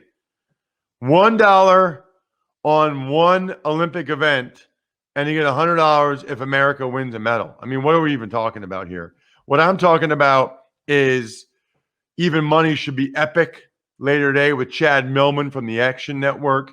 Make sure you support all of our sponsors, including our I Think We're Done Here members of patreon.com/RTmedia, like Pizza Boy Brewing, Sporticulture, Vision Comics with an X, and HumanHeadNYC.com. I think we're done here. Thanks for listening to the Ross Tucker Football Podcast. Make sure to also subscribe to the Fantasy Feast, Even Money, Business of Sports, and College Draft. All available at Apple Podcasts, RossTucker.com, or wherever podcasts can be found. A lot of times on the show, I mentioned DraftKings. Here's what you need to know. You got to be 21 or older, New Jersey, Indiana, or Pennsylvania only. New customers only. Restrictions apply. See DraftKings.com/sportsbook for details. Gambling problem, call 1-800-GAMBLER, or in Indiana, 1-800-9-WITH-IT. By the way, if what I was talking about included a deposit bonus, doesn't always, sometimes it does. Deposit bonus requires 25 times playthrough, and deposit bonuses are paid out in site credit.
What's up? Hello. Hope everyone's having a great Wednesday night. No weather, just as a reminder. There is no Wild Weather Wednesday. No weather to report. Here in the Dream Stream, we have the Galloping Chicken himself, Jared Goff. I'm counting down the days of Jared Goff in Simland with these Rams. You hate Jared Goff. Yeah, I'm just over it. It's one of those situations. I'm like, all right, get Stafford in there. Let's see. You hate him. He's probably a nice guy. I've always said this. If I met him in person, I'm sure he's a nice guy. But anyway, we've got him, and then we've got the Carolina Panthers in town taking on the Rams. Freeze Pops, Glass Sheen. What does your showdown lineup look like, my friend? Let me grab that for you. It's a good question. Okay. Stand by. I'll give you mine first. How about that? Yeah, because my app is loading as we speak. Put Curtis Samuel in the captain spot. Okay. I don't know if I love it, but I did it. Mm-hmm. He's the wideout 3. Jalen Ramsey. What's that? Good value. His projection's really not that far off the high-priced guys, so I don't hate it. Yeah, and he's actually been pretty good in Simland the last 4 or 5 games. Yeah. Right. He's done his DK fantasy points per sim. I don't hate it. McCaffrey's in there. Bridgewater. Played Teddy Bridgewater. Not sure how I feel about that. Robert Woods, Darrell Henderson Jr., and Malcolm Brown at 2,600. I couldn't ignore that. I went with Robert Woods in the captain spot. McCaffrey, Moore, Reynolds, Anderson, and Rams DST. Okay, good sim not to play a quarterback. That's actually a good call. Yes, 100%. Good call. Yeah, I always forget that sometimes. You don't have to play a quarterback. Okay. CEH captained Goff, so you're all welcome. That a boy, CEH. Good spike pick. Ooh, Christian nice McCaffrey makes the catch. McCaffrey with the okey doke. So, how's your day going? You getting nervous here for Thursday?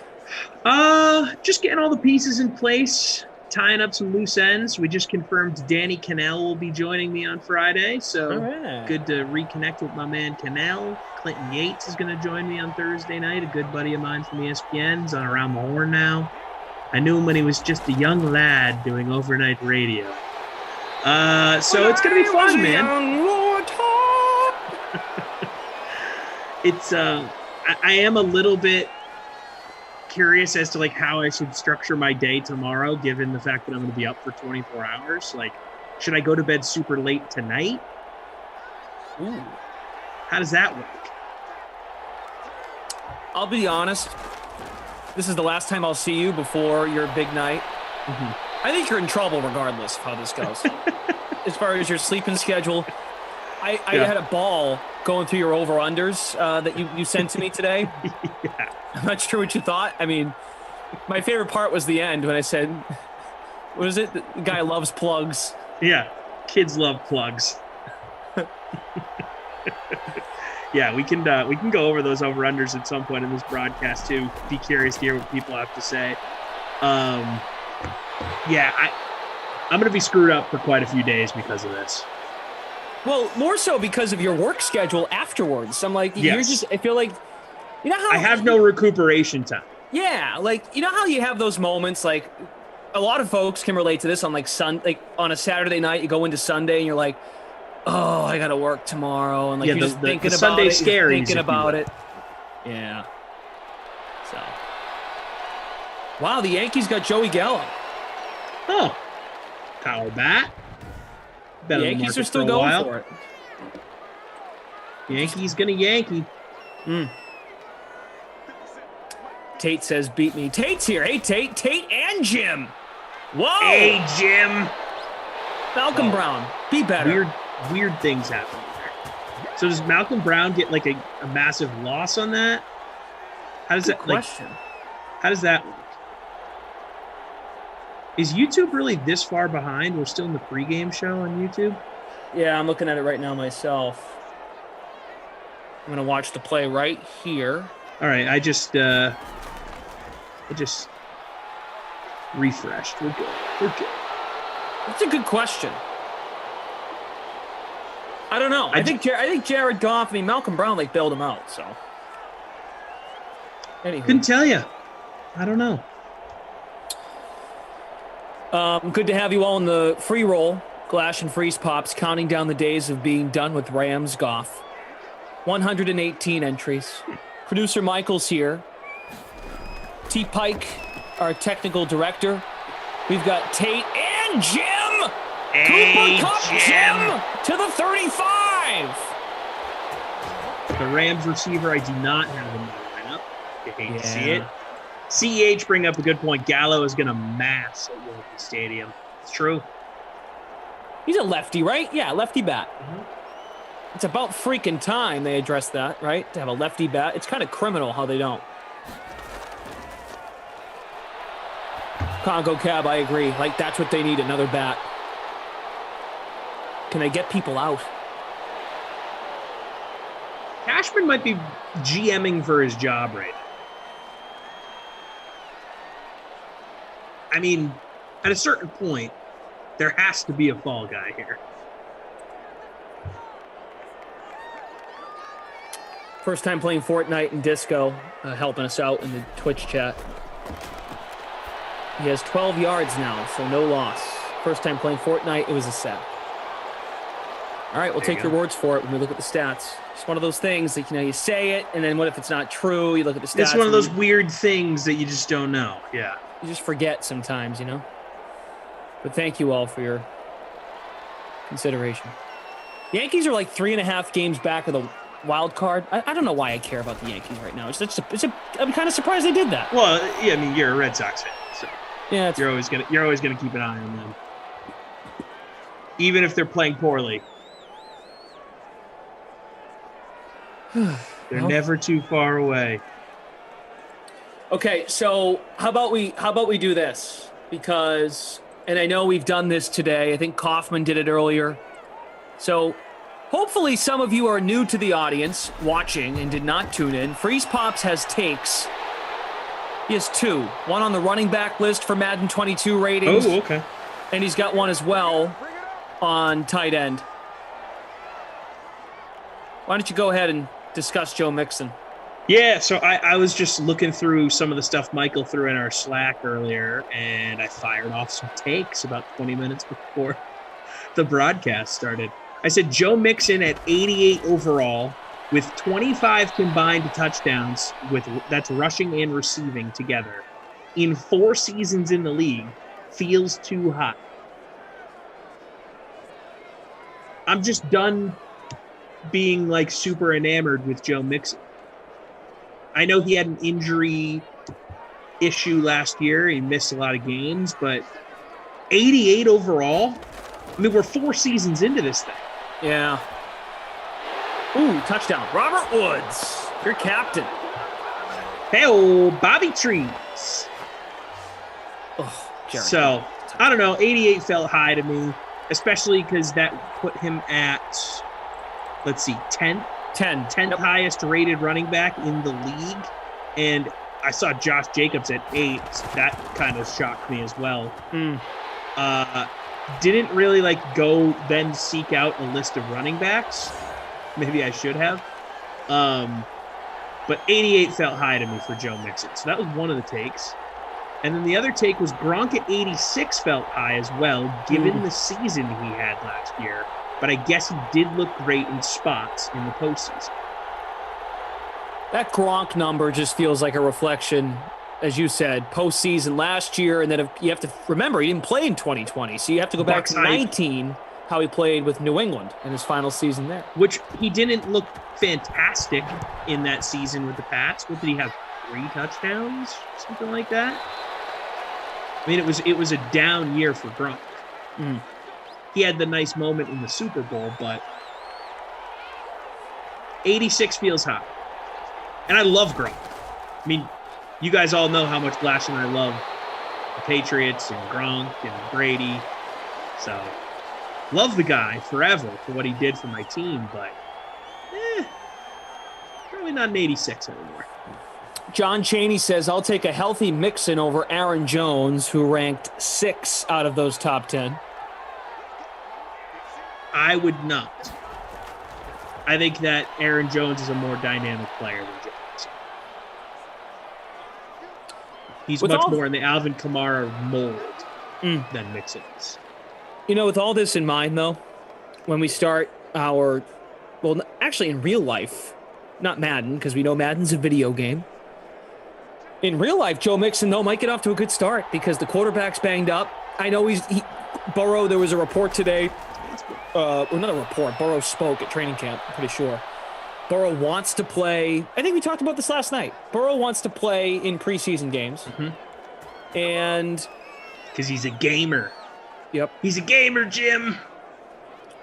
Hey, Jim. He likes to get out there and play ball, Jim. I know they drafted another receiver, so they've got some nice young wide receivers, too. But maybe they try to build that offense on a running game. I would like to think so because Zach Taylor, the coach there, came from the Sean McVay Rams regime. And McVay's big into having a running game. That's why some folks are actually considering that the Cam Akers loss is big for the Rams. I don't necessarily, but bring back Gurley. Yeah. It's never going to happen. I mean, Darrell Henderson Jr. is their RB1. We haven't heard a thing on what they might add. So maybe that's where Adrian Peterson or one of these other guys ends up, these big old running backs. I know that they're not even close to the same mold as Cam Akers, but you need reliable running backs at a certain point, right? Yep. So maybe he doesn't fill the role perfectly, but at least he's a body. I don't know. Probably not the right way to go, but I just want to see Adrian Peterson play more football. Frank Gore. Who else is out there? Todd Gurley. Yeah. I like the old guys. Jared Goff threw a touchdown to Robert Woods. If you're just joining us, Cooper Kupp has 2 catches, 51 yards. Curtis Samuel, 2 for 23. McCaffrey's got a catch for 14 yards. Ownership on Woods in the free DraftKings free contest, the free $100 prize pool contest. 14% in the captain, 52.4% owned overall. This is a pretty star-studded ops team here. Jim and Tate. Big time. Who would have thunk it? With Michael and TP. Well, that's Dream team. That goes without saying. Wow. Bad boys are pop in the building. What's up, boy? Miami Misfits saying, Tommy Freeze, how's that 102 Fahrenheit index in St. Louis? Be there in a week and a half. Can't wait. Yeah, did not go outside today. Nope. Didn't do it. Are the Cardinals at home? Didn't even look out the window today. Not going to do it. Oh, I don't know if the Cardinals are home. Just curious because that's miserable, it sounds like, for a baseball game. Yeah, just brutal. There was a heat advisory encouraging people to stay inside in air conditioning. Very, very hot. Tater something. What up in the Twitch chat? How you guys doing? Ian Thomas with the catch. So we have the Panthers in front of me, and the tight end just caught the ball, and that reminded me. Did you see this story earlier today with Kelvin Benjamin? Yes. Freaking funny. The comp I made to that. It's kind of sad, though. Why do you think it's... Well, of course it's sad he got cut, but why? What's the other angle? If you're resorting to stealing food and, you were a professional athlete, you're getting fired for it? Wait, that's why he got cut? Yeah. I thought he got cut because of his ability and then took some food on his way out the door. That's not what I read. Oh. I thought he was cut. I'm going to pull up the tweet that I saw earlier today. I thought he got cut, and then he's like, well, fine, but I'm grabbing a snack before I go. Well, if that's the case, that's a power move. I'm not sad for him at all. That's a power move. The comp I made was if Emerson ever got let go from DraftKings, he'd go steal. He'd go grab a whole box of cereal in the snack room and then walk out the door. This. Yeah, I mean that's a huge flex. Here we go. This is from Wesley Steinberg on Twitter. The Giants have cut tight end Kelvin Benjamin. Video surveillance footage showed Benjamin had been stealing food from the facility to take home. Benjamin was told by Gettleman and Judge before storming off and leaving camp. Wow, and Gettleman and Joe Judge got him on film. Yeah. I mean, dude. And I know it's like the joke is because he's overweight, blah, blah, blah. Like, you're stealing food from the team facility? Something's not right going on there. What was the largest, I'll look it up. What was the largest contract Kelvin Benjamin ever signed? Maybe he's broke. And that probably is the case, right? Because he was good early on in his career. He was kind of a late round steal, had some good years with Cam Newton, and then he flamed out. I mean, he's not that old. Career earnings, he just may shy have of never 17 gotten million. a second. Okay, so that's more than that's enough where he shouldn't be stealing food. So he did sign a second contract. It sounds like if he's made 17 million.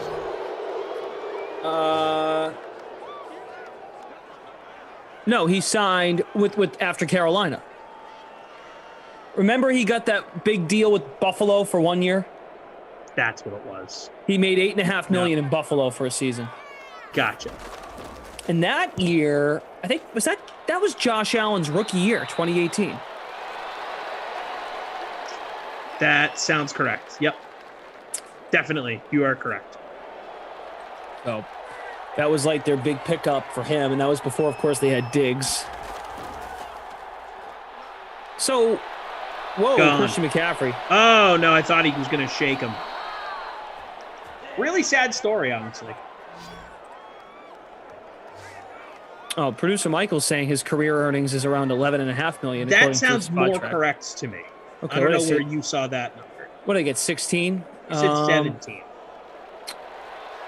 I'll tell you why. Career earnings estimate. It just says estimated. Gotcha. So, I don't know. What do I know? Either way, if you've made $11.5 million in your life, you should never be in a position to be stealing food if you're doing it correctly. If you're doing it correctly. Right? I mean, it's called investing, people. Sad. This was supposed to be a fun little story to follow, too. Guy gets a second chance, switches positions. He's a little heftier now, so they put him at tight end. That was the big NFL news of the day for me. None of this Aaron Rodgers stuff. So, yeah, that's a good point because he was out of the league for 2 years. Yeah.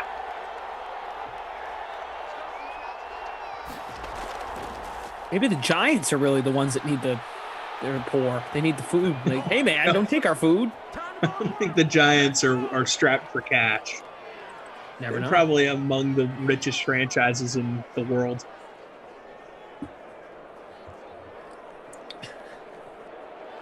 You see Miami Misfits here on Twitch? I did not. Family owns all volleyball in St. Louis. Can have them call in or stop by during your podcast. That's right. Miami Misfits was telling me that. Yeah, if they want to come on by. Going to be at the Denny's in St. Louis. The one off of Lindbergh, near the Costco. Come check it out.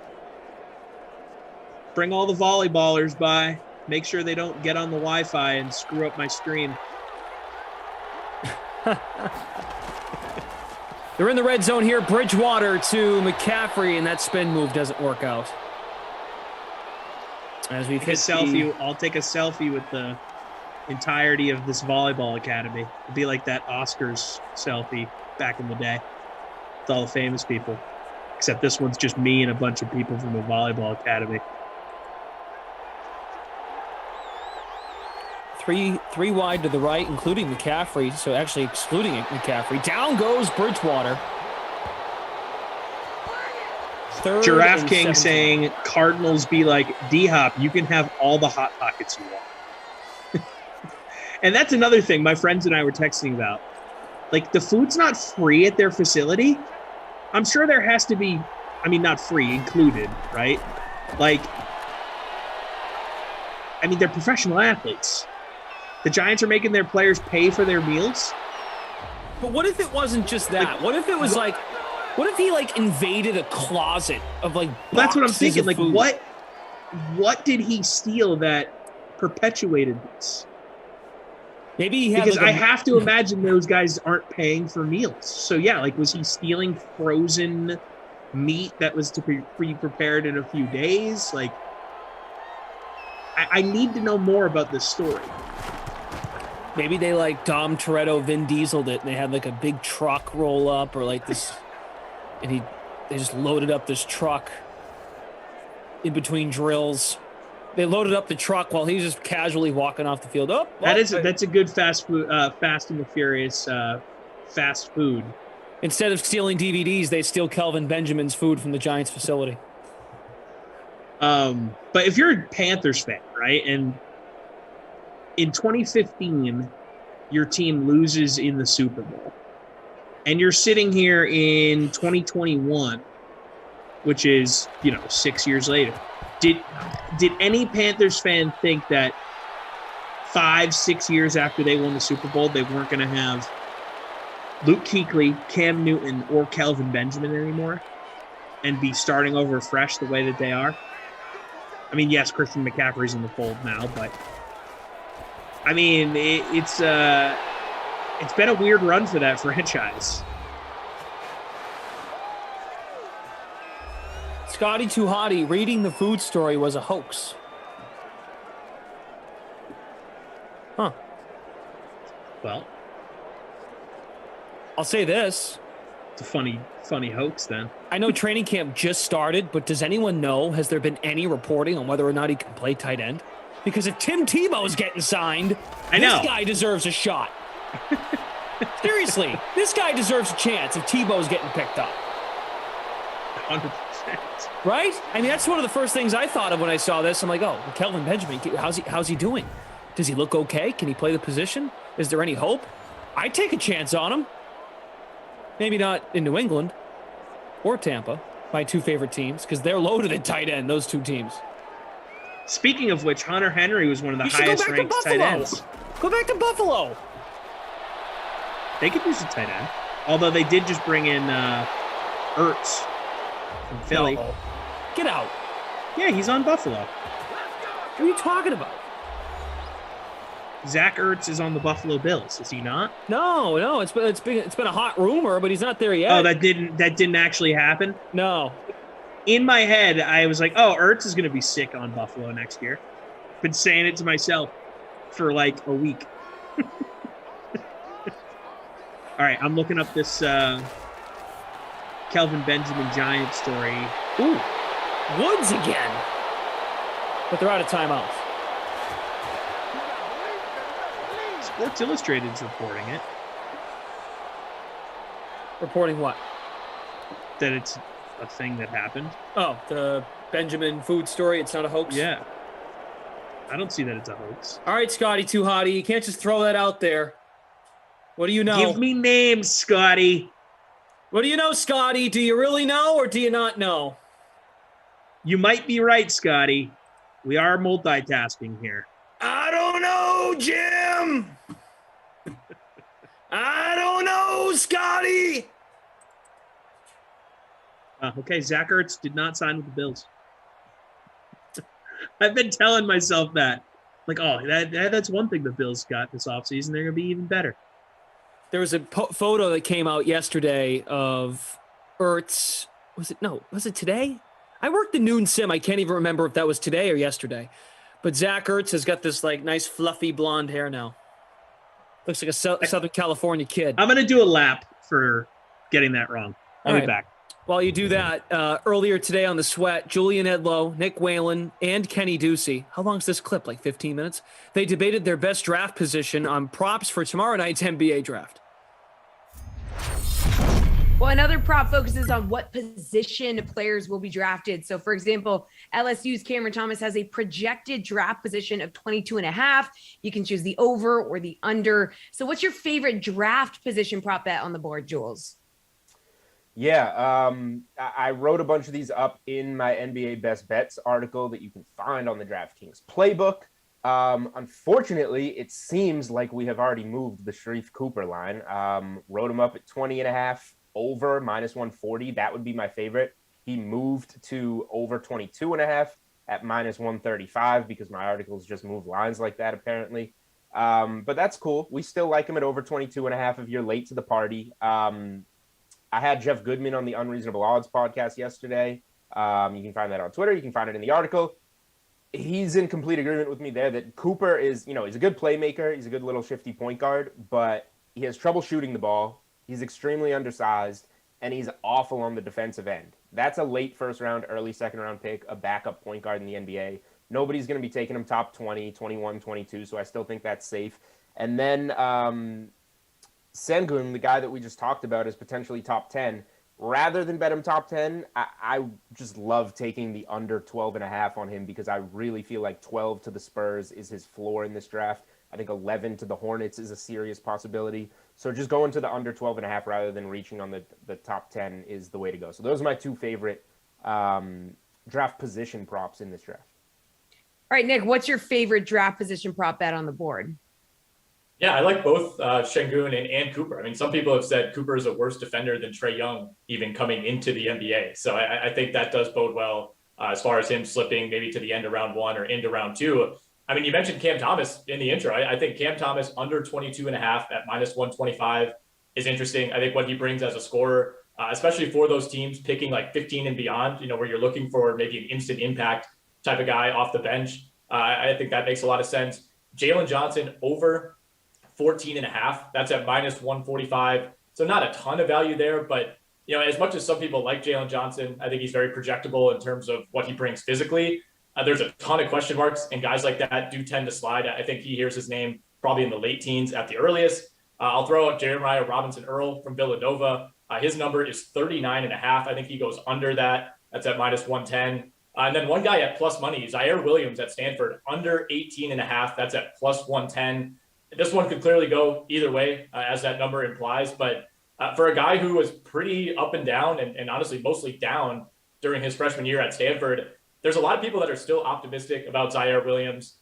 Big-time recruit coming out of high school, a guy who it wouldn't have been out of place for him to be projected 5th or 6th overall coming into the college season. He hurt his stock a little bit, but I think there's still a lot of people who believe in Zaire Williams. Kenny, what's your take on this? So I actually really like a couple here. Moses Moody under 11.5 for the reasons we talked about in the top 10 bet. I mean, I think that you get better money or better value with the +155, but you do get the extra cushion of the 11th pick when you take his under. I like Jonathan Kuminga over 6.5. It's -130 right now, and just for a couple reasons. I mean, everyone you talk to who hears things anyway would tell you that nobody in the top 6 is really in love with Jonathan Kuminga. He's got a lot of risks associated with him. It's going to be a long-term project. And there's also the possibility that the Thunder trade this pick. They've been talking about trading up. And if the Thunder do trade up, I don't know if he is really locked to go in the top 6. I think that that's sort of the consensus, is that he will go number 6. You do have to factor in that trades could happen. And we'll get to it with the exacta, the top 3 order. So if a trade does happen, I think that makes it very unlikely that he goes 6, and he might not even go 6 anyway because of the risks attached to him. I like the over on that. I think it's just it's much too low. All right. So did we figure out if this story is real or I think it's fake. I'm going to take another lap when we get back on camera. Okay. I deserve it. It's a rough day for me on the tight end front. Zach Ertz, not a Buffalo Bill. Kelvin Benjamin, unconfirmed reasons for him being cut. I don't even want to say the rumor again because I cannot confirm or deny. Well, be sure to watch the Sweat. We will not confirm on the Sweat whether or not Kelvin Benjamin was stealing food on us, and if it was caught on a surveillance camera, but we encourage you to watch for your fantasy advice. Scotty Too Hottie, we owe you an apology. You've been vindicated, Scotty Too Hottie. Vindicated. John Chaney, how do you feel Cobb will do back in Green Bay considering the depth at wide receiver? I don't think he has an impact, really, to be honest. I think this is just a power move by Rodgers to get his boy back in Green Bay. He's doing it just because he can do it. Randall Cobb's not really that good of a receiver anymore. Well, he's had a hard time staying healthy. Yeah, and that comes with age. It's part of football. Right. He got a good contract with, was it Dallas? And then he wound up in Houston? Or did he get the contract from Houston? I lost track of it after he left Green Bay. I'll check that. I'm pretty sure he got the contract. Maybe I'm just mixing up my two cities in Texas. Might be multiple Cobbs as well. No, you got the contract from Houston. Okay. Got the. Oh no! Wait a minute. Did he get? Oh, 2019. What? What? Wait a minute. So he's been in both places. So I'm not crazy. He's been in Houston and Dallas. There's Higbee with the catch. 7-3's our score. Robert Woods has a touchdown. Who was I looking up again? Randall Cobb. He's been in the league 9 years. He's 30. He'll be 31 in August. So he went to Dallas in 2019. So I'm pretty sure he got the contract from Dallas. And then he went to Houston. Okay. So he got the contract from Dallas. The meaty contract. He's had a hard time staying healthy, even his final years in Green Bay. Yeah, I just don't think that this is a smart decision by the Packers at all. Well, I take it back. The bringing in Cobb is not a smart football decision for your receiving core. But it might be the right move as far as winning football games this year because Aaron Rodgers gets what he wants, therefore Aaron Rodgers plays basketball for you. You know, so you're damned if you do and you're damned if you don't. To be fair to Randall Cobb, that 2020 season for Houston was a freaking mess. They went 4-12. It was a mess across the board. For sure. Thank you, chat, for backing me up on that one. So, yes, he went from Green Bay, Dallas for a season, Houston for a season. Here's what I would say to you, though. He's there. We talked about this before we went live. He's making $10.4 million this year. Like, I know the Packers, this has to be said. The Packers don't have an owner, so I guess that doesn't really matter, I suppose, because, I don't know. I mean, it's not like this is coming from a singular guy cutting the checks, so it's not directly impacting them. They're just going to put up with this for a year. But that's, I guess, an argument of like they're going to try to definitely work him in. Never mind the fact that Rodgers wanted him, but he's making a lot of money, so they're going to just definitely try and make it work because of the contract he has. But I go back to injuries. I don't know if it works. Were you the one who told me this, or we were together? Like it was last night. We were together. Of all people, he really wanted. Why not go after somebody else? Yeah. It was Zach Thompson brought this up at noon too. Your guy wasn't Julio Jones, or maybe it was. Yeah. But how about OBJ? How about... Maybe he was like, okay, this is actually a realistic person that they could get.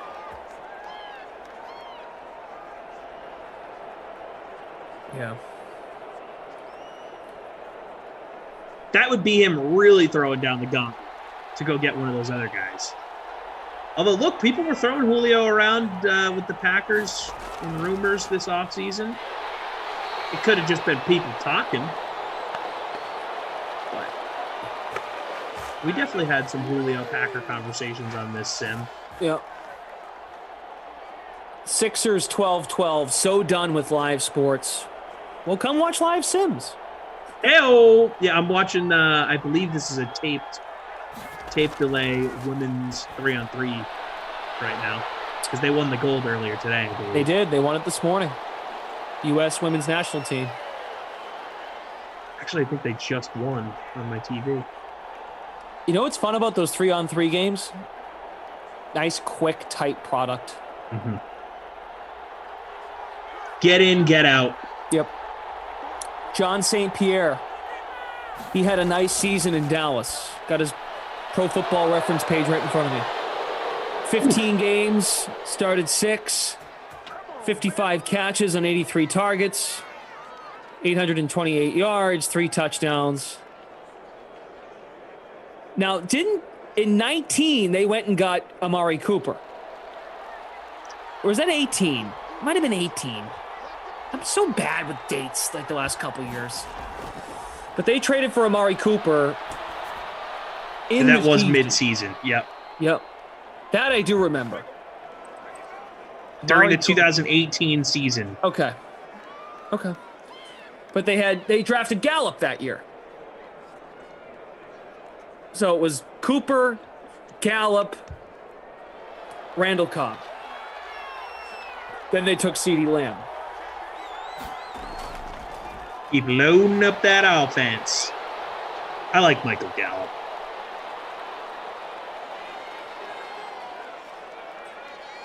Let's see what it looks like. But I wouldn't get too giddy about Randall Cobb, in my opinion.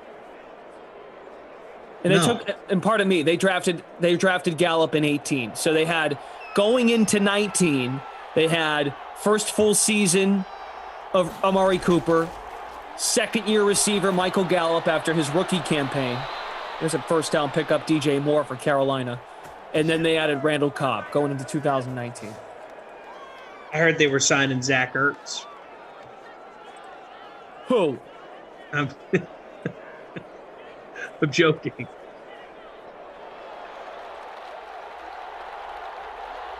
It's a callback from earlier class. Oh, okay.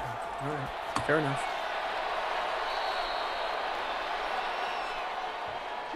Dallas spread it around, but Cobb played well. All right, I'll take your word for it. And like I said, if I'm going to be consistent, Houston was a mess across the board last year. Just makes you think, too, like, Dallas, what were you thinking giving him the contract?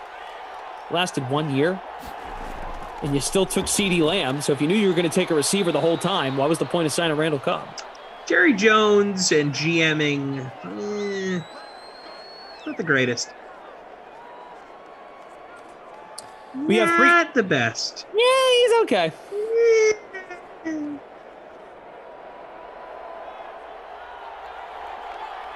Kenny Ducey says, amazing. I get engagement 2 hours after my sim. Oh, is it people talking smack, Deuce? Oh, here we go. Little Robbie Anderson. Robbie.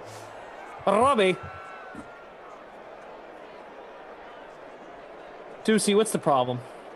Leave Ducey alone. Leave Ducey alone. What about my supporters?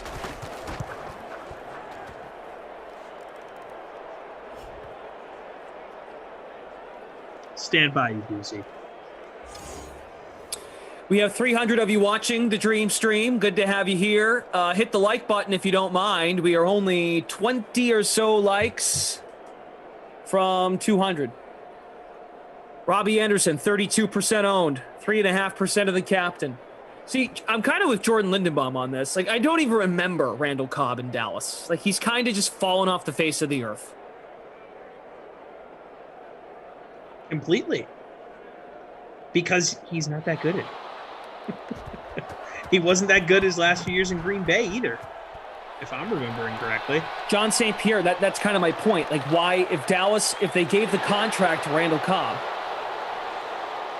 then why didn't they hold on to him? Like, if they had intentions of getting a guy like CeeDee Lamb, a local guy who Jared Jones loves, then why even bring in Randall Cobb a year before? I know I have my years back. Like, I know what you're talking about as far as the years. I get it. CeeDee Lamb was drafted in 2020. Cobb was signed in 2019. Okay, so it's a bad contract. Like, what are you doing?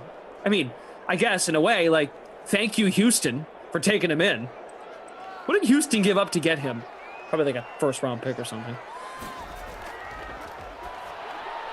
I don't know. Are we really going to get all giddy about Randall Cobb and Green Bay because Aaron Rodgers wanted them? I would say no. I personally am not going to. I think it's only a power play by Rodgers, and like he's going to catch like 3 touchdowns this year, if that. I mean, Devonta Adams is still in Green Bay, correct? He's still going to eat. Yeah. Like, don't draft Randall Cobb in fantasy. Do not do that. Robert Woods, 4 catches, 65 yards, and a touchdown. Robbie Anderson has the touchdown for Carolina. That's the score, 10-7 at the end of 3. Robbie Anderson, 2 for 24 in the sim. Back to your point about the Cobb Lamb thing, and Lindenbaum brings this up. Maybe they weren't expecting Lamb to be available where they were on the clock. Possible. He was someone that fell a little further than people expected him to, but also I'm sure when they signed Randall Cobb, they had no intentions of dumping him right away.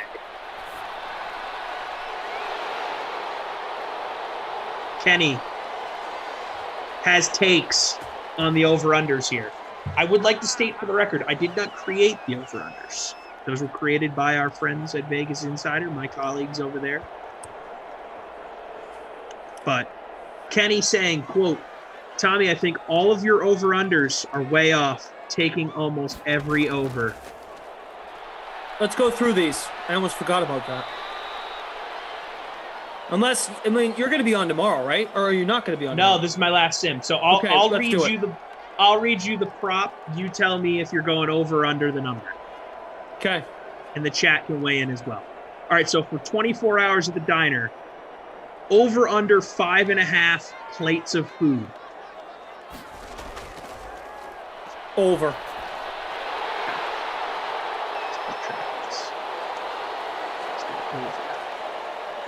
All right. And real quick, to remind everybody, what you're doing to refresh everyone's memories. I am going to be sitting at a diner for 24 straight hours because I came in last place in my fantasy football league. I'll be on the Vegas Insider TV YouTube channel. You can watch me sit at Denny's for 24 straight hours, starting Thursday night into Friday night. 7 p.m. Eastern on Thursday, all the way till 7 p.m. Eastern on Friday. Me and a booth at Denny's going to get a lot of quality time. A lot of cool guests joining me. A lot of the familiar faces here on DraftKings will be here. Glash, not one of them. He's going to be out of town. Does not trust the Wi-Fi. I get it. Ducey will be joining me at one point. But, yeah, man, it's going to be a lot of fun. Got some friends from ESPN joining me. Some friends from Fox Sports Radio, CBS Radio. Should be a good time. Okay, so I'm taking the over on 5.5 plates of food. Okay. Oh, yeah, Bad Boys of Pop also going to be joining me at 3 a.m. Eastern. Over under 6.5 cups of coffee. Under. Okay. Over under 9.5 bacon strips. Over. Over under 6.5 pieces of bread. Over.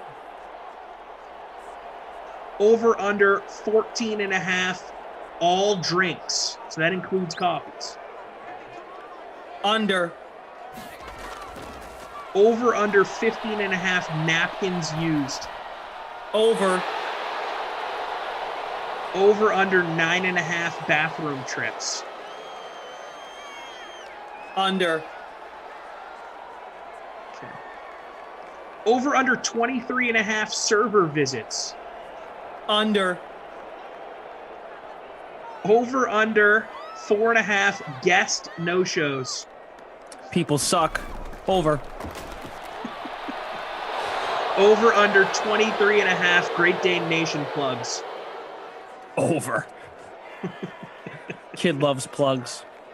Love plugs, dude. All right. All right, real quick, my rationale. You're going to be eating a lot just to keep yourself awake. I think you're going to manage your drinking because you don't want to keep getting up to go to the bathroom. So that's why my bathroom number is under. You're going to be talking to people all night. And you're going to lose track of time in a good way. Darrell Henderson, touchdown. Napkins used. I'm a big believer, and you start yapping a lot, you're going to have to wipe your mouth. Not going to lie, I'm a big napkin guy. Oh, look, I don't want to give my picks for each thing because you're a messy eater. I am a huge napkin guy. Okay, and I'm almost done with my reasoning for all of these. Server visits, they're going to be looking at you like, what is this guy doing? They're going to leave you alone. They're going to see you on Zoom. They're not going to want to get in the frame. I think the rationale for that number was you're there 24 hours, once an hour. They stop by, so 23 and a half. I like the number, but, I mean, look, that one's completely out of my control. I guess I could call them over once an hour, but I'm definitely not going to do that. It's a good point. Producer Michael brings up a good point. I know if he's talking a lot, he's going to need a drink of water. Maybe that's a good point. And if he drinks a lot, that means he's going to have to pee. All valid. A lot of people are talking about a parlay with the over drinks with the over bathroom visits. Makes a lot of sense. Guests no-shows, I hate to tell you, I don't think you have bad friends, or I think all your guests are good. I have a few people in mind, I won't name names, that'll totally screw things up for you. And then, like I said... Name names, Glash. Nope. Off air. No. Yes. Well, okay.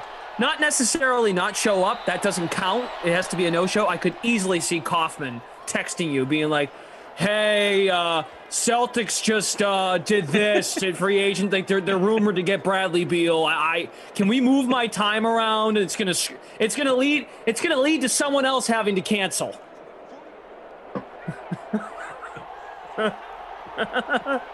I knew it was gonna be coffee. I could totally see him doing that. Hey, knowing you've been working your tail off to get these guests in line.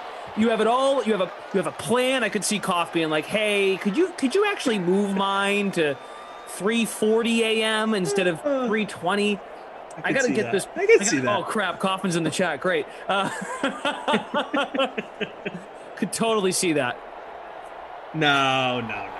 Koff's excited for this, man. I didn't say he wasn't. That's not what the question was. 4.5 is an interesting number for that, and so. Like, I did take some big swings, quote unquote, with the guest stuff, and a lot of those guys just didn't get back to me.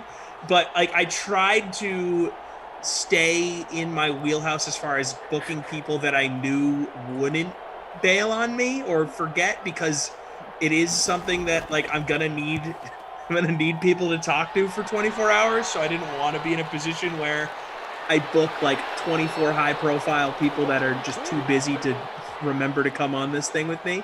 So I went with people that are all, people that I work with a lot, and it'd be hard for them to forget.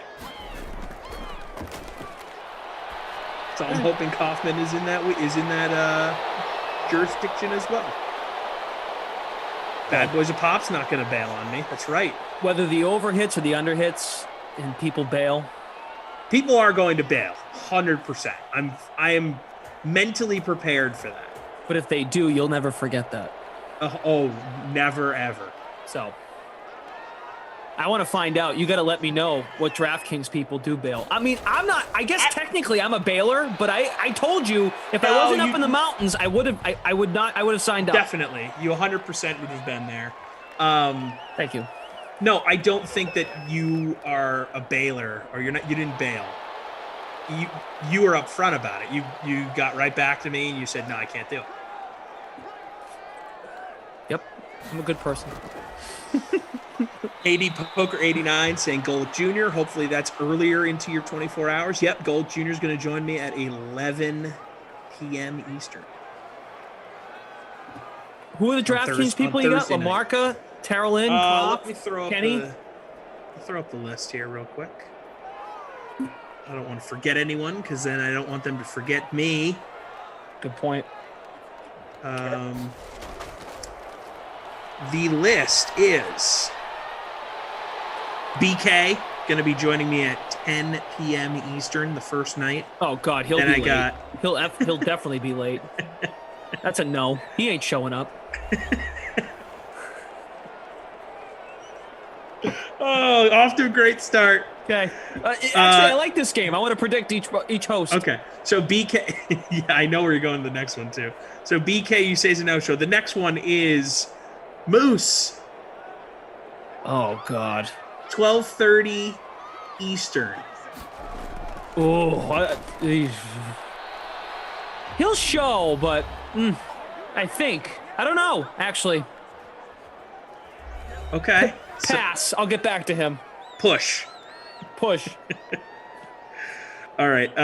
Kaufman joining me at 2 a.m. Eastern. Can I ask you this? Who's before Kaufman? Moose. At what time is Moose? Okay, wait a second. Moose is at 1:30 Eastern. Sorry. Okay. Got that right. And then who's after Kaufman? That's actually the better question. Lamarca. So I got triple header of DraftKings guys late night. How long you giving Kaufman? You better give him like an hour and a half. I did half-hour windows. Uh-oh.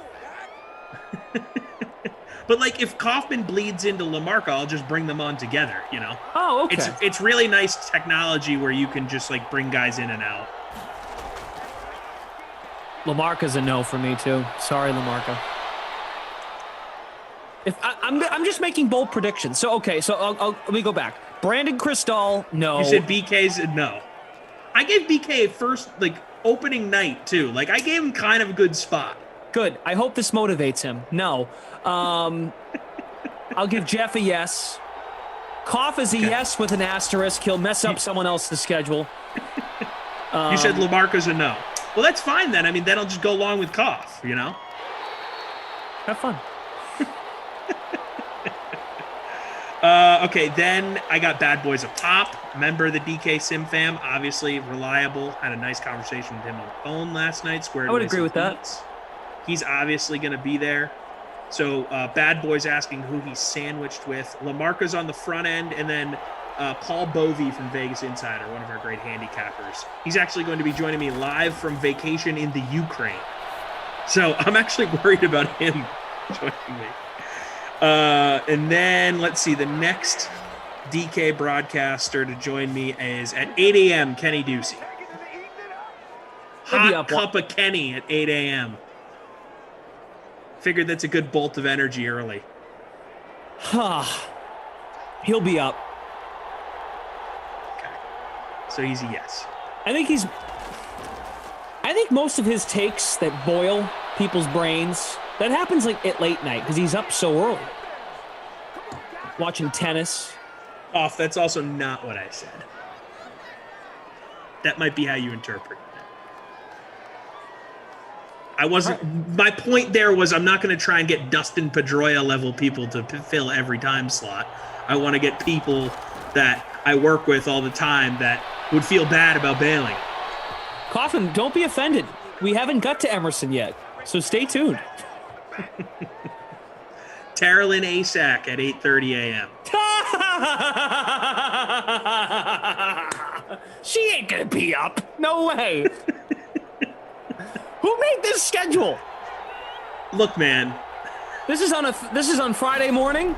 Yeah. She'll be out in selfie Thursday night. Good luck with that. That makes for great television, though.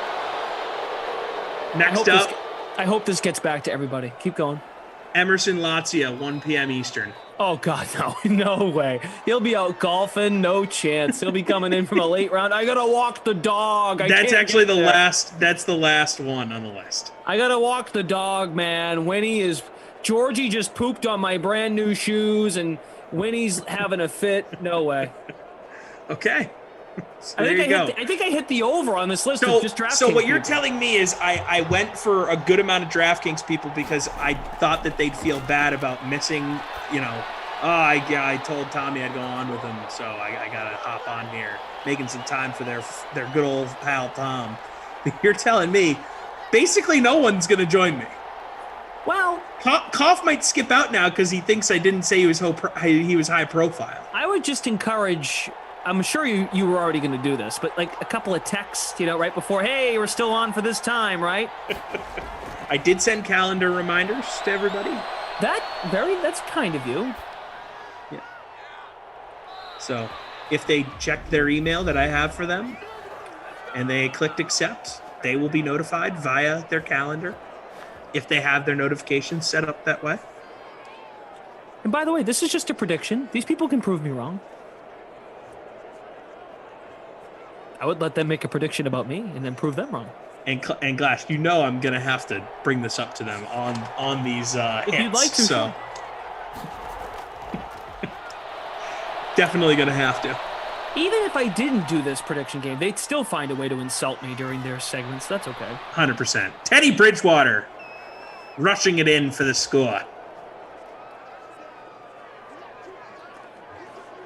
Sean McVay chucks the clipboard. Goff saying going to be awkward spending an hour on a sim with Tommy after people bail. It's true. I trust Lamarca not to bail. Lamarca sent out a nice tweet today. He's into it. He's excited. He's setting himself up. Hey, the question wasn't, do you think people bail? Will they show up? That doesn't make them bad people. Doesn't make them good people. I think Lamarca's a good person. Just like I think Kaufman's a good person, but he's not that famous. as you highlighted. Okay, listen. That was not the intent of what I was trying to say. So what exactly did you say? I missed it. What he's talking about. I'm not even going to try and recount it. Why? Please, come on. We have 10 seconds. What I was trying to say was, I was targeting people that I know, on a personal level, that I interact with often, that I work with. So, they would be reliable guests instead of going for like these athletes or former athletes that have a lot of stuff going on that aren't really, paying attention, forgetful, need a manager to control their lives, etc. Yeah, makes sense. Okay. I'm not offended.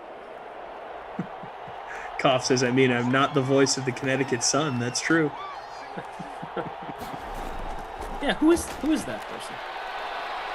That person is too high profile to come on with.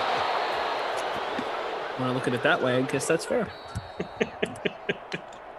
Well, Jared Goff taking a sack to end the sim. That makes perfect sense to me. I feel like I've dug myself in a hole here. No, you haven't. Where'd you finish in the contest? Well, actually, last time I looked, it was so high that I didn't want to mention it because I didn't want to jinx it. So, yeah, doesn't matter. I finished 34th. At a certain point, late-ish, I was in 4th. But not so much. I finished in 27th. Good for you. Yeah. Felt good about it. That's not still great, but I beat Meager. Meager's always good in these. All right, we got to give out some awards. I would like to see more statistics before doing so. Okay. Not going to be either one of the quarterbacks winning either one of the awards today. But Goff looked good. Yeah, he actually played okay. 25 for 29, trending towards the bonus. McCaffrey, babysitter Billy. I don't need to see anything else. Only 7 attempts for 35 yards. Come on. You need more out of Christian McCaffrey. He had 7 catches, but... Okay, I'd like to see what the yardage was there. 57, I think is the number. Yep. Michael says Bridgewater. Bridgewater did run one in at the end there, though. He wasn't that much worse than Goff. No, Bridgewater was all right. He had 22 points. Who's awful? Look at these receivers and tight ends. Samuel, 4 for 36. That's Reynolds. Ooh, Reynolds might be the guy, man. Let's see where Reynolds was. 3 for 40. Yeah, and he has high ownership because he usually does well here. Babysitter Billy, Reynolds. And what do we think about Woods for that wooden nickel spot? Oh, right, as the player of the game. Yeah. Yeah, he had a good sim. I'd give it to him too. Okay. But it's your call. Hey, collaborative effort. Robert okay. Woods. All right. In the DraftKings free contest, a 5-way tie for first as it reads right now. So wait a minute. Real quick before we go to go to Pat Mayo. Tate's here. What happened to Jim? Did Jim get confiscated or something? Maybe Jim was just hanging out. Maybe Jim had enough of me calling him Jim. Maybe this was the boiling Jim and Tate together, though. It's good stuff. Yeah. Robbie Anderson was the captain, by the way, in that winning lineup. Goff, Bridgewater, both quarterbacks in the winning lineup. Wow. Woods, Henderson, and Higbee. Okay. A dual QB lineup. Yeah. Okay, you're done for the night. Hey, have a great time tomorrow. Thanks, dude. I really hope excited. I'm wrong about the. I'm kind of half joking about the no shows, but No, I think you're dead serious, but it's cool. About some of them. I'm fully prepared for it. I'm excited. Yes, DK Sim fam. If you want to catch me before Saturday, that's when I return here. If you want to catch me on the 24-hour live stream, go check it out. Thursday night, Vegas Insider TV on YouTube. Going to be a 24-hour stream. Thursday night, 7 p.m. Eastern, all the way until Friday night, 7 p.m. Eastern. Should be fun. Good stuff, man. Have a I good don't know if time. I'm going to survive. Thanks, man. Hope all your big-time guests can make it and stay on schedule. Okay, that's all I got to say. Thanks to Tate from Ops, producer Michael, T. Pike. I'm back for the next one, Madden After Dark with Christian. That'll be fun. Christian's doing Madden After Dark. That's been a while since we've done that. So, yeah, look forward to that. Coming up now, though, Pat Mayo and Adam Levitan established the runs. Adam Levitan is with Mayo to discuss Mayo's top 150 2021 fantasy football rankings. They customize their projections to see how much upside they truly have, their picks, their projections, plus a deeper look at Michael Thomas, his injury news, Aaron Rodgers return to the Packers, the Bengals, the Niners, the Colts, and the Bears. They're talking their offenses. A lot to get to. Here they are. Adam Levitan from Establish the Run is joining me. It has been a long time, sir. It's been like a year since we've done a show together. Yeah, man. Good to see you. How's it going? I know that you've moved and you're somewhere in the forest of Canada now, so I'm glad to see you're still alive. Yeah, I'm doing all right. You've moved to the forest in America. Every sports bettor's favorite place in the world, Colorado. Yeah, it's been good, man. I mean, I didn't really move here for the sports betting, but it's true that like the legislation here and the laws here are so operator friendly that, I mean, there's like literally 15 sports books here that are all competing for business. And so, yeah, I would say it's between New Jersey and Colorado, it's like the friendliest place to be if you're into playing fantasy and betting on sports and stuff. Well, I saw DraftKings Sportsbook. They started sponsoring 2 of our new shows on Mayo Media Network. And just the reads that we get for like, hey, if you're in this state, and this state, like the ridiculous free money. It's essentially free money. Bonus offers that you get just for joining. Yeah, exactly. And there's and not only that, but like if you have a smaller bankroll, like they're constantly giving odds boosts, which are typically good. And they're constantly giving free money away, even if it's $25 or $50 at a time on top of, I mean, most of the sites are giving away somewhere between 500 and 1,000 as sign up bonuses. I mean, yeah, there's never been a better time really to be like a somebody trying to build a bankroll in a legalized state. That's for sure. So what's going on over at Establish the Run? Is this the first full season with Leone and Dink, or is this season number 2 now? This will be season number 2. Yeah. NFL season number 3 overall, season number 2 with Leone and Dink. And so, yeah, it's been going well, man. I mean, you know, there's something pressure intensive, but also liberating about making your own decisions about what we think is best for the customers and what we think is best for the audience, and having no red tape between us and the audience. And so what we think is best, we do. And it's pretty liberating, man. It's going well. Do you jump on with Leone's podcast where you're and like nerd out, or do you just leave that for the nerds at the site? Well, we have our one main flagship podcast with me and Silva for the alphas, where it's just Established Run, and then all the Team No Sex people, all the virgins, listen to Leone's Establish the Edge, where they go super in depth on strategy and stuff like that. And so, yes, I bounce between both, but I mainly leave the virgin stuff to Leone. Yeah, well, you're really hurting the brand every time that you go on. Like you're increasing it, and you can't even calculate how much of a percentage it goes up of actual like alphaness into that show. I have Leone on from time to time to make myself feel like an alpha, but I feel like I'm teetering at this point. But let's talk football, because that's what we're here to do. Michael Thomas is apparently didn't realize his ankle hurt. Now he's out like 4 months. Not great news for Michael Thomas. Like, the earliest he can maybe come back is November. The Saints were going to be kind of down anyway, but like, what does this do to their receiving core now? Yeah, and first of all, I thought Michael Thomas was really battling this injury most of last year too. You could see he wasn't really himself, and so now I guess they thought that he could figure out a way to figure it out.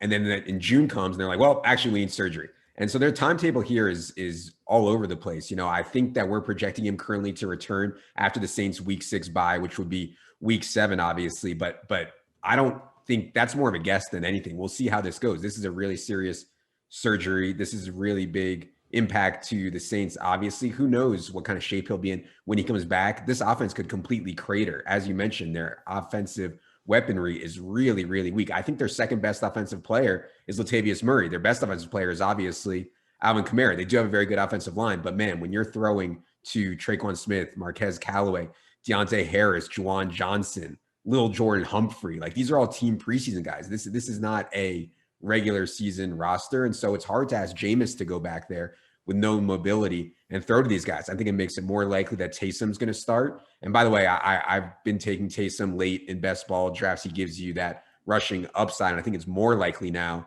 that Taysom starts. Actually, shout out to me. A couple of weeks ago, I got a bet on Taysom to start week 1 at plus 225 on DraftKings. I think it's down to like even money now or something like that. But anyways, the offense is in trouble, man. I think they're going to try to use their offensive line, use their defense, use Sean Payton's creativity to try to figure it out with Taysom. But from a fantasy perspective, I'm definitely worried.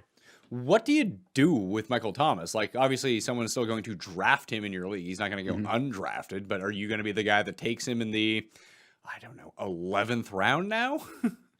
Yeah, no, and he's going way before that. I mean, on Sunday on Underdog, he was going, I believe it was 48th overall. And in some other formats, I've seen him go, DraftKings and stuff, I've seen him go in the 50s and 60s. And that's since the news broke. I think in best ball, you can make a case for him to go in the 60s where you're unique if you get through to the end of the tournament and you actually have Michael Thomas. So the teams who took Michael Thomas in the 3rd round aren't going to have him. If you got Michael Thomas in the 7th round, well, then maybe you have a chance. But in a normal redraft league with my buddies, I'm probably just passing on Michael Thomas until we get to rounds 9 or 10. You can see like how much of an impact round by round picks have. In other words, almost all of your win rate is compiled in rounds 1, 2, 3, 4, 5 of a normal season long redraft managed league. When it starts to get like, I'll take a flyer here, I'll accept some risk here. Round 7, 8, 9, 10, I think is where you can do that. And so that's where I'd start to think about Michael Thomas. It would also depend on the construction of my team. Like if I had a bunch of wide receivers already, maybe it's okay. But yeah, you know, I'm not too optimistic at all about Michael Thomas. We don't even know if he's going to be 100% after this injury, and his quarterback could be Taysom Hill. Yeah, it was a bummer for me because I really liked Michael Thomas coming into the season. I was thinking, he's going to be back. He's going to be healthy. Jameis is going to be the quarterback. Maybe they'll stretch him down the field a little bit more, but you know, he could post what he did 2 years ago, theoretically, especially if the defense is going to be bad. But now I look at it, so in best ball, I think it actually makes a bit more sense because you can get by where you don't have to start people every single week. You just take the best scores from your bench. If you can get some spike weeks the entire time that he's gone, by the time he gets back, gets himself right. If you can manage to get yourself into the second season, all of a sudden you could have one of the best wide receivers in the league on your team that didn't do you anything all year long. When he's taking up bench space in your season-long team, then you still have to make the correct decisions of who to fill in with him every week, not just getting the best scores on your team. And then it becomes a little bit more difficult. Chances are you're probably not going to be in the playoffs to use Michael Thomas at that point. I'm looking at the NFC right now. There's been 7 drafts done between Sunday and Monday, so it's a very small sample size. But he's going at pick number 59. The highest he's going is 33rd. The lowest he's going at 80. I would still probably take him after 80. Yeah, I don't blame you. And to your point before about the kind of season he was going to have, I mean, the fact that this team had such little pass catching weaponry, you could see him get a 30% target share from Jameis or Taysom Hill. And so with that kind of target share, even if he wasn't at 100%, he was still going to produce. And so when he comes back, if he's anywhere near 100%, I think he'll get close to that 30% target share again. There's just so much more risk layered in, and I don't blame you for just passing on him, especially if I was like playing a league with my buddies. If I was playing against like Cust and these guys, there's no reason to get fancy. I would just pick off better values than take on the risk with Michael Thomas. Yeah, and that's the whole thing. When you play in a league with these guys, like they might not I guarantee you there's 3 people in my league who will get to the draft that don't even know Michael Thomas is hurt. And they'll take him like oh my God, 3rd round Michael Thomas, let's go. So he wasn't going to make it to me anyway because of the 2 or 3 guys that we still play with after 16 years that are just going to make these decisions. They don't win all that often or ever, so they're great to have in the league, but they're going to be the ones who when you're trying to win into your like week 13 game to get into the playoffs, they're going to have a fully functional Michael Thomas and like what was the layup game of the season. If you can play them like week 2, that's the week that you want to play these guys. But what do you do with the rest of them? Because if you say Taysom starting, and like that seems to be more and more likely the case now, like that's still not that great for Traquan, is it? No. And, Traquan's had his chances, man. And I like Traquan. He has really good measurables.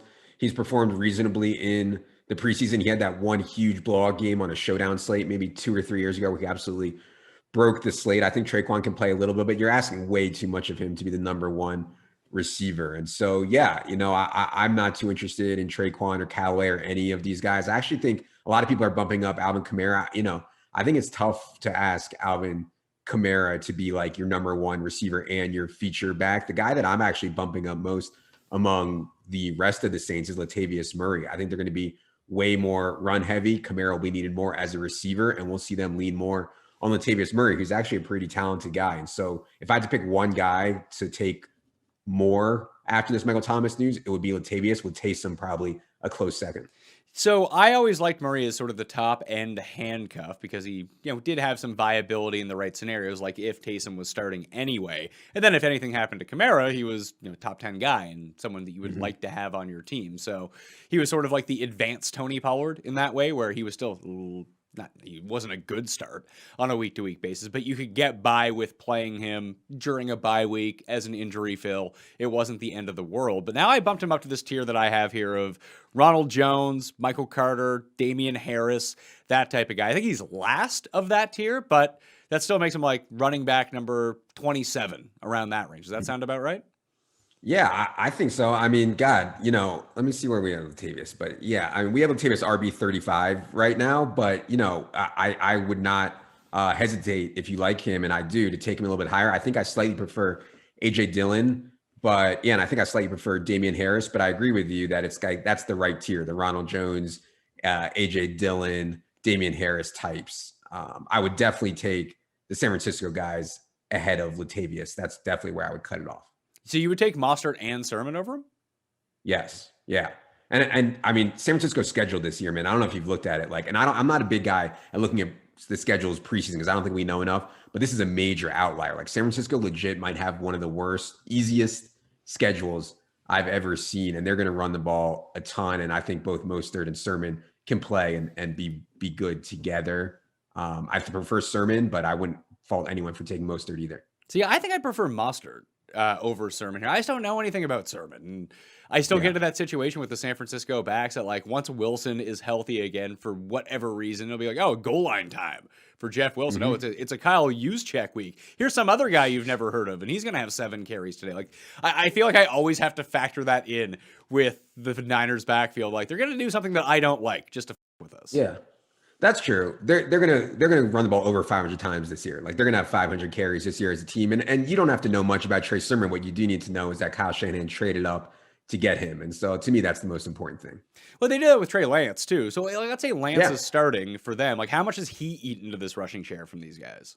Yeah, Trey Lance is one of the will immediately become one of the better rushing quarterbacks in the entire league. I love Trey Lance. I mean, Lance, Fields, and now Taysom are the late round quarterbacks that I want because they run the football. And like, to compete now at the quarterback position when you have Mahomes and Josh Allen and Kyler and Lamar and Dak and Russ and all these guys, you need rushing upside. And so my late round QBs now are almost never the pocket passers. It's Trey Lance, it's Justin Fields, it's Taysom Hill. And yeah, I hear you that rushing quarterback isn't necessarily the best, especially if he steals goal line work for guys like Sermon and Mostert, but they're going to run the ball so much, and the threat of Sermon will open up more. I'm not too worried about it.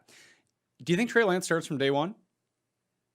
I don't, but I think it'll be early. I think it'll be, I mean, they have such a soft schedule. Jimmy could look really good, but yeah, I'd be surprised if by middle October, Lance wasn't starting unless the 49ers are like, 6-0 or something like that. So do you think we see Fields before we see Lance?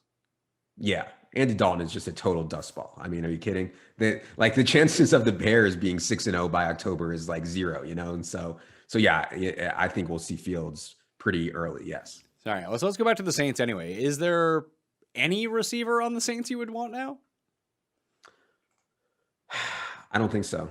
I mean, I understand taking a shot on Traquan. He's just not suited to be the number one guy. I think I would just pass. I mean, there's guys like KJ Hamler and Paris Campbell and Brian Edwards and Jacoby Myers and guys like that are going around Traquan now. I think that I would prefer. Would you roll the dice on Trautman now that everyone was on him already, but does this elevate his stock, or does he just get overdrafted? Man, I mean, I play a lot of cash on DraftKings, and there was one week where I played Trautman when Jared Cook was out. I think Trautman was 2,800, and he just took an air ball right down my throat, 0 catches, 0 yards on 2 targets. And I am forever biased against Adam Trautman for that. I mean, that was an expensive air ball that I took from Adam Trautman. I get it on Adam Trautman. I think that, again, you're asking a lot to try to run your offense through him with Taysom Hill. And so I don't know, man. I think Blake Jarwin would probably be ahead for me still, kind of that range. I don't know, man. Do you like Trautman? Do you remember that week he took the air ball? Oh, I certainly do. And no, I'm not really. And he's there's no difference between him and Cole Kmet and just a handful of these guys. One of them is probably going to hit. I could not tell you which one it's going to be. Yeah, I don't even know. I prefer Kmet. I prefer the Ferk Daddy, Anthony Ferkser. I even think Gerald Everett is probably a better play than Trautman at this point. So yeah, no, I'm not too high on Trautman. I've shifted my thinking in season long a lot to where I'm trying. I think there's been a big change at the top of quarterback and at the top of tight end where there's so much value. It's not only in ceiling, but in predictability with the top quarterbacks and the top tight ends. It used to be that, with these pocket passers, guys would have good weeks and bad weeks. But now that all the best quarterbacks run, it's so hard for them to have a bad week. And a tight end, starting with Pitts and going up to Waller and Kittle and Kelsey, it's hard to overcome that. Maybe Andrews and Hawkinson can, and I think those guys are okay. But these dust balls at the end, man, you're just drawing so dead for these guys to outperform the top tier of tight ends. Well, Trautman is right now going around the same ranges like Evan Ingram and Hunter Henry and Jonnu Smith. I don't know which one it's going to be, but Jonnu or Hunter Henry could be the leading receiver on the Patriots, which sounded horrible and is kind of horrible depending on how that offense works, but it doesn't seem like the Saints offense is going to be much better. Oh, it's not even close. I prefer Jonnu and Henry over Adam Trautman. There's no doubt for sure. I think Henry's skill set as a pass catcher is better than Jonnu's. I'd slightly lean that way, but we have them back to back, and it's really, really, really, really close between those two. I hope Mac Jones gets in there for their sake, though. I have no confidence whatsoever in Cam Newton sparking the pass game. Yeah, but, I mean, I think they might be okay with Cam. If Cam is okay and looks a little bit like he did pre-COVID Cam, not throwing for 500 yards a game or anything like that. Oh, here we go. But they'll end up running they'll end up running the wishbone and running 64 times a game. And their defense wasn't bad last year. It wasn't good, but it wasn't bad. And they kept all these games close. And now they get a ton of their defense back that they might just try to literally suck the air out of the ball, run as many times as possible for 3 yards a carry, and hopefully the defense can win it for them. They win every game 15-11. That's going to be the plan. Right. And that's similar to the Saints plan. That's just not good for fantasy. That's just a disaster for fantasy, but that's similar to the Saints plan for sure. I love that you threw the Cam COVID fog in there because I was really low on Cam last year. Everybody at ETR disagreed with me. I was I'm completely out on Cam. I didn't play him once on DK, and then everybody started giving me the COVID fog excuse. Oh, he had the COVID fog. That's why That's why he wasn't playing well. The COVID fog. I mean, come on, man. Hundreds of guys in the NFL had the COVID last year. They all came back and performed at their normal baseline levels. Cam's just, unfortunately, the foot and the arm are just an issue for Cam, I think. I mean, he really did look like two different guys before and after. Here we go. The do COVID you think that he didn't look like two different guys? I guess, man. I'm not in the excuse making business, though, man. I'm a hardo. I am a results oriented guy. I don't think it wouldn't make a lot of sense to me when all these other guys came back fine. Yeah, I mean, there's different circumstances for different people. We don't know the medical reports. You know, that stuff is held relatively secret. I don't know. But before, all I'll say is before he was like airmailing the ball over people's heads. And then the second half of the season, his favorite target was the ground, 2 feet in front of him. So something, maybe his arm just actually did fall off at that point, and they were just juicing him up with something for the first 3 weeks, and his arm felt okay-ish. And then it stopped feeling fine. But I mean, I don't want Cam. I think you're right. Having Mac Jones in there would make it a much more palatable fantasy situation. But if they they won 7 games last year, which I think gets overlooked. Now, it wasn't a pretty 7 games, but if they can start out being like 5-2 or something like that, playing the most garbage games possible, you're probably going to see more Cam than you think. Yeah, and that's fair. It's same as the Saints. Win with the offensive line, win with the defense, win with coaching, and that's it. Yeah, but it's just not great for fantasy, I guess, is my main point. Yeah.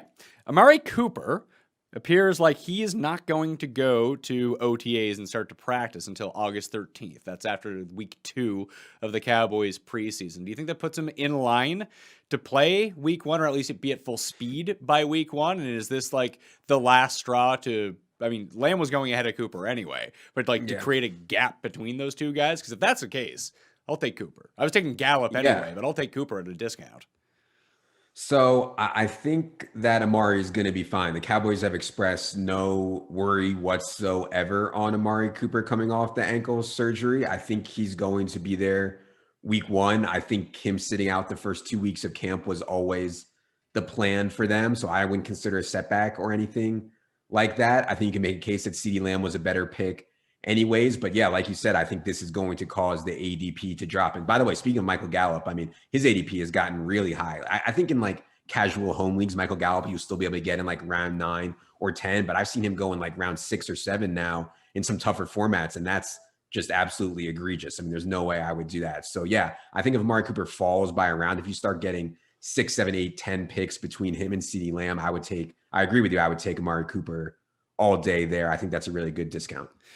Yeah, looking at Gallup right now over the weekend in high stakes leagues, he was going as wide receiver 43, pick on average number 100 in the NFC. That's up like 40 spots from where he was going before. So he is trending upwards, but there's probably going to be a Cowboys fan in your league because they are everywhere, and they will probably try to get all of them. CeeDee Lamb's now going at pick number 30, receiver 11. And Cooper, I guess this news had not come out when they were doing those drafts, but he's going at wide receiver number 17 now, pick number 45. So it's starting to increase.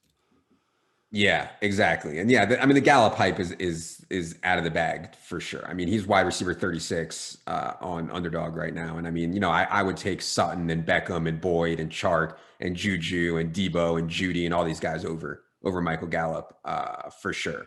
Obviously, if Amari Cooper were to miss time, though, Gallup would go through the roof. Ian Rappaport is reporting that Aaron Rodgers has indicated to people close to him that he does plan to play for Green Bay this season, and there's different factors about him getting traded or opting out and saving them salary cap money as sort of a wink-wink deal. You play this year, we'll let you out next year, a lot like Brady did, where then we'll allow you to pick where you can go if you really want to.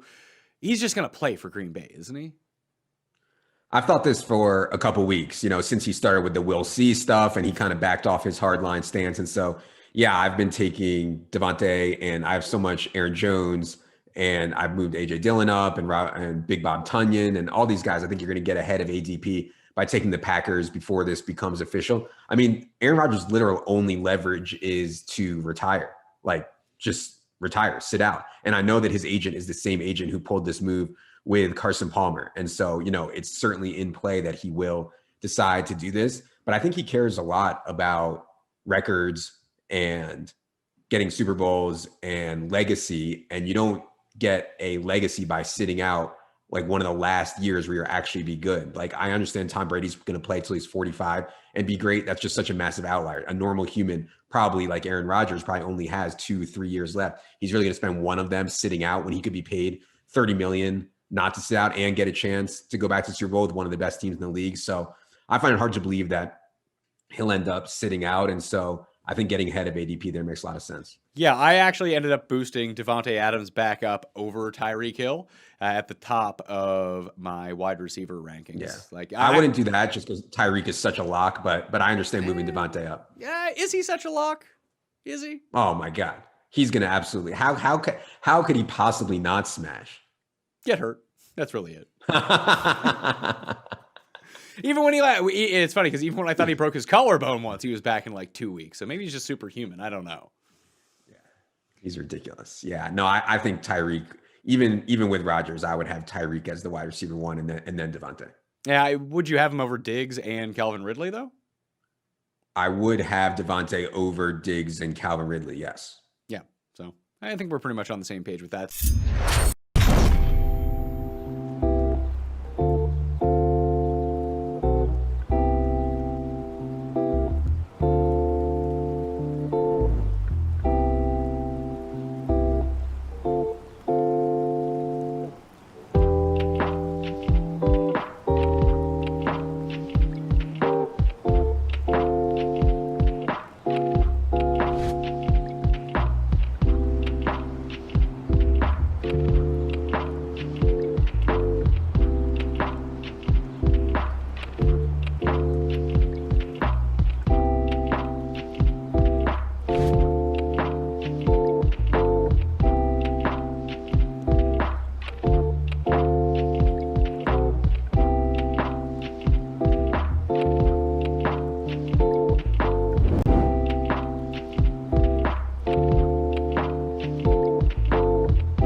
Well, look who it is on Madden After Dark. Christian, what's up? Oh, one of my rare 10 p.m. appearances, but I'm feeling good. Glash, feeling patriotic. An amazing Team USA comeback in the pool earlier, and I advise all of you to look it up because it was absolutely outstanding. And you know what else is outstanding, Glash? This sim, because not only do we have two Madden heavy hitters in this one, we also have your favorite player in Simland, Raheem Mostert. Now the lineups have locked. Is he in your lineup? Is he the captain? Yeah, he is. He is. I attempted to put together a balanced lineup. So I didn't captain Lamar. I didn't captain Mostert. I played Andrews, Mark Andrews in the captain. I played Lamar Jackson, Mark Ingram, Dante Pettis, Kendrick Bourne, and Mostert. See, this was a day where there were a lot of nice, cheap options out there. And I'm like, you know what? If I'm going into this with Glash, I might as well throw Mostert in the captain spot. Now, I had some misgivings about that because this Ravens defense is very, very tough. And we don't have a lot of data in terms of Baltimore 49ers sims. They play very few and far between. You have to go back into like sim 57 to get the last matchup between these two. And yeah, Mostert in that game, 39 points, 120 on the ground, a whole bunch of receiving yards. So I am hopeful he can have a similar performance even against a very, very good Ravens team. He's my captain, that man who just took the opening carry for about 4 yards. Lamar Jackson, he's in there as well. And because the rest of the guys were so cheap, Hollywood Brown, Dante Pettis, Mark Ingram, Kendrick Bourne, all pretty affordable, all clocking in at an average of around $5K per player. They round out my lineup. Sounds good. There goes Lamar. Oof. Oh, he got tripped up by his own wideout as Willie Snead was probably the only thing keeping him from turning that one into a 70-ish yard touchdown. Flash, how are you doing tonight? I didn't ask, and I feel badly. No, you're totally fine. This is good. I worked the nooner today, did the 8 o'clock game, so back for another. Going on another vacation. Quite literally, though, this time, like a little family vacay, a couple days up north in the mountains. Nice, like New Hampshire, Vermont? Yeah, New Hampshire, Vermont area, yep. Nice. Back Sunday night. Be doing 3 sims on Sunday night, so taking Thursday, Friday, Saturday, and then pretty much after that, it's gearing up for football, you know? Like, we've made it. We're here. Today was such an overwhelming day. I mean, not to say that Monday and Tuesday we didn't have some newsy stuff in the NFL with training camps, and even last week with Pittsburgh and Dallas and Tampa reporting, but man, it's a lot going down, man. It's been a little wild on cue. I wrote a newsletter about Aaron Rodgers, and it was outdated within about 60 minutes, but I stand by my reporting there. I am not completely certain the door is shut on Rodgers returning in 2022 to Green Bay, but I am a little concerned about Brian Gutekunst's future because this is the ride or die year. Packers don't make the Super Bowl. I feel like they have the ammo they need to fire Gutekunst and not have it seem like it was 1,000% Aaron Rodgers' idea. They get rid of Gut. They keep Rodgers. They keep Devontae Adams somehow, which is going to be just tough as hell because that cap situation is a mess. Blame the Cardinals. Blame Steve Keem for signing DeAndre Hopkins to that absurd, extremely over-market extension because Devontae Adams refuses to settle for a penny less than Nuke got. So going to be real tough to fit that one into the salary cap for the Packers going forward. It's a bit of a mess in Green Bay, but I am holding out hope they will be able to figure things out, keep Aaron in green and yellow until he's about 40 years old. Yeah, I'm breezing through your article right now, and yeah, the headline is this: Aaron Rodgers' arrangement with the Packers is a parachute. Good comp. I like it. Yeah. What did you make of the Randall Cobb acquisition?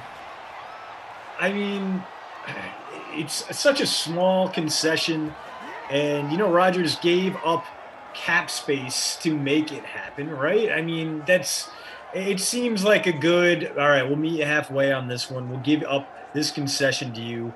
I mean, I'm sure that Randall Cobb loves it. He's been rescued from the football purgatory that is Houston. It's one of those things where I don't think it's necessarily a difference maker. I don't know what that undisclosed draft pick is. I don't know how much money the Texans are eating in that $8+ million, or if there's going to be a contract restructure attached to it. It's all still kind of up in the air, but as a small concession to keeping your MVP quarterback happy, I like that for Green Bay. Even if Cobb goes out there and has like 30 catches for 400 yards. Lamar Jackson doesn't need a receiver. He does it himself into the end zone to make this a 6-0 game in Santa Clara. High ownership per usual on Lamar Jackson, just shy of 33% in the captain, 85% overall. It's a big, juicy number. And you look at everyone else on the Ravens, all in the 30s, 20s. Feels like folks may have just played Lamar and a bunch of Niners. River Rat needed Dobbins, who did get a touch. Miami Misfits saying hello on Twitch. What's up, Twitch? Just about at 200 likes on the stream, so hit that like for us if you don't mind. From what I heard earlier today, isn't it 10.4 million Cobb is owed this year? 8.25, so 8.25 can restructure, and I'm sure he would, but there's a chance. It's an undisclosed draft pick, so maybe that draft pick is higher than we expected, and part of the deal is the Texans said, you know what, we'll eat X amount of money on this deal. We'll swallow, we'll keep X on this cap. I'm not sure if they could do that without restructuring the deal in Houston before sending him along. It would be complicated. That's why there are capologists out there that are much better at this than I am, but it's something that I believe could happen. But it could be something that, maybe Cobb is just excited enough to be the hell out of Houston, away from Casario and away from the snake oil pitches of the team chaplain turned advisor down there, that he's like, you know what, here's $4 million. Thank you for helping me escape the mess that is the Texans franchise. All right, first look at Jimmy G and the Niners. Dump over the middle to Deebo Samuel, just like that in Ravens territory. Got producer Michael here, T. Pike, our technical director. Tate and Jim updating the scores. Yep, Jim's here. Good lineup, great energy in the back of the house and the front of the house. We are like a 5-star restaurant. There's no weak link in this chain. And we do our best to serve you up the finest fillets of fantasy football goodness. Even Gordon Ramsay would be proud.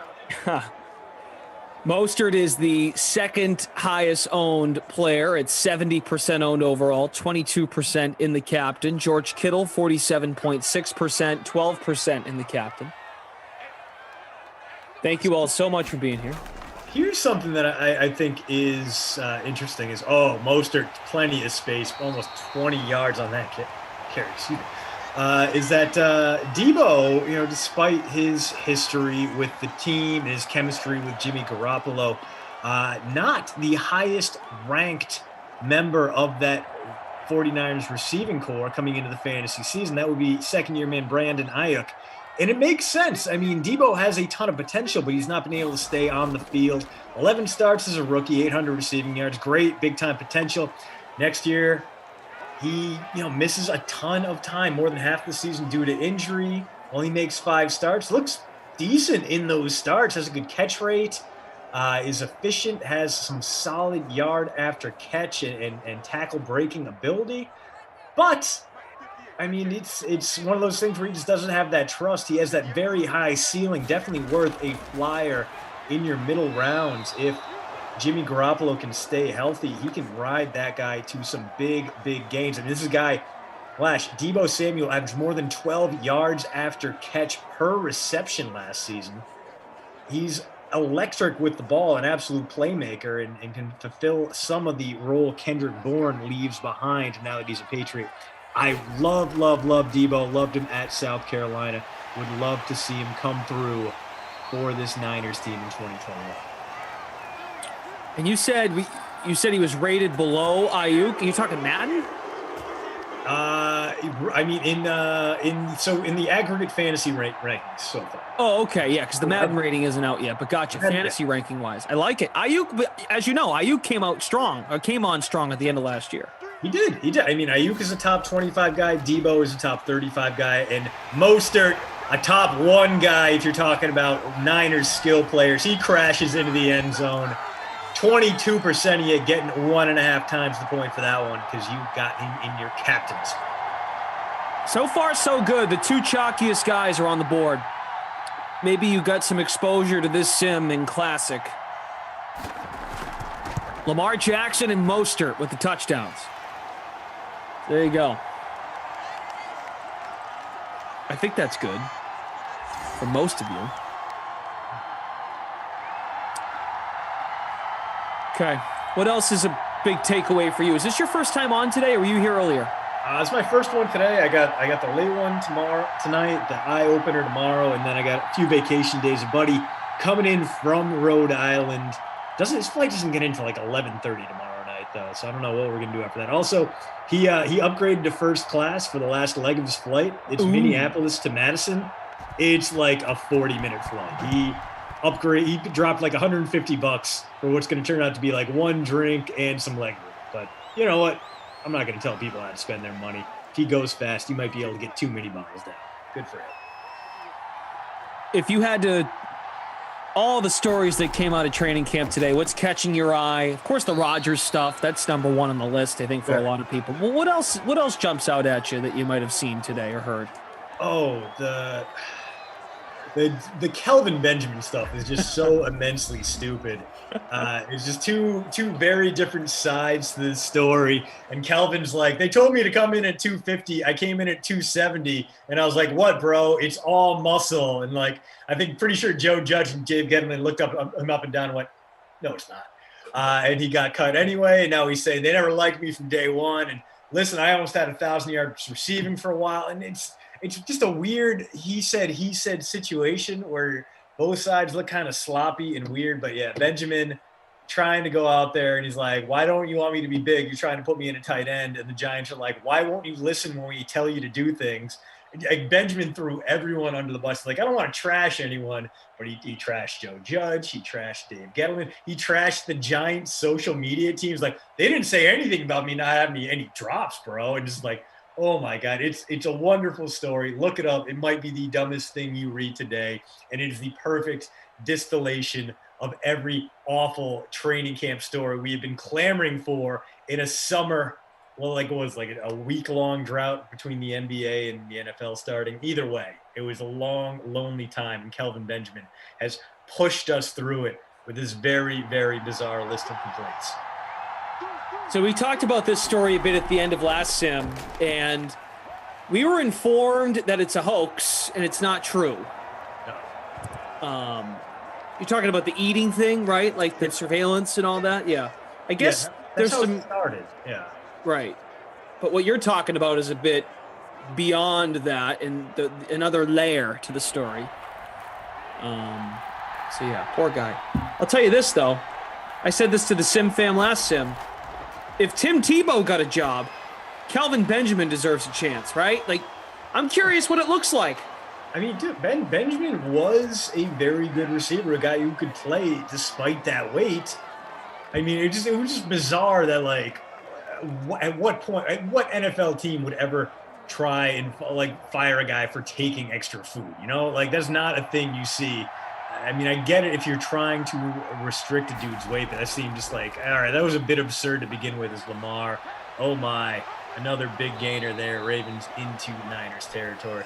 That's one that didn't really make a lot of sense. So just most of the, you mean he passed the conditioning test according to him, and he said he's in good shape, and the Giants are basically just like, yeah, but we told you to do this, and you're not doing this, so you can't be on our team anymore. So Benjamin ripped. This is verbatim what Kelvin Benjamin said to NJ.com. I have perspective on Joe Judge. he's not a coach that can ever win a Super Bowl because he sits there and cusses all day.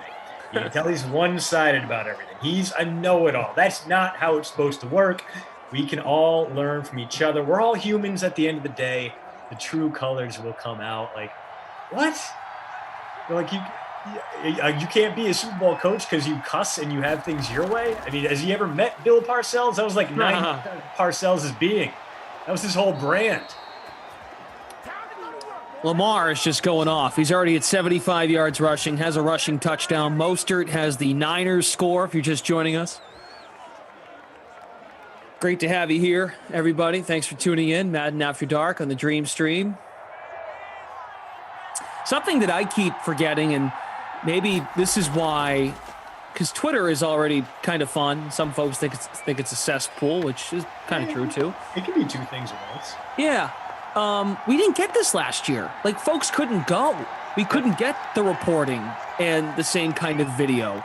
We had to rely on the actual teams putting this stuff out. And as we know, there's certain information, certain video, especially video that might go wrong, like interceptions and fumbles and bad attitudes, things that will not get put out there. But when the media folk are out there, ooh, you can get some stuff. Yeah, it's juicy. And one thing I appreciate from the Aaron Rodgers press conference was that, you know, the reporters weren't lobbing him softballs, and he wasn't backing down from them. The quote from Big Lebowski that I can't repeat here, but you're not a jerk. I mean, you're not wrong. You're just a blank, you know, a jerk, a butthole, if you will. Like, that's exactly where Rodgers was with that. He's like, he's not wrong. I mean, Green Bay is not a free agent destination, although I will say it's a great tourist destination. Door County is absolutely wonderful, Glash. Great food. The cherries up there, lovely. You got a nice little bay, the Chimequan Bay right there. If you can make it up to Door County in summer, absolutely do so. It's worth your time. Aaron Rodgers does not know what he's talking about on that point, but he's pretty much right about everything else. And, I mean, I appreciate the candor, the honesty. It was kind of more what we expected from him. And we'll see where this whole roller coaster goes. You know, there are going to be times where Rodgers is the RELAX guy, telling you, you know, we'll be fine. There are times where he's going to get frustrated and probably not even throw guys under the bus, just assign blame where it lies, especially if that receiving core does not meet his expectations this year. Very, very interested to see what happens in Lambeau this upcoming fall. I love your new Twitter name. Christian DeAndrea is leaving the Big 12. Yes, and please don't ask ESPN about it. I've submitted a gag order to them. All right, Lamar, your show, 86 yards now at the 7. We're midway through the third, or second quarter, excuse me. Not bad. And Miami Misfits, thank you again to Jim and Tate. Yeah, killing it. Basically real time here, as we're going to get a 4th and short from Lamar. Is he just going to run it up the gut? He could have. He doesn't. He throws it away instead. So the Niners hold tight there. No Justin Tucker field goal, but we are in safety range. Jimmy Garoppolo, not the most aware of the Madden quarterbacks, and it looks like this will be a run up the middle. It is indeed. It does not go far. Oh, man. Juan Flores just prepped meat for cheesesteaks. 5 pounds of tri-tip mixed with 2 pounds of New York steak. Oh, you're going to shred that up, put it on the griddle. You going to do a little provolone with that one, or you can do a little whiz? Are we talking like green bell peppers and onions? What goes on your cheesesteak? Flash, what do you like on your cheesesteak? Really anything but hots, and I like pickles. I like extra pickles, and then steak sandwich. Okay. And a little light mayo. Okay. Mm-hmm. I can go with like a little light mayo. Like, you don't want to overwhelm the sandwich, but you want to have a little bit of like sandwich lubricant, no dry bites on there. I'm a big fan of hots. Like, that's my go-to. Like, especially if you get like a hot giardiniera.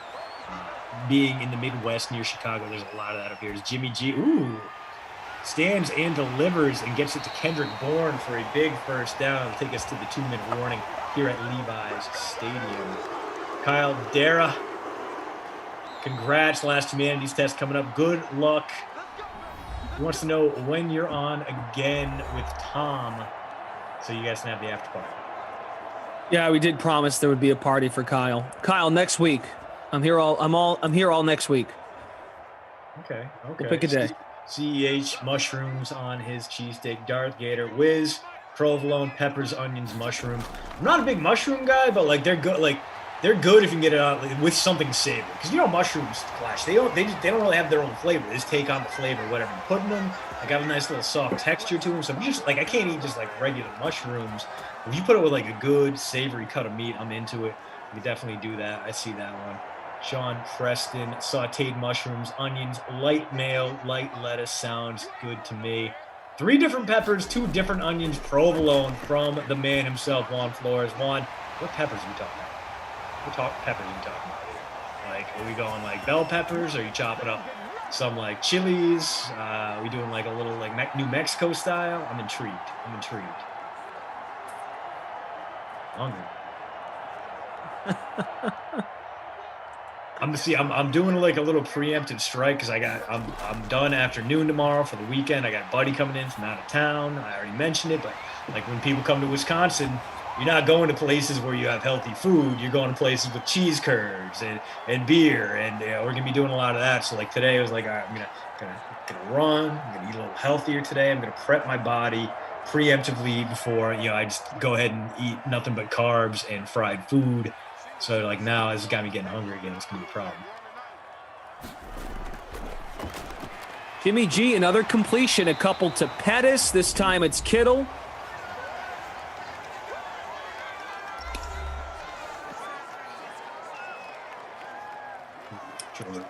Jordan Warren, onions, green bell peppers, provolone, like it. Yeah, Darth Gator. Yeah, you soak up that good grease in that in those mushrooms. I do the same thing with like sausage and peppers. You fry up your sausages first, and you cut them up a little bit so that grease drains out. Then we're gonna get a Pettis. Pettis, a sneaky option.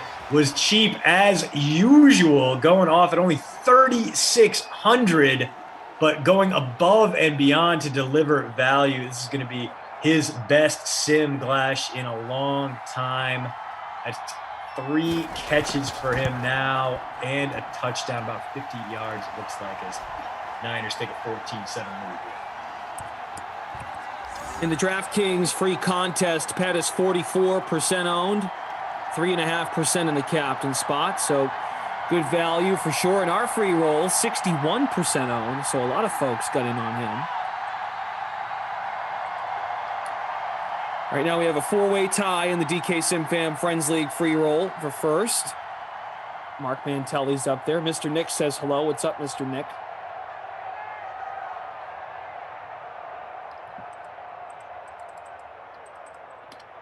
We are reacting to training camp. Training camp storylines. Some Madden ratings came out today. We've been talking about those throughout the day. Yeah, the Madden ratings have been, I guess roughly what we expected. Travis Kelce did get that 99, which is nice. Kittle, obviously your tight end too. Chubb at a 96 was a little surprising for me. As a pure runner, yeah, he deserves a rating that high, but since he has such a limited impact on the passing game, I wouldn't put him on the same category as Nick Chubb. Is his man Andrews? Let's go. Indeed. 75 yards to the house. That is going to be a leaderboard breaker as this game finishing this first half strong. That is my captain. Let's go. Wow. I am blown away. Very nice.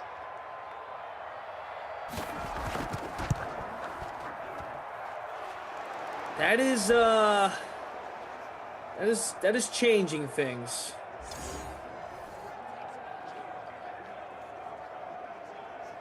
I went from 71st to 10th.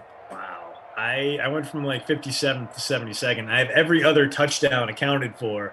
So, the chalky guys not being difference makers. And my Hollywood Brown play has yet to pay off. Rich says, hell yeah, that was totally sweet. Ken says, dumb. Lane Sad Andrews. Chef Duke, my captain. Let's go, Chef.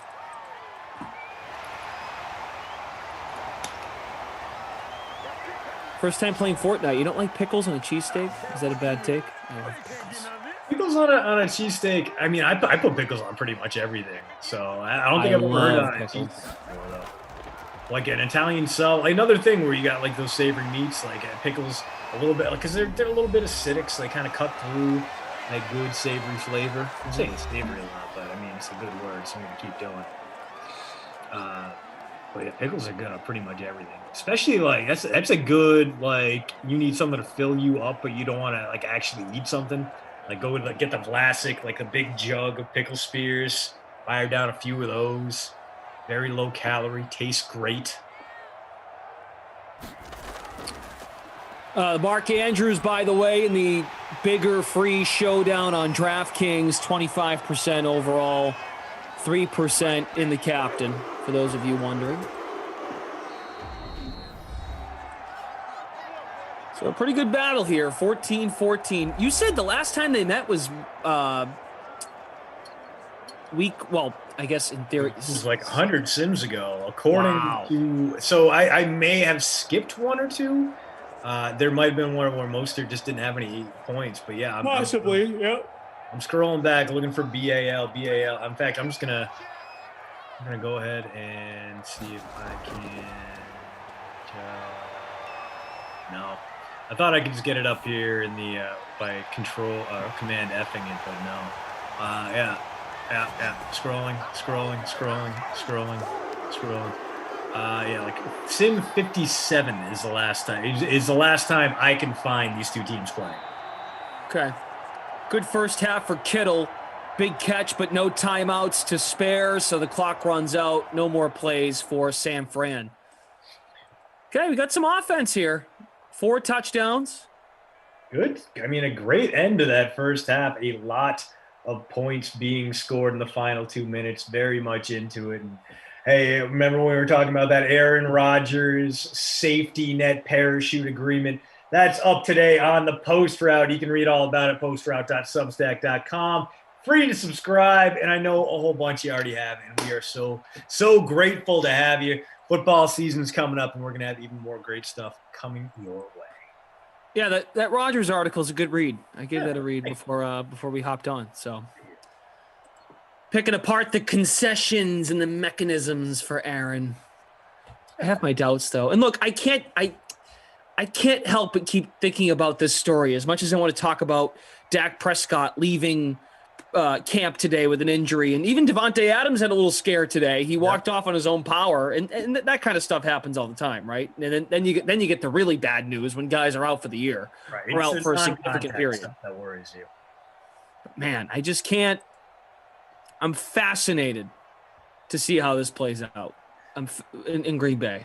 It's fascinating. Story. I mean, when has a reigning MVP ever had this kind of rift with his team? It's something we haven't really seen before.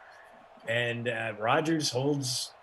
He's an interesting guy. He is a wild card. So it's going to be very interesting to see whether or not that eventually derails the season, or if maybe the Packers don't even react to it during the regular season and just go on with business as usual. And it does seem like that'll be the case. I mean, everyone else just seemed to be like, yeah, we're happy we're here. We're happy he's back. Let's go. Do you think, of course, he's got his personality. That's certainly a factor. But when he goes out to the podium, how long was that little rant? 4 minutes long? Something like that? Oh, man, it was a while. I mean, do you think the fact that the Packers don't have an owner, he has a little more confidence to do something like that? Yeah, I mean, they still have the president of team operations he's got to answer to. And even though the Packers are publicly owned, but still they're more like a traditional sporting franchise than they care to admit. So I think he would have done that with pretty much anyone. I mean, I think if he was down there in Dallas, it would have been even. I think he would have said the same things, and I think Jerry Jones would have twisted things and taken them the wrong way, and it would have gotten even worse. So, yeah, I think if anything, it was helpful that the Packers had this kind of traditional, all quiet on the Western Front kind of stance, because otherwise, if you get into a shouting match or a firefight with Aaron Rodgers, he's going to find ways to passive-aggressively burn you over and over again. Okay. CJ, glad to hear you're safe, and we're getting some severe thunderstorm warnings up here as well. Glad that the tornado watch in your neck of the woods blew past you, and happy you could be here with us, buddy. The other news story was that the Texans have no idea what to do with Deshaun Watson, and I can understand that. Obviously, given his off-field off-season, there's a lot of uncertainty hanging over his head. So today they're like, you know what, we're going to have you in the defensive backfield. We're going to have you in the actual backfield. You're going to catch swing passes. You're going to play deep safety. And it just seemed like the kind of thing like, all right, you're here. And you know what? We would like you to sit this one out, but that's a mandatory $50K a day fine. So we get why you're doing this. And listen, just stay out of the way and be as little of a distraction as possible, I guess. Or maybe they're just going to run them through the motions like a bad employee giving you graveyard shifts until you quit.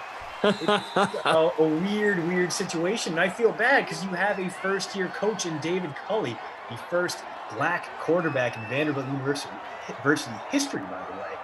Just behind the eight ball on this one, dealing with an impossible season to begin with, and now he's got to figure out what the hell to do with Deshaun Watson. Feel bad for Coach Culley down there, making his head coaching debut in his late 60s and dealing with some straight-up headaches from day one. Mostert and Lamar trending towards the bonus. 70-plus yards now for Mostert. There was something else that happened today. Oh, I guess something that hasn't happened today that I thought would get done because I was here at noon. Zach Wilson remains the only unsigned first-round pick. Might want to get that done, Jets. Yeah, seems like it would be a good time for that. I don't know. I mean, I'm just an analyst. You know, I'm not a front office guy, but it does seem like it would benefit your rookie quarterback to have him practicing as much as possible, especially when your backups are Mike White and Captain James Morgan down there in New York. James Morgan was with the ones today, for what it's worth. Florida international legend, James Morgan. And you know what? There's another Florida legend available now that the Packers have released them. Will Blake Bortles be the veteran backup New York is clamoring for with its unsigned rookie quarterback? Probably not, but I have no doubt the Jets will sign Zach Wilson. There's no way they biff this. There's no way they botch this. Ooh, Mostert stopped at the 2, 3rd and goal coming up here for the Niners. Okay, who do you guys need? Blake Bortles to New York. He'll be the Dark Knight. Yeah. He'll save the Jets. Probably not. Oh, they're going to run the ball. They will. And in. Oh, Touchdown. Wow. Helicopters into the end zone. Barely makes it, but that counts here in the NFL. Niners back ahead, and this game has been pretty solid today, Glash. Chalky as hell, but pretty dang solid. I have to say this because now that we're in July, end of July, and we make the turn for August, we all need to, every time we see the Niners in Simland, at least from now on, for the next couple weeks as I see the Niners, I'm going to pray to the sim gods that this guy remains great in Madden 22. It's highly unlikely, but the fact that we transitioned from Madden 20 almost a year ago now to Madden 21, and the amount of attention we've given number 31 of the San Francisco 49ers, the fact that he's been so good, so dominant, it's really unbelievable. It's quite unbelievable how great he's been in these sims. really has. I mean, he has a 100-point game under his belt in the captain spot. That's right. I remember that. Wow.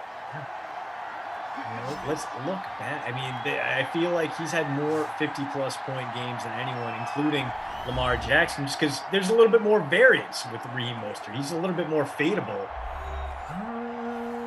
He's probably up there with Dalvin Cook, but I'm looking at this game against the Colts, 66.8 points. Yeah, that's a hundo. That's a hundo in the captain spot. Incredible. Incroyable. 58 against the Bills. Where else? It was just insane. Like how much Chargers. How giddy I would get if this guy, like anyone that I was paired with, just the Raheem Mostert thing in Madden 20, and we go, oh, he can't touch the ball, and then for him to go to Madden 21 and just be an absolute force. Yeah. Poetic. Just such an easy guy to root for too. Coming out of Purdue, track star speed, no role for him in the NFL. Great preseason player, great practice squad player. But he bounced around for like 6 different teams before he landed with the Niners. And they're like, okay, I guess you can have a spot in our rotation. Now he's finally getting paid. Lamar Jackson, terrible call on the read option there, handing it off when he should have kept it. Could have probably ran for 60 yards on that one. But yeah, no, just like hopefully he stays healthy. I want to see him put together a full season in his prime, Glash. I want to see him play 16, 17 games. I want to see him have that 1,200-yard season. I want to see him stamp his name in the annals of great single-season Niners running backs alongside like Roger Craig and Ricky Waters and Garrison Hurst. Slides down short of the yard to gain. 4th and inches coming up. Are the Ravens going to go for it, or are we going to see a Sam Cook punt here? No cat yet, everybody. I know. I see you. I see you in the chat. I know. I'm a coward. I know. I admit it. I get it. I see you. You're right. Is this our first punt? I believe it is. We had the Ravens go for it on 4th and short in the red zone and fail, and we had the first half run out on the Niners. Right. I think that's our first kick of the day. All right. San Fran from its own 7 with the lead.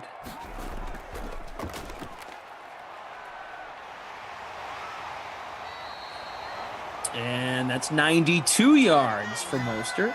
Not bad. Miami Misfits, welcome to the Midwest. Nothing like being in the Midwest in the dead of summer when there's no coastline nearby and it gets real hot and sticky out here.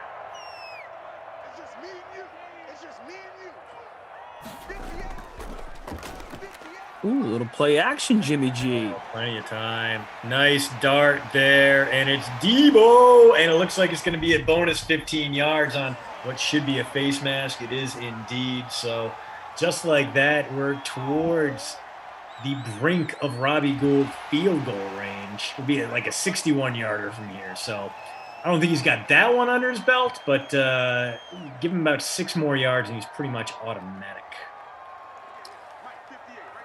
Hit that like button for us. Pretty good sim here on Madden After Dark. Not bad. Chalky, as Christian has mentioned.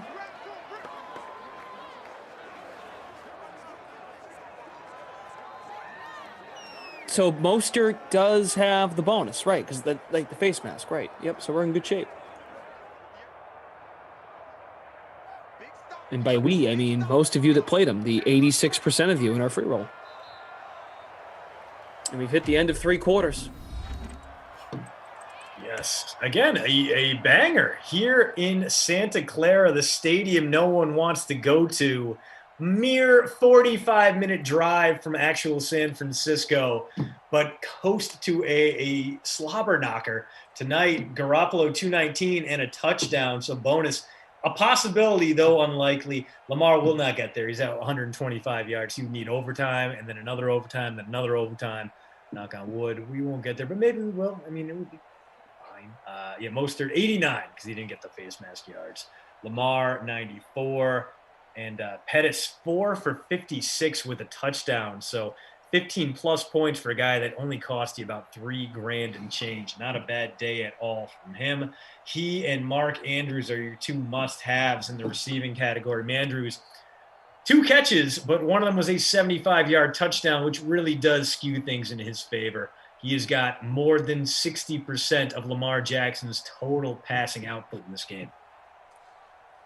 Bruiser B says, why would we think you are a coward about the cat? Or why would we think you would be a coward about the cat, but you were fine with shaving your eyebrows? That's a good point. I mean, the cat's a little bit more of a commitment, but like people are going to think a cat's adorable. No one ever said that about you without eyebrows. It's true. Yeah. Okay, never mind. I don't know why I said that. Mostert is now at 94 yards. I must have misread something. Maybe I was reading passing yards from the quarterbacks. Yeah, I think you tacked on the face mask with his rushing yards. I think you conflated that. Okay, so no Mostert, no Mostert bonus yet. I probably jinxed him. Jimmy, another dart. Kendrick Bourne. So Bourne not having a great day, but the Patriots hope that won't be the case when he dons the red, white, and blue in Foxborough. And here's the thing: he's going to make life a lot easier for his quarterbacks, whether it's Cam Newton or Mac Jones, because he is a good short route runner. As Mostert getting close, 97 now. He's a guy who can take a quick slant and turn it into 15, 18, 20 yards. He is a very useful, very jittery yard after catch kind of guy, and that's exactly what you need. You have Aguilar to run those deep routes. That's exactly how he restored his value in Las Vegas. Derek Carr changed his entire passing game based on how Nelson Aguilar looked downfield, so that's going to be huge for the Patriots. You have Jacoby Myers there as a good, steady, middle-of-the-field option to vacate the snaps left behind by Julian Edelman.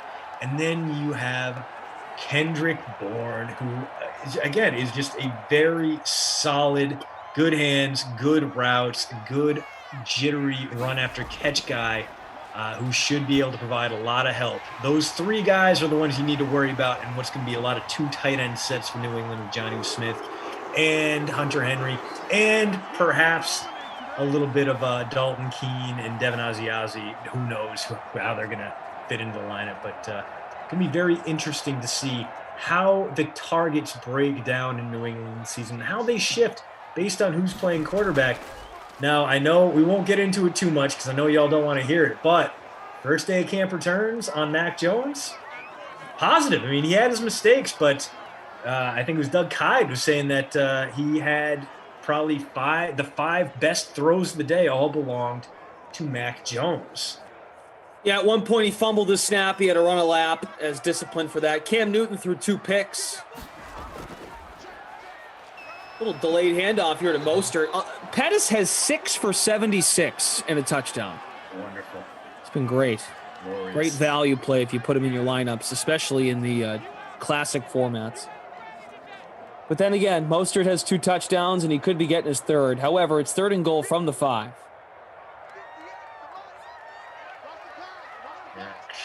I would say Kittle in this situation, but everyone's covered. Kittle didn't run that route. And a toe tap for Debo, and that should pretty much do it. The Ravens will have to make one hell of a comeback here. They can score pretty quickly. We saw Mandrews do it, and Hollywood Brown much faster than the bulky tight end. Not out of the woods yet. We're going to get a booth review. I bet it stands. I think so, too. Luke Murphy captained Pettis. Nice job. Great call there. Oh, is he in? Yeah, it stands. Okay. You know, something we haven't talked about is this Niners team and what Kyle Shanahan said today. That guy should just keep his mouth shut, Christian. He really should. because he just really likes to talk, and like that's good for us, gives us something to talk about. But I'm more so saying he shouldn't talk so much for folks like us to read into what he's saying, because man, today felt like he wanted to say it was an open competition, but he said it's not. Jimmy Garoppolo's the 1, Trey Lance is the 2, but then he threw in this like weird sentence mid-rant of being like, well, you know, it all depends on if one is outplaying the other, we'll then reevaluate the position on the depth chart and who gets the reps with the 1s and the 2s. I don't know. I feel like they want Trey Lance to win the job. That's what it feels like. Yeah, and I think what Shanahan does, and I think he does it on purpose. I think he does that to feel out what other people think, what the media is going to say about it. He floats these things as a possibility, kind of without saying them. And that happened with, oh man, they traded all the way to number 3 for Mac Jones, and they got lambasted. Lamar into the bonus now. They just got absolutely ripped for good reason. Mac Jones should not have been the number 3 overall pick based on what we saw from him in college. Trey Lance probably shouldn't have been either. It should have been Justin Fields. I will die on that hill. And I probably will die on that hill because Chicago Bears quarterbacks rarely work out. Sorry, Chicago. I'm not damning you with faint praise or anything. I'm just looking back at 30 years of history. Regardless, I think he is non-committal about things, and he throws them out there in a way to see how not only the media, but maybe some other teams react, some insiders react. And I think that does tend to sway his decisions a little bit. So if he goes out there and says, yeah, it's Jimmy 1, Lance 2, but we're going to evaluate things, he's being non-committal. He's leaving things open. I think he's saying the right things there. I mean, you don't want to have a steady and steadfast number 1, number 2 debate. You want to make sure Trey Lance knows he can win the job, even if he probably won't. Because again, played one meaningful game in the past, 18 months, and it was a bad one for North Dakota State.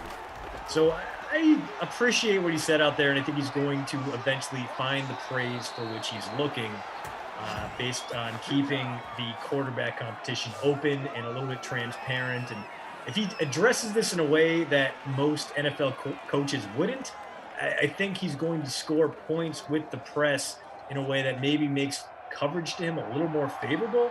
And I mean, that's a win. When you're a coach, you got to win that court of public opinion, and that could help him out quite a bit right there.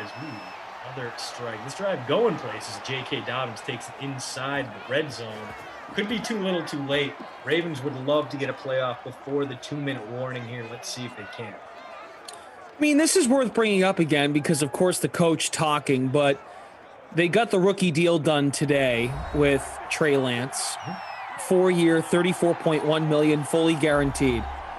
If the Niners don't cut Jimmy Garoppolo by week 1, they owe him $24 million, which means they're paying whatever the 34. What's 34 divided by 4? Who can do math fast? That's 8.5. 8.5. So 8.5, add that to 20. You're pretty much paying a top tier starting quarterback rate for 2 guys for this coming year. It's true, but at the same time, I mean, you've already accounted for Garoppolo's salary cap, right? I mean, he's already raring to go there, and unless you're thinking you're going to make some big mid-season acquisition that you need that cap space for, as we get a touchdown, it's Hollywood Brown off the schneid and into our hearts. His second catch of the day, goes for 6. It's a big one. Ravens still in this one, although they are going to need an onside kick or a very efficient stop here to make things happen. So looking at over the cap right now, the Niners have more than $17 million in cap space at the moment. And that's including Jimmy Garoppolo and his big deal there. And, I mean, Garoppolo is Jimmy Garoppolo. He makes unacceptable turnovers without throwing the ball a long way. He is not a modern era quarterback, but he's a guy you can win with, and the Niners know this because they have won 75% of their games when he's been the starter. I think there's a lot of value to keeping him around, even if it's just a steady option, because things did fall apart for them last year. They had to rotate through quarterbacks. Nick Mullins looked bad. The kid from Iowa, Beathard, he's not there anymore.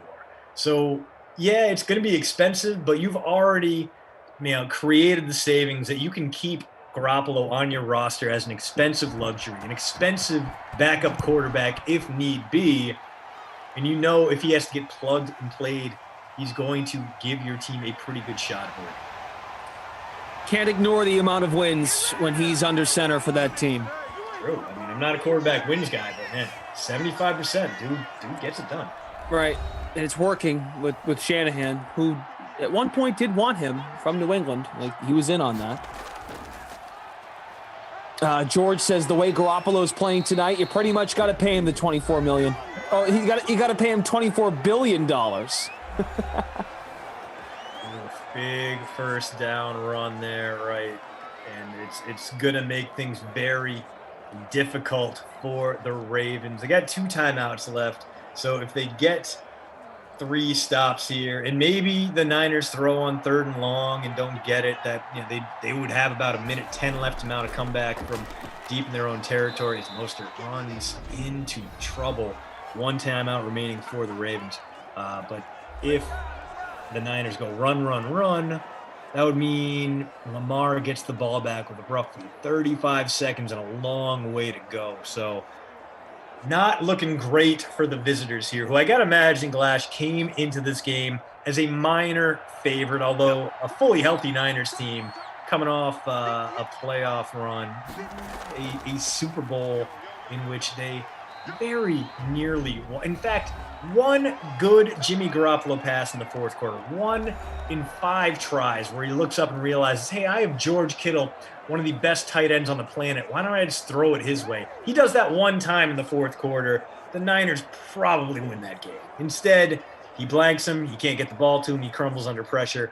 The Chiefs win the Super Bowl. We get to see a very fun parade down the streets of Kansas City amidst all the great barbecue joints. This can be Mostert. If he can turn this into a first, he does. And then some. We are in kneel down territory. Mostert coming through, 130 plus and a pair of touchdowns. So a good day to Captain Raheem, a good day to have Lamar and his 36 points in your lineup. Dante Pettis also coming out to play in this one. Here comes the kneel downs, and praise the production team behind us, Glash, because barring some kind of weird disaster, we're going to be out of here before the buzzword.